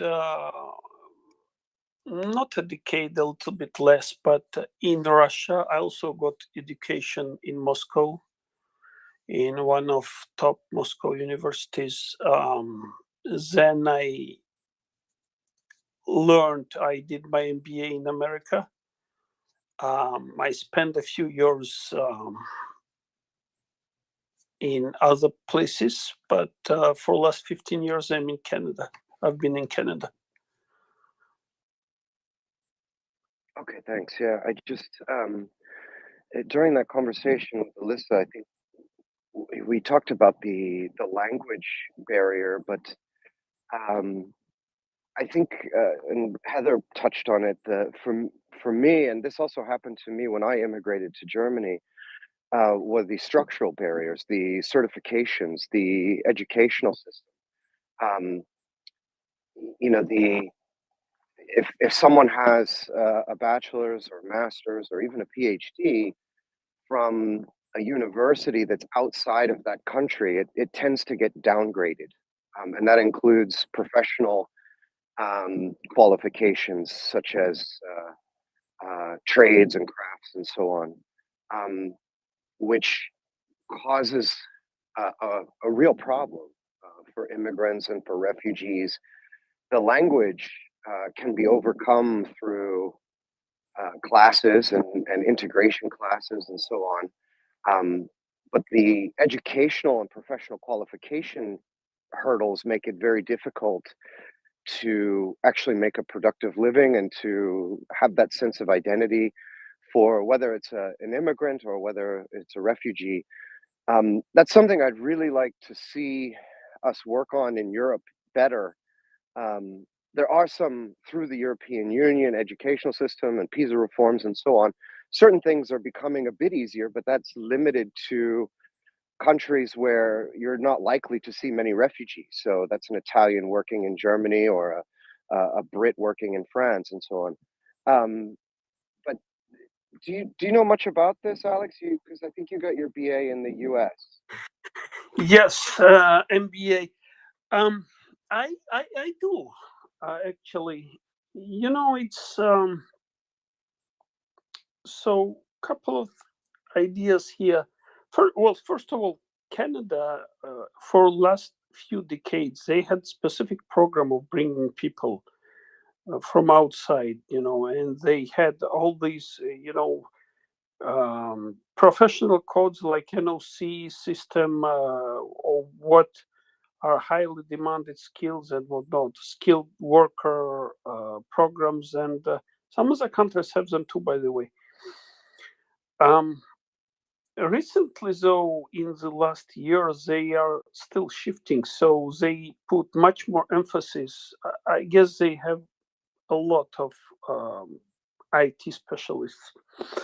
So they put much more emphasis on language because that is still the main barrier. And also, they will probably try to bring in less so-called skilled workers and more so-called, trades. Like if you are a crane operator working in construction, you'll probably find a job much faster than a lawyer or even bank worker or or even programmer, because these things get there is no shortage probably in those areas. But again, it takes. But as far as certification goes, yes, they are. I have an impression that they make it they benefit from it. Like, for example, if you go to a job, especially your first job, they demand like, oh, you know what, you don't have Canadian experience, whatever that means, and your MBA. And by the way, it's not like it's a well-known institution, but still, oh, they'd rather. I think it's an excuse. They try to get somebody, because what's the point of paying high salaries to somebody who just arrived, right? Unless they really need it. But it also takes a year or two to prove that you are better in some areas than locals. In Europe, I've heard that it's much, much, much harder to be integrated. Like America is different altogether because I think it's their DNA. But Europe is very hard to integrate foreigners. I've heard there are generations of people who still, they live, they were born there, but still not integrated, which I find really strange. But yeah, that's what they say. They probably know what they're talking about. Like, I mean, Europeans say so. It's even though there are countries like Canada, Australia, they specifically work of bringing people, integrating them, etc. They have rules, they modify the rules, probably improve them, but it's hard. It's again, it's much easier to do it since childhood than, especially when you're talking about people who were. It wasn't even their choice to go now to Czechia or wherever. They did it purely for security reasons. That can be very tough. I think most of them will return and rebuild their wonderful country, which will be much stronger and better. And I honestly think it will be much more efficient to help them, build their country rather than bring. But again, countries. Yeah, it's not a simple topic, but yeah, there are countries that work on there. They work at different speed, different success rate, but it's not easy to to retain your profession. And you're absolutely right. Certifications and all kind of crazy certifications are there sometimes. It's in a way you are protecting your salary, right? Because somebody from elsewhere can come and become your certified business analyst, whatever that means, at half the price. Why do you want to allow that? You would require certification on virtually anything to do anything. Like you to become a security, you need some kind of certification, and then there are exams to pass. So it's people come up with all kinds of barriers, mostly to protect the hourly rate, whatever it is. Yeah. Okay, thank you for that, Alex. We have another hand up. Robin, go ahead. Hi, thank you for letting me speak. Can you hear me okay? This is the first time I've used this. Yes, we can hear you. Go ahead. Fantastic. I'm wondering if there's an opportunity here for a university, say Cambridge University, who is well recognised, to translate its exams into Ukrainian so that Ukrainians have the opportunity to prove competency in a subject.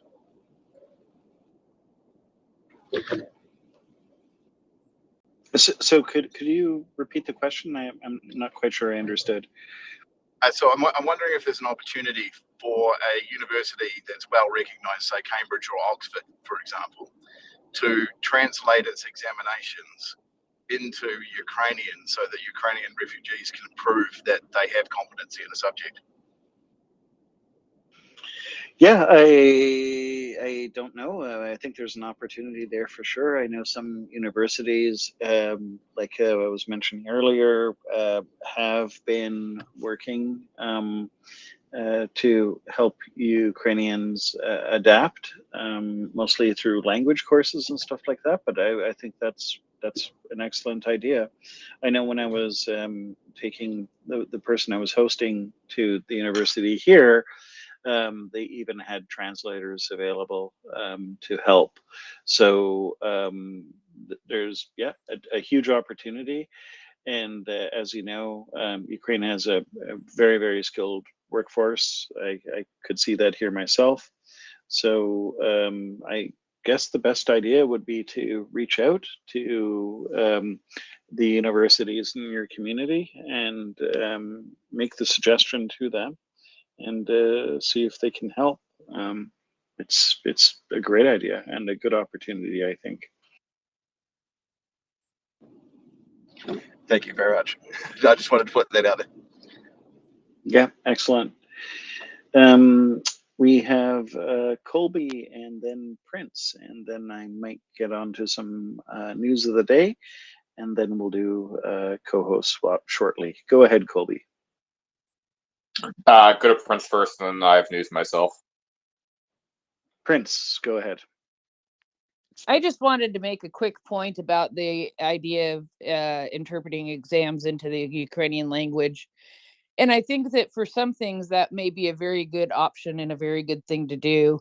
I think there are other instances where it just wouldn't be a good thing to do because of the language barrier, because you don't want a doctor who passed the American exams in Ukrainian to be writing a prescription and write it wrong, or to give an order in an emergency situation and not to be able to be heard correctly or to say it wrong. So those are just some caveats I would say when it comes to that. It makes me think of a friend of mine, excuse me, from Bosnia, who immigrated to the U.S. and did all of her college, her undergrad, her master's, and her doctorate work in English. But when it came to passing her board exams for her doctorate, she had to do it 3 times because she was still having trouble struggling with the language barrier in order to pass those exams in their written form. So those are just one little thing that I thought of when that was brought up. I think that there are probably certifications and other kinds of things that would be a fabulous idea for, but I think that there are some that still wouldn't work for. Thank you, Prince. Colby, I hear you have some news. So looking forward to hearing from you, and thanks for coming up, and let's hear it. Thank you. So there have been strikes on occupied Donetsk city in occupied Ukraine, and the railway administration building downtown Donetsk is currently on fire. TASS is reporting that it was struck by 6 155mm artillery rounds. RIA is reporting on the ground there's extensive damage to the building right now. It's still blazing as far as we can see. There's a lot of different videos and pictures being posted of very significant damage in the area. It seems that the main damage is to this building. It's possible there could be other damage to other buildings, other areas, but I do have, this has been geo-confirmed that it is in fact this building that is burning quite significantly, very extensive damage, and I'll try and advise further once we get more, but we know that there's very significant damage to this building in downtown Donetsk right now. And do we know what the target was? Well, obviously it was the building, but do we know the reason for it and so forth, and the likely outcome? Uh, I don't know. Obviously, the Ukrainians don't comment typically on the targets that they choose, but this is a government building. Wouldn't be surprised if it's being used, um, by the Russian military potentially, or the fact that it's administration for railway. There's some logistical implications here, maybe. Impact operations potentially. It's all kind of speculative, but the Ukrainians tend to be pretty careful in the targets that they choose. Everything's always very deliberate. Obviously, they're not indiscriminately shelling random civilian targets. This is government building. It's a legitimate military target. I'm sure the Ukrainians have had intelligence that led them to select the targeting of this building.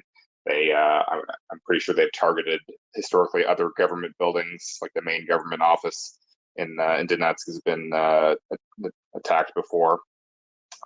So I'm sure they had their reasons for why they decided to strike this building at this particular time. It's pretty close to the front, so certainly they can hit it with them 777s, no problem.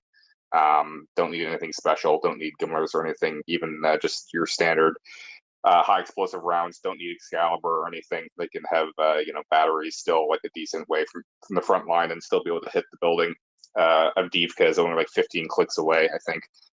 So they can have batteries, another 10, 15 kilometers back maybe, and still hit this building no problem. So although they may still have used precision guided munitions just to make sure that they're hitting right on target, probably. It's actually the most likely scenario. If the Russians are correct, this was a 155s that did the damage here. They probably did use Excalibur rounds just to make sure they're hitting exactly what they intend to. So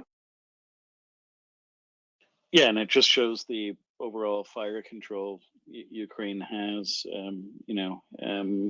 around that area, and apparently there's been some progress.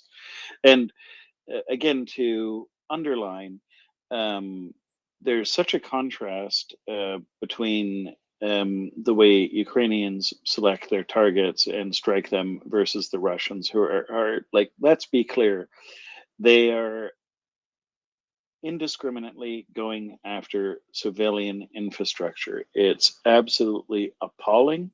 And even today, the Kyiv mayor was warning that if this continues, there's a possibility that they might have to do some evacuations, as winter approaches.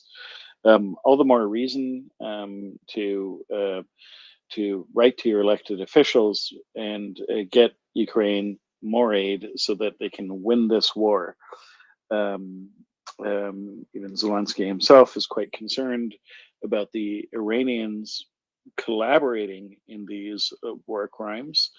And to top it all off, it's not going to work. The Ukrainians will win. They will just do it in, following the Geneva Convention, the laws of armed conflict, and they will liberate their land. Charles, did you want to make a comment? Hi, I just had a question for Colby, maybe a follow-up. So I haven't checked much of the news in the last 8 hours or so, with Tyner being on and so on. But I guess my first question is we've seen the Ukrainians really targeting fuel. There's even a post in the Nest about it, and we saw another one I think yesterday, a really big fuel dump hit. But why did they hit a fuel storage facility? Is that what you said? Is that why it's burning so much, or there's a big fire? I guess. yeah, this is a railway administration building, is what it's called. I don't know that there's I don't think it's fuel storage. That seems unlikely to me. It seems like the building itself is physically burning. So maybe gas line got hit inside or something to that nature. you'd know more than me, being the guy that has experience with demolition. So maybe there's something more to this, that you're using it as ammunition storage. I don't know. But the building is, you can see for yourself. I linked the video in the nest. It's there if people want to see it. There's 2 videos actually. I have a chain going, so you can see the initial an initial video from the street where you can clearly see the building, what it is. I have it geolocated. I'm going to add another tweet to my thread in a second here. And then you can see a second video from a reporter with Ria on the ground, who he's on the inside courtyard of the building. It's kind of like a U shape. So there's a courtyard in the middle of sorts, or an empty space. And you can see the very significant extent of the damage and the fire raging from the other side of the building. So yeah, I couldn't say more about why the fire is so big. That's more your area of expertise, probably. Well, it's probably not an HQ, because I think they've run out of senior officers. But who knows? Charles, did you have a follow up on that? No, not right now.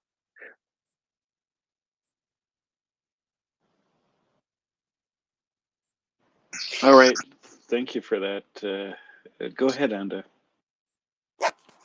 Actually, I have, my questions from the back of the room.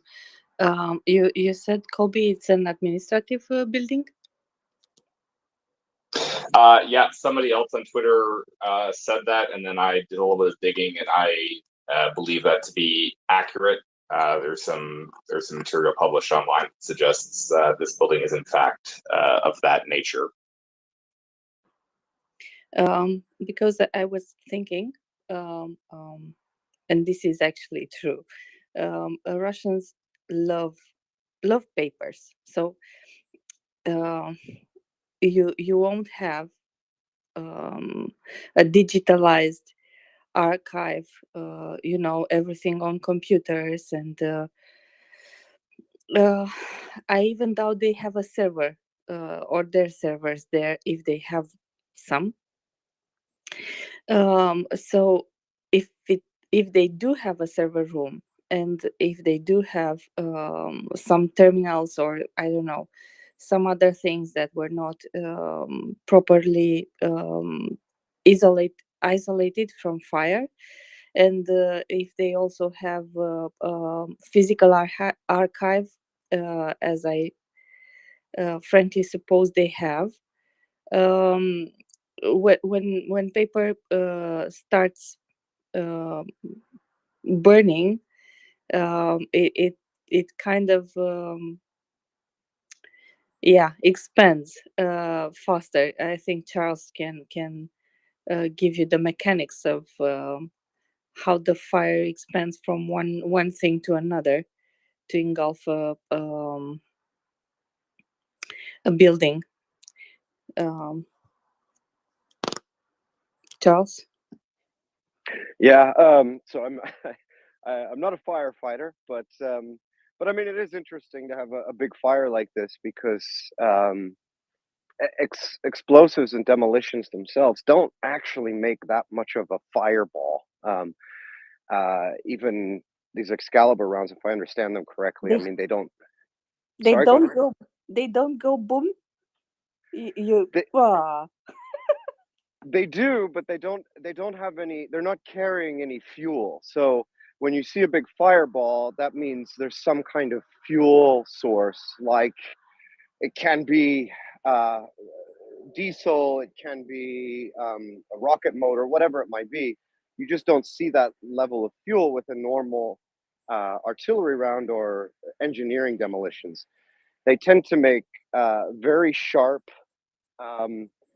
nearly flameless explosions.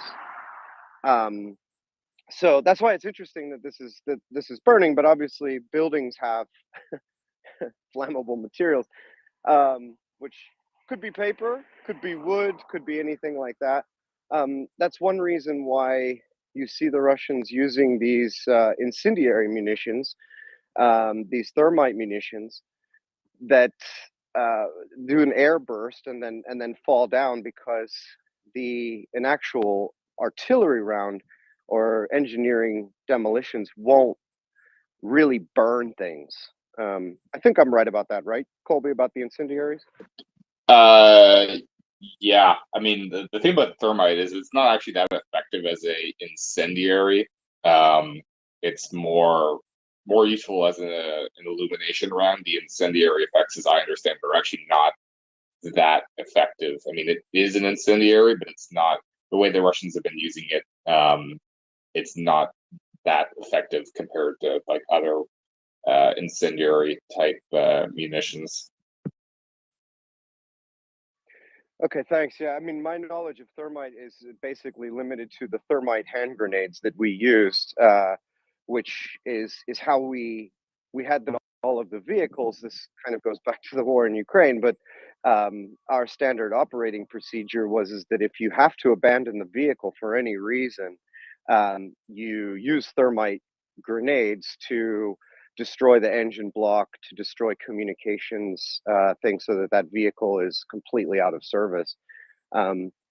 So yeah, but thanks for that clarification on the rounds. I didn't know that. Great. Yeah, I may be wrong about this. It's more if we had CJ on, he could probably provide more clarity. But I've been told by other people that the thermite incendiary artillery rounds the Russians are using, it's not that effective as an incendiary. Thermite is historically more used in the manner that you're speaking of. It's not as effective when it's being deployed airburst and it's falling through the sky.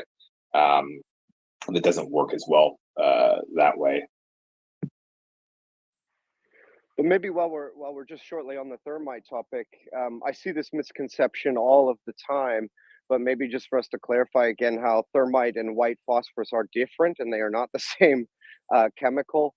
Because I see a lot of these images in people see these incendiary munitions and they assume that they're white phosphorus. Can you add to that, or? Yeah, I'll just say that to date, I have not seen any conclusive evidence of white phosphorus being used. Every time the Russians fire thermite, somebody jumps up and says, "Oh, this is white phosphorus," and no, that's not the case. They actually do look different, to somebody who has never witnessed either. I guess you could be forgiven for not understanding the difference, but if you Google, pictures of white phosphorus, you'll see that there are some, not super subtle, but there are some notable differences if you pay actually close attention to what it actually looks like. There are differences in the way that white phosphorus presents when it's deployed, in the air, as opposed to what the Russians are using with the thermite munitions. They look different. They are different. They are different chemicals. They have different impacts and effects. White phosphorus is significantly more effective, significantly more lethal. It's quite nasty stuff. So far we have not seen conclusive evidence of it being used. The Russians remain they're using a lot of thermite. It often ends up getting used at night, which again suggests that it's more about illumination than actually trying to use it as an incendiary. It's not that effective as an incendiary. But we have seen it being used during the daytime before, so that would suggest that they are trying to use it as an incendiary sometimes, but my understanding is it's not that effective as an incendiary round in the manner that they're deploying it. And I might point out that when they could have used it effectively, one classic would have been early in the war when they had an entire command and control unit used for electronic warfare. I believe it's called the Krashkuka or something like that. I mean, this is just a major expensive asset. And of course, tossing a thermite grenade in that thing before leaving it to be analyzed by every Western military might have been a good idea, but they have not done that, nor have they done it with any of their abandoned tanks. And on that note, I may be leaving you in the good hands of Anda and Charles, who will be co-hosting for the rest of our night and their morning. So thank you, everyone. Please share and retweet the space as usual, and maybe say a few kind words follow the MriyaReport Twitter handle. We've had a bunch of amazing speakers today, all day long, including Thomas Tyner, who spoke for almost 4 hours. It's a great day, and all these recordings are available on Spotify if you check out the MriyaReport. You search for MriyaReport in Spotify and give it a follow, and you'll be able to listen to those interviews that you may have missed early in the day. And without further ado, I give you Charles, who had his hand up, and then I will leave you in the hands of our wonderful co-hosts, Anda and Charles. Thank you, thank you, Bloke, for everything. Have a good night, and it's been wonderful listening to you and to our guests this morning. I have hands. I like hands. Thank you, Alex. Welcome up again, and then Dan Meitner. Thank you. Yeah, with regards to this event in Donetsk, the fact that Russians are reporting it so extensively makes me think that I would be cautious about who was doing it. It could well be done by Russians, because Ukrainian mostly they strike depot of munition or some. They do strike railways, but usually when there is something on it. The railway station, I would wait before I kind of make my opinion on that. But one thing that Russians themselves reported is one of reasons the fire was so long is the firefighters couldn't find water. And yeah, Donetsk is one of those cities where there is shortage of water.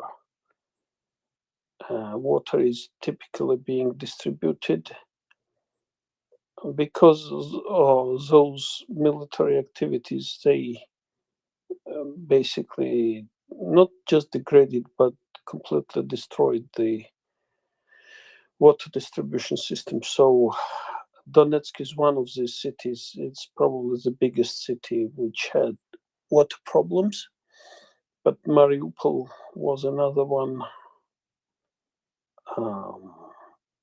And in general, a lot of the whole area is under severe water shortage. So that's something that will be very costly to rebuild after the war is over.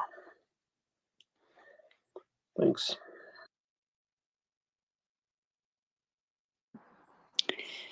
Thank you, Alex. Dan, and then Dr. Paul.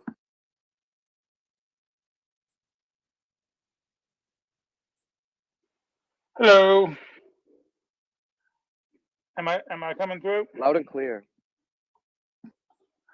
Yeah, on the issue of how much fire does an artillery round show, the single best piece of film I've seen on this, and I might even try to find it, although it was a few months back, and that gets really difficult to search at this point, a month or two back.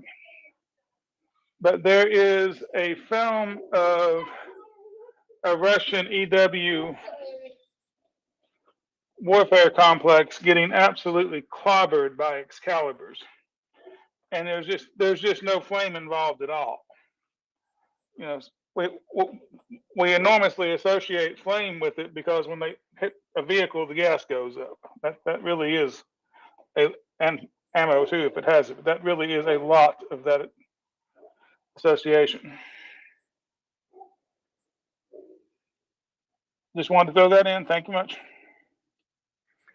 Thanks a lot, Dan. Yeah, and you're totally right. I think it also has to do with like Michael Bay movies in Hollywood that people see explosions and they expect large flames. Yeah, I mean, there are some low velocity explosive materials, I believe, like, for example, ammonium nitrate. tends to make a bigger flame than others, but it's also mixed with some kind of thickener, such as fuel, which then adds fuel. But I'm totally with you. And normally, when we see these explosions, the high velocity explosives that are in these things, like Clump B or things like that, they detonate extremely quickly, and it's just a sharp, dark explosion. Yeah, thanks, Dr. Paul. Good morning or good afternoon. Good evening, Charles. So just a brief word about Donetsk. There's actually a video of the incoming rounds impacting, which for all intents and purposes is like a 90 to 99% match of what Gimler's rockets from HIMARS sound like. It's a very distinguished sound, and CJ can go into the physics and the science behind it, but essentially they're coming in so fast that the impact and the sonic boom occur kind of simultaneously almost. So you get this echo sound kind of thing that's like boom, boom, and so that's what we hear in Donetsk. So for me, and I'm not the expert, but just to say, I've definitely seen well over 100 or 200 HIMARS strikes. This is as close as a match as like that's what it sounds like to me. So for me, that's what it was. It was Ukraine hitting Donetsk, and that's what I think it was. So that's all. Dr. Ball, can you send that video to me? Only if you do your homework, Colby. Always. I'll send it. No problem. Thank you kindly. Thanks, Dr. Paul. Maybe just to come back to a point I think Alex was mentioning about, why is it being reported so much from the Russians? I don't know about you and Colby, Michelle, anybody else, but I have noticed in the last 48 hours quite a bit of things coming out of the Russian news agencies and mill bloggers and different things like this to kind of have a theme like Ukrainians are attacking civilian targets. We had the article very quickly yesterday that was even picked up by Reuters that the Ukrainians had attacked the Novokhovka Dam, and there was some Russian official in there, and it was saying this is the Ukrainians trying to create a humanitarian catastrophe. Blah blah blah. Unfortunately, it was picked up by Reuters out of their laziness, I must say. But I've seen several cases like this where they seem to be kind of doing a little bit of whataboutism, but as we've discussed, it's not even comparable. I don't know, Anda, Colby, are you seeing similar things? I think Colby sees more of them than you and I combined. He also has this amazing knowledge and capacity to geolocate them, which I don't have. I call on them, right? When I see something, I pester people with, look, I found this. What is this? Where is it? Is it true? But yes, I saw a lot of news, because this is something I can do, read the news. A lot of news about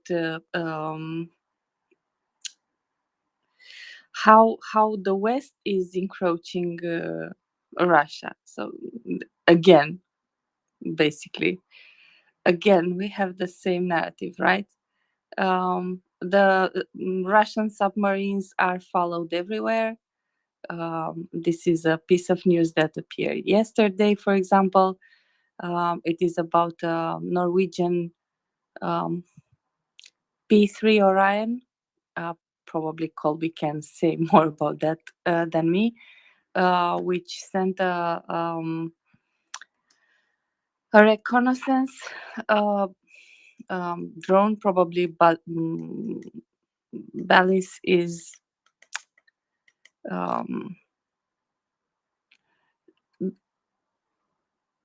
basically microphones and sensors to learn more about this submarine, which is in Barents Sea.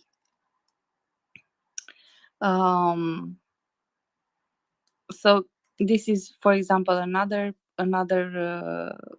piece of news that comes out around in the same period, in order to make us believe Russia is somehow attacked or a threat, or Russian people are the victims here, right? It's a victim playing card, when in fact they invaded another country. Simple as that. They invaded another country, and when they saw the things are not going the way they want, they simply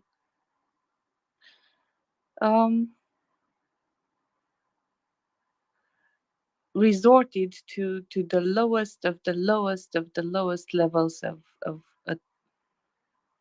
behavior in any way, destroying homes, destroying families. Yeah. So I'm not my usually bubbly self, so I'm sorry about that. But I can ask Colby a bit later another question, if he is so kindly and patiently enduring my questions every morning, every evening for him. Thank you. By all means.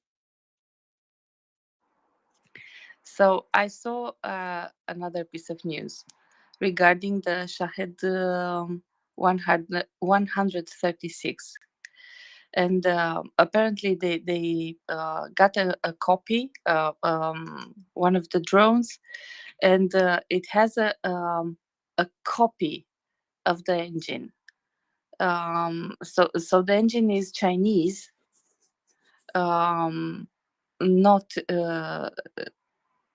not from the West, but it's a copy of an engine from the West.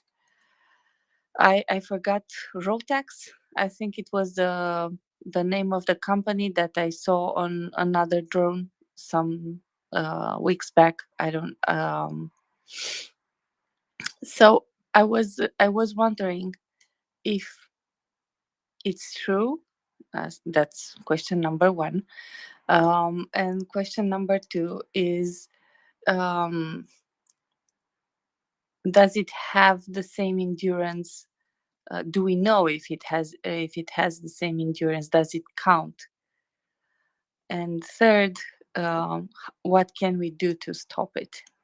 To stop, for example, to stop China, if we can, in sending those engines. So yeah, thank you. Yeah, I saw the reporting about the Rotax engines being used in these loitering munitions. Whether it's a Chinese, in fact, a Chinese copy of that engine, I don't know about that. I haven't seen any reporting on that. But yeah, we know that Western technology getting to Iran still remains a very significant problem. Topic we've discussed a lot in this space. Sanctions evasion remains highly problematic. Peter was speaking about this when he was doing his segment on the show, Friday or Saturday or whatever. I can't even remember now. When I think it was yesterday morning, was it, that we had Peter on? I know So yeah, Peter was talking about this, and yeah, we need the United States Treasury Department needs to be better resourced so that it has the tools to go after American companies that are evading U.S. sanctions against Iran other countries to make sure that American technology is not ending up in these weapon systems that are being used to both repress the Iranian people, being used by Iran to wage terrorism around the world, and being used by Iran, supplied to Russia now to the Russian war machine and their aggression against Ukraine. So yeah, this needs to be addressed, and it's not just the United States, because it's other countries in Europe as well. And even in Ukraine, obviously, we know about what was going on with Motorsig as well. So, yeah, there needs to be a much more concerted effort to make sure that our technology is not ending up in the hands of malign actors. So we need to make sure we're enforcing existing sanctions. If more sanctions are needed, absolutely pass them. But it seems like there's some deficiencies with the enforcement of the current sanctions regime, whether they're being evaded or there are loopholes in the existing regime that permit countries to do this. We have to close those gaps and try and ensure that this does not happen to further strangle off the industries of both Iran and Russia, and make sure that these companies in Iran and Russia are not able to source these components anymore, and to shut down these countries' war machines. Thank you, Colby. This is called proliferation, right? This resourcing. Okay. Thank you. Thank you very much. I really appreciate your patience and your knowledge combined. You were lucky because on Sunday you were not there, so I pestered M with all my questions, so I throw them at everyone, but you're my favorite because you're here every morning, so you get into how do you say, to answer my questions every day. So thank you. All jokes aside, thank you very much. Michelle, you have your hand up. Hi, Anda and Charles. And I'm missing our ladies' night tonight. And Charles, it's nice to see you up here. I am somewhere very cold. It's minus 18 Celsius right now. I couldn't even get my rental car door open. It was so cold outside. I'm freezing. Anyways, I have a question for either of you. There have been reports coming out tonight about a major Ukrainian missile strike on a Russian base in Novokhovka. And supposedly the casualties are supposedly like quite substantial. I don't know if either of you have any more information on this. Yeah, thanks, Michelle. So I don't have any kind of battle damage assessment of this particular strike, but it doesn't surprise me. So there are basically 2 to 3 main targets for Ukrainian military to interdict supply lines across the Dnieper River. One of those is the Novokhovka Bridge and dam, and one of them is the barge bridge at the Antonovsky Bridge in Kherson, and the third one would be ferry and pontoon landing points. And what that means then for the Russians is that there will be concentrations of troops and equipment on either side of those crossings. These crossings are, in the case of the bridges, like the barge bridge or the Novokhovka dam and bridge area. These are down to 1 lane, not 2 lanes, so each going in each direction, but in 1 lane. So there will be bottlenecks on both sides, whether it's equipment going in, whether it's something coming out of the Kherson pocket. And the Ukrainians have been using precise munitions to attack both of those choke points regularly, nearly every night, I think. I can't think of a night in the last couple of weeks when they haven't hit those areas. The Russians do a lot of their crossing at night. For obvious reasons, so that they aren't seen, and so it's difficult to spot them. So that's typically when these attacks happen. So it wouldn't surprise me that they would have high casualties if the Ukrainians were able to hit a concentration of troops or equipment. That's where I would expect these kinds of concentrations to be. So makes sense to me. It's great news. Any way that they can interdict these supply lines in both directions, soldiers maybe trying to get out of this pocket, or supplies trying to come in, is great news. Does that help a bit? That helps a lot. Thanks so much, Charles. Great, thanks a lot. So as always, if you have any questions, topics for us today regarding the Russian invasion of Ukraine or the Russian genocide in Ukraine, you can go ahead and request the mic, request the stage in the bottom left, and we can bring you up and discuss any of the topics that are around this conflict and this horrible atrocity that's been committed on the Ukrainian people. Dr. Paul, go ahead. Hey, Charles, I have a question for you too. And thanks, Michelle, on the Novokhovka news. I believe them to be absolutely true. It's been struck so many times. It makes so much sense. The positive evidence suggests that it's probably accurate. But Charles, Language posted and War Monitor posted a very detailed map of where Russian bases, troop concentrations were across Kherson City.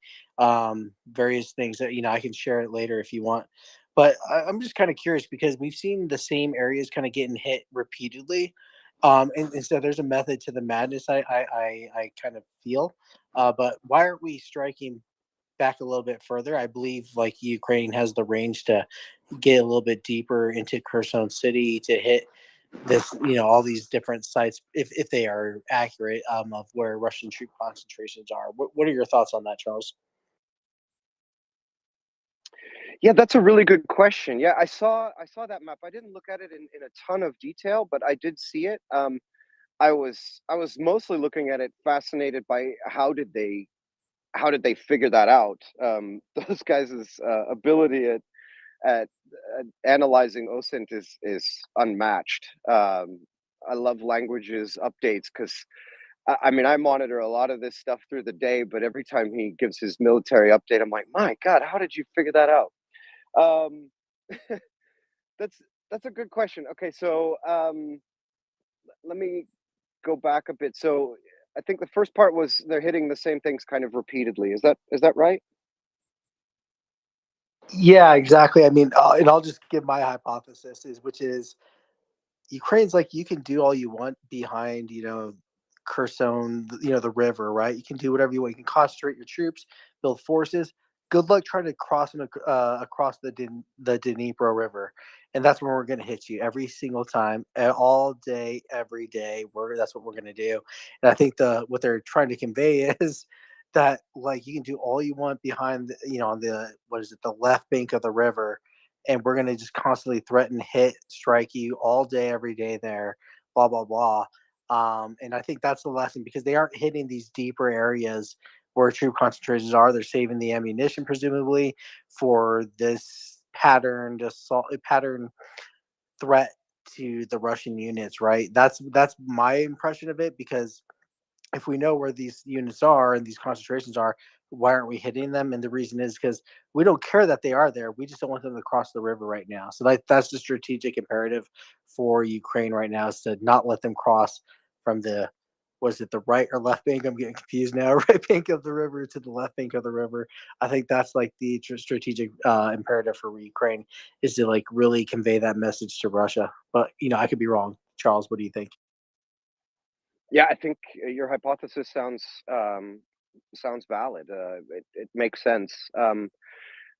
Listening to it, I mean, I think maybe one aspect to add would be,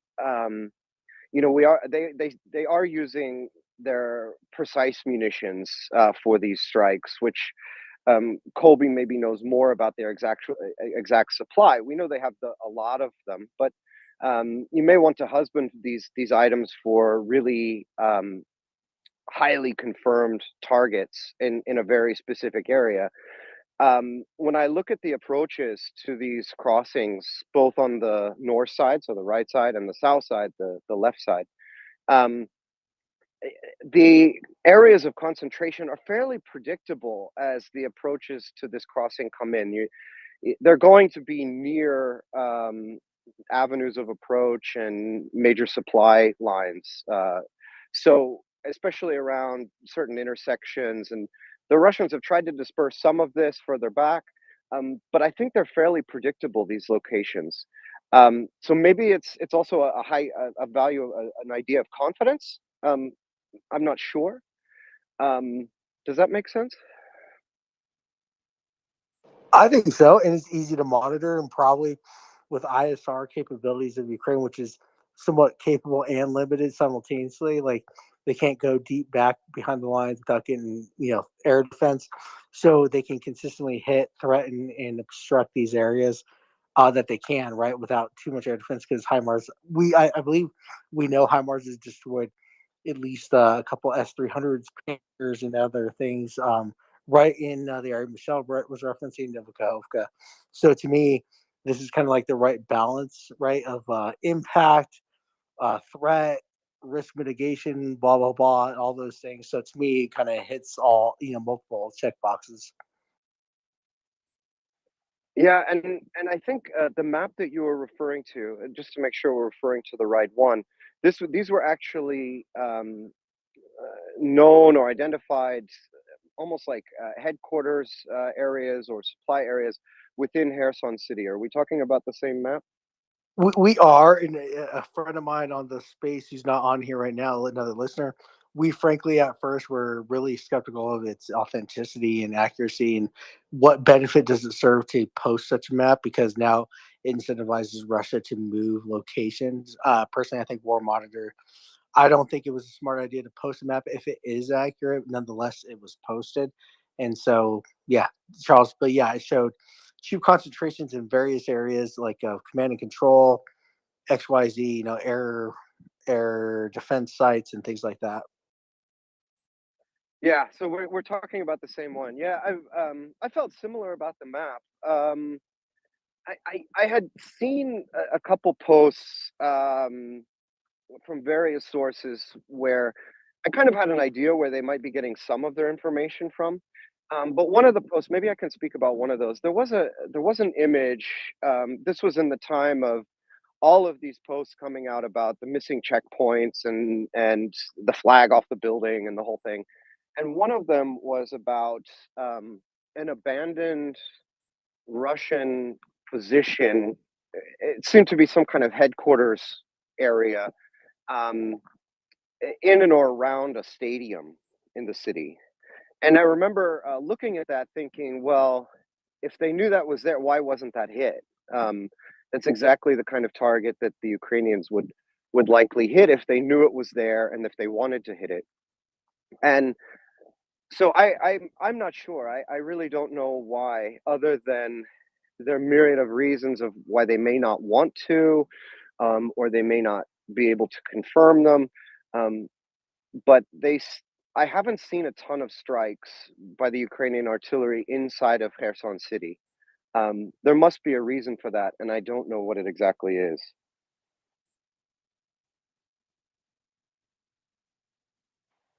Does that answer your question? Okay. Sure, absolutely, Charles. I was just curious your views and thoughts, more for just debate and discussion. There's no right answer, I think, here. Yeah, I'm with you. Yeah, but I know exactly what you're talking about, and it's something maybe through the day in the next couple days, maybe I'll get a better idea. I think for me, and Thomas Tyner brought this up a little bit last night. I thought about asking him in more detail, but um, the situation on the right bank, so the Russian pocket in Kherson, is still really foggy to me. I can't quite pinpoint what's going on, and there are a lot of rumors in one way or the other. There were rumors that the Russians were for lack of a better word, trying to save what was left of their best units. So these would be naval infantry units, VDV units that were in that pocket, and trying to get them out to preserve them. There was a great analysis on fortifications being built on the south side of the river, that maybe they were withdrawing and retreating, but the covering force was going to be a lot of conscripts, so they were moving people in and moving people out. But that was all a lot of conjecture when I saw it, and I couldn't quite confirm. What I liked about what Tyner said yesterday, which we've talked about a couple of times on this space, is there's two different objectives for the Ukrainian military. There is the desire to take territory, but there's also the desire to eliminate the Russian army as a fighting force, or at least large portions of it. Attritional versus positional war. Is that right, Charles? Is that the military terminology? Yeah, exactly. Right. And they've really, and Tyner was talking about this a little bit, but they've really got the Russians boxed up in the Kherson pocket. And if they don't feel that they need to take the city immediately, then it makes sense for them to attrit that Russian force, destroy it as an organization, because that makes the end of the war faster in the end. Sorry, that was a long talk, but does that make sense? It does. I mean, Thomas's strategy was like quite great, actually. Like, it's definitely World War II-esque in the sense of like creating pockets, which I love, and drawing big arrows and moving here, then there on the map, and all that. I hope it's feasible. I mean, like I live for that personally. But Thomas's plan would be great. I mean, if Ukraine has the ability to execute it, they should do exactly what he says. Frankly, I think Joseph brought up a good point. The attritional warfare. Maybe that's what the purpose of Kherson is. Like just killing. I mean, we've seen the numbers. Even if half, right, 900. If it's only 450 a day, and when it says 800, it's only 400 a day. That's obscene. That's what U.S. lost during the peak in Iraq in an entire month. But Russia is losing that maybe twice as much as that every single day, which is just, I mean, incredible. It's a battalion or two, roughly, every single day. It's incredible. So Ukraine's accomplishing that task, the attritional part, quite frankly. But yeah, I mean, what Thomas brought up today was a good point. You create two like cauldrons, Kessels, pockets. What is it? West of the Dnieper, east of the Dnieper, in two or three different movements. It's just it would work if Ukraine had the capacity to do it. I have no idea if they do, but if they do, oh my gosh! I mean, there could be 40 to 60,000 trapped or captured Russians. And honestly, Craig and I have had this discussion. Winter is the best, just like Thomas was saying. Winter is a great time to do this because guess what? Not only is the ground lines of communication disrupted, not just because of winter, but because of HIMARS. But guess what? Air supply is in air support significantly impaired because of weather, right? And so to me, that's the ideal time to do all this. So I really hope to see all that happen. Yeah, thanks a lot. Yeah, yeah, I mean, Thomas took it to the next stage. It was last night for me. I guess it was today for you. About an offensive out of Zaporizhia. That all made sense. I think this is something people have been talking about for a while, out of Vuldahar and so on.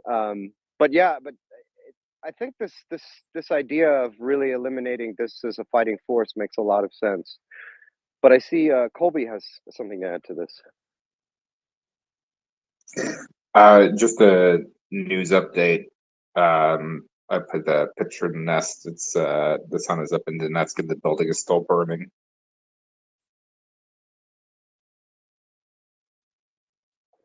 Wonderful. Then we should get some marshmallows. Yeah, apparently they don't have water in the hydrants around the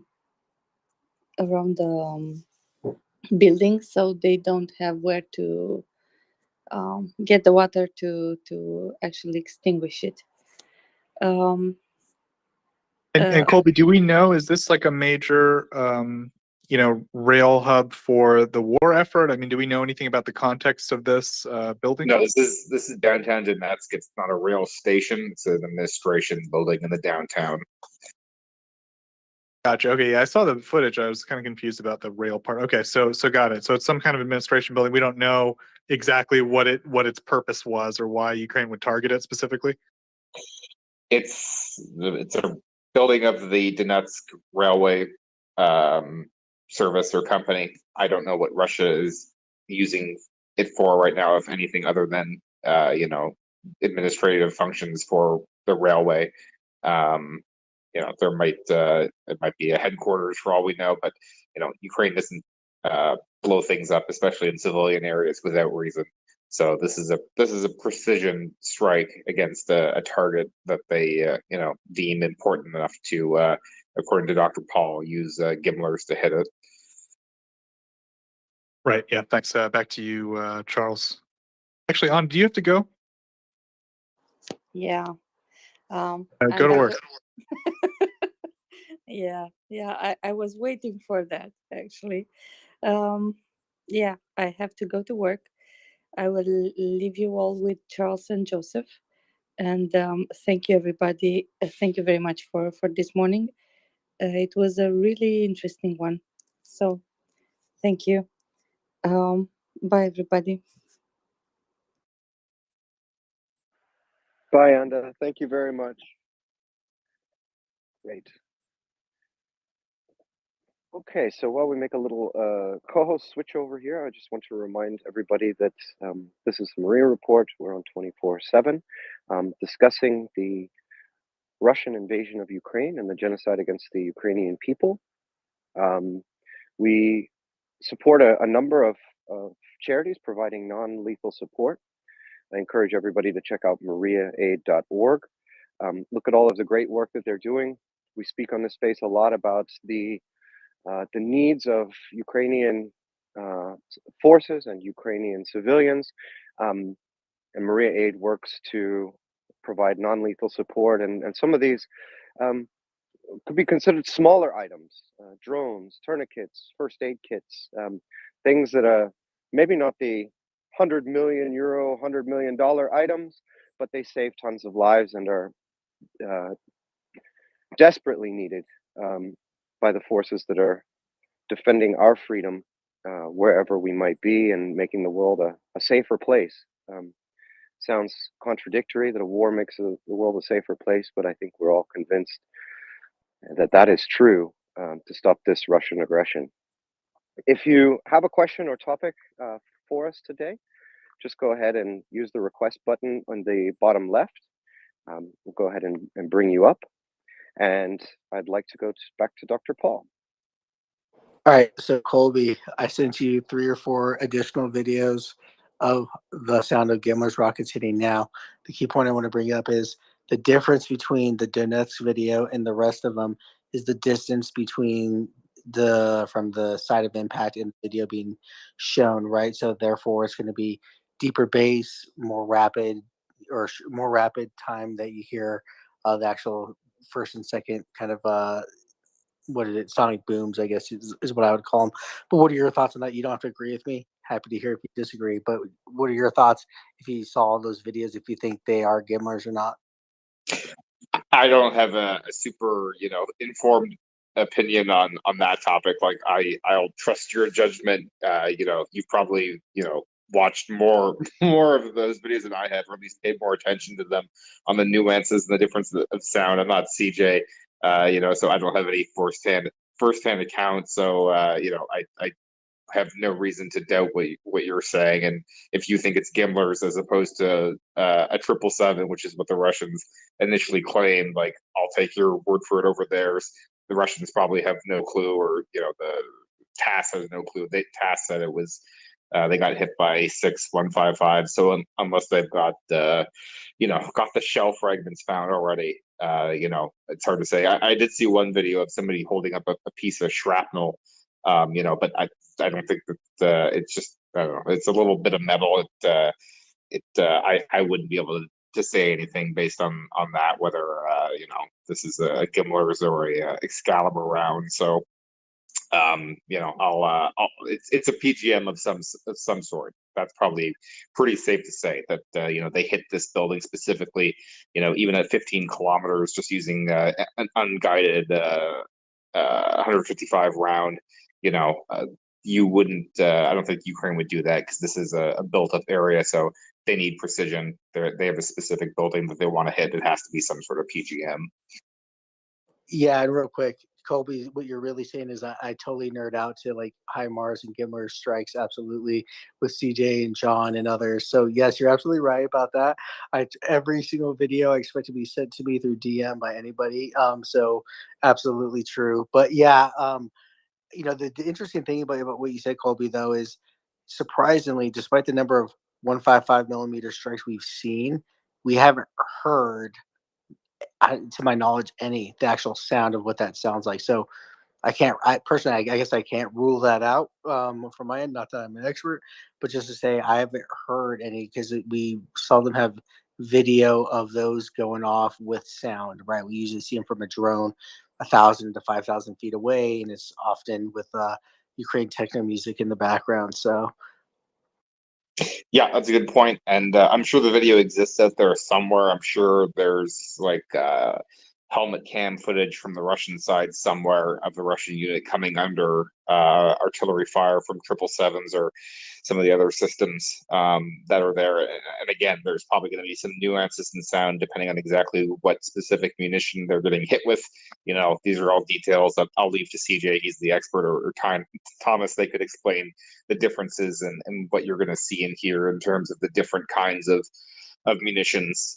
You know, I mean, some things are more obvious. You know, if we're talking about some of the smart or some of the anti-tank rounds that are airbursting, you know, those are going to look different. But you know, just to compare what a standard base bleed 155 looks and sounds like when it detonates, yeah, I don't really know.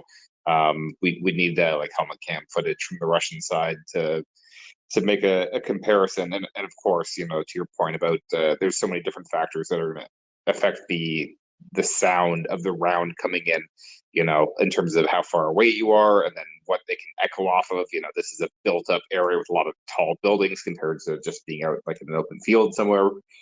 So many different factors, but you know, I have no reason to doubt your assessment right now that it's a Gimler's. You know, but we can definitely say definitively that this is a PGM of some sort. for what it's worth, Colby, HIMARS is trending on Twitter right now. HIMARS is always trending. I love it. I appreciate that you're here so much, Colby. When you and John and CJ, I'm absolutely amazed at your guys' knowledge and your knowledge of rockets and artillery and air defense. It really is a niche hobby, I must say, and we're so lucky to have you here because I know I have absolutely no idea about any of this, and every time you talk about this, I learn something. I learn a lot, and I think I could write now a new acronym book for air defense and long range precision strikes. I love it. Thanks. So I think we'll go to Nick first, and then we'll come back to you, Dr. Paul. Thank you. I wanted to jump in on the Thomas Tyner praise. I was unable to listen to the entire 4 hours, but I heard a couple of those hours, and I wanted to give. Forgive me for anyone who doesn't understand this reference. I wanted to give a MriyaReport for Dummies summary because I am not a military educated person, but I heard some pretty cool stuff from Thomas. He explained that the lack of forward motion from the Ukrainians should not be mistaken for stalemate.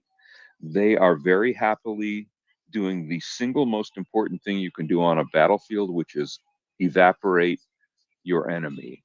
They're doing it steadily, incrementally. It may not be fast or dramatic, but it's happening. And point number two, in MriyaReport for Dummies edition, Thomas Tyner today, is that the forthcoming winter, because Russia is not equipped to handle winter, the Russian army, rather, the Russian military is not equipped to handle winter, is going to do way more eliminating of Russian military units than the Ukrainians can do on their own, because they have a no retreat ethos for political reasons, and they will be literally freezing to death in their positions all along the lines of contact. And that is my summary for of MriyaReport for Dummies. Please feel free to correct me or chastise me or whatever. But that's what I gleaned. I got more from Thomas than that, but those were the two most salient points that I think I learned today from my my limited, albeit avid, listening to him. Thank you. Thanks a lot, Nick. Yeah, no corrections from my side. That's exactly what I heard. There was a lot about procurement and support and supply chain, I would say, of armaments. I listened to all of that with bated breath because I don't know any of that. But the 2 points that you mentioned regarding the military situation, yeah, it resonated with me. When I was listening to that, I was thinking very carefully about the Svatove line in the north, where the weather has already turned quite cold. They're reaching the freezing point now at night. Um, and looking at the map there, knowing that how important, well, Svatove itself is. Let me back up. One of the things that he said was that it's important, like you said, that the Russians get in shelter to be able to try to survive the winter and get out of the fields. And I was thinking a lot about the Svatove line, where the Ukrainian military has basically made the town of Svatove unusable as any kind of quartering place. And looking at the map past that, if you move east, you basically, to get to the next town, you've got to go about 25 kilometers to Misky. So it makes sense then, why the Russians are trying to hold on as much as they can, and maybe even making some counterattacks along that line, because if they lose that line, they're really stuck out in the open unless they go about 25 kilometers back to the east.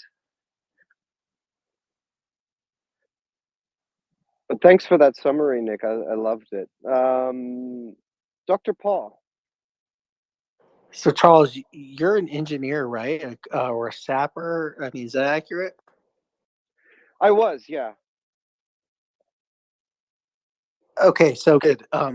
Because I've seen on a couple of the, I kind of follow procurement and the military assistance to Ukraine. That's kind of like my thing.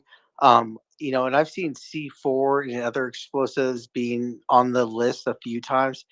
And I mean, like, that's great, right? Like, we know what explosives do. They go boom, right? But like, I can't, it's kind of interesting that the United States put that on the list first. But secondly, what are the multiple uses for them, right? Like, it's bridges.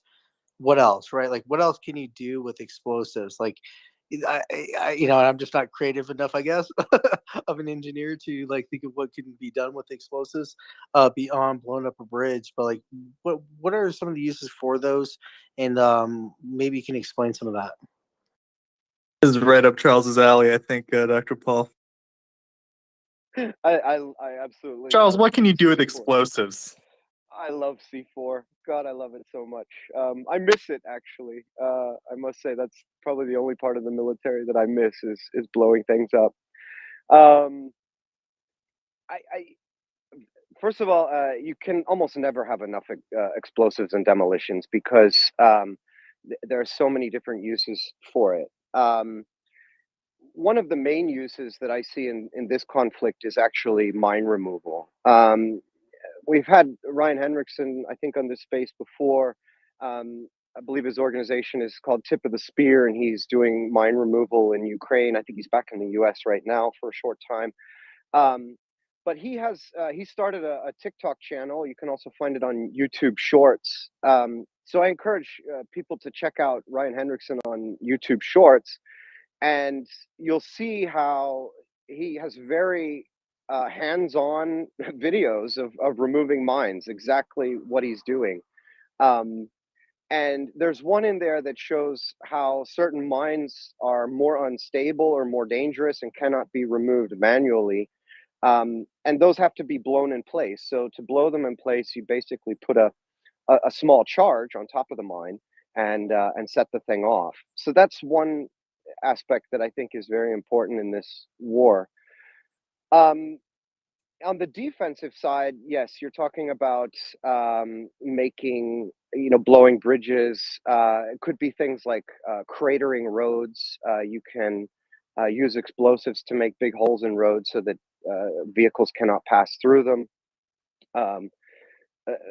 Slight aside, there was a story in the Russian media about the Russians actually cratering the roads behind their own soldiers. And we've also seen on the Svatove line that they've dropped the bridges behind their own lines, which is a bit weird. Why you would create an obstacle between your own soldiers and their supply, but okay, that's the Russian military's idiocy.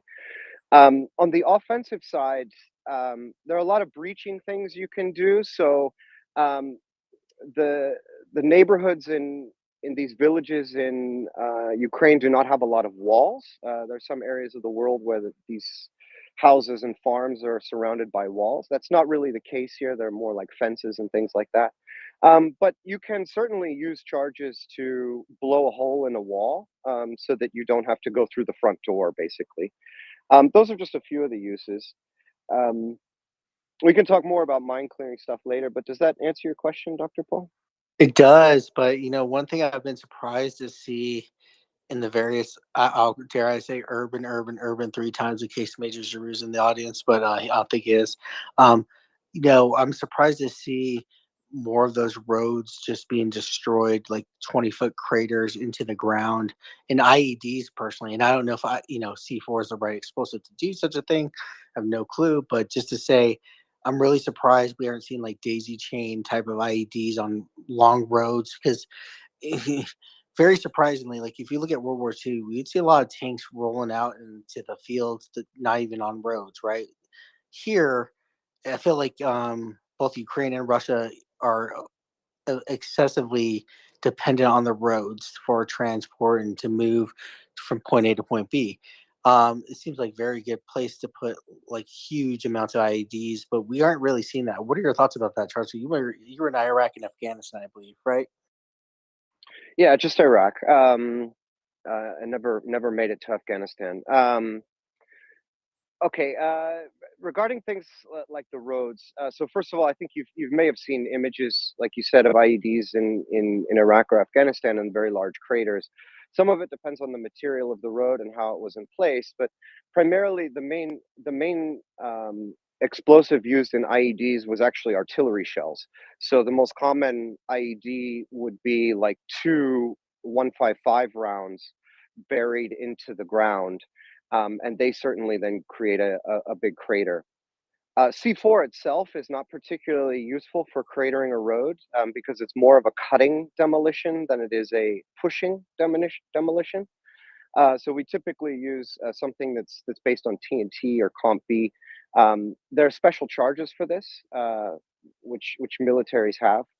Regarding things like daisy chaining and ambushes, the Claymore mines and the Mon mines from the Russian side can both be daisy chained. So you wouldn't need to create an IED, which is inherently unstable, difficult to make, not very reliable to set off. You would use the military munitions, but you can daisy chain those as well for an anti-personnel ambush, which I'm assuming is happening in some areas of operation. Why we don't see many IEDs? We may see them more in the future. We do see them by Ukrainian partisans, but the militaries themselves are tending to rely on anti-tank mines, anti-vehicle mines, booby traps. The Russian hand grenade is fantastic for booby traps. They even have the fuses can be changed out quite easily in the Russian hand grenade, and they have a specific fuse that has a built-in either pull or tension release feature to it, and it has an immediate detonation. So as long as they have the military munitions, they're not going to build their own. Does that make sense? It does. And just a quick follow-up is, have you seen a single video of any claymores being used? Because it's kind of interesting. We've given them on multiple occasions, again, through these aid packages. But I've yet to see them being employed in any way, and that's fine. We don't need to see everything, right? And then we certainly don't see everything. We probably see 5% of what's going on at most. So, but I'm just curious if you've seen any, how they're being deployed. No, I haven't seen any videos, but that doesn't surprise me too much. If you're in the situation where you are going to use a claymore, probably the last thing on your mind is to film it. There may be some helmet cam footage that comes out at some point where we see something like that. But you're either initiating an ambush, which is a very stressful moment, or you are in close proximity to the enemy, under attack, on the defense, at which point your camera is probably not running. Thanks, Charles. Great. So maybe let's move on to hands. I believe Polymath, you were next. Thanks, Charles. Interesting hearing you and Dr. Paul geeking out on explosives and learning a bit along the way. I actually wanted to circle back to what Nick was talking about, and I heard a little bit of Thomas Tyner's interview today, and I heard the part where he was really going off on Iran and very colorful, et cetera, and very much enjoyed that. But I didn't get the rest of it, and I'll look forward to hearing it on Spotify. So my first question is, when would the Spotify recorded version be available? In a day or two or so? And then I just, what were the other highlights from his interview today? I'm sure there was multiple takeaways, and I heard Nick's contribution or his takeaways. So I'm curious what others' takeaways from his interview today were, and also if he had any inside information that he shared about the various fronts. That's it. Thank you.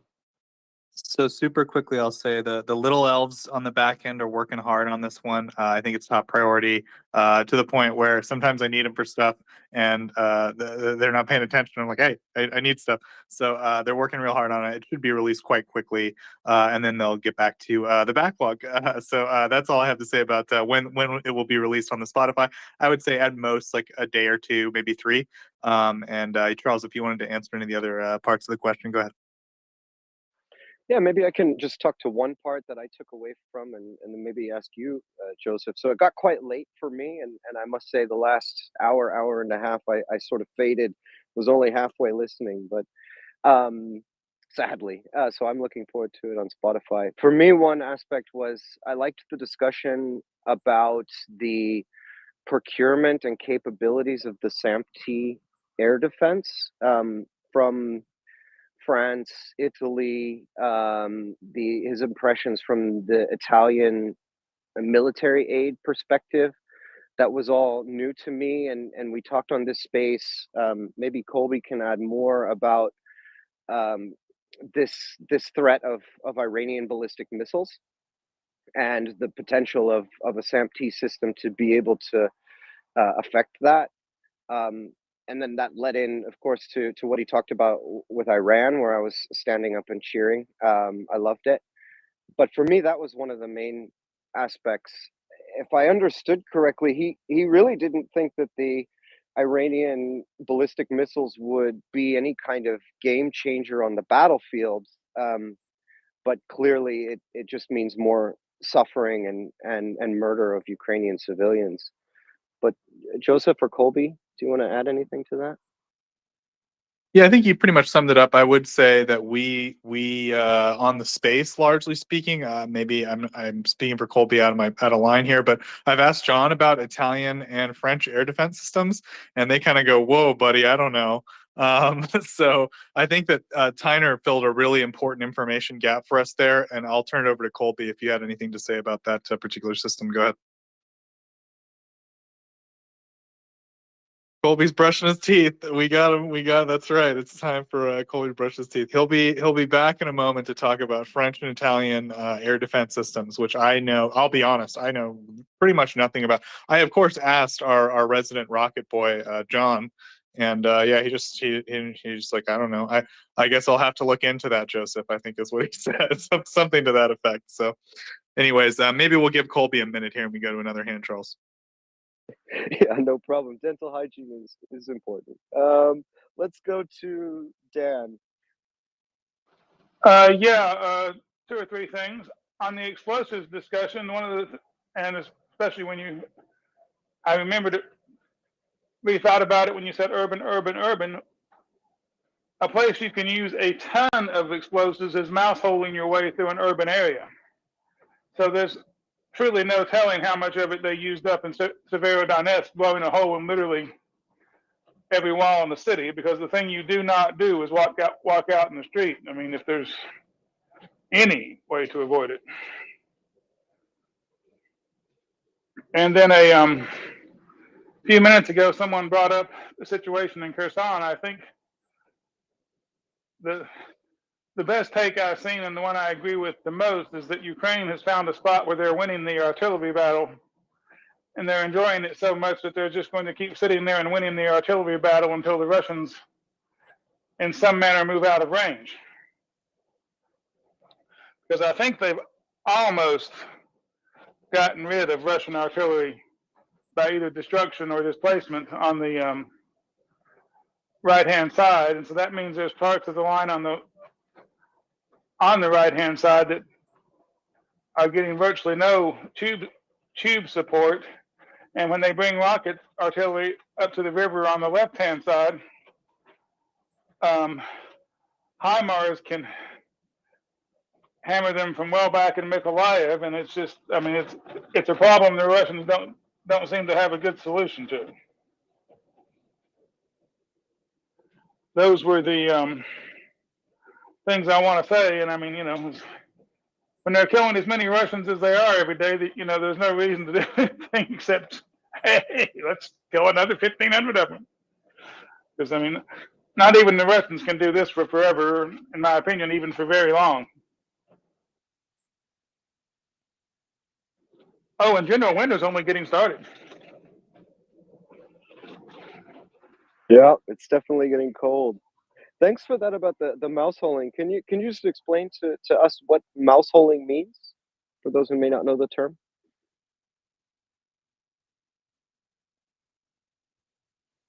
Go ahead and unmute Dan.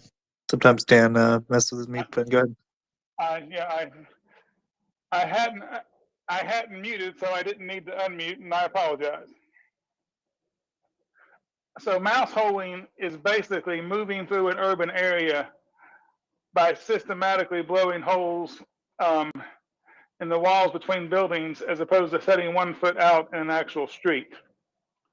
Because anybody with any competence whatsoever is going to have a machine gun pointed at that street. And so it's literally just one, I think they're usually called wall charges. You're just setting off one wall charge after another to move through even a big apartment complex or a big office building by any means other than like the obvious one. So you just blow hole after hole, and that lets you decide where you're coming through. And if there happens to be people on the other side of it, well, they get to deal with the explosion before they get to deal with you. So it has become the accepted tactic by troops with the equipment and competence to execute it, which seems to include the Ukrainians. Yeah, thanks a lot, Dan. So I think Colby probably has a nice fresh breath now. You want to come back to the topic before? Everyone brush your teeth at home. Sorry, go back to you, Colby. Thank you. So, Iranian ballistic missiles and SAMP-T. So, the reason why Iranian ballistic missiles are not going to have a decisive impact on the war is not because the missiles themselves are not capable weapon systems. It's because the Russians have very mediocre ISR and abysmal command and control. So they have not been able to use really any of their PGMs with very much effect on the actual battlefield against Ukrainian targets, military targets, because it's complicated to identify, these high value targets and then, orchestrate fire missions on those targets. And Russia's process for making those strikes happen is just far too cumbersome and slow, to the point where by the time they could actually identify, something to fire a PGM at, Ukraine has already moved that asset. So they are choosing to waste their cruise missiles and their ballistic missiles on Ukrainian civilian targets because buildings don't move. They're just there. So you can just hit them and you don't have to worry about them moving, which is not a very good strategy in my view, but they seem to think that they could, perhaps subdue the Ukrainian people through terror bombing. Now, there has been a slight shift, whereas before they might just target apartment buildings in Kyiv or Odessa or elsewhere. Now they're more switching to targeting more valuable infrastructure like the electrical grid, which is more concerning, but still, that's not going to win the war for Russia. For Russia to win, they actually have to defeat the Ukrainian army in the field, or at least that's step one for them to have some sort of victory condition. And their PGMs would be very useful to further that goal, but they continue to choose not to use their PGMs, the precision-guided munitions of their rating circuits against Ukrainian military targets. So the introduction of these Iranian missiles, I don't think that's going to change that. I don't think they're all of a sudden going to try and use those to hit Ukrainian command and control or supply or larger concentrations of troops. I don't think the Russians have the ability to actually orchestrate that. If they did, then they would probably be using the ones they already have for that purpose, but they aren't. So that leads me to believe that they just can't. The command and control isn't there. So these weapons will do a lot of damage to Ukrainian civilian targets, but they're not going to change the outcome of the war. So that's my reading of what Thomas was saying with his comments about the Iranian munitions there, because the Ukrainians themselves have said that they are sophisticated weapon systems and they have track record. These are not theoretical weapons. We have seen them used against the United States of America in Iraq. They have a track record, so don't discount them. As for SAMP-T, a tweet is posted to the Nest. SAMP-T is a joint Franco-Italian surface-to-air missile system. Uses the Aster missile block, or Aster 15 and Aster 30. 30 is the longer range missile.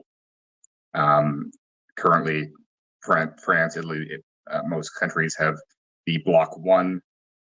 There is a next generation variant of the missile, and the next generation variant of the overall system in development, although not yet quite ready. The current missiles have a limited capability to intercept short-range ballistic targets, ballistic missiles that have a range of under 600 kilometers. So the Fateh 110 most likely would be able to be intercepted by this system potentially. The Zulfikar, a little bit more questionable whether they can or not.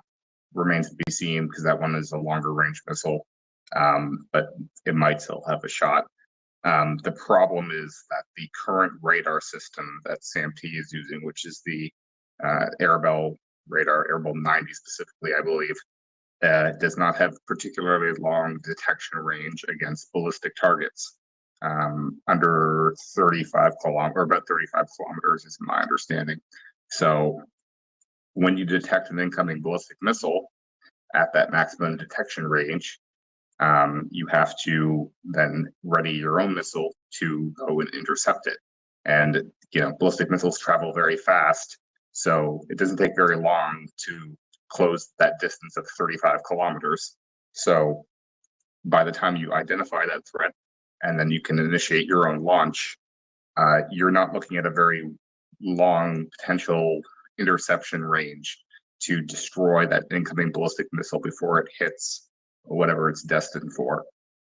So with that limited detection range, Ukraine would be looking at maybe 7, maybe 10 kilometers interception range to destroy that incoming ballistic missile with one of these Astra 30 Block 1 missiles. That's good for point defense. You can cover off, a city or a specific target. But Ukraine needs a longer range radar that can detect these ballistic targets out further away in order to intercept those ballistic missiles at a longer range. The maximum firing range of the missile is 120 kilometers, but that's for a aerodynamic target, an airplane or a cruise missile. I don't know exactly how far away it's going to be able to intercept a ballistic target at. It's going to be significantly less than that, most likely, but every little bit helps. So it's important for Ukraine to have a better radar. France already has pledged, actually, a more advanced radar system just on its own, I believe. I don't know when that's scheduled to arrive. I believe that system, the Groundmaster 200, I believe is what's been pledged. That should be able to integrate with SAMT potentially, although I don't know for sure. Thomas wasn't sure about whether the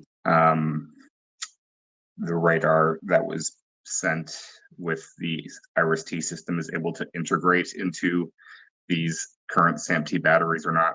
These are important questions because the current radar that these batteries are using is not very adequate, and the next generation system is not yet fully operational. Either way, it would be worthwhile for Ukraine to receive SAMT because it is just, even with that limited ballistic missile capability, it's a very advanced system. Otherwise, the fact that it has the ability to intercept, ballistic missiles within a limited scope is just icing on the cake, because otherwise it's still quite a capable system. It can defeat, all the other spectrum of threats that Ukraine is encountering, all the cruise missiles and aircraft and everything else. But as I know I have said and others have said, Ukraine does need to be prepared for the arrival of these Iranian ballistic missiles, because there will be further damage inflicted on civilian infrastructure if there is no system that's capable of intercepting them. Thanks a lot, Colby. I've just got a quick follow-up, and then we'll go to Nick and Dan. You mentioned, kind of point and area defense there, and in the past days in this space, I mean, we've talked about things like phalanx system, these point defense systems that could defend, for example, the power grid infrastructure, the clear target of the Russians. Thomas mentioned something I found interesting. He said something about, well, if there's a point defense, then the Russians will just shift targets to more decentralized substations on the electrical grid, and there's really just an area defense is needed. I'm assuming we all agree it's kind of just send the Ukrainians everything and they'll figure out how to use it. But what's your take on that point area defense system kind of discussion?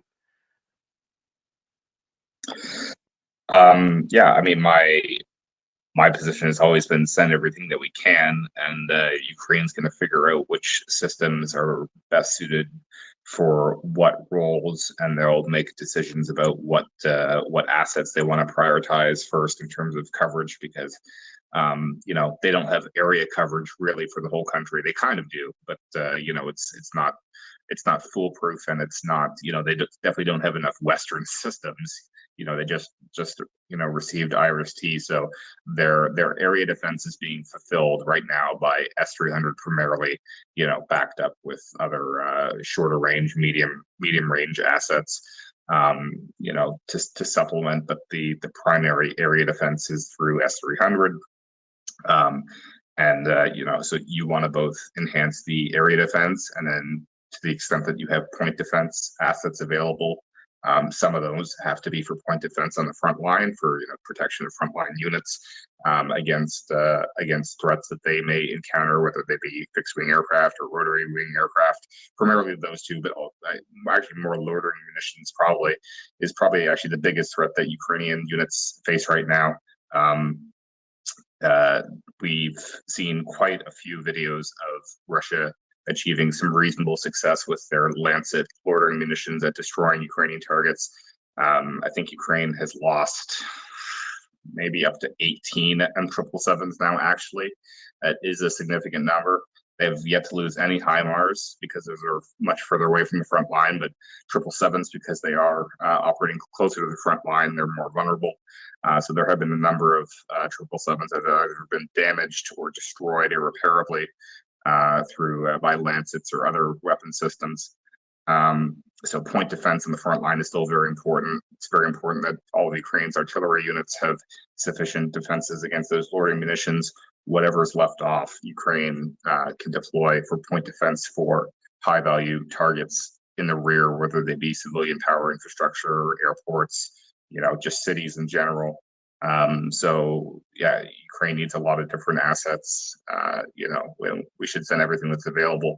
They need you know, sophisticated surface to air missiles and the long range category, the medium range category, the short range category. They need a lot more automatic cannons of various sorts, things like Gepard, very much useful. Any other kinds of automatic cannons that we can deliver to them, particularly ones that have radar control, because those are the ones that are going to be most effective against loitering munitions. It's quite hard to hit aerial targets that are fast moving and maneuverable with you know, cannons that just have very basic gun sights and not any sophisticated kind of radar control. But you know, the Ukrainians, you know, they're going to take what they can get, and you know, everything that we can afford to send, we should, as quickly as possible. There's a lot of things that can be sent, that should be sent. I've written many threads and tweets about these systems and the practical solutions that can be used to achieve these deliveries with the tools that exist, the legislative tools that legislators passed. Lend-Lease is on the table. It's coming time to use it, in my opinion. There's a lot of money still available to the president for PDA, a lot of specific systems that Ukraine's been asking for that they still haven't gotten for some reason. There's still a lot of Avenger short-range missile systems sitting in the United States not being used that could be in Ukraine right now, having an impact on the battlefield or in protecting Ukrainian infrastructure. So those are the things that we need to continue to see. Great, thanks a lot, and also thanks for pointing out the point defense needs for the front and those artillery units. I think in our previous discussions we were more focused on the civilian infrastructure attacks, but thanks for bringing up that point. Let's go to Nick. Go ahead. Thanks, Charles. On the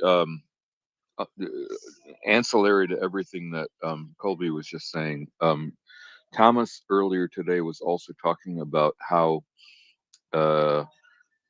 because Russia is effectively giving up on defeating Ukraine militarily, they're focusing on civilian infrastructure and therefore electrical substations, most of which are exposed and widely dispersed and widely rural rather than urban, are going to be targeted. And I thought it was interesting that he sounded like he was joking, but it didn't really sound to me like much of a joke. He was saying that Azerbaijan is an ally of Turkey and Israel, and Azerbaijan is on the Caspian Sea, and Azerbaijan therefore could possibly create a smoking accident for Iranian shipments over the Caspian of missiles and drones to Russia. And I would advise everybody to listen. I'm going to listen to all 4 hours of Thomas Tyner again, even though I actually caught 2 of the 4 because it was so interesting. Also related to this is from a different source, a couple of Brits on a podcast called Battleground Ukraine. And they seem to be well-sourced fellas. They were talking about how the Pentagon has discovered, because of this war, that the American capacity to replenish munitions, it needs to be dramatically better, and the logistical dudes in the Pentagon are working furiously to improve this and to increase munitions. And they said that in relation to how deliberately sparing the Ukrainians are with their guided munitions. They're being extremely deliberate. They're focusing on the highest priority targets. They're not being profligate in any way, and that's simply a function of how hard it is to get these things replenished, and not just because of Ukraine, not just for the Ukrainians, but for the American military itself. And so keep an eye on that, I guess. I had a couple of other points, but you know how it is. You hear 30 new things in the course of your the time that your hand is up, and you get distracted and you kind of forget everything you wanted to say. So I'm going to stay on the speaker panel, but if you need to bump me down, please do. Thank you. I know exactly what you mean, Nick. And thanks a lot for bringing that up. Yeah, that was a good point that he raised about the production capacity of the coalition of the willing to supply ammunition. Big lesson or big wish he mentioned was, especially in the European nations, this maintaining that production capacity, and talking about how it really can't be left alone to private business when you need to maintain a production capacity but is not always in use. That was another good point. We kind of have the Thomas Tyner review hour. I was looking forward to that this morning because there were so many topics: NVGs, boats, Italian prime ministers. Absolutely loved it. I want to interrupt before we go to Dan just to welcome Harm to the co-hosting chair. Servus. Guten Abend. Servus, Charles. It's Mert Borham. Hello, lovely people. Hello, MriyaReport family. It's always a pleasure to be with you. And please go back to the topic. It's very interesting, especially the Tyner talk today. I just got 1.5 hours in before I had to leave, but it was highly interesting, just that little bit to begin with. Great. Well, it's great to have you here, and I'm glad to work with you. Let's go to Dan. Yeah, you were talking about how more range is incredibly helpful when intercepting ballistic missiles. One little wrinkle that's worth adding on there is it's very helpful if you can see the top of the arc. Because a ballistic missile, ballistic means it flies more or less like a hard hit baseball, or very similarly. And if you can see the top of the arc, or before the top of the arc will be where the missile is the slowest. I think that matters less with Russian missiles than it does with ours, because they fly a lower trajectory, but it's still a real effect. So if you can aim for it there, you get a much better firing solution, as well as being able to protect a much broader area. So it's just, the wrinkles go on forever, but that one's worth throwing out there. Yeah, Um, thanks a lot. Oh, go ahead. Sorry. and then the one other very specific thing Tyner brought up today that I don't think can be sufficiently overemphasized. Apparently, Romania, I'm 99% he said Romania, has somewhere between 40 and 60 Gepards in active service, which means that they run and that they don't need some sort of massive post-storage overhaul. And Romania, he at least implied, has volunteered to ship those to Ukraine as soon as the US or Germany promises to replace them with something of equal effect. And why that isn't done is just like, OMG, what the bleep, you know, that's a system that the Ukrainians have that they can use, they're already 100% familiar with, have had great success with. Every Gepard in Europe should be in Ukraine, over and above the 80,000 other things that need to be in Ukraine. It's like bleeping bleep, people.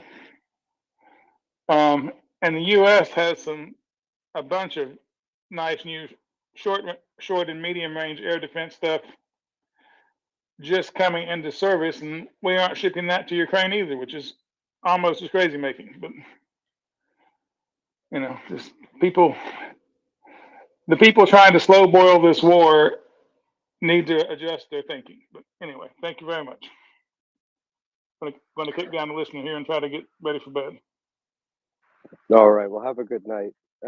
Thanks for bringing that up. Yeah, I think just to add on to that, what fascinates me about his knowledge is that he literally seems to know where every single piece of military equipment in Europe is, and each munitions factory, and what is built where. His knowledge of the entire arsenal of Europe is absolutely unbelievable.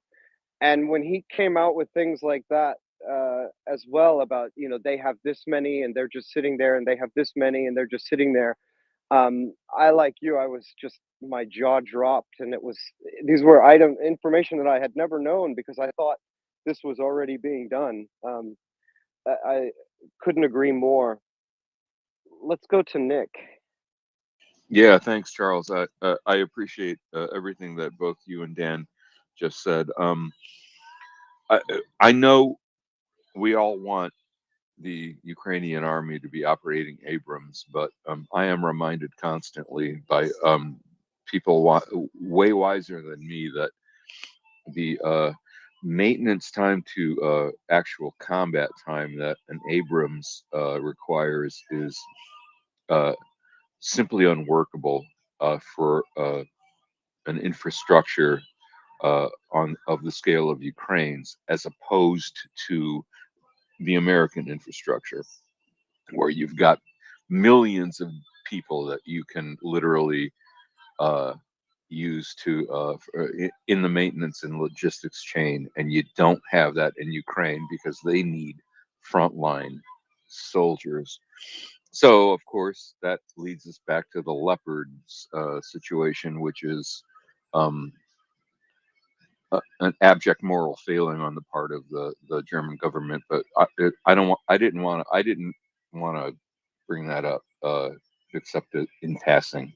I just thought this business of the ballistic missiles, Tyner addressed that rather in detail. He was talking about how the Western air defense systems, how they would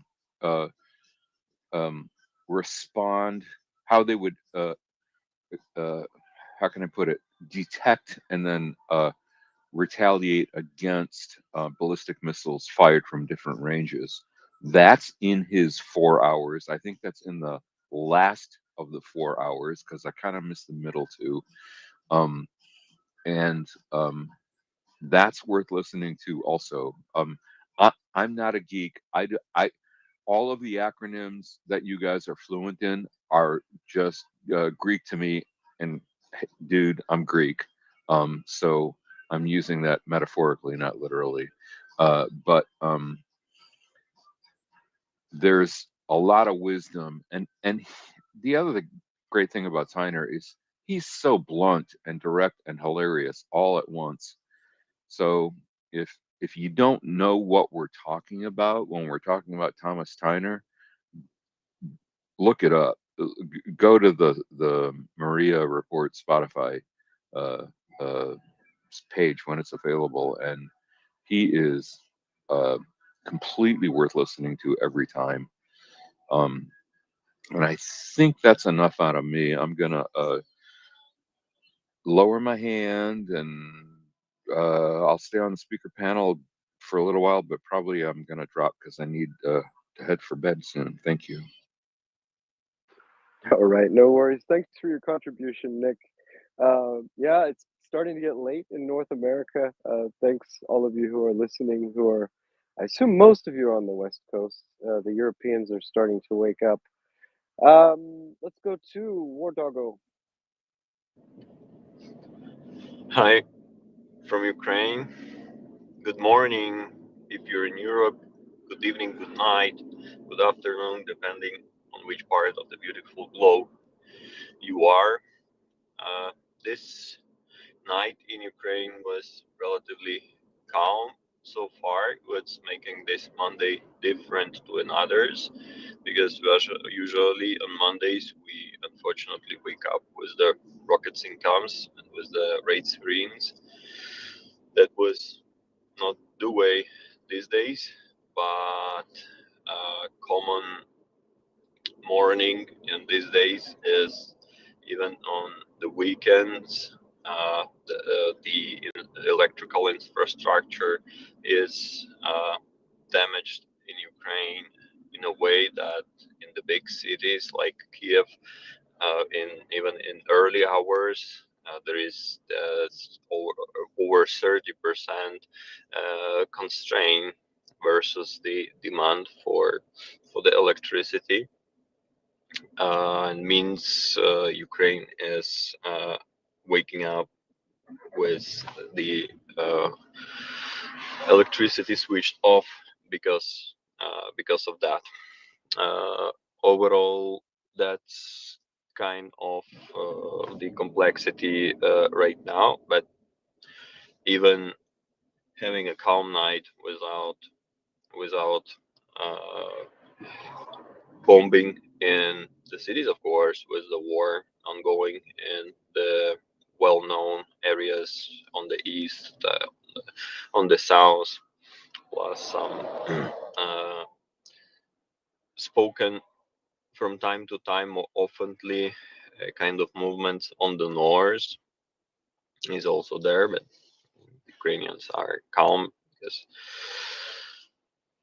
if many have already till that moment, how to say, Ukraine is not giving up and Ukraine is going to win and Ukraine is strong.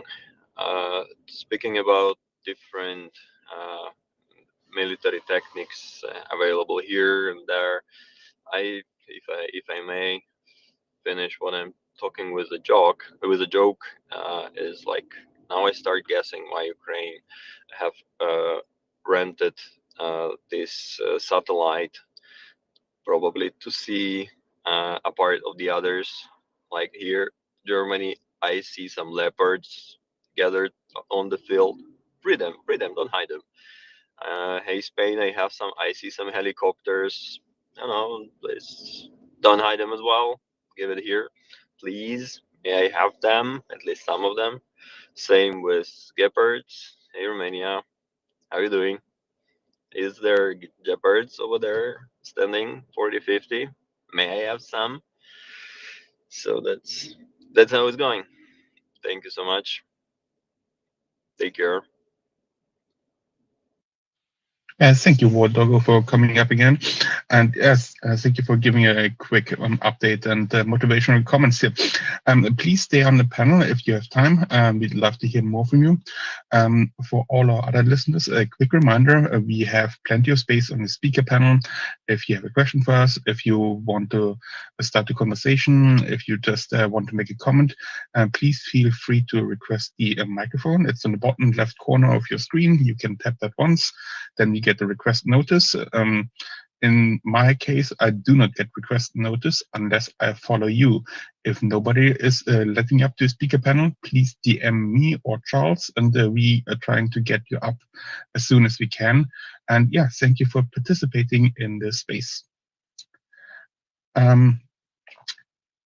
What Dan mentioned before about those gepards in Romania. Yeah, Romania has gepards, Brazil has gepards, Switzerland has gepards. There's many countries that do. Currently, what is needed is a more substantial supply of the ammunitions for those gepards. So they do have ammunitions, but not all types. And some of the types they Ukrainians would like to have, they are under embargo from the Swiss that are hiding a little bit under their neutrality statement. They're saying they are not supplying weapons to countries that are in a war. That is a Swiss pet peeve. That's how they conduct themselves for a couple of 100 years now. And it's really hard to change those people about that. We all wish that wouldn't be the case, because that is not the case about a war between a country A and a country B. This is about making a moral stance against genocide and the right of self-defense of a sovereign nation. And that is apparently nothing the Swiss do consider in making those decisions. And that's most unfortunate. There are other production lines coming up for those munitions. I heard Norway was one. I'm not sure how much Germany is doing, but there was another country I heard in the passing a couple of months ago that are ramping up production for the Gepard's ammunitions, which is a very special type of ammunition. That's only something that the Gepard uses, or maybe a few other systems with similar cannons, and that is hard to come by, and that's most unfortunate. So the point that Dan brought up, that yeah, giving more Gepards to Ukraine, yeah, great, more stuff is good. However, the stuff that shoots that Romania has might actually be Swiss supplied, and they can probably use their own veto again for the re-export of their munitions to another country that's currently involved in a war. And I don't know if that's the case. I don't know how much non-Swiss produced ammunitions Romania has, but it is certainly a factor in that equation here. And before I'm gonna start rambling about the leopards, Nick, please. Thank you. You caught me with a sip of beverage in my mouth. I wanted, before dropping off completely, to reiterate something I heard from CJ earlier today. Thomas and he were both speaking about the importance of reconnaissance drones on the battlefield, and how effectively superior the Ukrainian battlefield savvy is, precisely because they have better drones, but not enough of them. And CJ went on to praise the non-lethal drone purchasing of MriyaAid, which all of you probably are familiar with, and if you're not, it's MriyaAid.org or hashtag MriyaAid, all one word. And it's all volunteer, so if you can only afford $10, which is kind of my chronic situation, it doesn't matter, because that $10 is going to go to somebody in Ukraine, or a purchase for Ukraine, without any overhead being shaved off, because they're all volunteers. So if you have any change in your pocket, if you didn't buy a nightcap last night and you woke without a hangover because of it, use the money that you could have spent on that on the drink that would have given you the hangover. Send it to Maria Aid. It's really easy to do, and I think most listeners probably have done so, but just a little reminder, especially if you're new to the space, that is a great cause. And that's enough out of me for tonight. Thank you very much. Thanks, Nick, and please cure that headache of yours. And next time, spend the money more wisely. Let's say in non-lethal support for Ukraine, and not just drones, also medical equipment. Tourniquets are very high demand. They save lives, they save limbs. That is something that that is never too much in stock in Ukraine these days in the front line. Then yeah, all the other wonderful things that MriyaReport and MriyaAid, sorry, two totally different organizations that MriyaAid is supplying Ukraine with, all non-lethal. And yeah, you have a good night, and thank you for coming up, speaking to us, and giving us a lot of things to talk about. And we have two people here on the space. I would like to hear Warder go first. Yeah. Why overall people don't have to, but they better do support organizations who help people in Ukraine, like why organizations, volunteer organizations like MriyaReport is doing a great job of telling the globe about Ukraine, speaking 24/7 in English, because we, as part of the globe who take care, always is strong in horizontal connections. Horizontal connections really matters, and we've been speaking about it yesterday on the panel, why Ukraine is doing that well, fighting Russia back, because people since 2014, people in Ukraine since 2014, when Russia invaded and they stolen Crimea, annexed Crimea, people understood that or you sit at home and at the end you wake up in a different country with your beloved being tortured or taken and sent to Russia, being forcibly replaced, or you just fight back. And fighting back will not always mean grab a backpack that you have since 2014, grab a rifle, join people on duty, and defend your country with the arm in hands. Is also making a help to those who defend the country and helping defending Ukrainians. Horizontal connections matter, and every person who is with different kind of around Ukraine is amazed how connected you are.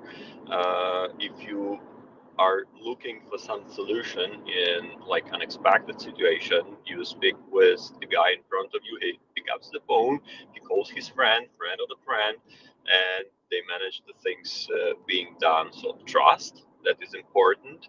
Second, the horizontal connection. That's why it's better to support people who are helping Ukraine. If it is MriyaAid organization sending non-lethal help to Ukrainians, or other organizations that speak to your heart. When you open the website, you see what they're doing, and you're on the, like that's touching me. That speaks to me well. So if you donate them to them, it means your money are well spent supporting those who fight for freedom. Because in the 21st century, it's being run in a way like, I don't know, barbarian world. Like, for instance, I don't know, Mongols in front of Tatars, gate of Kiev in 1241, ruining just simply because they can and they cannot be stopped by anyone. So we tend to believe that the world where evil has no power.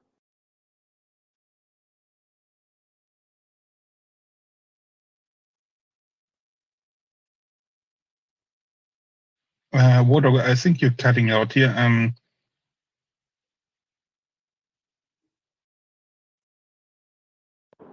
No, I practically finished, and I mentioned that help those who help Ukraine to survive. Thank you so much. Yeah, I think I believe you touched some highly important points here. The horizontal connections that are being created between peers from all over the planet to the support of Ukraine. There's been a fantastic support as a reaction to the illegal invasion of Russia. We've seen so many connections being formed and old alliances being strengthened.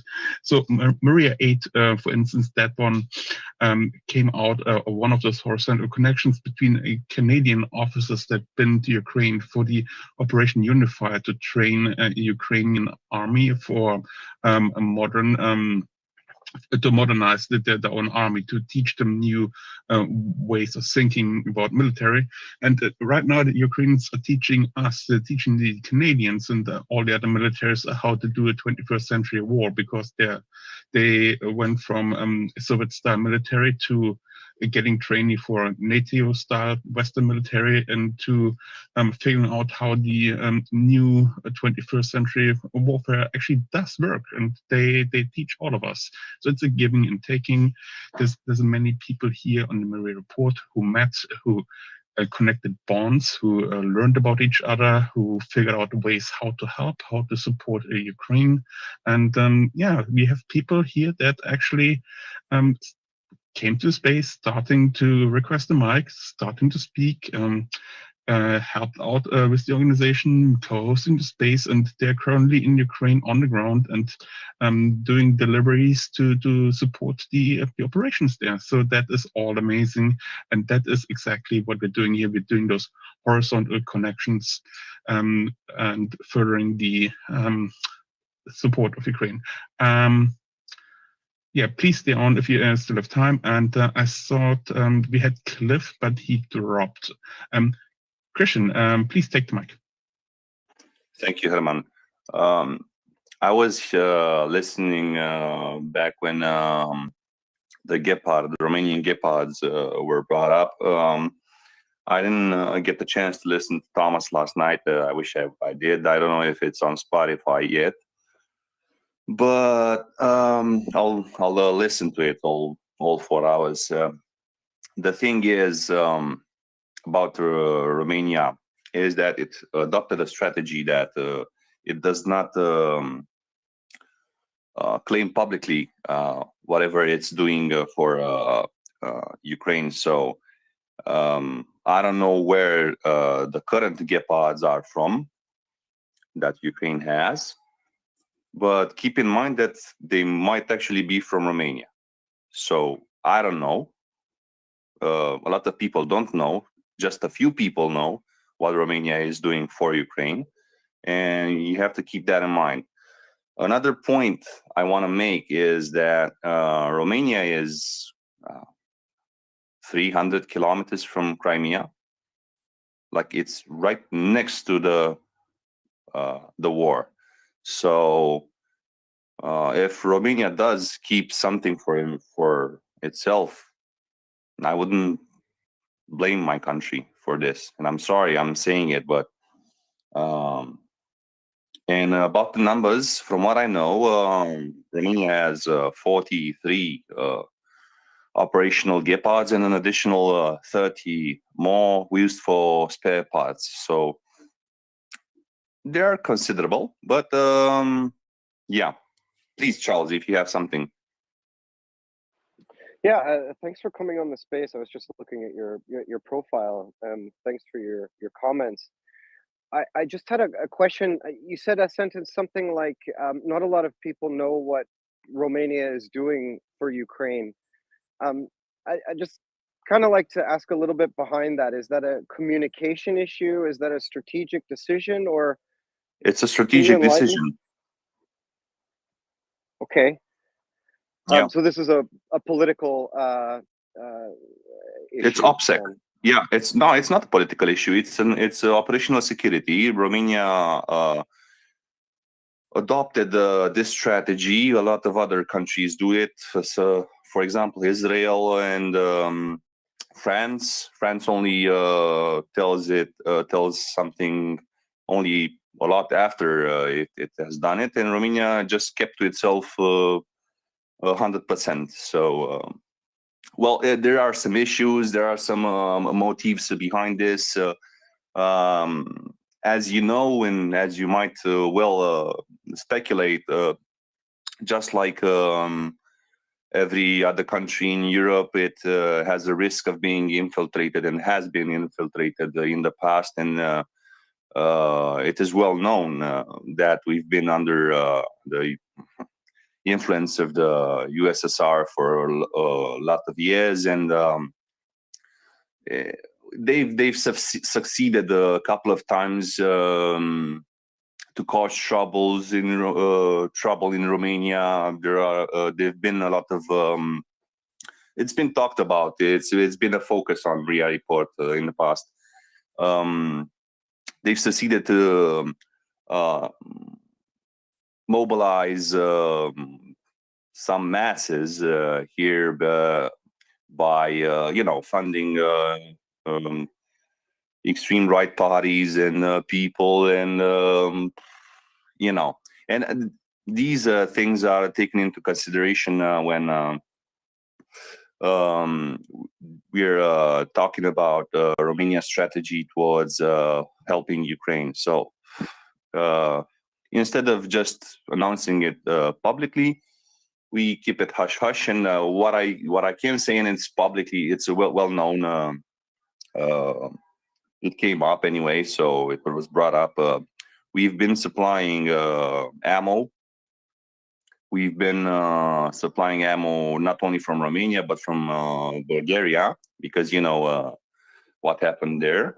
And this is all I know. I'm sure there are a lot of more things being supplied, but I'm just speculating. I don't know, and not many people, as I've said before, know this. So whatever Romanian comes and goes on like, oh, they're giving that, I know it for sure. It's not public, but I know it. They're just talking. I don't want to say it. I understand. Thank you very much. Harm, maybe. Can I jump in quick? I have to say something to Christian here, Charles, if you don't mind. Please go ahead. So yeah, Christian, as nobody is worried when Romania is holding back military assets when they're so close to the front line. Romania is an integral part in the defense of Europe, and just like Poland or the Baltics, or in this case especially Ukraine, which is doing all the defense that Europe is not fully willing to support, unfortunately. And yeah, so when you say that they're not talking about what they're supplying in public, that's fine. That's actually the preferred way. We've seen it many times before, that suddenly there's a video footage popping up from Ukraine. Hey, where are those weapons coming from? Hey, they must come from Finland or Estonia, and nobody mentioned those before, but now they're in theater, and that's actually the way it's supposed to be. Just saying, okay, we help them, but then just keep all the details under the rug. Just report to the parliament that is the value of material has been sent, in case the parliament has to have a public recognition of the supply to foreign countries that the government is conducting, that is legally required, constitutionally required in many countries, that goes to the parliament. Those are public documents that can sometimes be just shortened down to a budget line item, and that is preferred to do it that way, so the Russians cannot prepare for what's coming their way. And I need to mention something. So if the Romanian army is happening to do a transloading exercise for their logistics group somewhere, let's say in the Transcarpathian area, and they maybe lose a couple of trucks full of Gepard munitions, I don't think you really need to announce it to the public. You just need to investigate for a couple of years and trying to find it. Wink, wink. Yes, okay, sorry, that's what I need to say. Charles. Thanks. Do you have a response to that, Christian? I saw some emojis.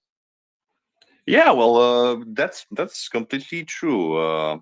Some things might go missing from time to time. It's perfectly normal.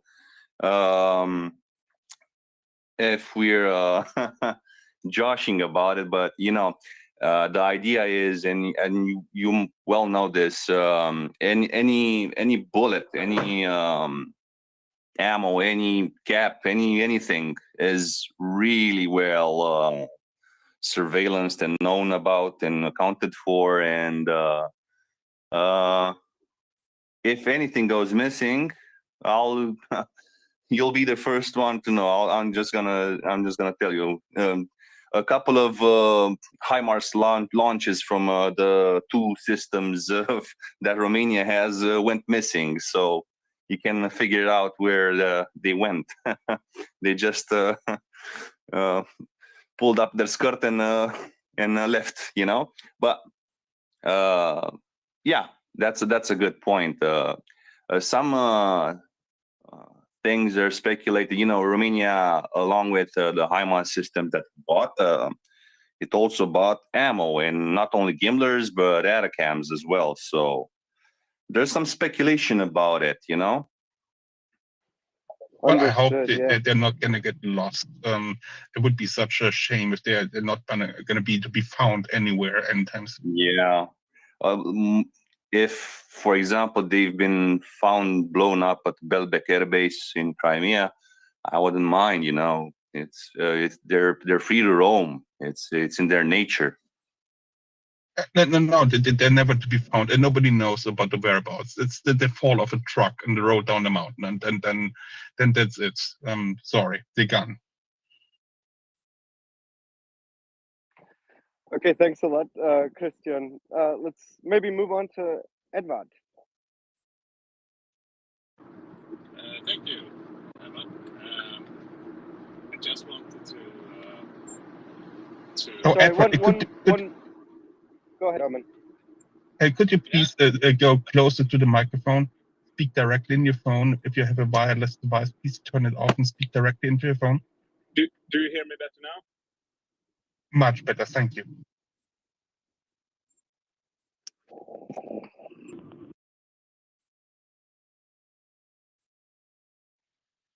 Edward, you need to unmute yourself again.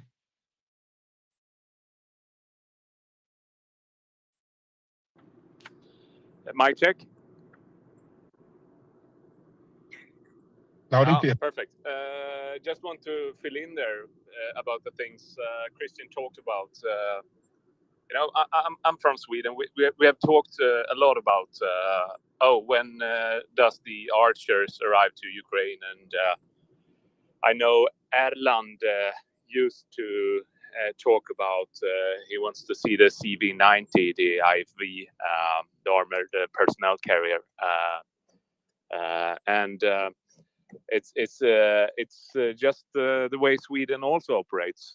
You will never have an official statement from the Swedish government that now we have sent 12 archers and 50 CV-90s. It will not happen. You will. That's just the way the Swedish government also works and has worked for a long time. And we will know when the CV-90s are on the battlefield in Ukraine from pictures and photos, I guess, because And just to fill in, I completely understand Christian and Romania, and yeah, just want to say it. A lot of countries work like that. Yeah, thank you. Yeah, thank you, Edward. That's a very valid point. That Sweden is one of those countries who wouldn't run their mouths first and then stay short behind it. They would probably just do the things they're right and not talk about it. So the archers, I hope we would never see in Ukraine. You don't really need to see them there unless Ukraine want to show us footages. They can just roll around and do their thing, and they would be completely unnoticed by anybody except for, well, the effect they're gonna be having. And the CV90s, they're probably gonna show up more visible if they're gonna show up, and it would be great if they would be visible and make some impact in the front line. Do you have any knowledge about the Stridsvagn? If that's still part of the discussion, or did it completely fall under the table?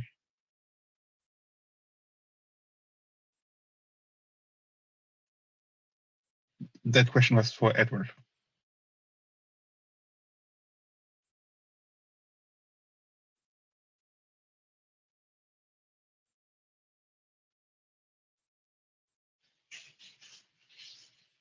Okay, Edward seems to be busy with something else. That's fine. I just need to mention one thing. So, Stridsvagn is the main battle tank in the Swedish army. It's a derivative of the Leopard 2, and as a German, I find it infinitely hilarious to call the main battle tank Stridsvagn, because that's literally what we would call a chariot from Egypt times, like when you have two horses pulling a chariot into battle. And I love it. I totally love that. Christian, you have something to add? Not about the Stridsvagn or the CB9, whatever. I'm not very I'm not much of an expert on on kit, but I just wanted to ask you all if you are kind enough and know or can do it. Could you give an update or for what happened yesterday, for example? Because I've been out of it again for the past day, and I'm sorry, and I really want to be up to date with whatever has happened in Ukraine. So if you could be kind enough to supply that for me, thank you. Charles, Yeah, do you want to cover that?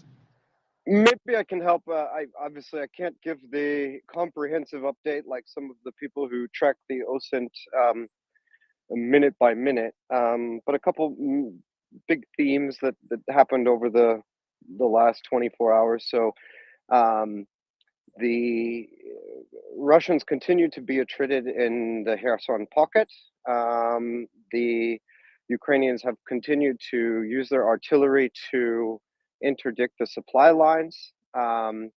There were continued rumors, discussions about possible force movements by the Russians from one side of the bank to the other, depending on what they may want to do there, and what the Russian plans are for Kherson and Kherson city. Bigger news was coming out of the Pavlivka attack, which is just southwest of Donetsk, but in the Zaporizhia Oblast, kind of that line between in southern Ukraine, kind of facing Mariupol, that the Russians took massive casualties in a ill-advised, poorly planned attack to try to disrupt Ukrainian forces on that front. They attacked in apparently something akin to human wave attacks with poorly trained, poorly motivated soldiers, and they took extremely heavy casualties. There were no major changes on the Svatove Kremina front in the north. The Ukrainians continue to hold parts of the road there, and to continue to use artillery to annihilate Russian forces. We had one this morning. We had that a railroad administration building in Donetsk City was hit by supposedly HIMARS, Gimlers. I don't know the exact munition that was used, but it was on fire. That's something we discussed this morning about precision strikes by the Ukrainians on command and control structures, supply structures, and so on. But again, that's just kind of a general overview. Does that help, Christian? Yeah, awesome. Thank you. Thank you very much. Thanks. Then I'll hand it back to you, Herm. I'm not sure if we have any hands, but if you have any topics or questions. No, I don't see any hands up. I don't see any requests. Yeah, but to your quick update, the non-comprehensive one. So what you're seeing is that the attritional warfare is continuing. So no much change of territory, but a lot of activities, and they're leading to the Russians losing a lot of people out there. So they are doing those ill-advised attacks. The one that you mentioned in the Zaporizhia Oblast and the corner to Donetsk Oblast. They're apparently, when you attack an enemy position, you want to have roughly a 3-to-1 advantage. Correct me if I'm wrong here. I mean, you're the military person, I'm not. So that's about what you want to have, at least 3-to-1, and urban warfare 5 or 10-to-1 in order to make any tactical operation success. And the Russians chose in their ultimate unlimited wisdom to do an attack in the 1-to-3 lower ratio, and they got themselves a bloody nose again, and now they have even less troops at that location. For the next time, they're gonna run into the machine guns, and we don't know why they're doing that. However, we encourage them to keep doing that. It's an unnecessary loss of lives what they're practicing, and it's just another facet of the completely unnecessary war, all the brutality they brought to Ukraine, and the disgusting behavior, how they conduct themselves in this matter. And yes, yeah, it's good for Ukraine now that the attrition is favoring them, and I'm looking more right now actually at the gear that the Russians are losing. For the last week or so, more than a week, we've seen at least 500 killed Russians every day. And on top of that, the more relevant numbers to me is that they lost an average more than 10 tanks. And probably Bionade can speak more about that. He's always keeping track of the Russian losses very precisely. They lost a lot of heavy equipment every day and going back for more than a week. So I take that as a good sign for the attrition that's happening right now. So Ukraine is not only able to make those swift territorial movements that we've seen in Kharkiv and to a more limited extent in Kherson, but also that they are mastering their defense operations to take an advantage out for themselves. Back to you. Yeah, just to pick up on that 3-to-1, 10-to-1. Yeah, that's the general rule of thumb. But I just want to highlight what that rule of thumb, or maybe specify what that rule of thumb is we actually talk about firepower. So not necessarily people. So I mean, if it's just riflemen against riflemen, then they have the same firepower, and then it's 3 riflemen to 1 rifleman.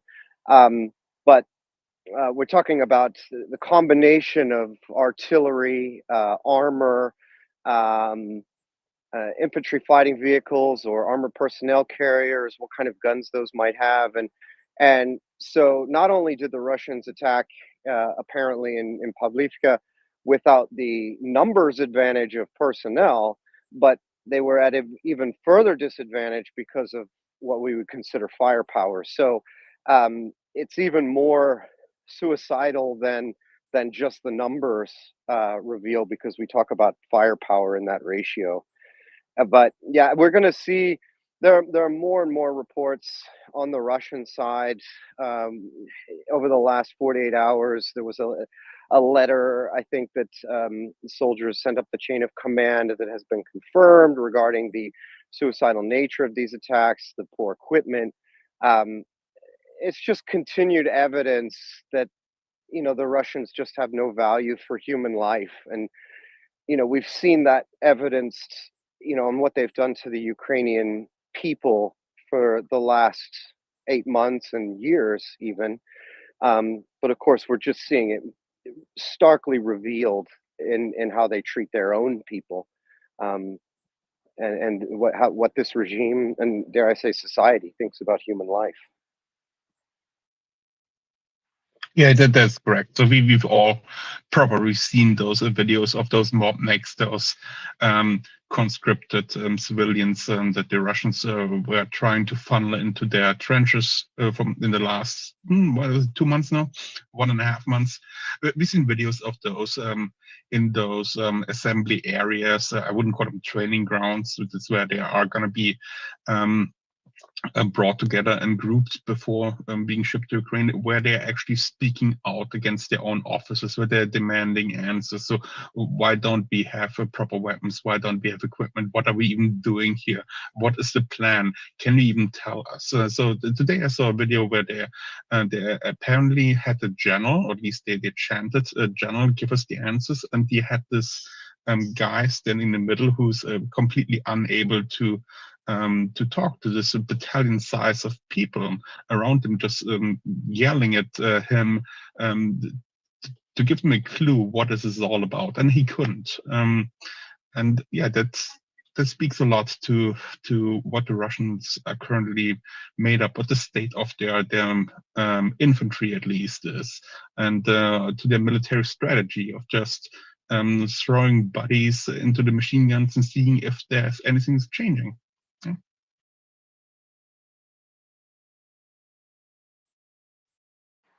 Great. Yeah. Maybe we can, Christian. Thanks for your patience, but I'd like to go to War Dogo because he's in Ukraine. In our space, we generally try to get the Ukrainian voices first. War Dogo, go ahead. Yeah, apologize, Christian, if I interrupt. The point of understanding why Russians are using that kind of tactics, throwing a meat on the machine guns, is historically driven. They've learned the military tactics. They've learned the how to say the war knowledge historically.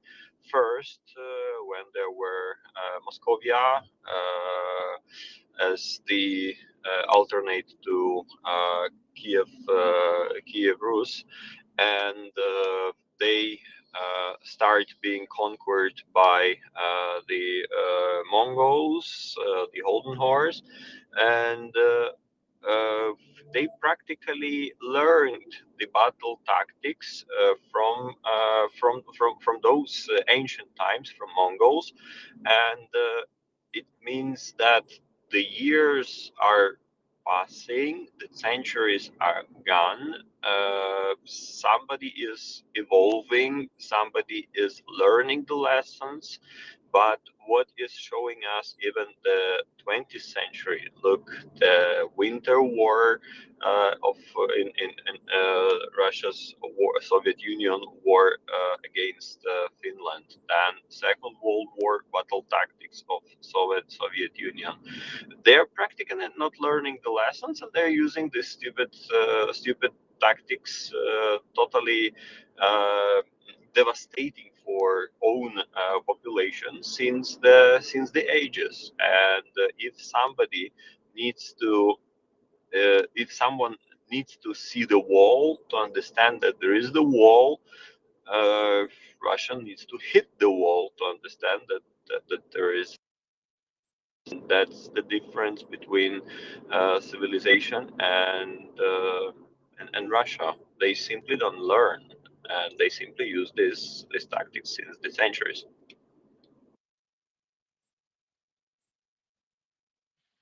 Yeah, that is true. However, I might want to add here a slight nuance. The Russians actually do believe they have civilization, and I think that's the crux here, because they cannot be convinced otherwise. Charles, did you have anything to hear? No, I don't think so. Let's continue with Hans. I just want to add, I will be stepping down from a co-host here in a few moments. I need to go into work, but I'd like to thank everybody for the great conversation this morning or this evening if you're in North America. Thanks, Herm.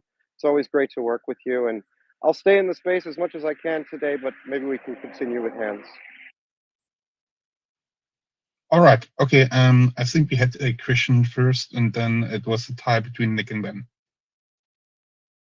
I'll be really quick. Thank you. I've seen the numbers in the. It's. I'm sorry that I'm saying this because they're human lives anyway, but it's good. It's good. I mean, if we can take these numbers by face value, it's good. Just wanted to add towards what War Doggo saying. Yeah, he's absolutely right. They're using this tactic since forever, and they've used it, and if they learned it, they've learned it since what was it, 14th century, and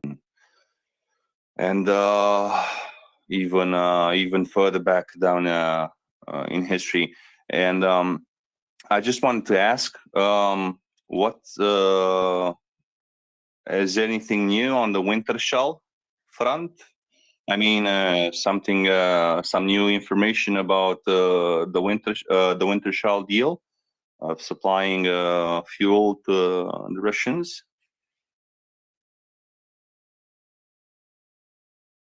Yeah, I think I know what you're asking about.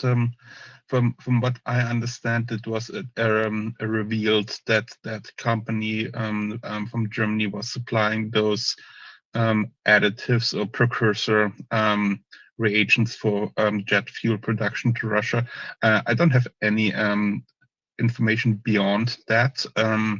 Let's shelve that until somebody comes up and wants to speak about it. But that's a good point. That's something we should talk about.